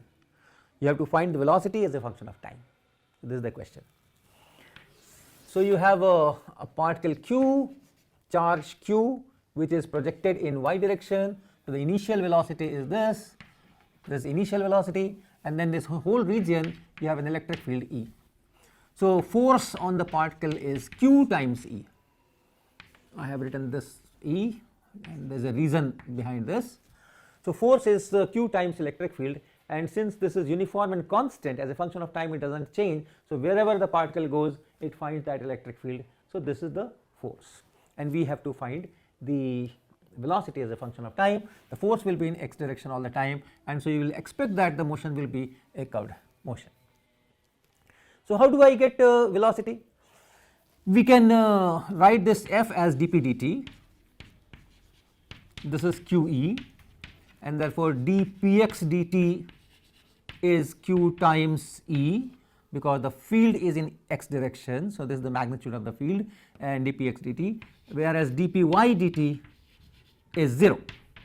In y direction there is no force, and therefore this is 0. So, from here you can write px is equal to qet, right, because this is constant. So, you can integrate dpx is qe dt, and then you integrate, and then you get px is equal to qet. Initially there is no linear momentum component in x direction, so there is no integration constant here, and this equation will give you py is equal to constant, that is p naught, that is initial linear momentum here, m naught times u divided by square root 1 minus u square by c square. So, that will be this, but this will be constant. So, this is it. From here we can try to find velocity components vx and vy, but it is not going to be easy, because when you write this px will be m naught, this px I am writing m naught vx divided by square root of 1 minus v square by c square. Remember, this v is the speed of the particle, whereas this vx is only the x component. So, that gets involved here. So, this is vx square plus vy square, and that is qet. So, from here getting vx as a function of time is not trivial, because vy is involved here, and similarly py is p naught, but py is m naught vy divided by square root 1 minus v square by c square, that is py, and that is equal to p naught constant, that is constant. But even then getting vy is difficult, because you also have vx square here, this is vx square plus vy square, and vx will be obtained from here, and that is also not very simple. So, this is also not very simple. So, getting vx and vy velocity from these equations is tricky. Now, I am going to give you a very useful technique in solving such kind of problems, and that is use this relation. If you want to write velocity, this is p divided by that m naught gamma relativistic mass v, that is the definition, p is equal to m naught v gamma. So, this is m naught gamma, and for gamma you can write m naught e by c square.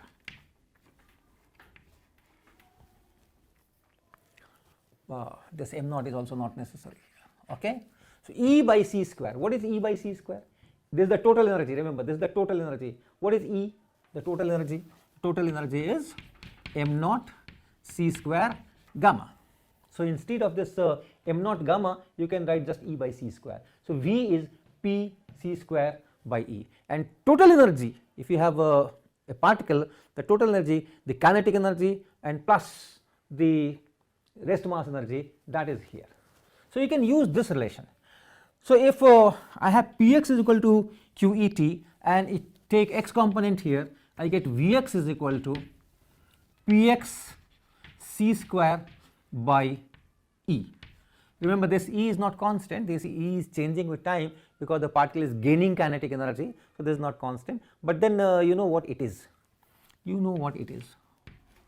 this will be q, and then this E t c square divided by square root of m naught square c4 and plus p square c square, and that is qet c square divided by square root of m naught square c4 and plus what is p square? It is px square plus py square. So, this qet square and plus p naught square, that will be p square. So, it is qet square and plus p naught square and then c square, this c square, this p square I am writing here, p square is px square plus py square, that is this. So, we have gotten Vx as a function of time, right, because p naught is constant, we know it, this is the initial momentum here, initial momentum m times u divided by square root 1 minus v square by c square. So we know that, and this is time, these are all known quantities, so you get Vx. So this is a very powerful simple relation which can be used to get velocities in a very simple fashion. Similarly, Vy, can write Vy will be equal to Py, and Py is P naught, so it is P naught c square, by same total energy, so the same denominator, m naught square c4 plus qet square plus p naught square and c square. So that is it. Now let me go to one more problem. So here is the problem. A particle with charge q and mass m naught is projected in a uniform magnetic field B. The initial velocity u is perpendicular to the field B. Describe the motion. So this is a very standard problem. If a charged particle is projected in a magnetic field perpendicular to it, it goes in a circle with angular frequency qb by m. So that same problem here, but now relativistic equations to be used. Now our equation was dv dt equal to f divided by m naught gamma and then minus f dot v and then v here, and then we had m naught c square gamma. Now in this case it is a magnetic field charged particle, so the velocity and force, they are perpendicular all the time. F is q v cross b. So force is perpendicular to the velocity and force is also perpendicular to the magnetic field. Since force is perpendicular to velocity, this term will not be there, this term will be 0, and you will have a simple relation dv dt is f divided by m naught gamma. So that is one great simplification. And then it is also perpendicular to the field B. So if B is in say z direction, suppose B is in z direction, then this force has to be in xy plane, because it is a cross product with B, and initial velocity is perpendicular to B. So initial velocity u is in the xy plane. So if the initial velocity u is in xy plane and the force is always in xy plane, there is no way it can pick up the z component, and hence the first thing is entire motion will be in xy plane. So that is one. And then we can analyze, we can write what is dp dt.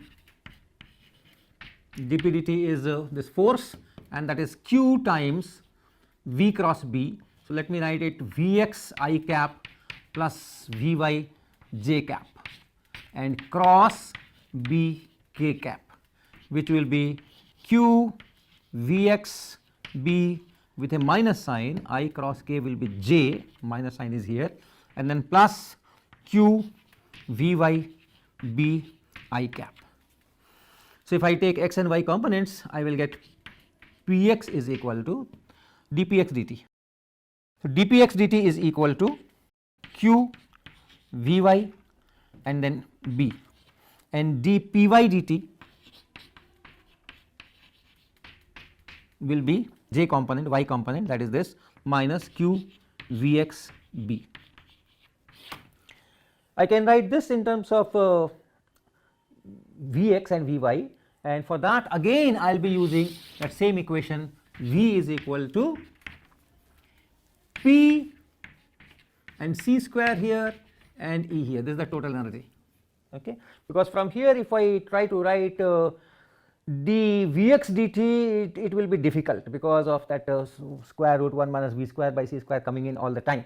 So if I use this, and from here I can write dvx dt is equal to dpx dt and then c square by e, and dpx dt I know, it is q times vy times b, and that into c square by e.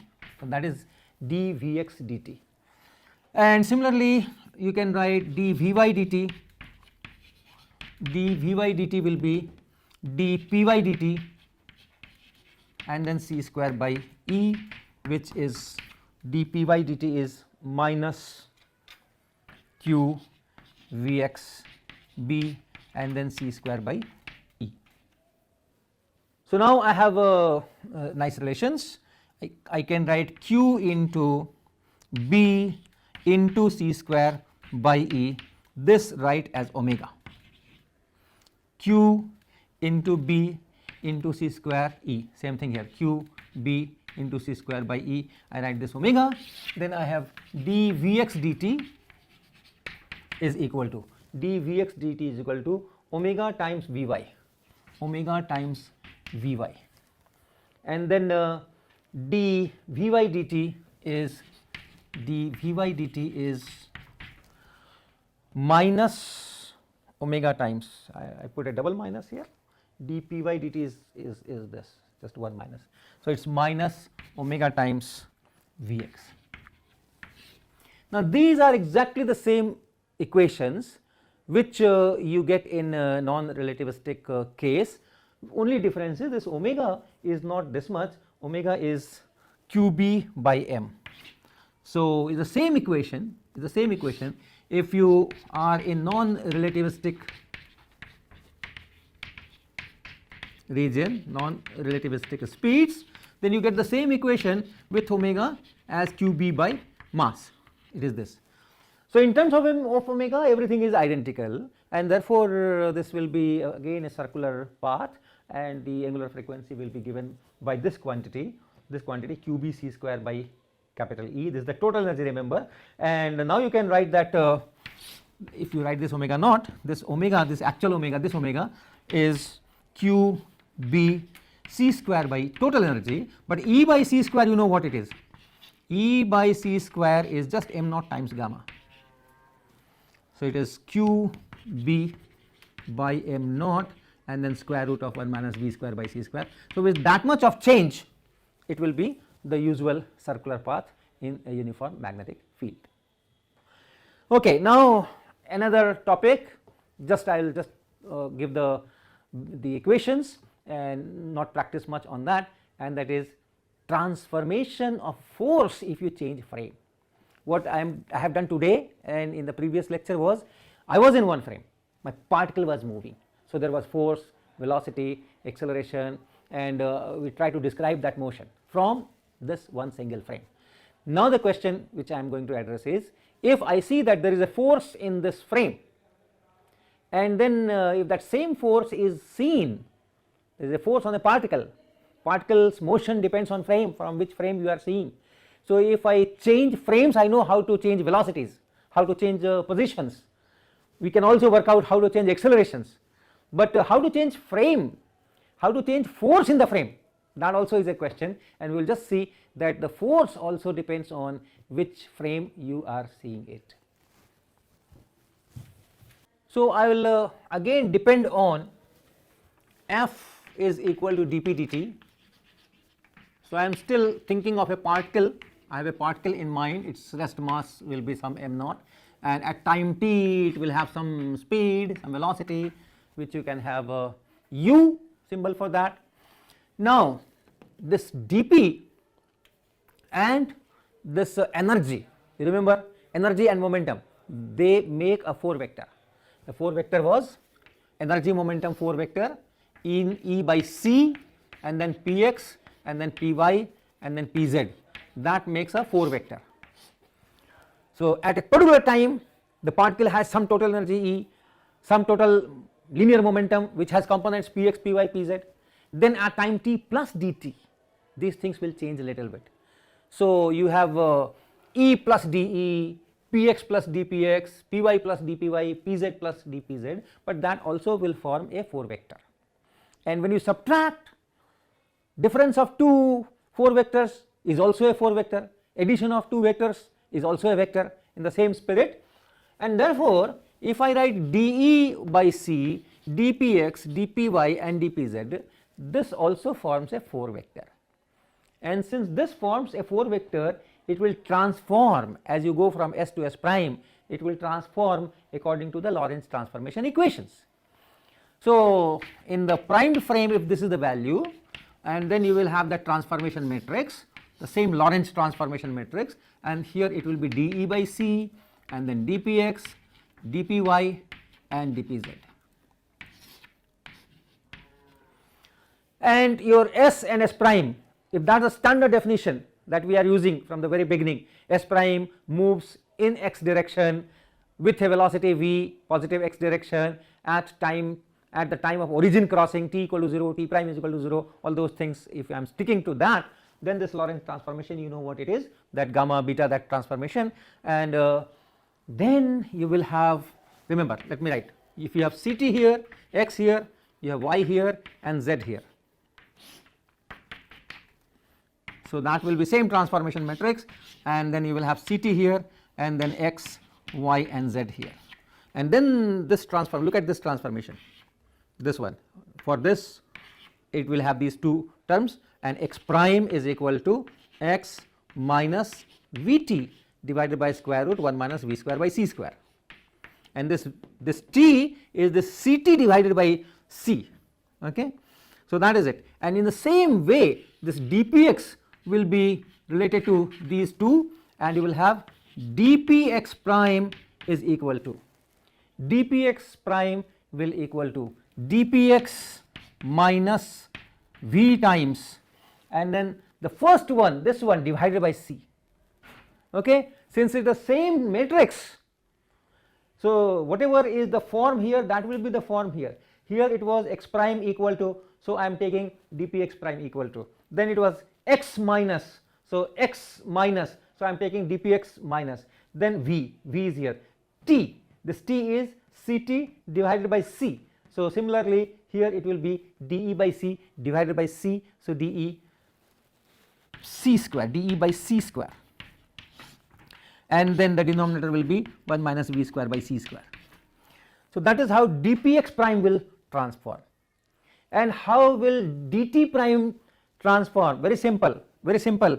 You can take again the differences, this will be c dt prime, then it will be dx prime, dy prime, dz prime, this will be c dt, and then you have dx, dy and dz. And you know what is the transformation of this is t prime or dt prime. So dt prime is equal to dt minus v dx by c square, and then divided by square root of 1 minus v square by c square.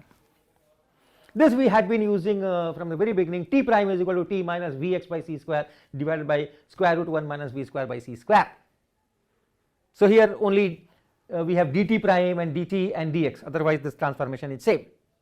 So this is the transformation of this component, time component. Now we have dpx prime, we have dt prime, so divide, what do you get? What do you get? dpx prime divided by dt prime, this is nothing but fx prime. So divide this expression by this expression, the denominator cancels out, and therefore you have dpx minus v by c square dE divided by v by c square dE divided by dt minus v by c square and then dx. Remember, what is dx, dy, dz is the displacement of the particle as seen from s in time dt. So this is it, divide by dt, this is equal to dpx dt then minus v by c square dE dt divided by 1 minus v by c square dx dt. First let us look at the denominator. This is 1 minus v by c square. What is dx dt? Dx is the displacement in small time interval dt as seen in the s frame, and therefore dx dt is the x component of the velocity of the particle as seen from the s frame. So this is ux, this is ux, the particle is moving at time t, the particle is moving with this speed u in s frame, x component of this velocity that will appear here. And here dpx dt will be f minus v by c square, and dE dt, what is dE dt? What is dE dt?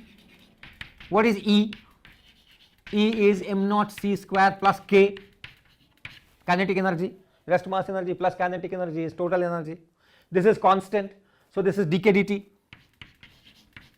This is dk dt, and change in kinetic energy, you know, it is f dot dr. F dot dr. Remember, this is all S frame quantities, and this is S prime frame quantity. So in S frame, I am writing this. So F dot dr and dt here. So this is F dot v. This is F dot v. So it is F dot v. F dot u. Dr dt is the velocity of the particle as seen from S frame. So that is this u vector. So this is F dot u.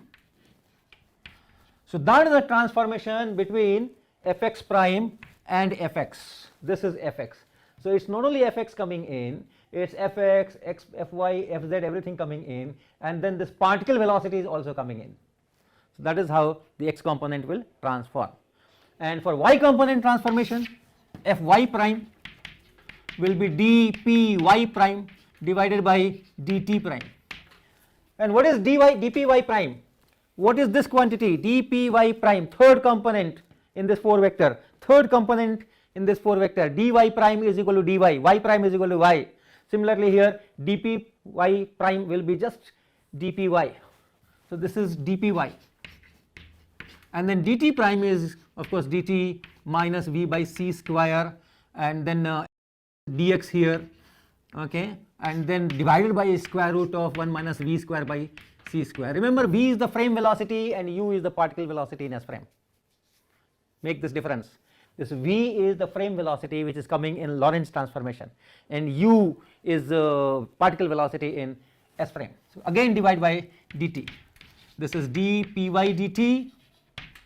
So I am dividing by dt here, and I am dividing by dt here, 1 minus v into ux by c square. So this is fy square root 1 minus v square by c square, and then divided by 1 minus v ux by c square. So that is how the y component will transform. Z component will transform similarly, and x component will transform according to this. So if you are solving problems where forces are acting, motion is there as seen from one frame, and you want the corresponding equation, corresponding quantities in S prime frame, you have to transform forces also according to these equations.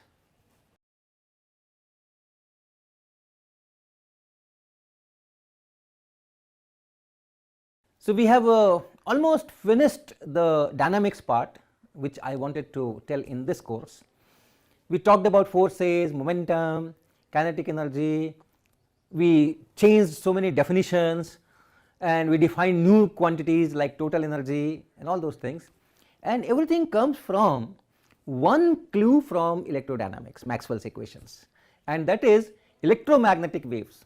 A wave in terms of electric field and magnetic field will travel at one single constant universal speed, which we write as small c. So from there we could build up this big formulation of mechanics. Now I want to go back to electricity magnetism and see how that relativity is related to these fields, electric fields and magnetic fields. You know, electric field given by force is equal to q times E, and magnetic field given by force is equal to q v cross B. Now it is very interesting, and this question we face very frequently, that if I have, let us say, if I have a wire, and this wire is creating some magnetic field, and I have a charge here which is going with a velocity v in the same direction as the current, positive charge you can assume, then because of the magnetic field there is a force, magnetic field will be into the board, and then q v cross B will be towards this wire. So this this particle will deflect. Okay, so that is the action of magnetic field.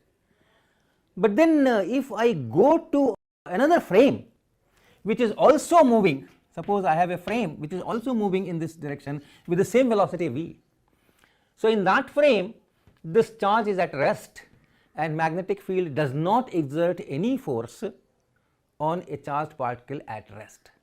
and if there is no magnetic field force, then it should just stay there. Why should it go towards this wire? So that's a dilemma many students have when they do not know about relativity. So these are the kind of questions which I want to address today. The essential fact is that if you have electrostatics and you have relativity, the magnetism comes out of this. Suppose I have two line charges. Suppose I have a positive charge line, a linear charge, long line charge of positive charges, long line charge, and suppose the linear charge density is lambda here.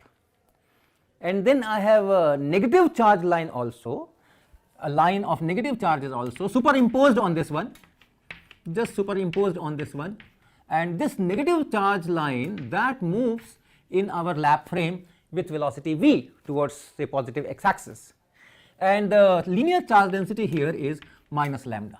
So equal magnitude and opposite sign, and therefore if you look at electric field here, the electric field will be 0 and all that. Now suppose you have you look the same situation from S prime frame. So this is from S frame, and then if you look from S prime frame, which is moving with respect to S in positive x direction with a velocity v. What happens to the linear charge density? Take 2 points, start with the positive line charge, put 2 points, 1 point here and 1 point here with some length in between, and this length is, let us say, L. Now how much is the charge between these two? That is lambda times L. Now if you see from S prime frame, this will be contracted because this line charge is at rest in S. So the length, if I call this point small a, this point small b, then the length AB, this is small a point, this is small b point, the length AB is the rest length here. If you look at the same length from S prime frame, this positive charge is going in the backward direction, it is moving, and moving lengths shrink, and therefore the length will be decreased. But the charge between these 2 points is still lambda times L, and length has decreased by a factor square root 1 minus v square by c square. So what happened to lambda, linear charge density, that increases by gamma.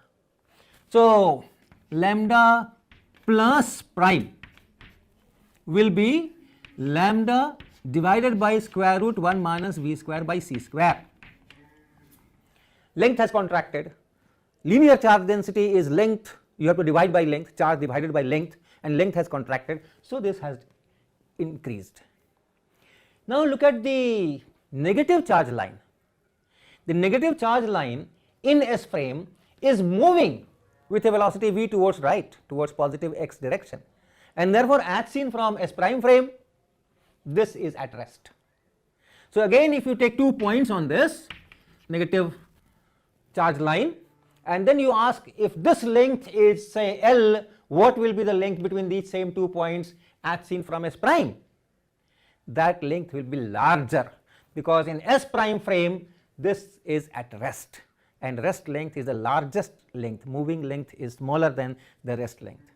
So the length has increased by a factor gamma, and therefore the charge density will decrease, and hence this lambda prime, lambda minus prime will be lambda into square root 1 minus v square by c square. In S frame, the two charge densities had equal magnitude, one positive, one negative. The whole system was uncharged, and therefore there was no electric field. Now in this frame, the charge densities are not equal in magnitude, hence you will have a positive resultant charge density, and that will be lambda prime, and lambda prime will be lambda plus prime and minus lambda minus prime, this positive charge density here and this negative charge density here. So that will be lambda by 1 minus v square by c square, and then minus lambda into 1 minus v square by c square. Okay, so lambda you can take common, and then you have 1 here, and then minus 1 minus v square by c square, and then divided by square root 1 minus v square by c square. And this is lambda into v square by c square, and then square root 1 minus v square by c square. So this is lambda prime, this is the charge, net charge density, charge per unit length as seen from S prime. Now if there is a linear charge density, long line charge with this linear charge density, it will create a field, electric field. So suppose I have a point charge q here, which in S frame moves with a velocity v at some distance, let us say r, from the line charge. What happens to this charge as seen from S prime frame? In S prime frame, this charge is at rest. So in S prime frame, you have a net positive charge density. I am now drawing not this one, the net positive charge density lambda prime, and then at a distance r, I have a charge q at rest in S prime. So you will have an electric field, that electric field will create a force on this charge, F is equal to q times E, and you will have Fx is equal to 0. First let me write E. What will be E? E will be lambda prime divided by 2 pi epsilon naught r, or let us say, let us call it x direction and that is y direction. So let me call it y, right, this is y, there is y coordinate here. So that is electric field in which direction?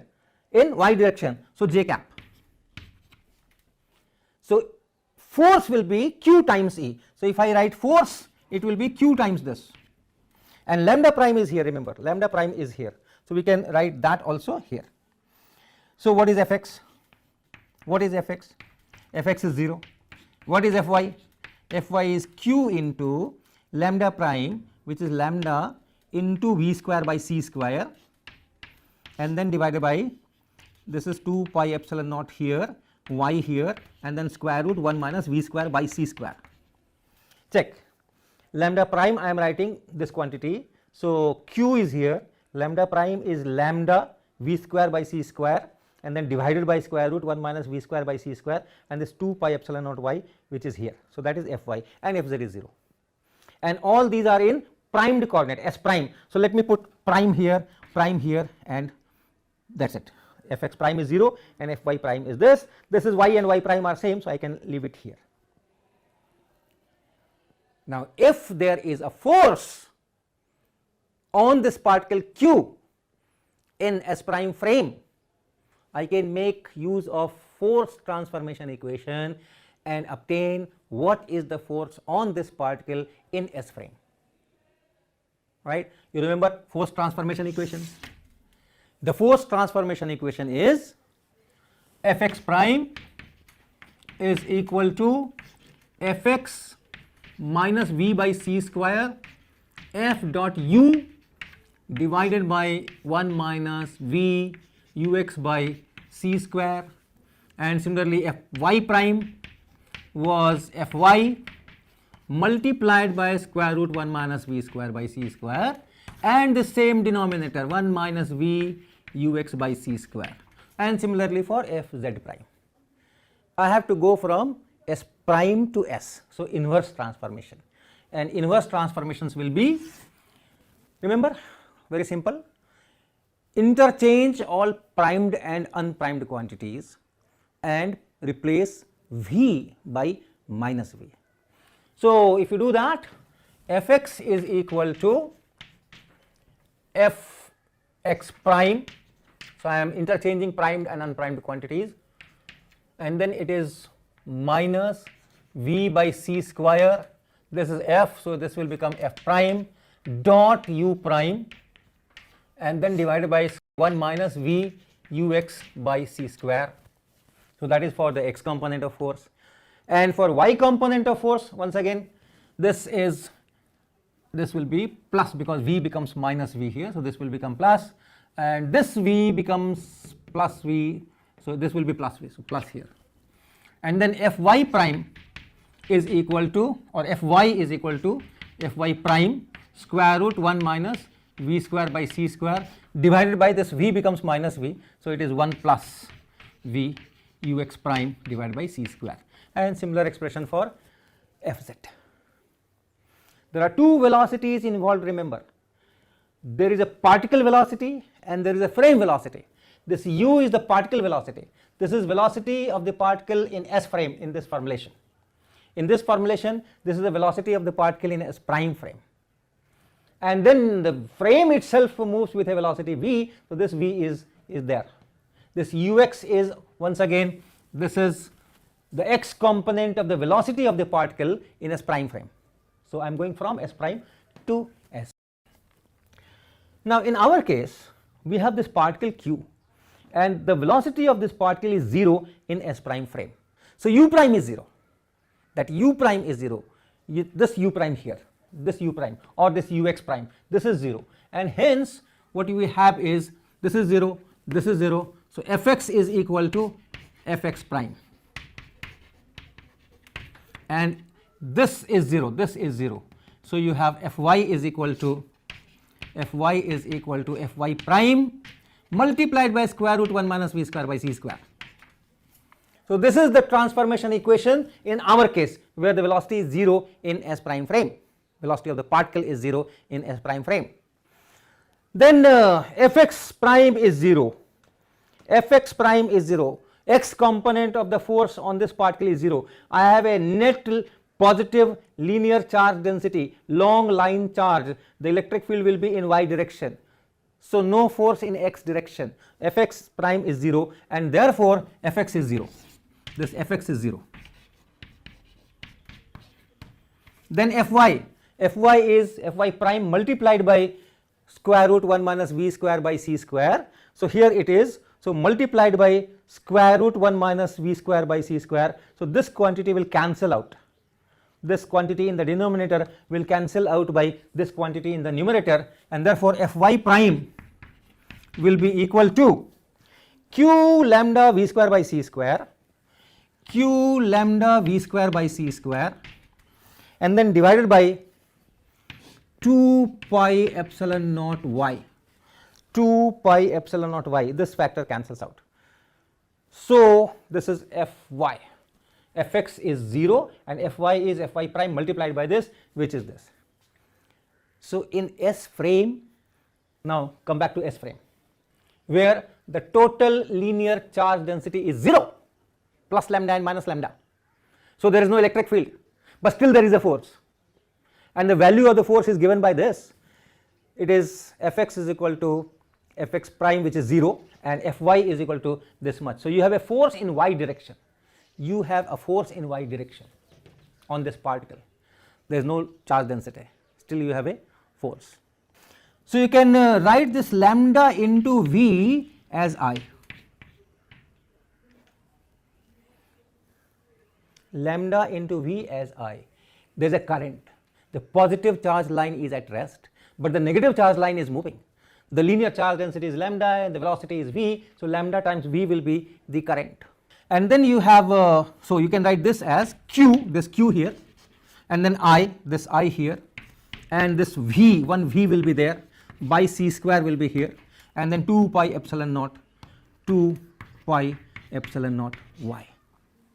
Okay, where I is now the current, you do not have linear charge density, but you do have current, because your positive charges are not moving, only the negative charges are moving, so you have a current in negative x direction, current in negative x direction, negative charge is going in positive x direction. So that current I am writing here, so q times v times and then I and epsilon naught c square, 1 divided by epsilon naught c square, 1 divided by epsilon naught c square, that is mu naught, and hence this is mu naught by 2 pi, this epsilon naught I have written, c square I have written, and then it is 2 pi times y, and here I, and you have a q and you have a v.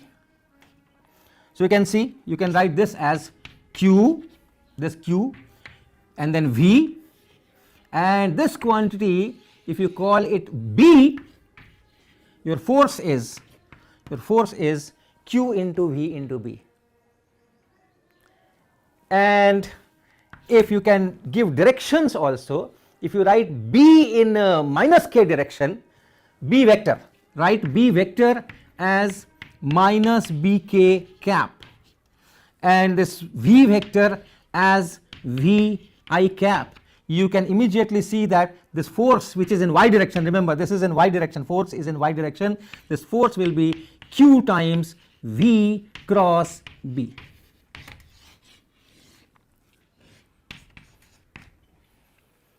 So what we have derived is a straight current I produces a magnetic field mu naught by 2 pi I divided by y, and we have derived it from electrostatics. Here is the electrostatics, F is equal to QE on a particle at rest, and then the relativistic transformations. So magnetism is essentially a relativistic phenomena. When you see magnets and magnetic fields, you play with magnets, you are actually observing relativistic effects in small velocity domain. You don't speed up the magnet, or you have a frame which is moving with very large speeds and this and that, but still whenever you see a magnetic field, whenever you see a magnetic phenomena, you are actually observing relativistic phenomena.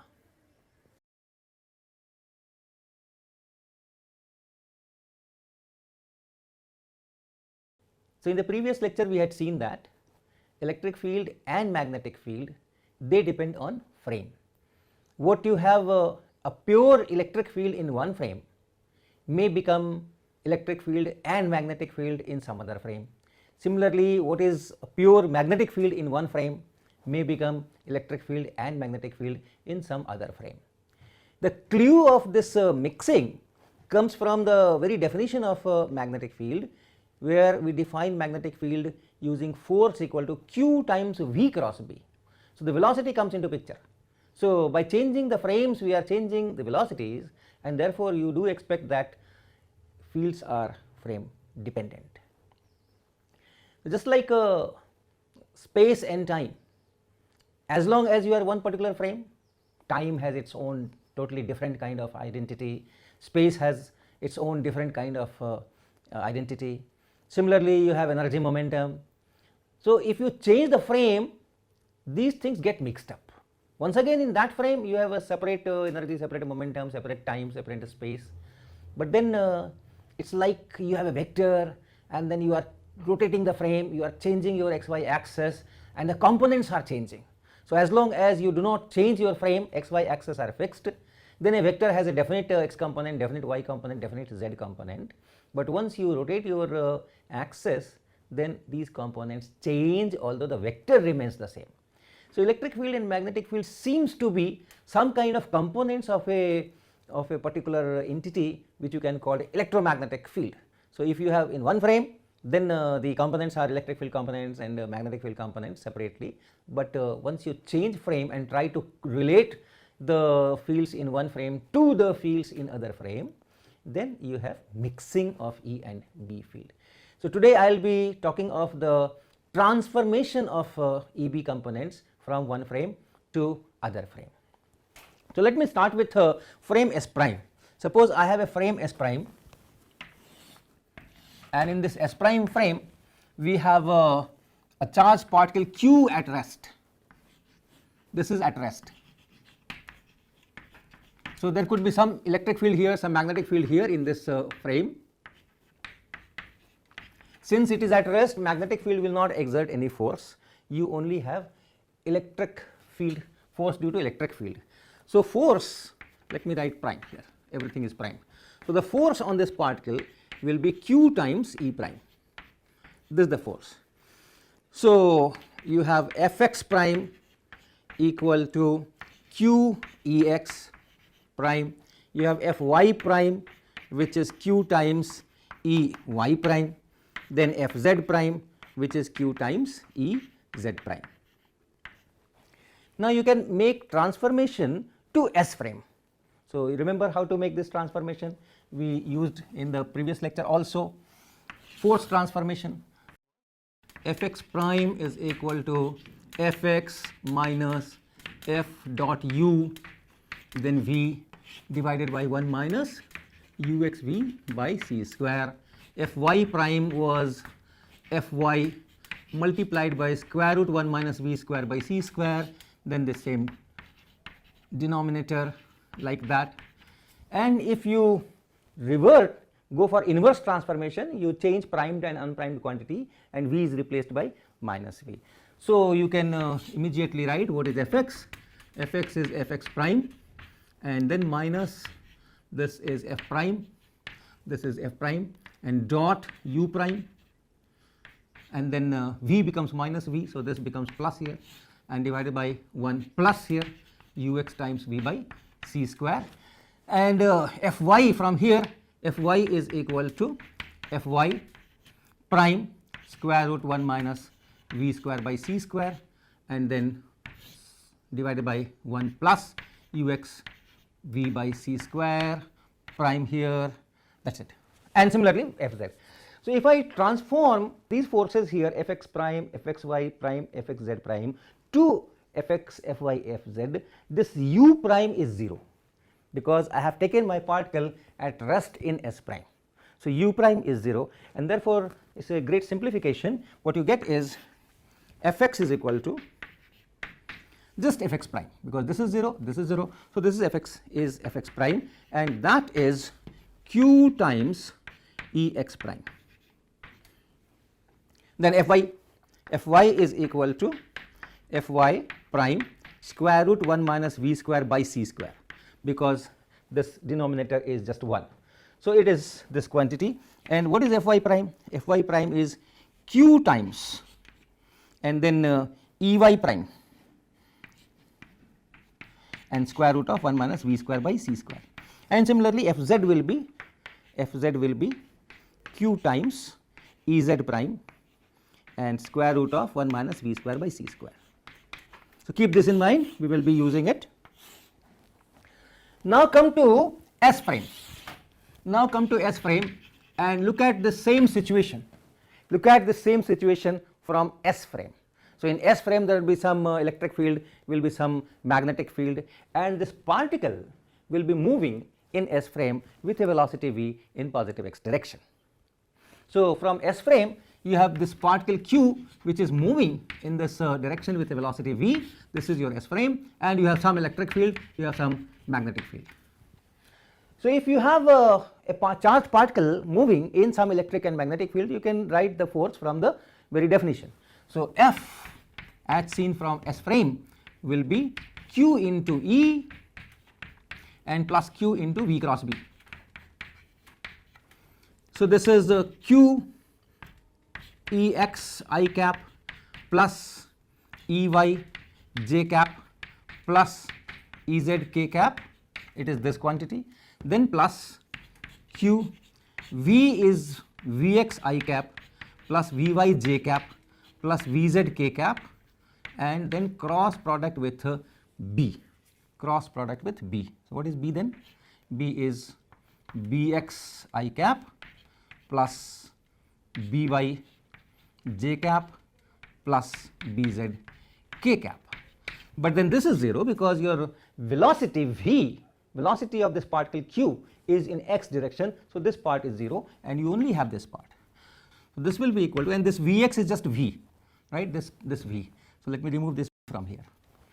So it is q and then Ex I cap plus Ey j cap plus Ez k cap, and then plus q, then I cap cross I cap is 0, this I cap cross this I cap is 0, so it is here v, so v will always be there, and then By, I cross j is k, so k cap, then minus v will be here, q is anywhere here, so this v and this Bz and j cap, minus because I cap cross k cap is minus j cap.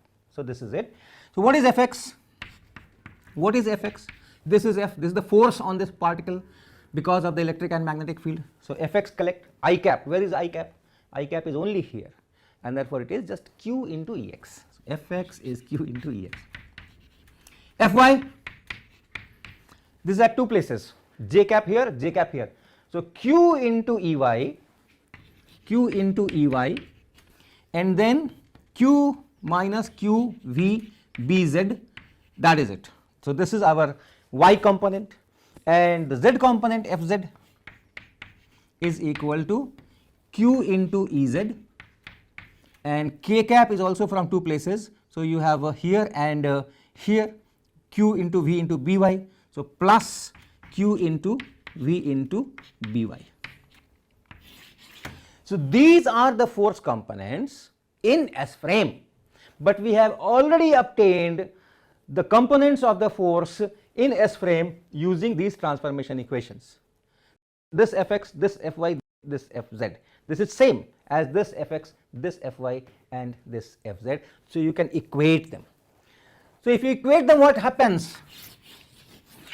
Fx, let us equate. Fx is q times Ex prime, and here Fx is q times Ex. So, it tells me that Ex prime is same as Ex. So, Ex prime is equal to Ex. If you change frame, the component of electric field in the direction of the frame does not change. Ex prime is same as Ex. Fy, this Fy is here, q Ey prime square root 1 minus v square by c square. So, q into Ey prime square root 1 minus v square by c square. This is Fy, but Fy is here also. It is q into Ey and minus qvbz. Okay. So, I am taking Fy from here, q times Ey and minus qvbz, and I am taking Fy from here, which is q Ey prime square root 1 minus v square by c square. So, that tells me that this Ey prime is equal to, Ey prime is equal to, so I am dividing by these things, q cancels out, and what you have is this Ey here, this Ey here, Ey here, and minus vbz, so vbz, and then divided by square root 1 minus v square by c square. Alright, this q cancels out, and then you have Ey prime equal to Ey minus vbz divided by this factor. And similar story for Fz. Fz is equal to q Ez prime and square root 1 minus v square by c square, and Fz here is q Ez plus vby. So, remember, it is plus here, it was minus here. So, you have q Ez prime, q Ez prime and square root of 1 minus v square by c square, and that is equal to q Ez, q times Ez, and then plus vby. So, plus vby. So, this q cancels out, and you write Ez prime from here. Ez prime is equal to Ez plus v, then by, this by, and divided by square root of 1 minus v square by c square. That gives you the transformation equations for electric field. Of course, here you will have magnetic field mixing for those components. You can do a similar analysis, little bit more mathematically involved, where you take a particle in S prime which is going in y direction, then you write what is the force here, make a transformation, and then come back here, make velocity transformation, and do similar kind of analysis to get the transformation equations for magnetic field components. And those will be Bx prime equal to Bx. So, the parallel component of magnetic field also does not change when you change frames. You are in one frame, then you are going in some other frame, inertial frame, which is moving with respect to the first frame in some direction. So, the component of electric field and magnetic field, each of these two components will remain unchanged. Bx prime is Bx, Ex prime is Ex. Then By prime. By prime will be By plus V by c square and then Ez and divided by square root 1 minus v square by c square. Slight change. Ey prime is Ey minus vbz and By prime is By. So, it is By, and then correspondingly this Ez is there, and this minus is plus, and v becomes v by c square. dimensionally it is necessary, because E has same dimension as V into B, right. Q times E is force, Q times V cross B is force. So, electric field and velocity times magnetic field, they have the same dimensions. So, here it was E and VB, that is fine, but here it is B here and E here. So, you multiply by V by C square to get the same dimension, so that you can add. Then BZ prime is equal to BZ and minus V by C square and EY divided by square root 1 minus V square by C square. So, these are the transformation equations for electric field and magnetic field components. So, we will do a practice problem on this before we leave. So, let me erase all this. A parallel plate capacitor has surface charge densities plus sigma and minus sigma on the two plates. So, what you have is, you have a capacitor which has positive charges on one plate and negative charges on other plate, and the surface charge density is sigma here and minus sigma here. So, that is the first part.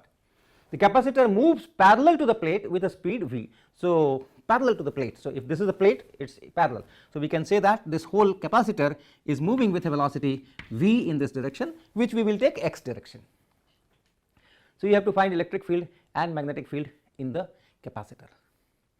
So, what we will do, if this velocity were not there, it was very simple.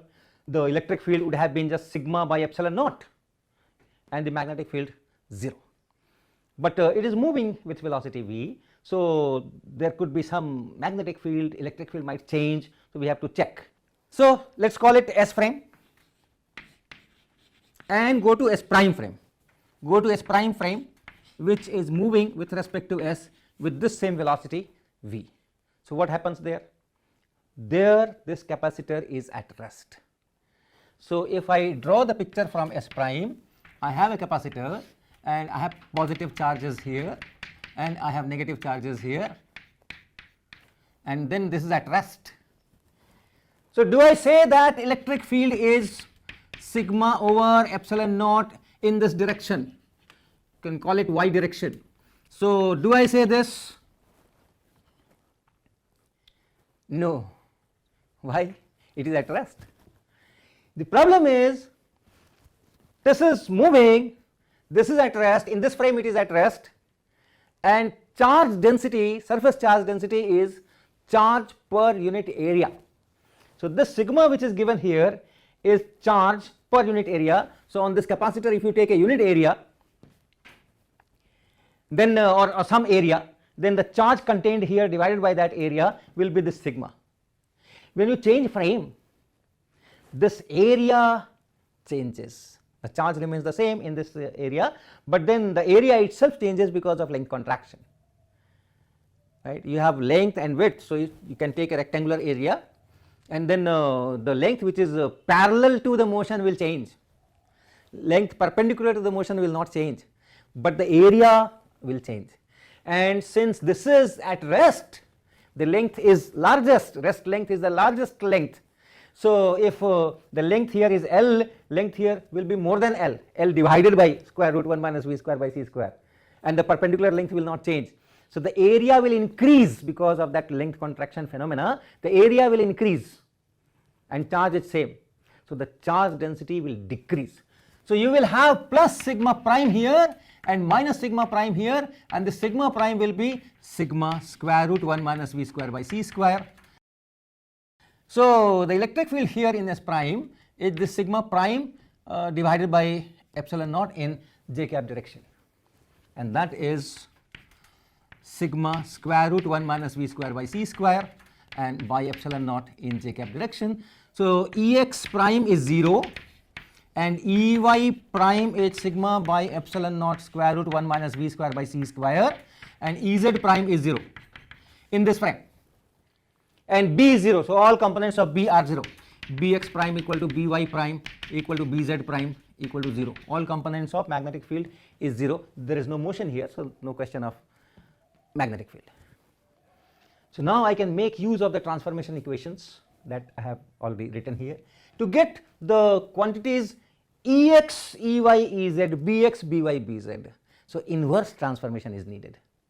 right? I have the components in prime frame, S prime frame, and I want from here I want components in the S frame. So inverse transformations are needed. I can immediately write those also. Same method, interchange primed and unprimed quantities and replace V by minus V. So what is Ex? Of course, this is Ex is equal to Ex prime. What is Ey? Ey equal to Ey prime, and plus this V becomes minus V. So plus VBZ, and then divided by square root 1 minus V square by C square, and Ez will be Ez prime. Here Ez will be Ez prime and minus V By divided by square root 1 minus V square by C square. And this side Bx is Bx prime and By is By prime and minus V by C square and Ez prime divided by square root 1 minus V square by C square, and Bz will be Bz prime and plus V by C square and then Ey prime square root 1 minus V square by C square. These are the inverse transformations. So let us start writing. Now I am going back to S frame and writing the components. Ex, which is same as Ex prime, and Ex prime here is 0 because the electric field is in this direction. So Ex prime is 0, Ex is also 0. Then Ey is Ey prime. So what is Ey prime? Ey prime is sigma over epsilon naught square root 1 minus V square by C square. That is Ey prime plus V into Bz. There is no Bz. There is no Bz. Prime here.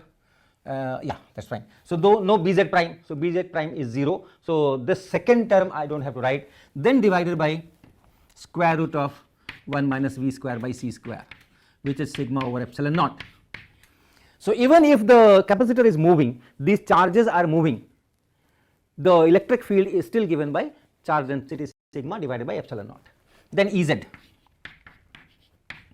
Ez will be Ez prime 0, By prime 0, so this will be 0, so Ez is 0. Then come to magnetic field, Bx. Bx is equal to Bx prime and Bx prime is 0. Bx prime is 0, so Bx is also 0. What is By? What is By? By prime, that is 0, minus V by C square Ez prime. Ez prime is also 0. So Ez prime is 0 and this By prime is 0, this is 0. Bz. Bz is equal to Bz prime, which is 0. Don't know Bz prime, so it is 0. Then V by C square, and then Ey prime. Ey prime is here. Ey prime is sigma by epsilon naught square root 1 minus V square by C square. Then divided by square root 1 minus V square by C square. So this cancels out and you have Bz, which is 1 by epsilon naught C square. Do you remember what it is? 1 by epsilon naught C square, that is mu naught. So you can write this as mu naught here and then V sigma. This is our Bz.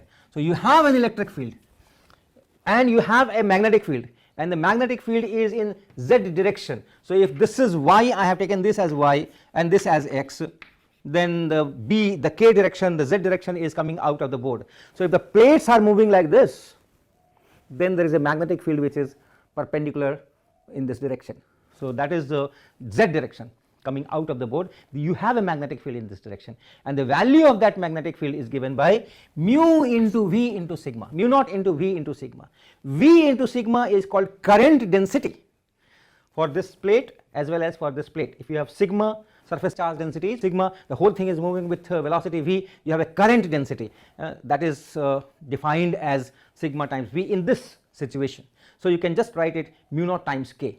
So you have an electric field which is in this direction, this is the electric field, and then you have a magnetic field which is coming out here. So I can show it by dots. Remember this symbol, you have magnetic field here in this direction, and that this is sigma by epsilon naught, and this B is mu naught times k. That's it.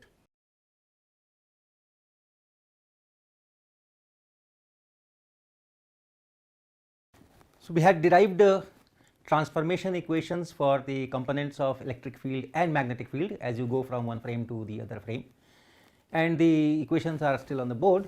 You have components Ex, Ey, Ez, Bx, By, Bz in S frame, Ex prime, Ey prime, Ez prime, and Bx prime, By prime, Bz prime in S prime frame with the standard definitions of S and S prime, and these are the equations. Now, today I will be using these equations to find the fields due to a moving charge. You know, if you have a charge q placed somewhere at rest, then you have electric field given by that Coulomb's equation, q by 4 pi epsilon naught r square in radial direction and no magnetic field. But what if the charge itself moves? So, essentially our picture is that we have a charge q here which is moving in positive x direction, and because of this charge we have to find the electric field and magnetic field everywhere in the space. Now, this entire situation is symmetric about this line, axial symmetry. So, if I find the fields in this plane, that is good enough. After that, whatever field is there, we can rotate it about x axis to get fields at other points. So, let us say this is x axis and this is y axis, and then z axis is coming out, and at a certain instant t equal to 0, this charge is here. Remember, this charge is moving, this charge has a velocity, so it is moving. So, at a certain instant at t equal to 0, charge is at the origin, and at this instant I want to write the electric and magnetic field at some point, let us call it x, y, 0. Okay. So, x and this is y, z is 0, I am in this particular plane. So, I want to find electric field and magnetic field here at this instant, remember, because it is moving. So, what I do? I go to S prime frame.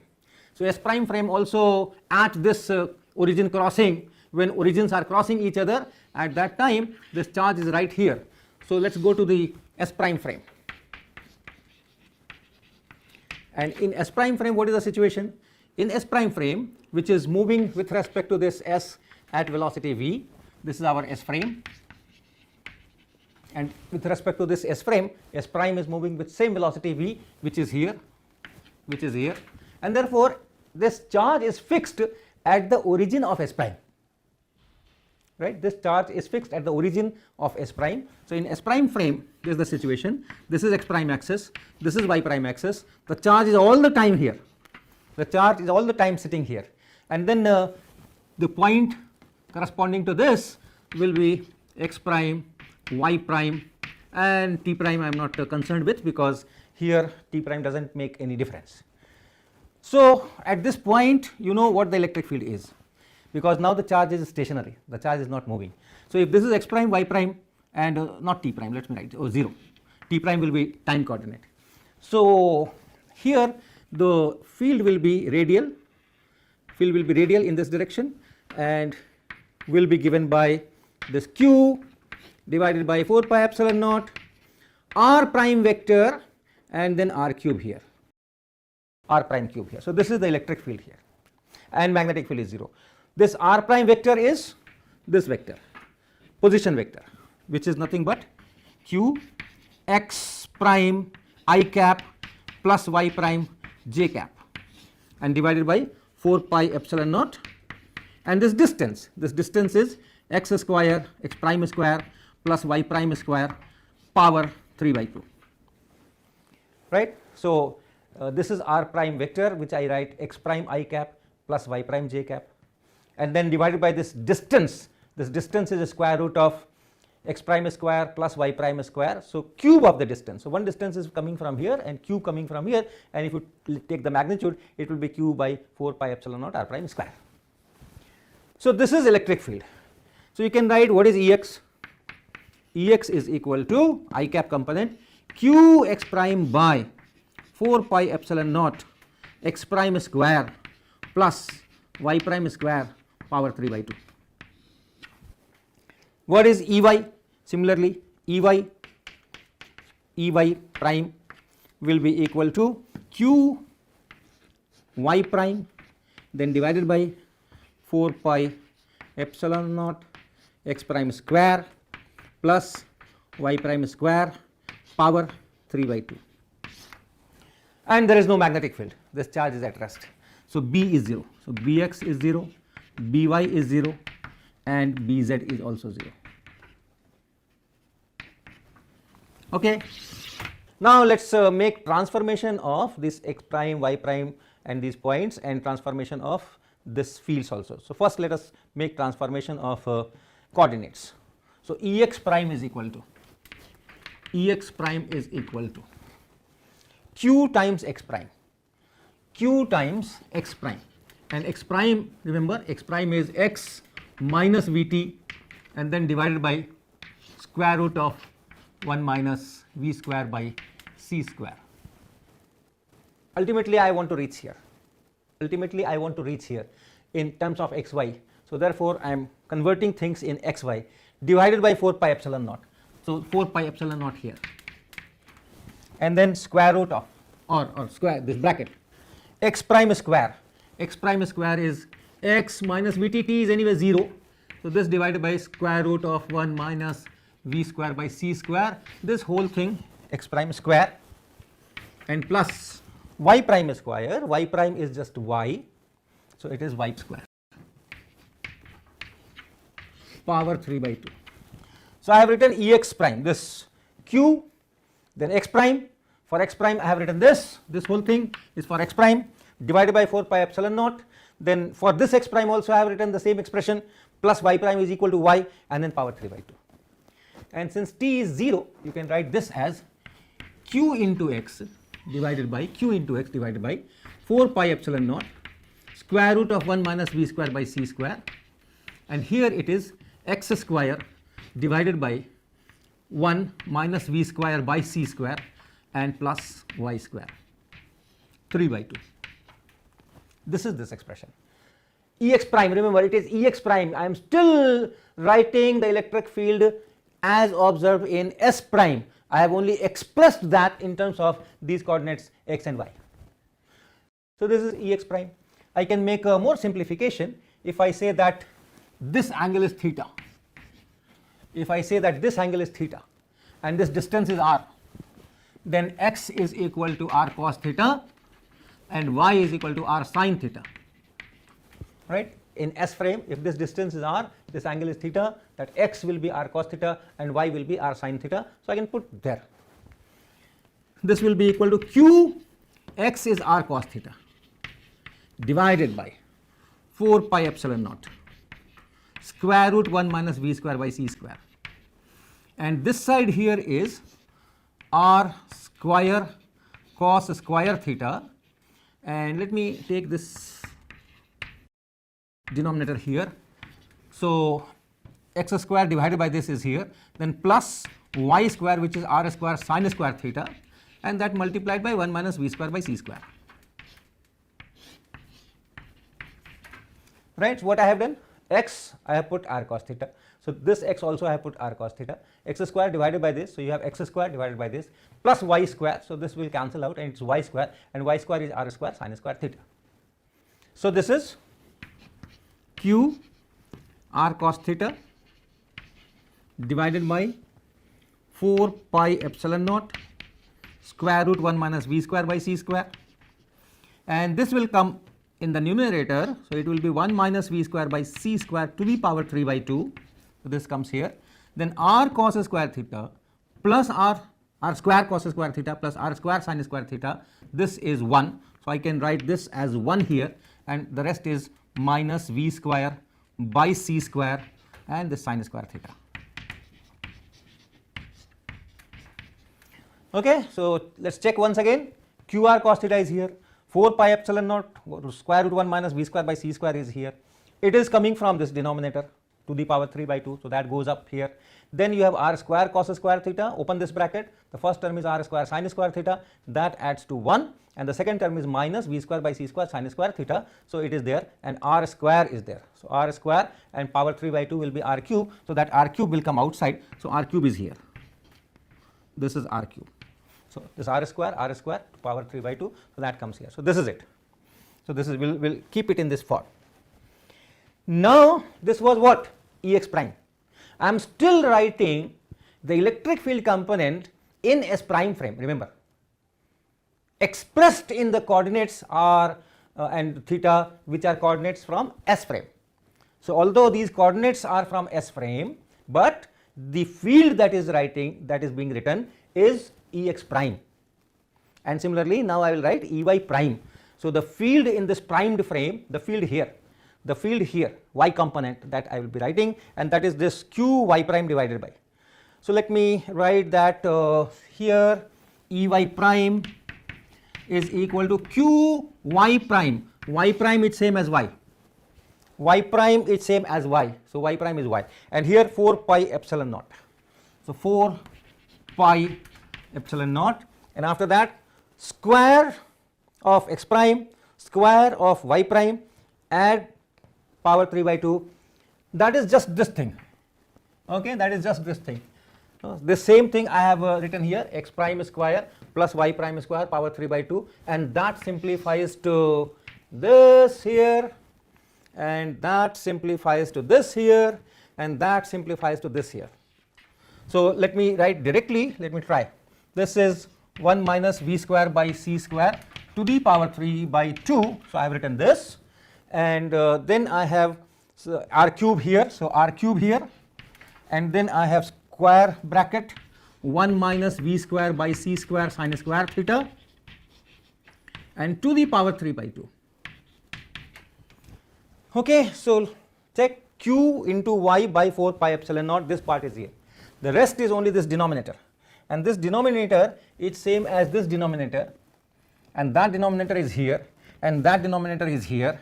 So 1 minus v square by c square, that goes up with power 3 by 2, right, and then it is left with this, and that is here. So this is Ey prime. You can write this as r sin theta. So this is q times r sin theta, and then 1 minus v square by c square power 3 by 2 divided by 4 pi epsilon naught r cube 1 minus v square by c square times sin square theta, and to the power 3 by 2. Now I will make field transformations to write the expressions for components of electric and magnetic fields in the frame S. The transformations are here. I have to do reverse transformation from the primed coordinates. I have to go unprimed coordinates. So this I will be using reverse of this. So the prime unprimed will be interchanged, and v will become minus v. Okay, so I will need this, I will need this. So where do I write? I write here. Okay, let me write here. I will draw the figure again if needed. So our component, x component Ex, which is same as Ex prime, which is here. So I can write q r cos theta, q r cos theta divided by 4 pi epsilon naught, and this factor here square root of 1 minus v square by c square, and this factor here 1 minus v square by c square power 3 by 2. You can simplify, this will be 1 minus v square by c square in the numerator. So this is 1 minus v square by c square, that is here. Then you have r cube 4 pi epsilon naught r cube, and this factor 1 minus v square by c square sin square theta power 3 by 2, that is Ex. Now I am in S frame, proper S frame, coordinates of S frame r and theta, and then the field component is Ex. So this is it. Now comes Ey. Ey is equal to, here is Ey prime, and remember b is 0, b prime is 0, because in S prime frame the particle is at rest. So bx, by, bz primes are all 0. So for Ey, the equation will be Ey equal to Ey prime plus v, then bz prime. Okay, so Ey prime I have to write here, then plus v, and then bz prime, and divided by square root 1 minus v square by c square. This is from the transformation equation. I am reversing, inverse transformations are needed. So Ey is equal to Ey prime plus v bz prime, and then this denominator. So it is this. Bz prime is 0. So this factor is not there, and Ey prime is there, that is Ey prime. So you have q r sin theta 1 minus v square by c square power 3 by 2 divided by, I am only writing this Ey prime first. So 4 pi epsilon naught r cube and 1 minus v square by c square sin square theta power 3 by 2. Now divided by this, divided by square root 1 minus v square by c square, and that will again cancel half power from here, and you will be left with 1 minus v square by c square. So this is q r sin theta and 1 minus v square by c square divided by 4 pi epsilon naught r cube and 1 minus v square by c square sin square theta to the power 3 by 2. And of course Ez is 0, because here also Ez prime was 0. Okay. So Ez prime is 0, everything is in xy plane or x prime y prime plane, so I do not have to worry about that. So that is the field components. What is interesting is you have this r cos theta here, which is actually x, and r sin theta here, which is actually y. So if you write the vector, this E vector, electric field vector, Ex I cap plus Ey j cap, everything else will be copied and you will have this x I cap and plus y j cap, rest is same. So you can write here, now I can erase all this. So it can write E vector is equal to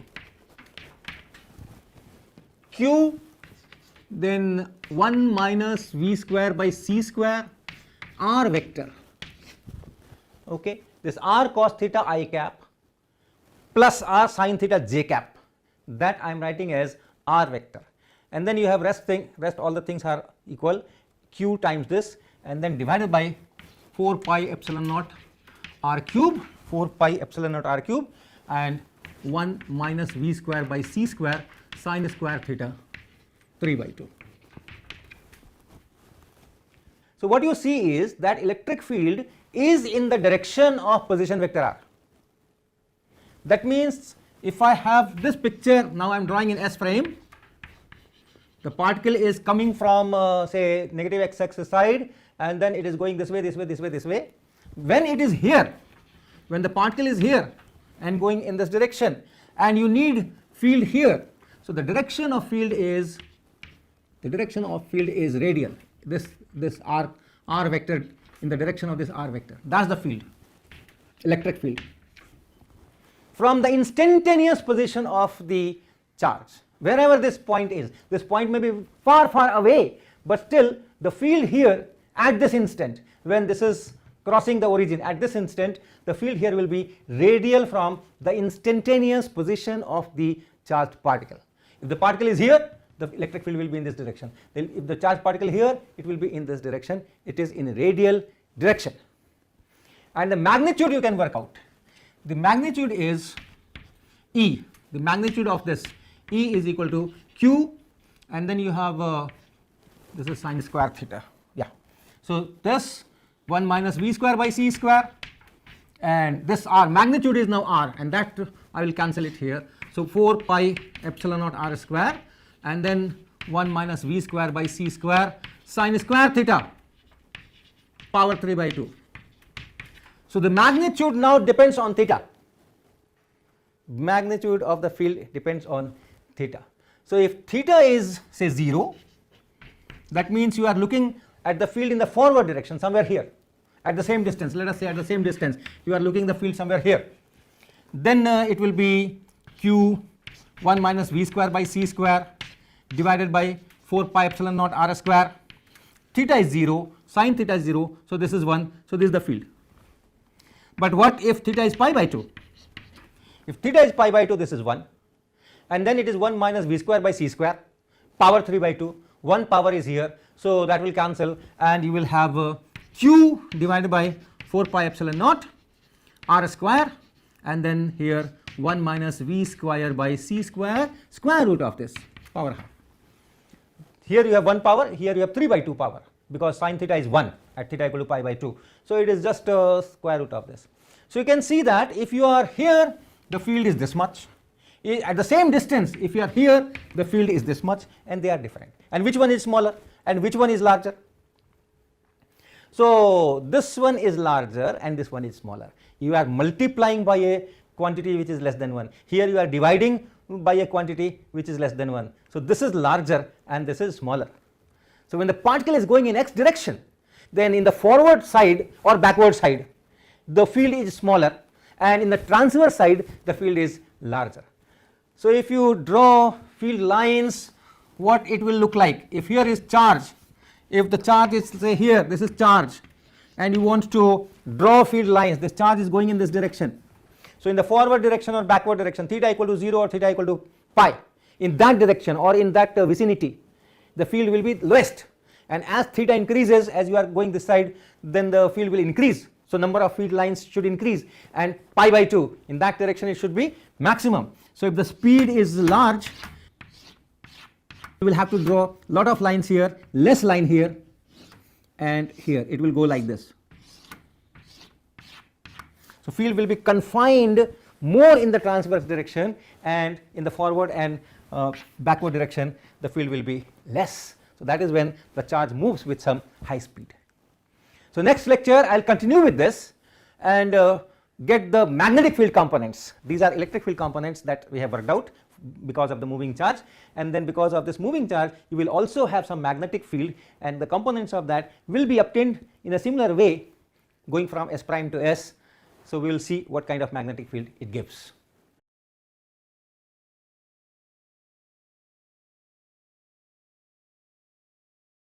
So, we had derived the transformation equations for electric field and magnetic field as one goes from one inertial frame to the other inertial frame, and then we also worked out a problem where a charge is moving with a constant velocity v, and because of that we had written expressions for electric field.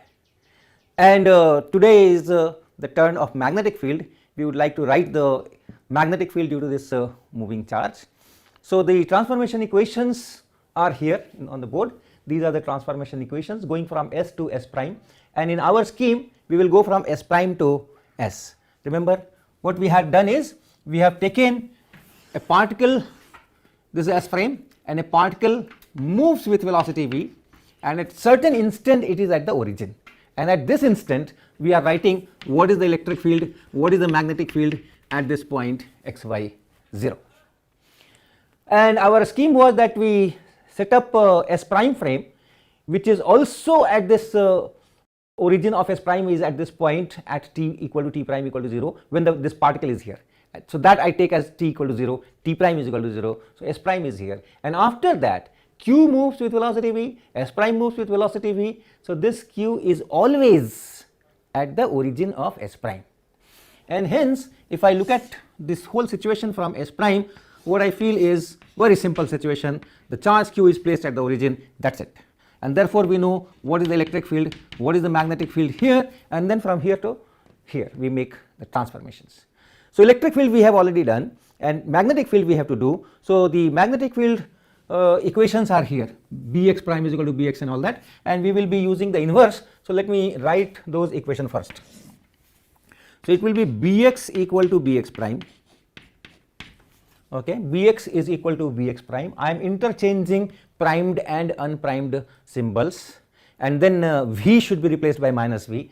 For here it will be By equal to, it will be By equal to By prime, this By is equal to By prime, and then this V becomes minus V. So, minus V by c square Ez, minus V by c square Ez, and this whole thing divided by square root of 1 minus V square by c square, and finally Bz equal to Bz prime plus V by c square and Ey prime and divided by square root 1 minus V square by c square, right. So, change V to minus V, and primed and unprimed symbols you have to change. So, these are the transformation equations.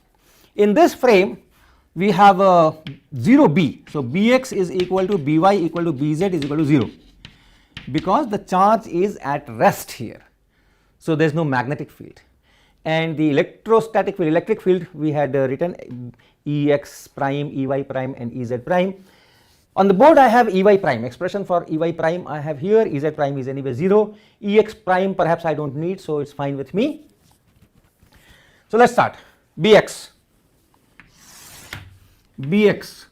is 0 because Bx is Bx prime and Bx prime is 0. In this frame no magnetic field, so it is 0. By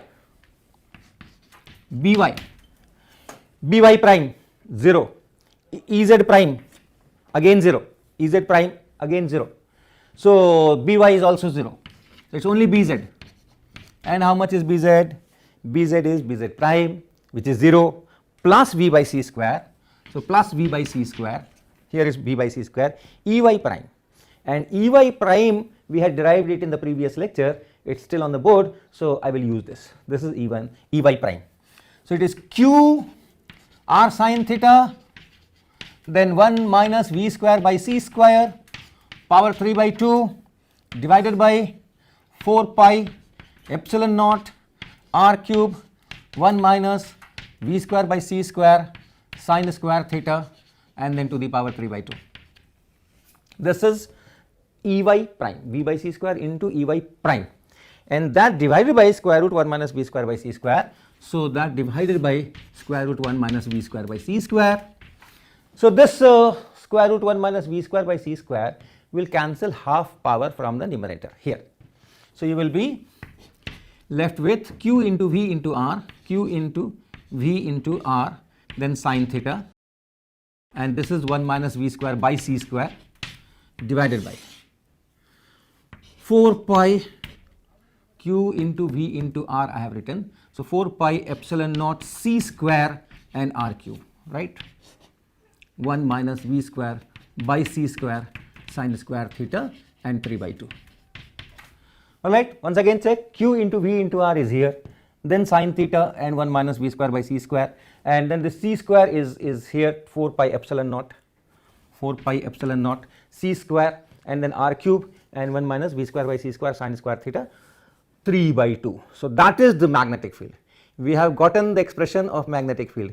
The magnetic field is in z direction. Y component is 0, x component is 0, and you have z component only. So it is in z direction.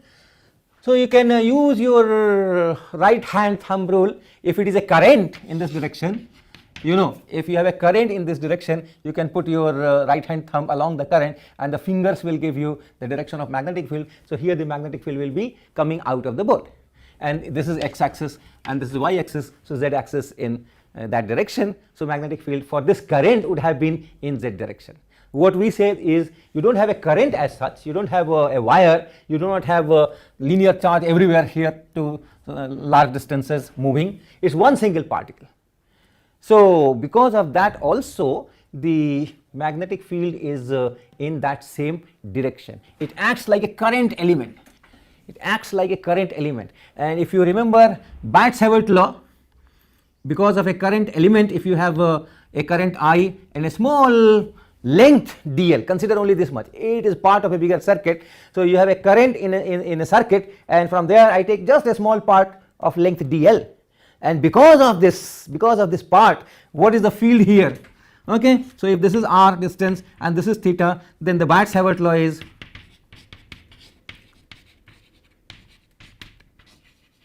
that dB is equal to mu naught I dl cross r divided by 4 pi r cube.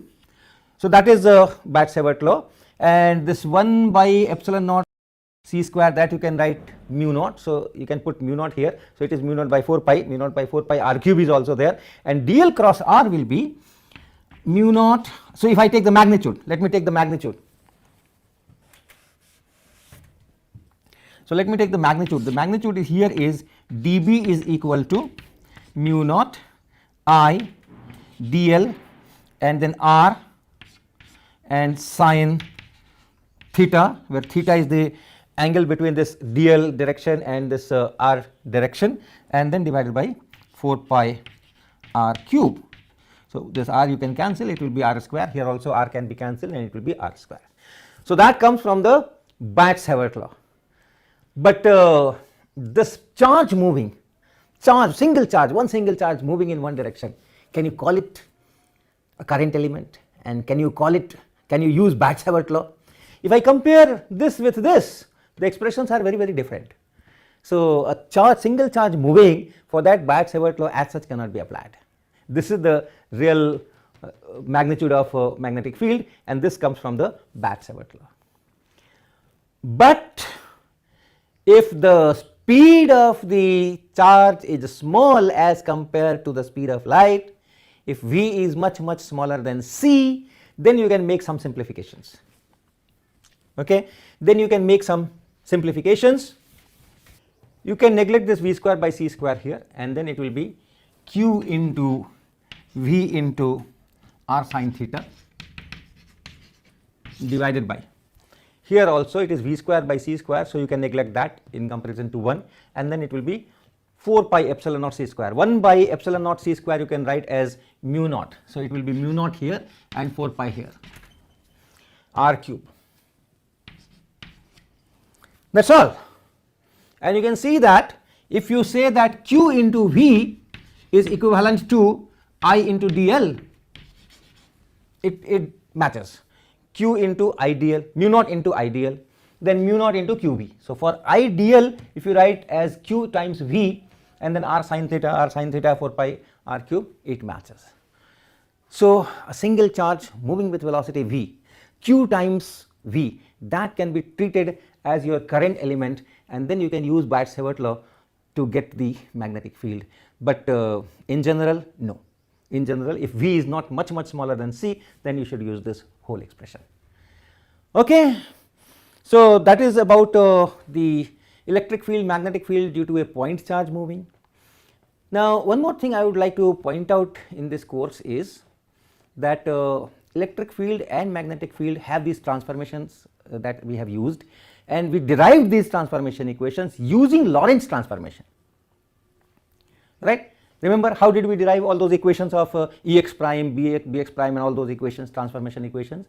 We started with a particular situation, and then we calculated force on that particle, electromagnetic force on that particle, q times E vector plus q v cross b, and we transformed that force from s prime to s or s to s prime, and from there we derived all these things, and force transformation is based on the Lorentz transformation.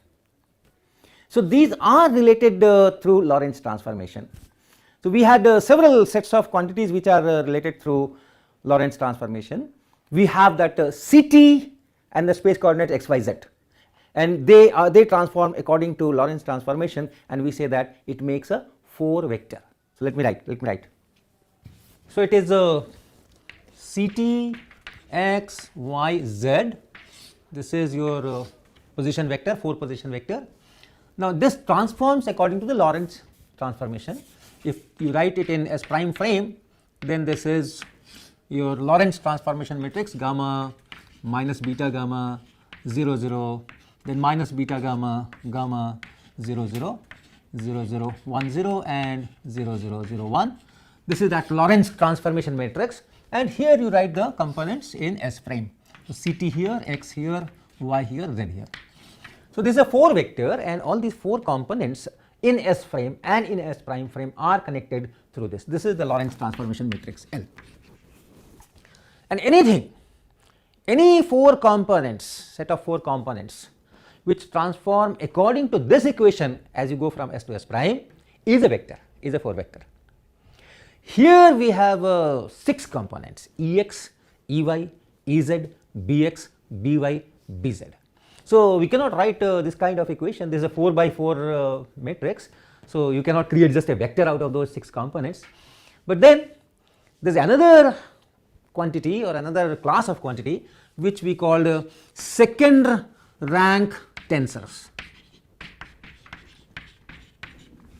and these have 16 components. If my vector has 4 components, then this second rank tensor will have 4 square, that is 16 components, and this quantity itself will be represented by a 4 by 4 matrix.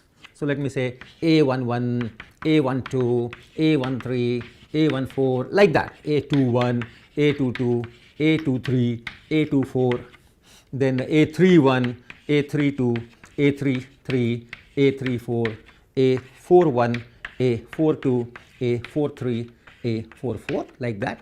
So, if you have a quantity which can be expressed in terms of such 16 components in a given frame, and if it so happens that in S prime you have these components, and in S you have these components, corresponding components A11, A12, etc., A44, like that, and this is L here. Remember, this is L. If it so happens that this whole thing can be written as this L here and this L here, rather L transpose here. Transpose means row becomes column, first row becomes first column, second row becomes second column, and so on. That is called transpose. But this is a symmetric matrix, so even if you do the transpose, it's same as L. So you write this matrix here, you write this matrix here, and in between you write this 4 by 4 matrix of this quantity in S frame. So these components are in S frame and these components are in S prime frame. So any such quantity for which you have 16 components in a given frame, and the components in S frame and the components in S prime frame are related by this relation, 4 by 4 matrix, Lorentz transformation matrix here, Lorentz transformation matrix here, and in between this quantity, these components. Such a quantity is known as second rank tensor. And it so happens that this Ex, Ey, Ez, Bx, By, Bz happen to be a second rank tensor components in some fashion. So let me write what is that. We call it electromagnetic field tensor. And how do I write that? That is, let me write it here. The 16 components are created out of these 6 quantities Ex, Ey, Ez and Bx, By, Bz in the following fashion. All the diagonal elements of this are 0. So 0 here, then 0 here, then 0 here, and 0 here. And then you write Ex by C here. This component is Ex divided by C.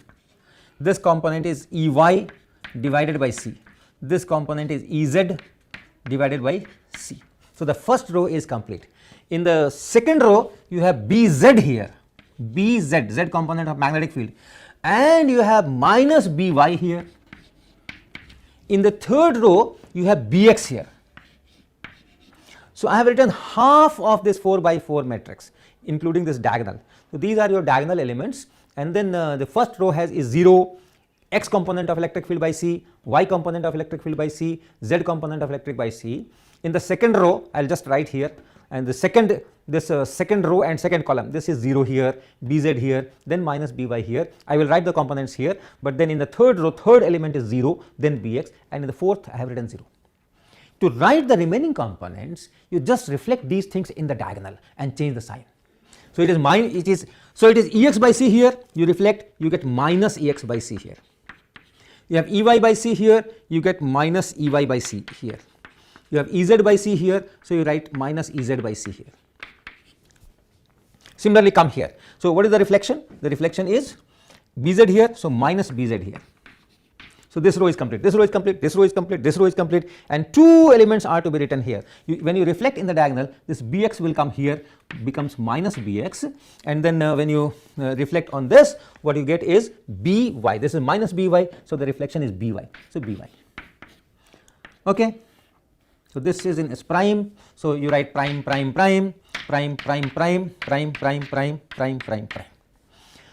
So the from the 6 components, Ex, Ey, Ez, Bx, By, Bz, we have created this 4 by 4 matrix, and I am using the components seen in S prime frame. That is why all these primes are there. In S prime, what are the components? Same components without prime. So let me write that here. Let me write that here. Once again, it is 0 here, then it is 0 here, then it is 0 here, and 0 here. Here you have Ex by C, then Ey by C, and then Ez by C here. Then you have a Bz here, and this component is minus By, and then you have Bx here. So that is this half, and then reflect. So minus Ex by C minus Ey by C and minus Ez by C, and reflect. So, this component here is, this is Bz, so it is minus Bz here, this is Bx, so it is minus Bx here, it is minus By, so it is plus By here. So, these are the components in S frame. Now, it so happens that if you put this Lorentz transformation matrix here, and if you put this Lorentz transformation matrix here, the transpose is same as the original matrix, and then make a matrix multiplication, this 4 by 4 into this 4 by 4, you get a 4 by 4, multiply that by this 4 by 4, you will get this. And therefore, this electromagnetic field, one entity electromagnetic field, is a second rank tensor, transforms according to the laws of the second rank tensor. The Lorentz transformation is involved. Is the Lorentz transformation same matrix gamma minus beta gamma 0 0, it is this matrix which you write there, which you write here, and from that matrix multiplication you get the primed components in S prime frame. So, that is about this electromagnetic field. You can write all Maxwell's equations in terms of this tensor. It's a separate electrodynamics topic, I am not going into that, but yes, the components do transform according to the Lorentz transformation, but not like a vector, like a second rank tensor. So, I have covered the main topics in special theory of relativity. I would love to give some lectures on geometrical representations of this Lorentz transformation and derived equations. And it is all because of, all due to a professor, Einstein's professor, mathematics professor Hermann Minkowski, and he was a mathematics professor. Einstein was a student in his class, and somehow when published paper, Einstein published this paper in 1905 of special theory of relativity. After that, this Minkowski developed a geometrical representation of all those Lorentz transformation and length contraction and time dilation and relativity of simultaneity, this, that, and many more things, and that paper was published in some 1908 or so. It's a beautiful representation. It's all geometry. What they do? They take time and space as one entity. If for space, if you just take x axis, your particle is on x axis always. Most of the time we have done that, right? Most of the time we have done that. So, if your space is confined to only x axis, then this Minkowski's diagrams, which we call generally Minkowski's diagrams, in that you plot two axes, right here x and right here ct. Then any event, some event has occurred at certain location at certain time. So, what is the location? Location is some x. What is the time? Some time t. So, you can plot a point here.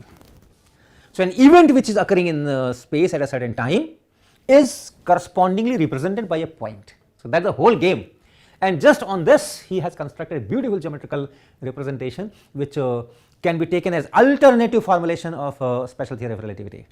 So, I would give some 2 or 3 lectures on that, and that will be the last part of the course.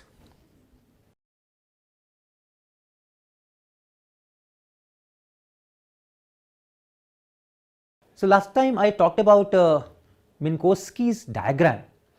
As such, they look very simple. As I said, you have vertical axis ct and horizontal axis x, and an event is represented by a point there. And if your space is 2 dimensional, if the particle can move in xy plane, then you will have x axis and y axis, and the third axis will be ct axis. Till there you can represent in geometry, and if you have x, y, z space and time, then you have 4 dimensional geometry, which you cannot really draw lines, but you can write equations. So, this geometrical representation is extremely interesting and useful. This was published in 1908 by Minkowski. So, let me give a flavor of that, just a flavor of that, not in great detail. So, Minkowski diagrams, we call it Minkowski diagram, and in this I will mostly confine into, my space will be 1 dimensional x, and then we will have t. So, the diagram is like this. This is x axis and this is t axis, and we write it ct. The value of ct will be plotted in this direction, the value of x will be plotted in direction, and x and ct of what? Of an event.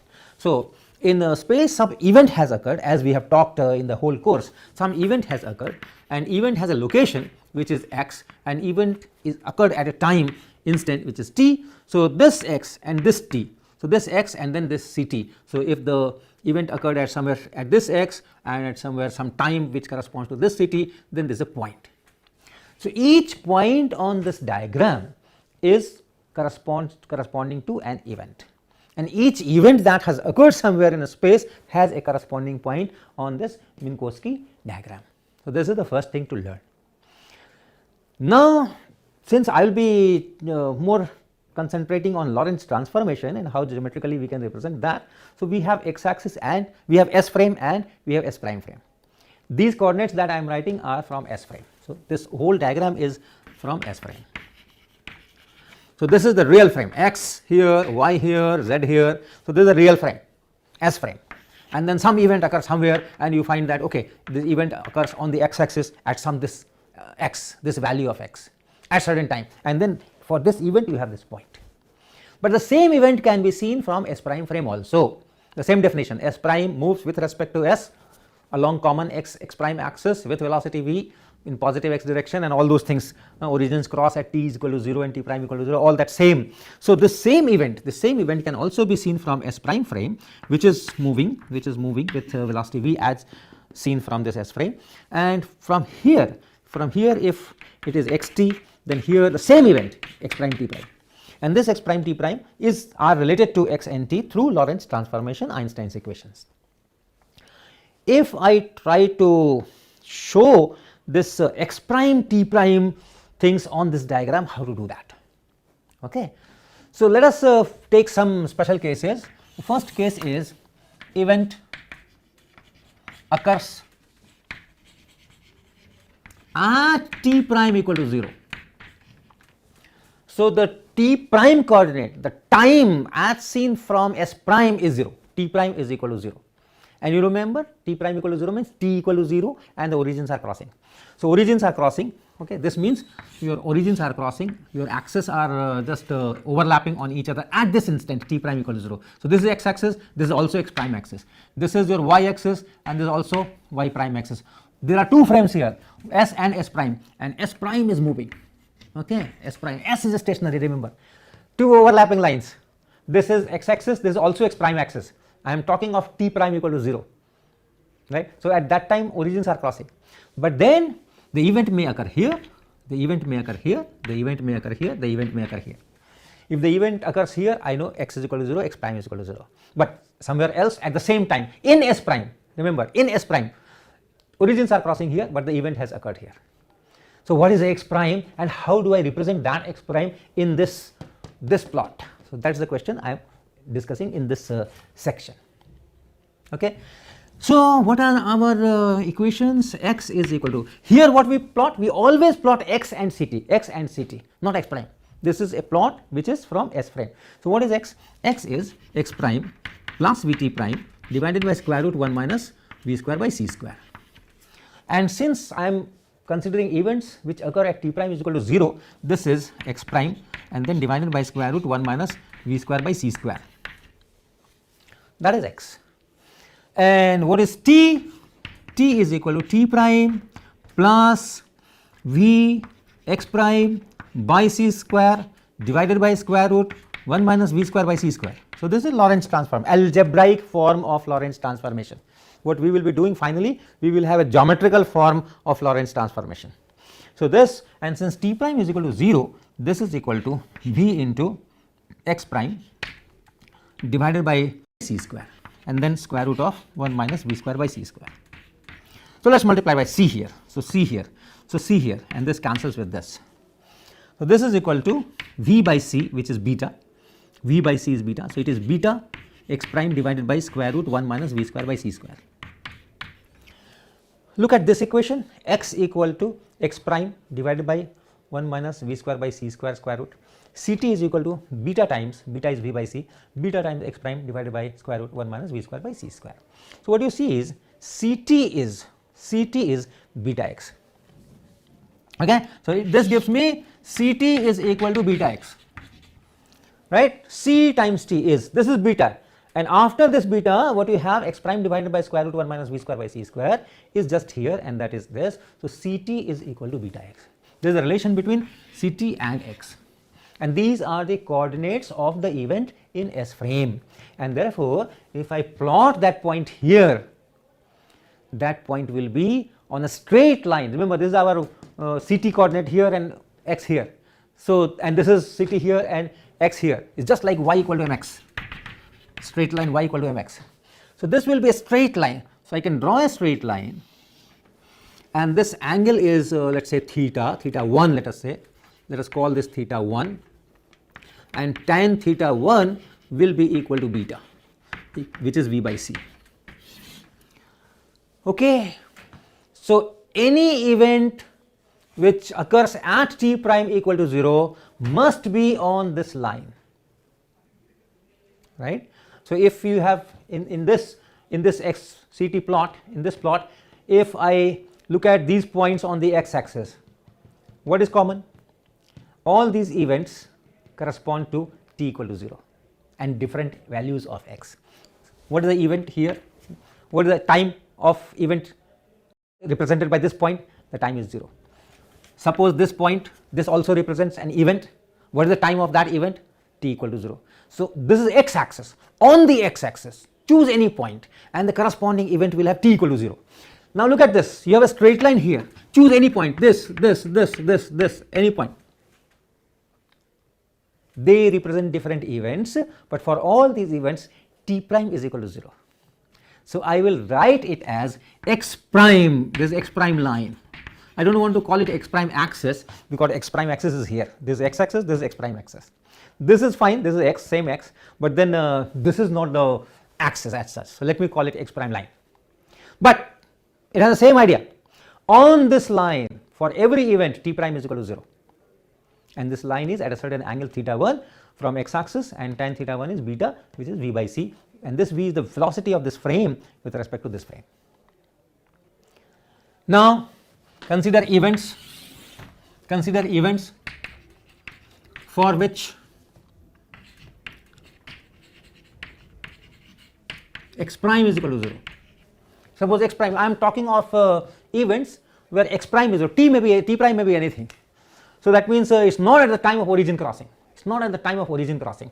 Now, t can be anything. So, this frame may be here, but this is our O prime, and event is occurring here. So, x prime is 0. So, this frame may be here as seen from S, this frame may be here, this frame may be here, this frame may be here. So, I am talking of events which occur at the origin of S prime at certain time. Those events occurs or event occurring at x prime is equal to 0. So, once again, what is x and what is Ct? So, x is equal to x prime plus Vt prime, same equation, divided by square root of 1 minus v square by c square, and that is Vt prime divided by square root 1 minus v square by c square, because x prime is 0, and t is equal to t prime plus vx prime by c square, here this one, divided by square root of 1 minus v square by c square, and since x prime is 0, this is t prime divided by square root 1 minus v square by c square, multiply by c. So, it is this. Once again, look at this equation, see what is Ct by x. This is Ct and this is x, divide by this, t prime by square root 1 minus v square by c square will get cancelled, and you will have c by v, and so Ct is equal to c by v and times x. This is 1 by beta x. Once again, it is straight line. This is your y coordinate on this plot, vertical coordinate, this plot, vertical coordinate Ct, and this is horizontal coordinate x. So, once again, y equal to mx type, y is equal to mx type, but this time the slope is 1 by beta. Now, if the angle is theta 2, angle from x axis is theta 2, what you will have is tan theta 2 is equal to 1 by beta, right. So, this is again a straight line, here, and if this angle is theta 2, this time if it is making angle theta 2, then tan theta 2 is the slope of this line, and slope of this line is 1 by beta. So, tan theta 2 is 1 by beta. What is cot theta 2? Cot of theta 2 is beta, which is tan of theta 1. So that means tan of pi by 2 minus theta 2 is equal to tan of theta 1, right. Cot of theta 2 is tan of pi by 2 minus theta 2. So it is this pi by 2 minus theta 2 is equal to theta 1. So pi by 2 and minus theta 2 is equal to theta 1. So theta 2 is pi by 2 minus theta 1. Okay, so this theta 2 is this whole pi by 2 and minus theta 1. What does that mean? That means this angle is theta 1, right. Theta 2 is pi by 2 and minus theta 1. This whole thing is pi by 2 and minus theta 1, that is theta 2.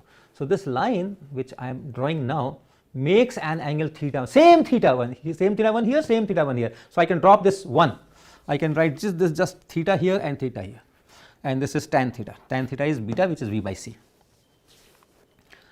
Now any point on this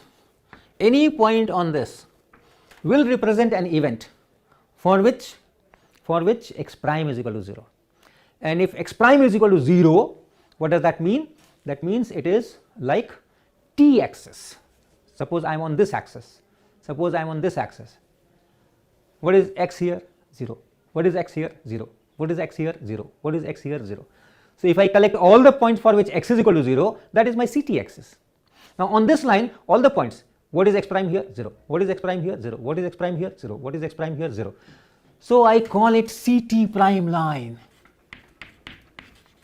So every time I will not write this line, I will write this x prime and CT prime. But remember, this is not x prime axis of our frame, right, that I am not drawing here, and similarly for this is CT prime. So this is one part. If you have two frames S and S prime and you consider events for which T prime is equal to 0, those events on XCT diagram are represented by this line, and then if you consider events for which x prime is equal to 0, then the corresponding x and corresponding CT will be represented by this line on this XCT Minkowski's diagram. So this is one part which you have to understand, right. Now before I go further, let me make some space. So once again, let us take a Minkowski diagram, x here, CT here, and then x prime line here and CT prime line here, right. And suppose I have a point here, and this point represents an event for which I know what is the x coordinate, where did it occur in S frame, this is my x and this is my CT. So if I have the point here and the scales are defined, I can immediately say that where did the event occur? At this x. When did it occur? At this t. So that's fine, that's the definition. But now I want to know, since it is on x prime line, I know that t prime is 0. For this event, this is, let's call P, this point P. So this point P represents an event, and for that event t prime is equal to 0. What is t? What is x prime? What is x prime? That's the question. Now, Lorentz transformation I can always use, and I can say that okay, x prime should be equal to x minus Vt, x is equal to x prime plus Vt prime divided by square root 1 minus beta square, V square by C square. That is my Lorentz transformation. And since t prime is equal to 0, this is x prime divided by square root of 1 minus beta square. It is this. And from this diagram, I know this theta, right? I know this theta. What is the tan theta? Tan theta is V by C. And what is this V? This V is velocity of frame S prime with respect to frame S. So this. So from this diagram, if this point I write O, x is equal to this OP times cos theta, right? This is right angle triangle, x is equal to OP cos theta. So x is equal to OP cos theta. And what is cos theta? If tan theta is V by C, what is cos theta? Cos theta will be V by C, this beta. So let me write this as beta. So this is beta by 1. So this will be 1 divided by square root 1 plus beta square. Correct? That is cos theta. tan theta is beta, so you can draw it right angle triangle here, this is beta, this is 1, so tan theta is beta by 1, and therefore this hypotenuse is square root 1 plus beta square, and cos theta is 1 divided by square root 1 plus beta square. So that is x. That means x prime divided by square root 1 minus beta square is equal to OP times OP into 1 divided by square root 1 plus beta square, and therefore x prime is equal to, look at this, x prime is equal to OP into square root, OP into square root 1 minus beta square and divided by 1 plus beta square. So now this is our background calculation. My final recipe is, if you have a point P on x prime line, what is the corresponding x prime? Measure this length OP on this x prime line, measure this length OP on the x prime line and multiply by this factor. Multiply by this factor 1 minus beta square divided by 1 plus beta square, square root of that thing. Multiply by this factor, you get x prime. See how through this plot, through this geometry only, lengths only, I am going from S frame to S prime frame. An event has occurred, of course I am taking a very special case here, but this will be generalized. So there is an event for which I know what is x, what is this t, and I also know that t prime is 0. To get x prime, only thing I have to do is measure this OP and multiply by this factor. So that is x prime. So the scale, if you want the actual x prime coordinate, this is not x prime axis, this is x prime line. So you go on this line fine, but the scale on this line is different. Whatever is the length here, that is measured on the same scale. This is scale and this is scale. These are same. This is length, this is length. This length scale is same, this length scale is same. But this length scale is different, right? In this S frame x CT diagram, whatever scale I am using here, whatever scale I am using here, that same scale I cannot use here. In the same scale I have the distance OP, but then that distance has to be multiplied by this. And similarly, if you consider events, suppose you consider events for which x prime is 0, this is my CT prime line, this is CT, this is x, this is x prime, and suppose I am here. What does it mean? It means x prime is 0. I am on this CT prime line, x prime is 0. So for these events x prime is equal to 0, and my question is, how much is CT prime? I know this point Q, let us say this point is Q, this is O. So on the diagram I am given a point Q, so I know this length OQ as measured in our usual scale. From this length OQ, how do I get the time of the event in S prime frame? So what is CT prime? So once again you can write that same equation, T prime is equal to T plus, or T is equal to T prime plus V x prime by C square divided by square root 1 minus V square by C square, and since here x prime is 0, it is this. So CT is equal to CT prime divided by this. So that is from Lorentz equation, and from here this angle is theta, and if you draw a line here, this is CT, this whole thing is CT. So CT is equal to OQ cos theta, OQ times cos theta, and cos theta is, in fact the same expressions are coming, cos theta is 1 by square root 1 plus beta square. Okay, so CT prime, this CT prime divided by square root 1 minus beta square is equal to, right, this quantity CT, this quantity is also CT. So CT prime divided by square root 1 minus beta square is equal to OQ divided by square root 1 plus beta square. So CT prime is equal to same factor, OQ multiplied by square root 1 minus beta square and 1 plus beta square. So for both the lines it is the same factor which is working. So if you are on this line, so T prime is equal to 0, what is x prime? Measure this, multiply by the factor. If you are on this line, CT prime line, then you know that x prime is 0. What is CT prime? You measure length along this CT prime and then multiply by that factor. That is how you get this quantity. Actually, this can be generalized. The proof can be done easily. And if you have x here, CT here, x prime line here, and CT prime line here, and a general point P. So this P represent an event, a general event, some x, some t, some x prime, some t prime. and I very well know how much is x, how much is ct. In S frame, what is the x coordinate? In S frame, what is the time? I only have to take the coordinate, drop a perpendicular here, this is x and this is ct. But then I want to know what is x prime and what is t prime. So what I will do, I will draw a line which is parallel to this, suppose it is here and it meets at A. This is parallel. You draw a line from P which is parallel to this x prime line, and suppose it meets at A. And similarly you will draw a line which is parallel to the CT prime, and then you get a point here which is B. O.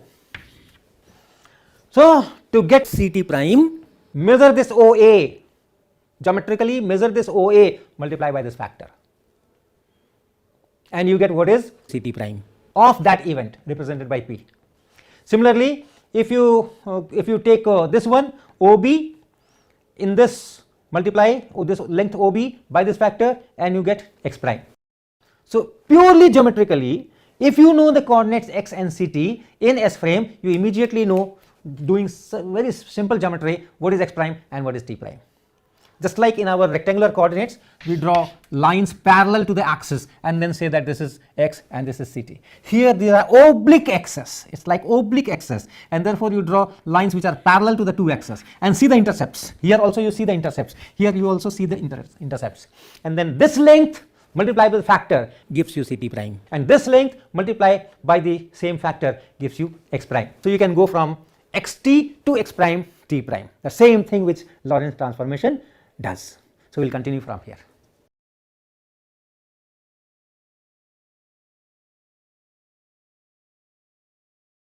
So in the previous lecture I described how Lorentz transformation can be completely restated in terms of geometrical constructions, and that is because of Minkowski, who developed all this geometrical representation.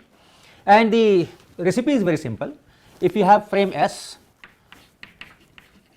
and in that frame S, for that frame S you draw two lines perpendicular to each other, call this as x axis and this as ct axis, and any point on this diagram corresponds to an event which occurs at a certain point on the x axis and at a certain time. So if this is that representative point P, what you do, you draw a line parallel to the ct axis and then you reach here, this point, and then draw a line parallel to the x axis like this and you reach here, this is x, this is x. So this is the place, once you get the x, you know, okay, at this point of the x axis the event has occurred, and when did it occur? So this is ct. So once you know this is ct, then you know that okay, the event occurred at that particular instant. So you know the location and you know the time, so the event is described in S frame by this point P. What if I look at this event from frame S prime, which moves with respect to S with a velocity v in positive x direction and so. So if you are in S prime frame, the same event which has coordinate x and t or x and ct, the corresponding coordinates will be x prime and ct prime.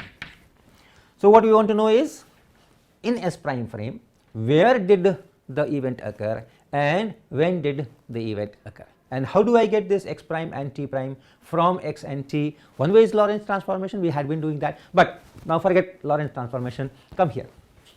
The first thing is, once you have the S prime frame, you know the velocity of this frame with respect to S, and therefore the v, velocity v is known. So calculate this angle theta, tan theta is equal to v by c, and once you get this theta, draw a line, call it x prime line, and this angle is theta, and draw another line with the same angle from the ct axis, and this is that line, this angle is also theta, and this is ct prime, this line is ct prime line.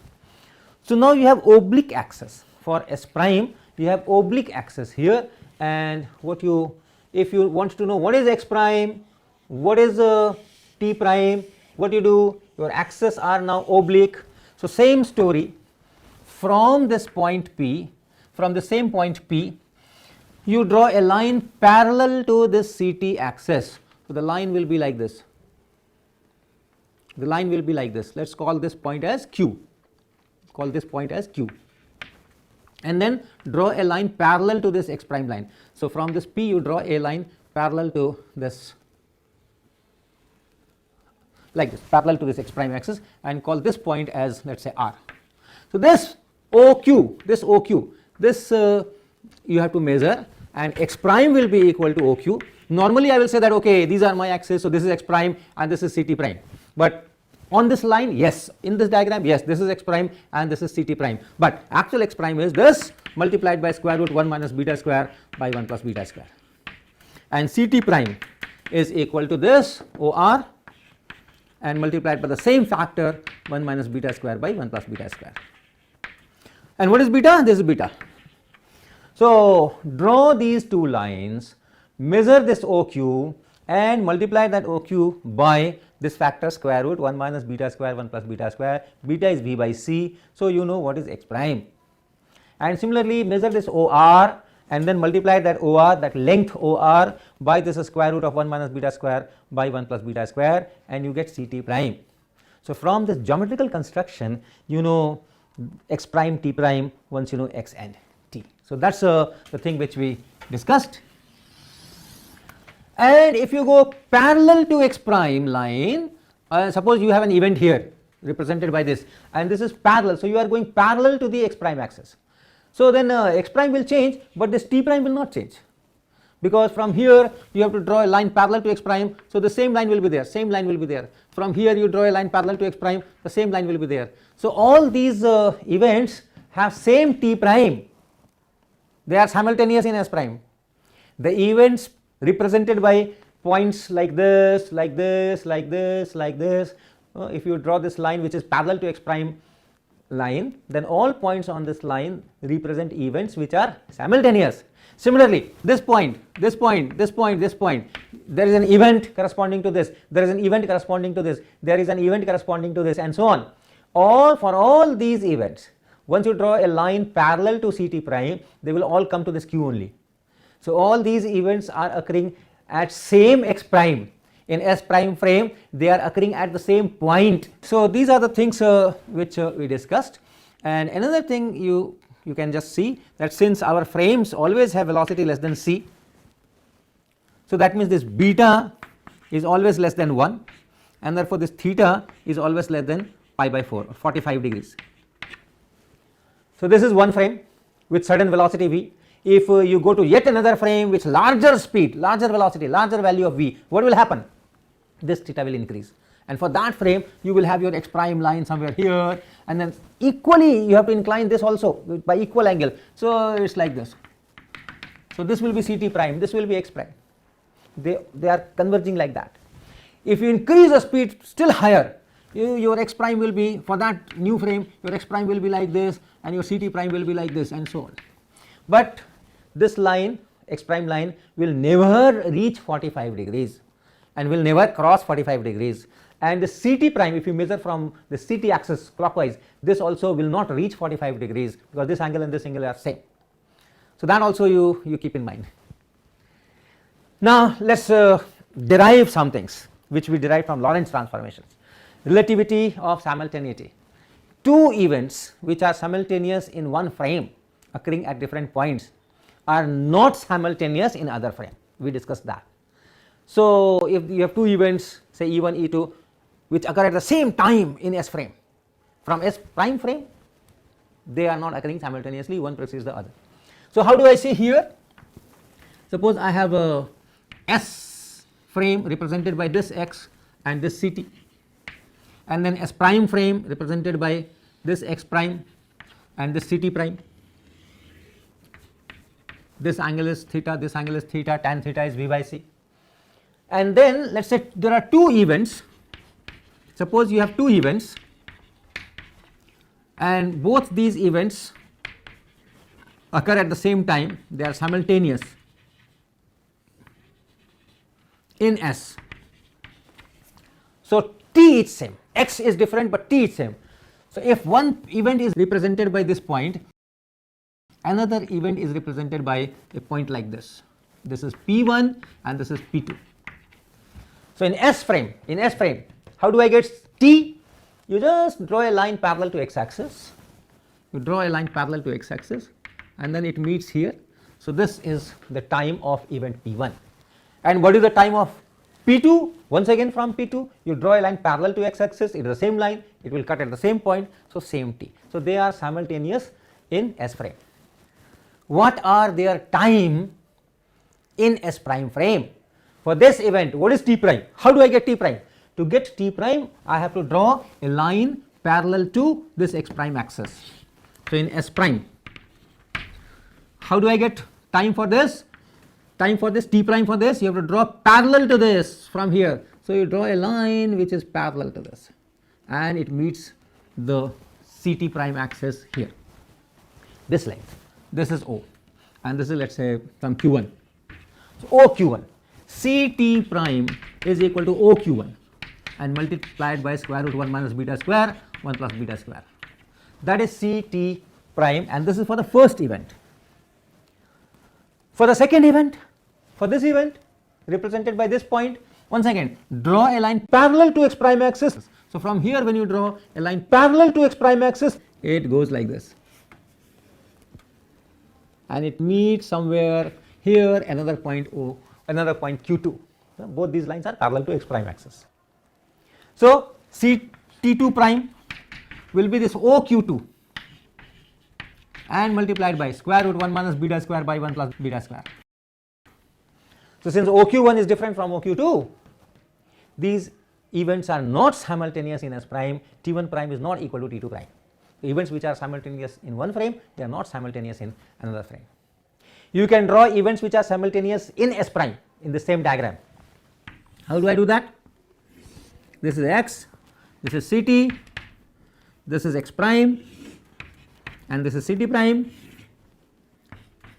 and then you have points, 2 points, 2 events which are simultaneous in S prime. So one point is here and the another point is here, okay, P1 here and P2 here, and this line P1 P2 is parallel to this x prime axis. So if you are moving parallel to x prime axis, t prime does not change, just like in our normal xy plane. Normal xy plane, if you are moving parallel to x axis, your y does not change. Similarly, if you are moving parallel to x prime, your t prime does not change. So these two events are simultaneous in S prime. So t prime for this event is same as t prime for this event. What about time in frame S? For this, if you want to find time in frame S, you will just draw a line parallel to this x axis, and that will be like this. And for this event, if you want to get time in frame S, then you draw a line which is parallel to this, and you see that this is CT1 and this is CT2. So T1 is not equal to T2. Now let me go further. Let me say I have 2 events, P1 and P2. P1 is here, P1 is represented by this point, and P2 is represented by this point. And purposely I have drawn it this way, that slope of this P1 P2 is more than 45 degrees. My question is, can I find a frame in which these 2 events are simultaneous? So in this S frame, definitely no. P1, this is CT, P2, that is CT. So T1 is not equal to T2, they are not simultaneous. But can I find a frame? If I go to any S prime frame, it will be like this: S prime here, X prime, and CT prime here. And this is not parallel to this line.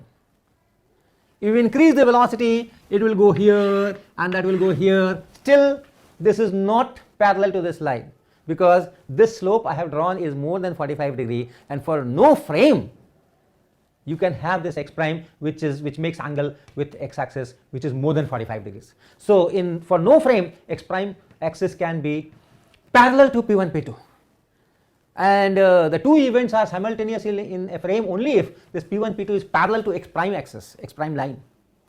Okay, so in this case I do not have any frame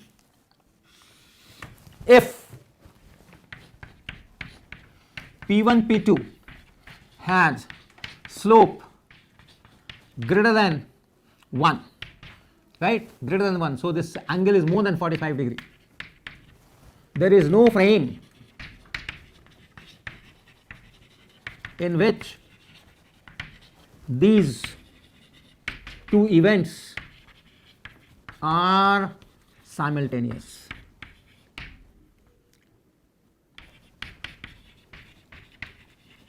So always T1 is not equal to T2 for all frame, not only for S.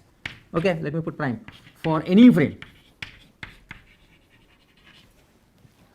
And you can write this condition in terms of x and t. For this, if you draw a line parallel to the CT axis and parallel to this x axis, and this is more than 45 degrees, means this length is more than this length. And how much is this length? This is c times t2 minus t1.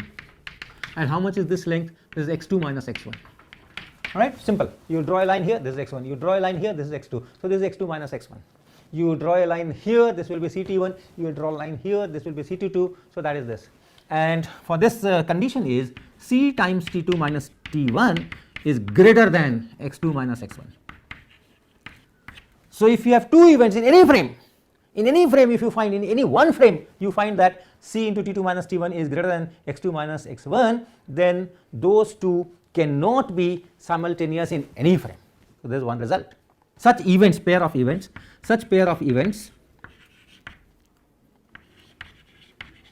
is called time-like.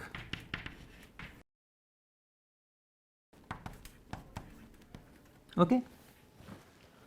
Is there a frame in which the two events are occurring at the same position?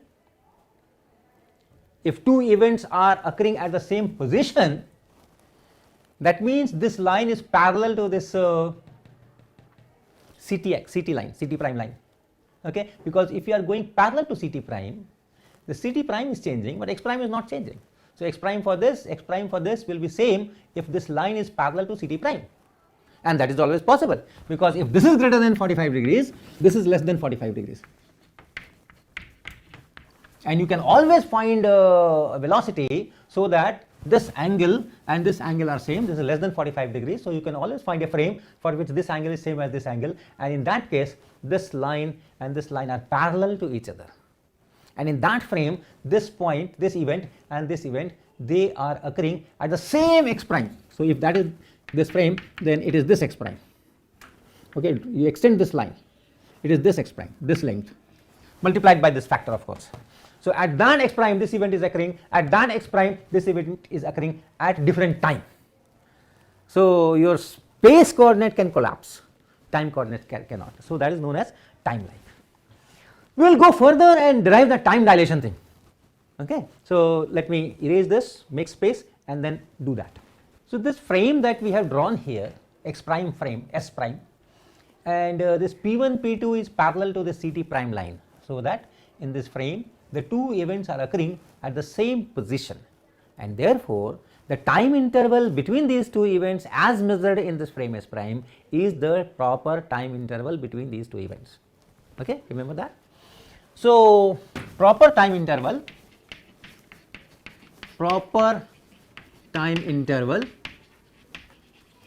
between the two events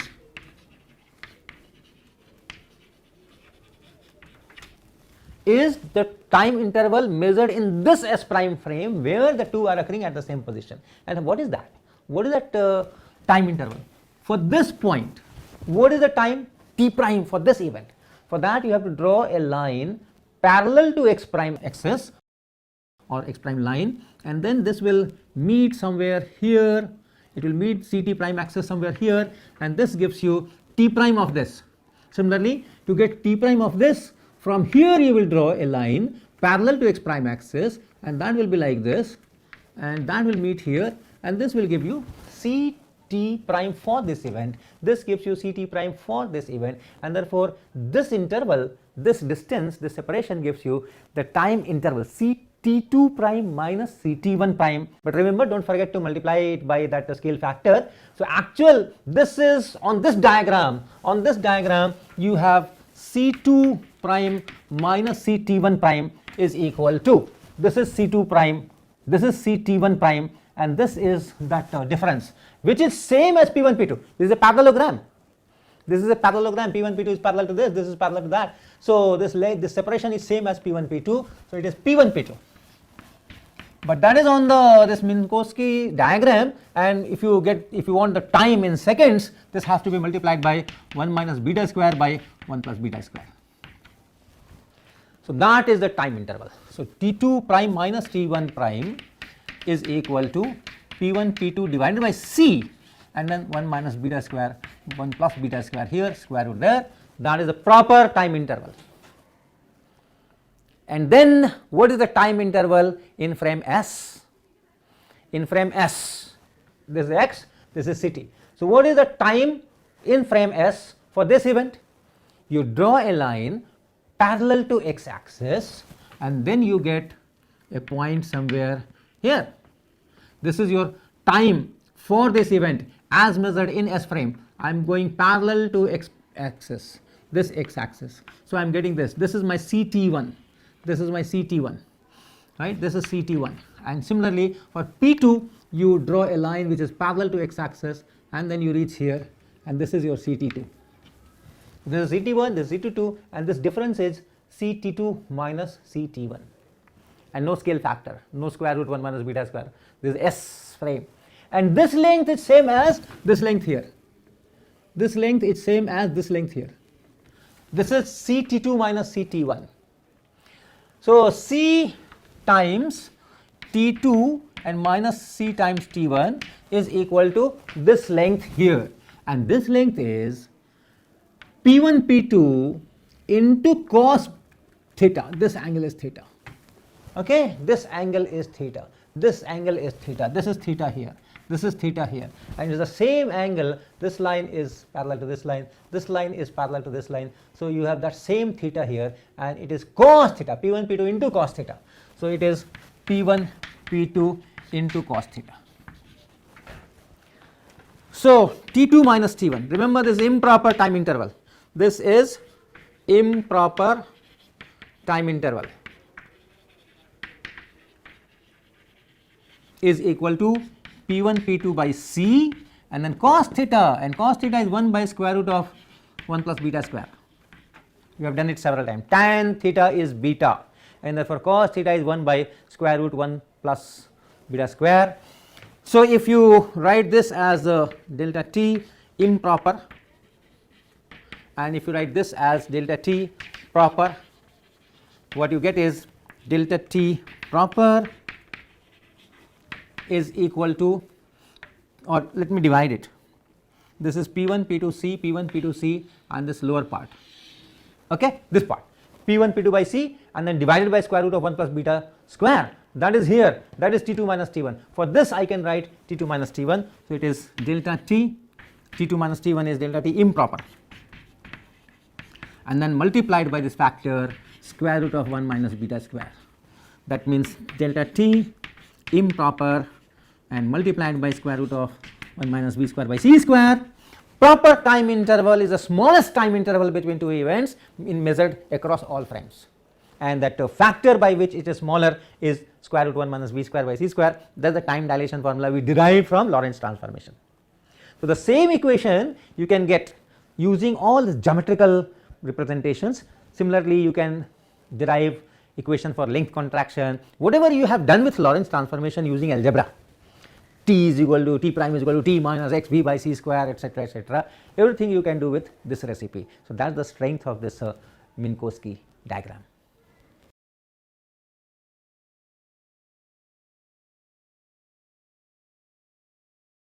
So finally, we have reached the last lecture of this course.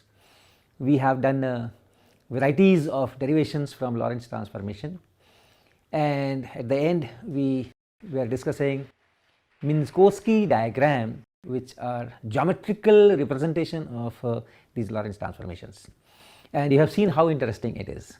Last time we derived our time dilation formula from that, length contraction formula, which is one of the very fascinating equations, can also be very easily derived from this Minkowski's diagram. Let me try to do that. So last time we considered two events, and these two events in XCT diagram where P1 and P2 such that the slope of this line P1 P2 was more than 1. This angle was more than 45 degrees, and we saw that you cannot find a frame S prime for which this x prime line that you draw here is parallel to P1 P2. This is because for any frame S prime, this line x prime line will make an angle of less than 45 degrees with the x axis. So whatever frame you choose, it will go like this. X prime, corresponding x prime line will go like this, and this has angle more than 45 degrees. This has to be less than 45 degrees. So in no frame this line can be parallel to this line. And parallel means if you go parallel to this x prime line, x prime changes and t prime does not change.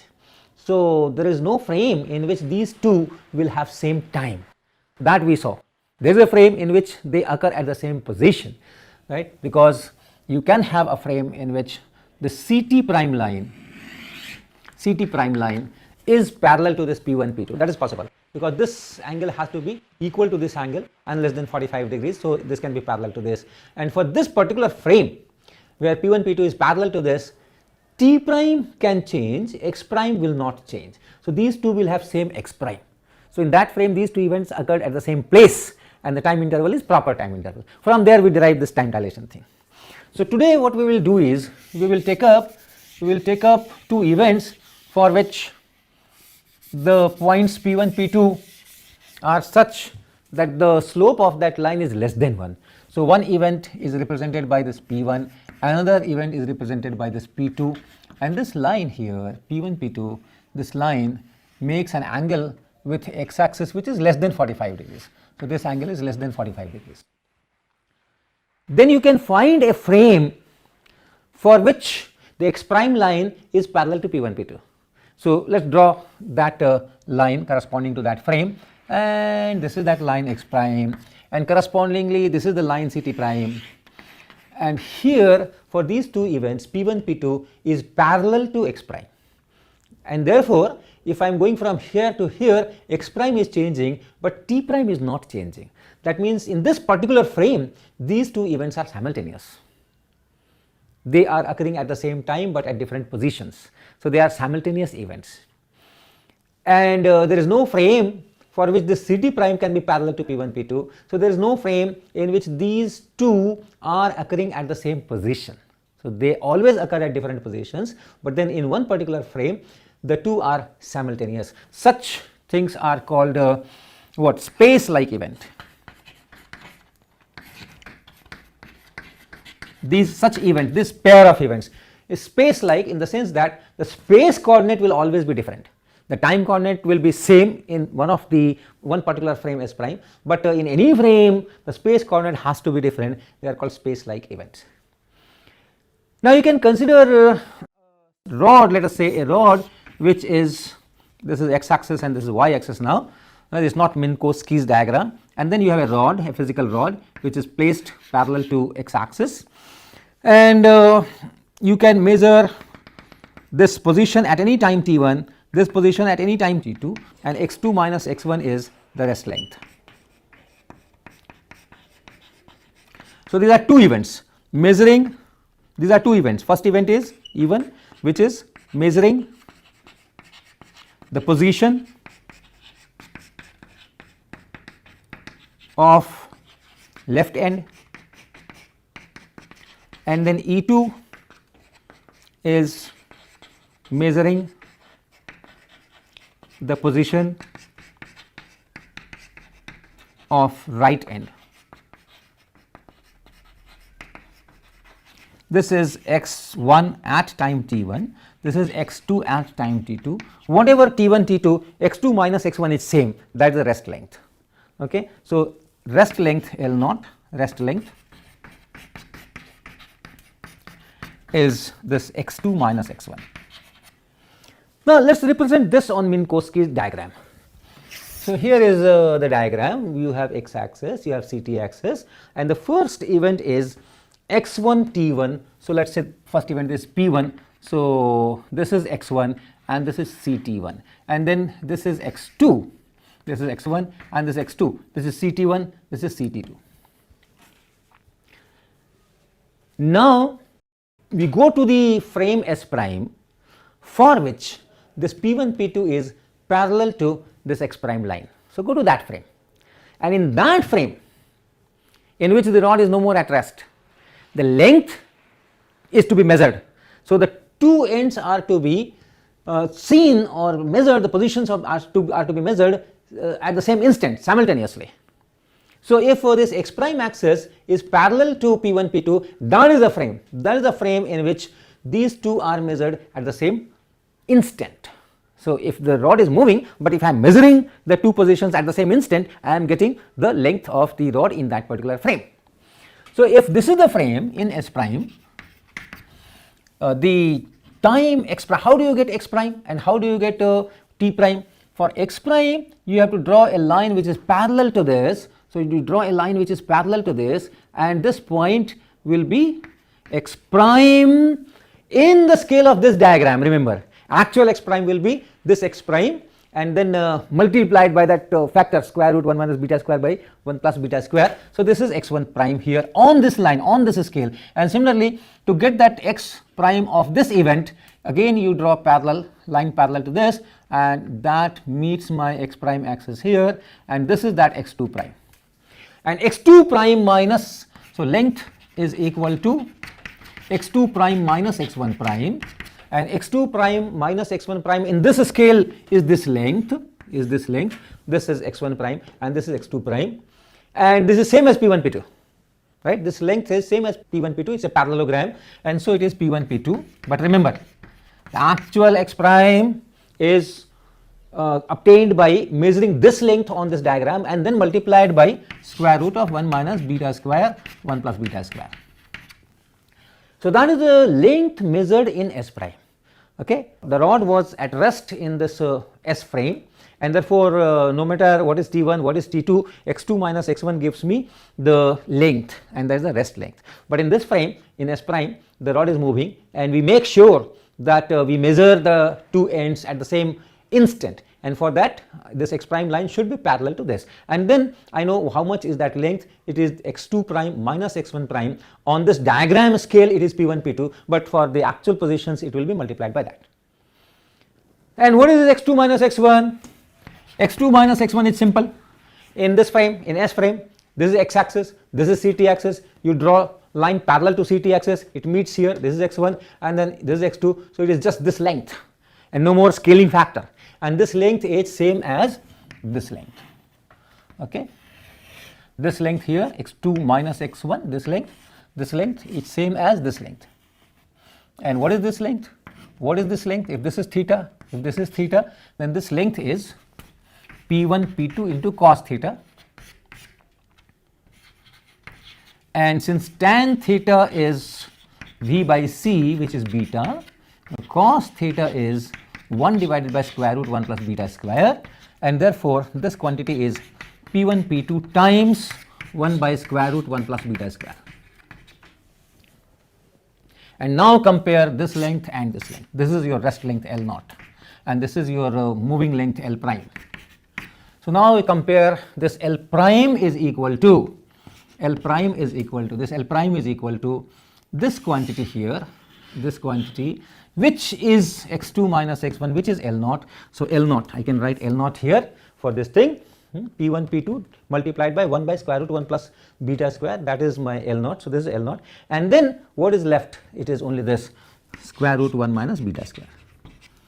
Okay, so you get that expression for length contraction from here. So that's the beauty of this geometrical representation. Just by using parallelograms, parallel lines, a little bit of cos theta, tan theta, geometrical parameters, you can derive all varieties of the derivations from Lorentz transformation. So this is about Minkowski diagram. I can also talk little bit of what is called walled lines. So it's not on Lorentz transformation, but in one particular frame. In one particular frame, if you draw this Minkowski diagram, x here, CT here, and then suppose at a certain instant your particle is at the origin, So, the event is, what is event? Event is particle is at say x equal to 0 and at t equal to 0. Let us say this. At t equal to 0, the particle is origin. So, in our real space, this is x axis, this is y axis, and the particle is here. And this is the origin of S. And when the particle is here, I am calling that instant at t equal to 0. So, it is this, and here it is represented by, since x is equal to 0, t equal to 0, it is represented by a point here. Now, suppose the particle is at rest, and as time passes, it remains at the origin. So, here it just remains here, but here the representative point will not just remain here, because time is increasing from t equal to 0, time is increasing, x does not increase, x remains at 0. So, it makes a line as time passes. On this diagram, it is a line of this kind, this is. Okay. So, as time passes, the representative point on the Minkowski diagram will move this way, this way, this way, this way, this way, this way. Such lines are called world lines. If the particle is at rest here, suppose the particle is at rest here, at this position the particle is just sitting there. So, what is the world line? At t equal to 0, the particle is here. As time passes, time increases, this is the world line. This is the future, in fact. In future, as time increases, it is like this, and t equal to 0 is one particular instant I have chosen. Time was there before that also. So, if you go to that side, the past of this particle, the representative points were somewhere here. So, you can extend this line here, and you can put an arrow here. So, this is how the world line is being made. At t equal to 0, it is here. T less than 0, the representative points were here, and then t greater than 0, it is like this. This is the world line. What if this particle is moving at certain velocity v? If the particle moves with certain velocity v at t equal to 0, let us say the particle is here, and then it moves in xy, in the x direction. Suppose it moves in x direction with velocity v. So, at time t, it reaches here, vt. Okay, at time t, it reaches here. So, x is equal to vt, or t is equal to x by v, or ct is equal to c by v and into x. Ct is equal to c into x and then divided by v. So, it is this, and therefore on this Minkowski diagram, if you try to draw the world line of this particle which is moving on the x axis with a velocity v, it will be this. Your ct is here, so y axis, y parameter, this line here, this quantity here is equal to c by v and then x. So, it is a straight line passing through the origin is in this diagram, and the slope is c by v, which must be greater than 1. So, if it moves with uniform velocity, it will have something like this, a world line something like this. The slope has to be greater than 1, this angle has to be greater than 45 degree. Only if v is equal to c, you are talking of a photon. Only if v is equal to c, then the slope will be 45 degree, this angle will be 45 degree, right. C is equal to v, so it is 1, tan theta is 1. So, if you draw a line, if a photon is there at the origin, this will be the future, this is for the photon. And for any other material particle, it has to be like this. And if the particle is moving in the negative x direction, so what will happen? You only have to put a minus sign here. At t equal to 0, it is x equal to 0, and at later t, it is on this side at vt distance, so x will be minus vt, and so you will have a minus sign here, and that line will be like this. And if there is a photon moving in negative x direction, this will be the line, photon. Okay, and past of the photon, this is the past of the photon. Photon can come from this side, photon can come from this side. And the particle, for the particle, the past is represented by these. If it is in the positive x direction, it is like this. If it is negative x direction, it is like this. And nothing here, nothing in this region, nothing in this region. So, these kind of representations can be made if you think of a particle which can move in this xy plane. A particle can move in this direction or that direction or that direction, and you try to pick up a Minkowski type diagram. What you will have to do is, you will have to take, let us take ct axis here, and then x here, and then y here, like this, perhaps like this. And then in xy plane it can go anywhere, and this is a time axis. So, as time passes, look for this photon first. the photon can go this way, this way, this way, this way, this way, this way. All these will be at 45 degrees with the CT axis, 45 degree with the CT axis. So, on the surface of this cone, these are the possible lines, these are the possible lines. So, it can be this way 45 degree, or this way 45 degree, or this way 45 degree, or this way 45 degree, or this way 45 degree, or this way. So, it is a cone. And similarly, if I extend this cone on the other side, then this will represent me, the photon is coming from here, this is the world line, the photon is coming from here, the photon is coming from here, and so on. And if there is a particle here, wherever it goes, it has to remain in this, and in past it was in this. So, this is, you can call it future cone, and you can call this past cone, and an outside cone is inaccessible to the particle. So, these kind of diagrams are also in use, and with the world line and other things. If two particles collide, what will happen there? The world line of two particles, for them at the collision, the position is same of the two particles, time is same. So, that means the world lines are also colliding with each other or crossing each other or having an intersection. So, these kind of things are done with Minkowski's diagrams. So, that is all I wanted to do in this course. Now, if you revise the thing, if you recall the things how we started, it was started from a very modest observation, and that was the speed of light is same in all inertial frames. The experiments, Michelson Morley experiments supported this, and then theory, Maxwell's equations, the theory that also tells that speed of light is an absolute constant irrespective of which frame you are doing. If you are Gauss law, if you are Batch-Savart law, if you are Faraday's law, if electricity and magnetism laws, they are working well in a frame, then the speed of light is c equal to square root of 1 by mu naught epsilon naught, which is a fixed constant. It does not have reference to which frame you are talking from. And then the puzzle was that if I am changing the frame and the new frame is moving with respect to the old frame, and I am measuring the velocity of same object in these two frames, how come these two can be equal?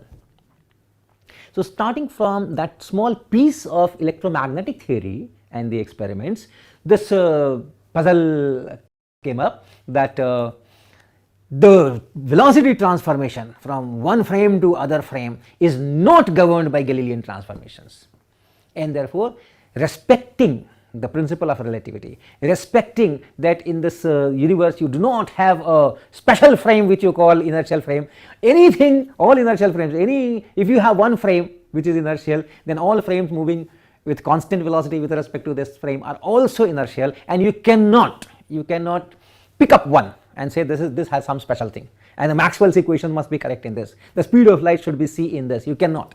So, respecting that principle of relativity, we changed the Galilean transformation. The Galilean transformation was changed to be compatible with this fact, this piece of information from electromagnetic theory, that speed of light is a fixed universal constant, square root of 1 by mu naught epsilon naught, and see how many things came out from that. The Lorentz transformation came out, Galilean transformation was replaced by Lorentz transformation, and then we saw that okay, the Newton's laws were okay with Galilean transformation. Galilean transformations say that if Newton's law are valid in one inertial frame, they are also valid in all other inertial frames. So, the principle of relativity works very well with Newton's law and Galilean transformation. Now, Galilean transformation is replaced by Lorentz transformation, and Newton's laws are not compatible with this new transformation. So, once again the problem, different inertial frames will give you different experimental results which are governed by Newton's laws. And then we realized that no, experiments do show that Newton's laws themselves are faulty at high speeds. If the speed of the particles are high means close to that speed of light in vacuum, close means 10% of that, 5% of that, 20% of that. There are very significant deviations, the experiments show results which are not consistent with the Newton's laws. So, Newton's laws themselves are to be changed. Then we talked of relativistic dynamics, redefined linear momentum, redefined energy, and from that the concept of rest mass energy and total energy came in. So many things are coming out of this, and after all that dynamics and all those things in this course, we went back to electricity and magnetism, because it all originated from electricity and magnetism, and we asked how the electric field and magnetic field transform when we go from one frame to another frame which is moving with respect to the first frame. So using Lorentz transformations and Maxwell's laws, we could obtain the transformation equations of E field and B field, and we found that electric field and magnetic field are not two separate entities. They are not two separate entities, they are part of one quantity which we call electromagnetic field. Once you fix a frame, yes, this quantity gives you electric field and magnetic field, but you change the frame and it is not the electric field is transforming to electric field there and magnetic field is transforming to magnetic field there, it all getting mixed up. So you do not have separate physical quantities, it is separate only when you are in a frame, just like a vector. If you decide a frame, then you talk of components, this is x component and that is y component, but the vector is something different. You change the frame and the components will change, but the vector will not change. So this electromagnetic field is the physical quantity, and electric field and magnetic field are just their parts once you fix up the frame. So that new concept came in, and then we talked of four vectors, not only that x and t, for which the Lorentz transformation was initially derived, set of many more things like energy, momentum, like that. So they transform according to the same Lorentz transformation, same matrix, and electric field and magnetic field, they transform as second rank tensor. So many things, one after one, one after one, one after another, the sequence kept unfolding, and newer things came out, and finally we talked about this Minkowski's diagram where all these algebraic equations can be represented by these geometrical constructions, the axes, parallelograms, and rectangles and slopes and straight lines, all that. So it's a really exciting story, where we start and where we reach, and how many in the journey, how many new adventures we have taken. It's a really very exciting topic and very interesting topic, and I hope I have been able to kept that excitement alive. Okay, so thank you very much, and all the best. Enjoy physics, enjoy learning, and be very good teachers.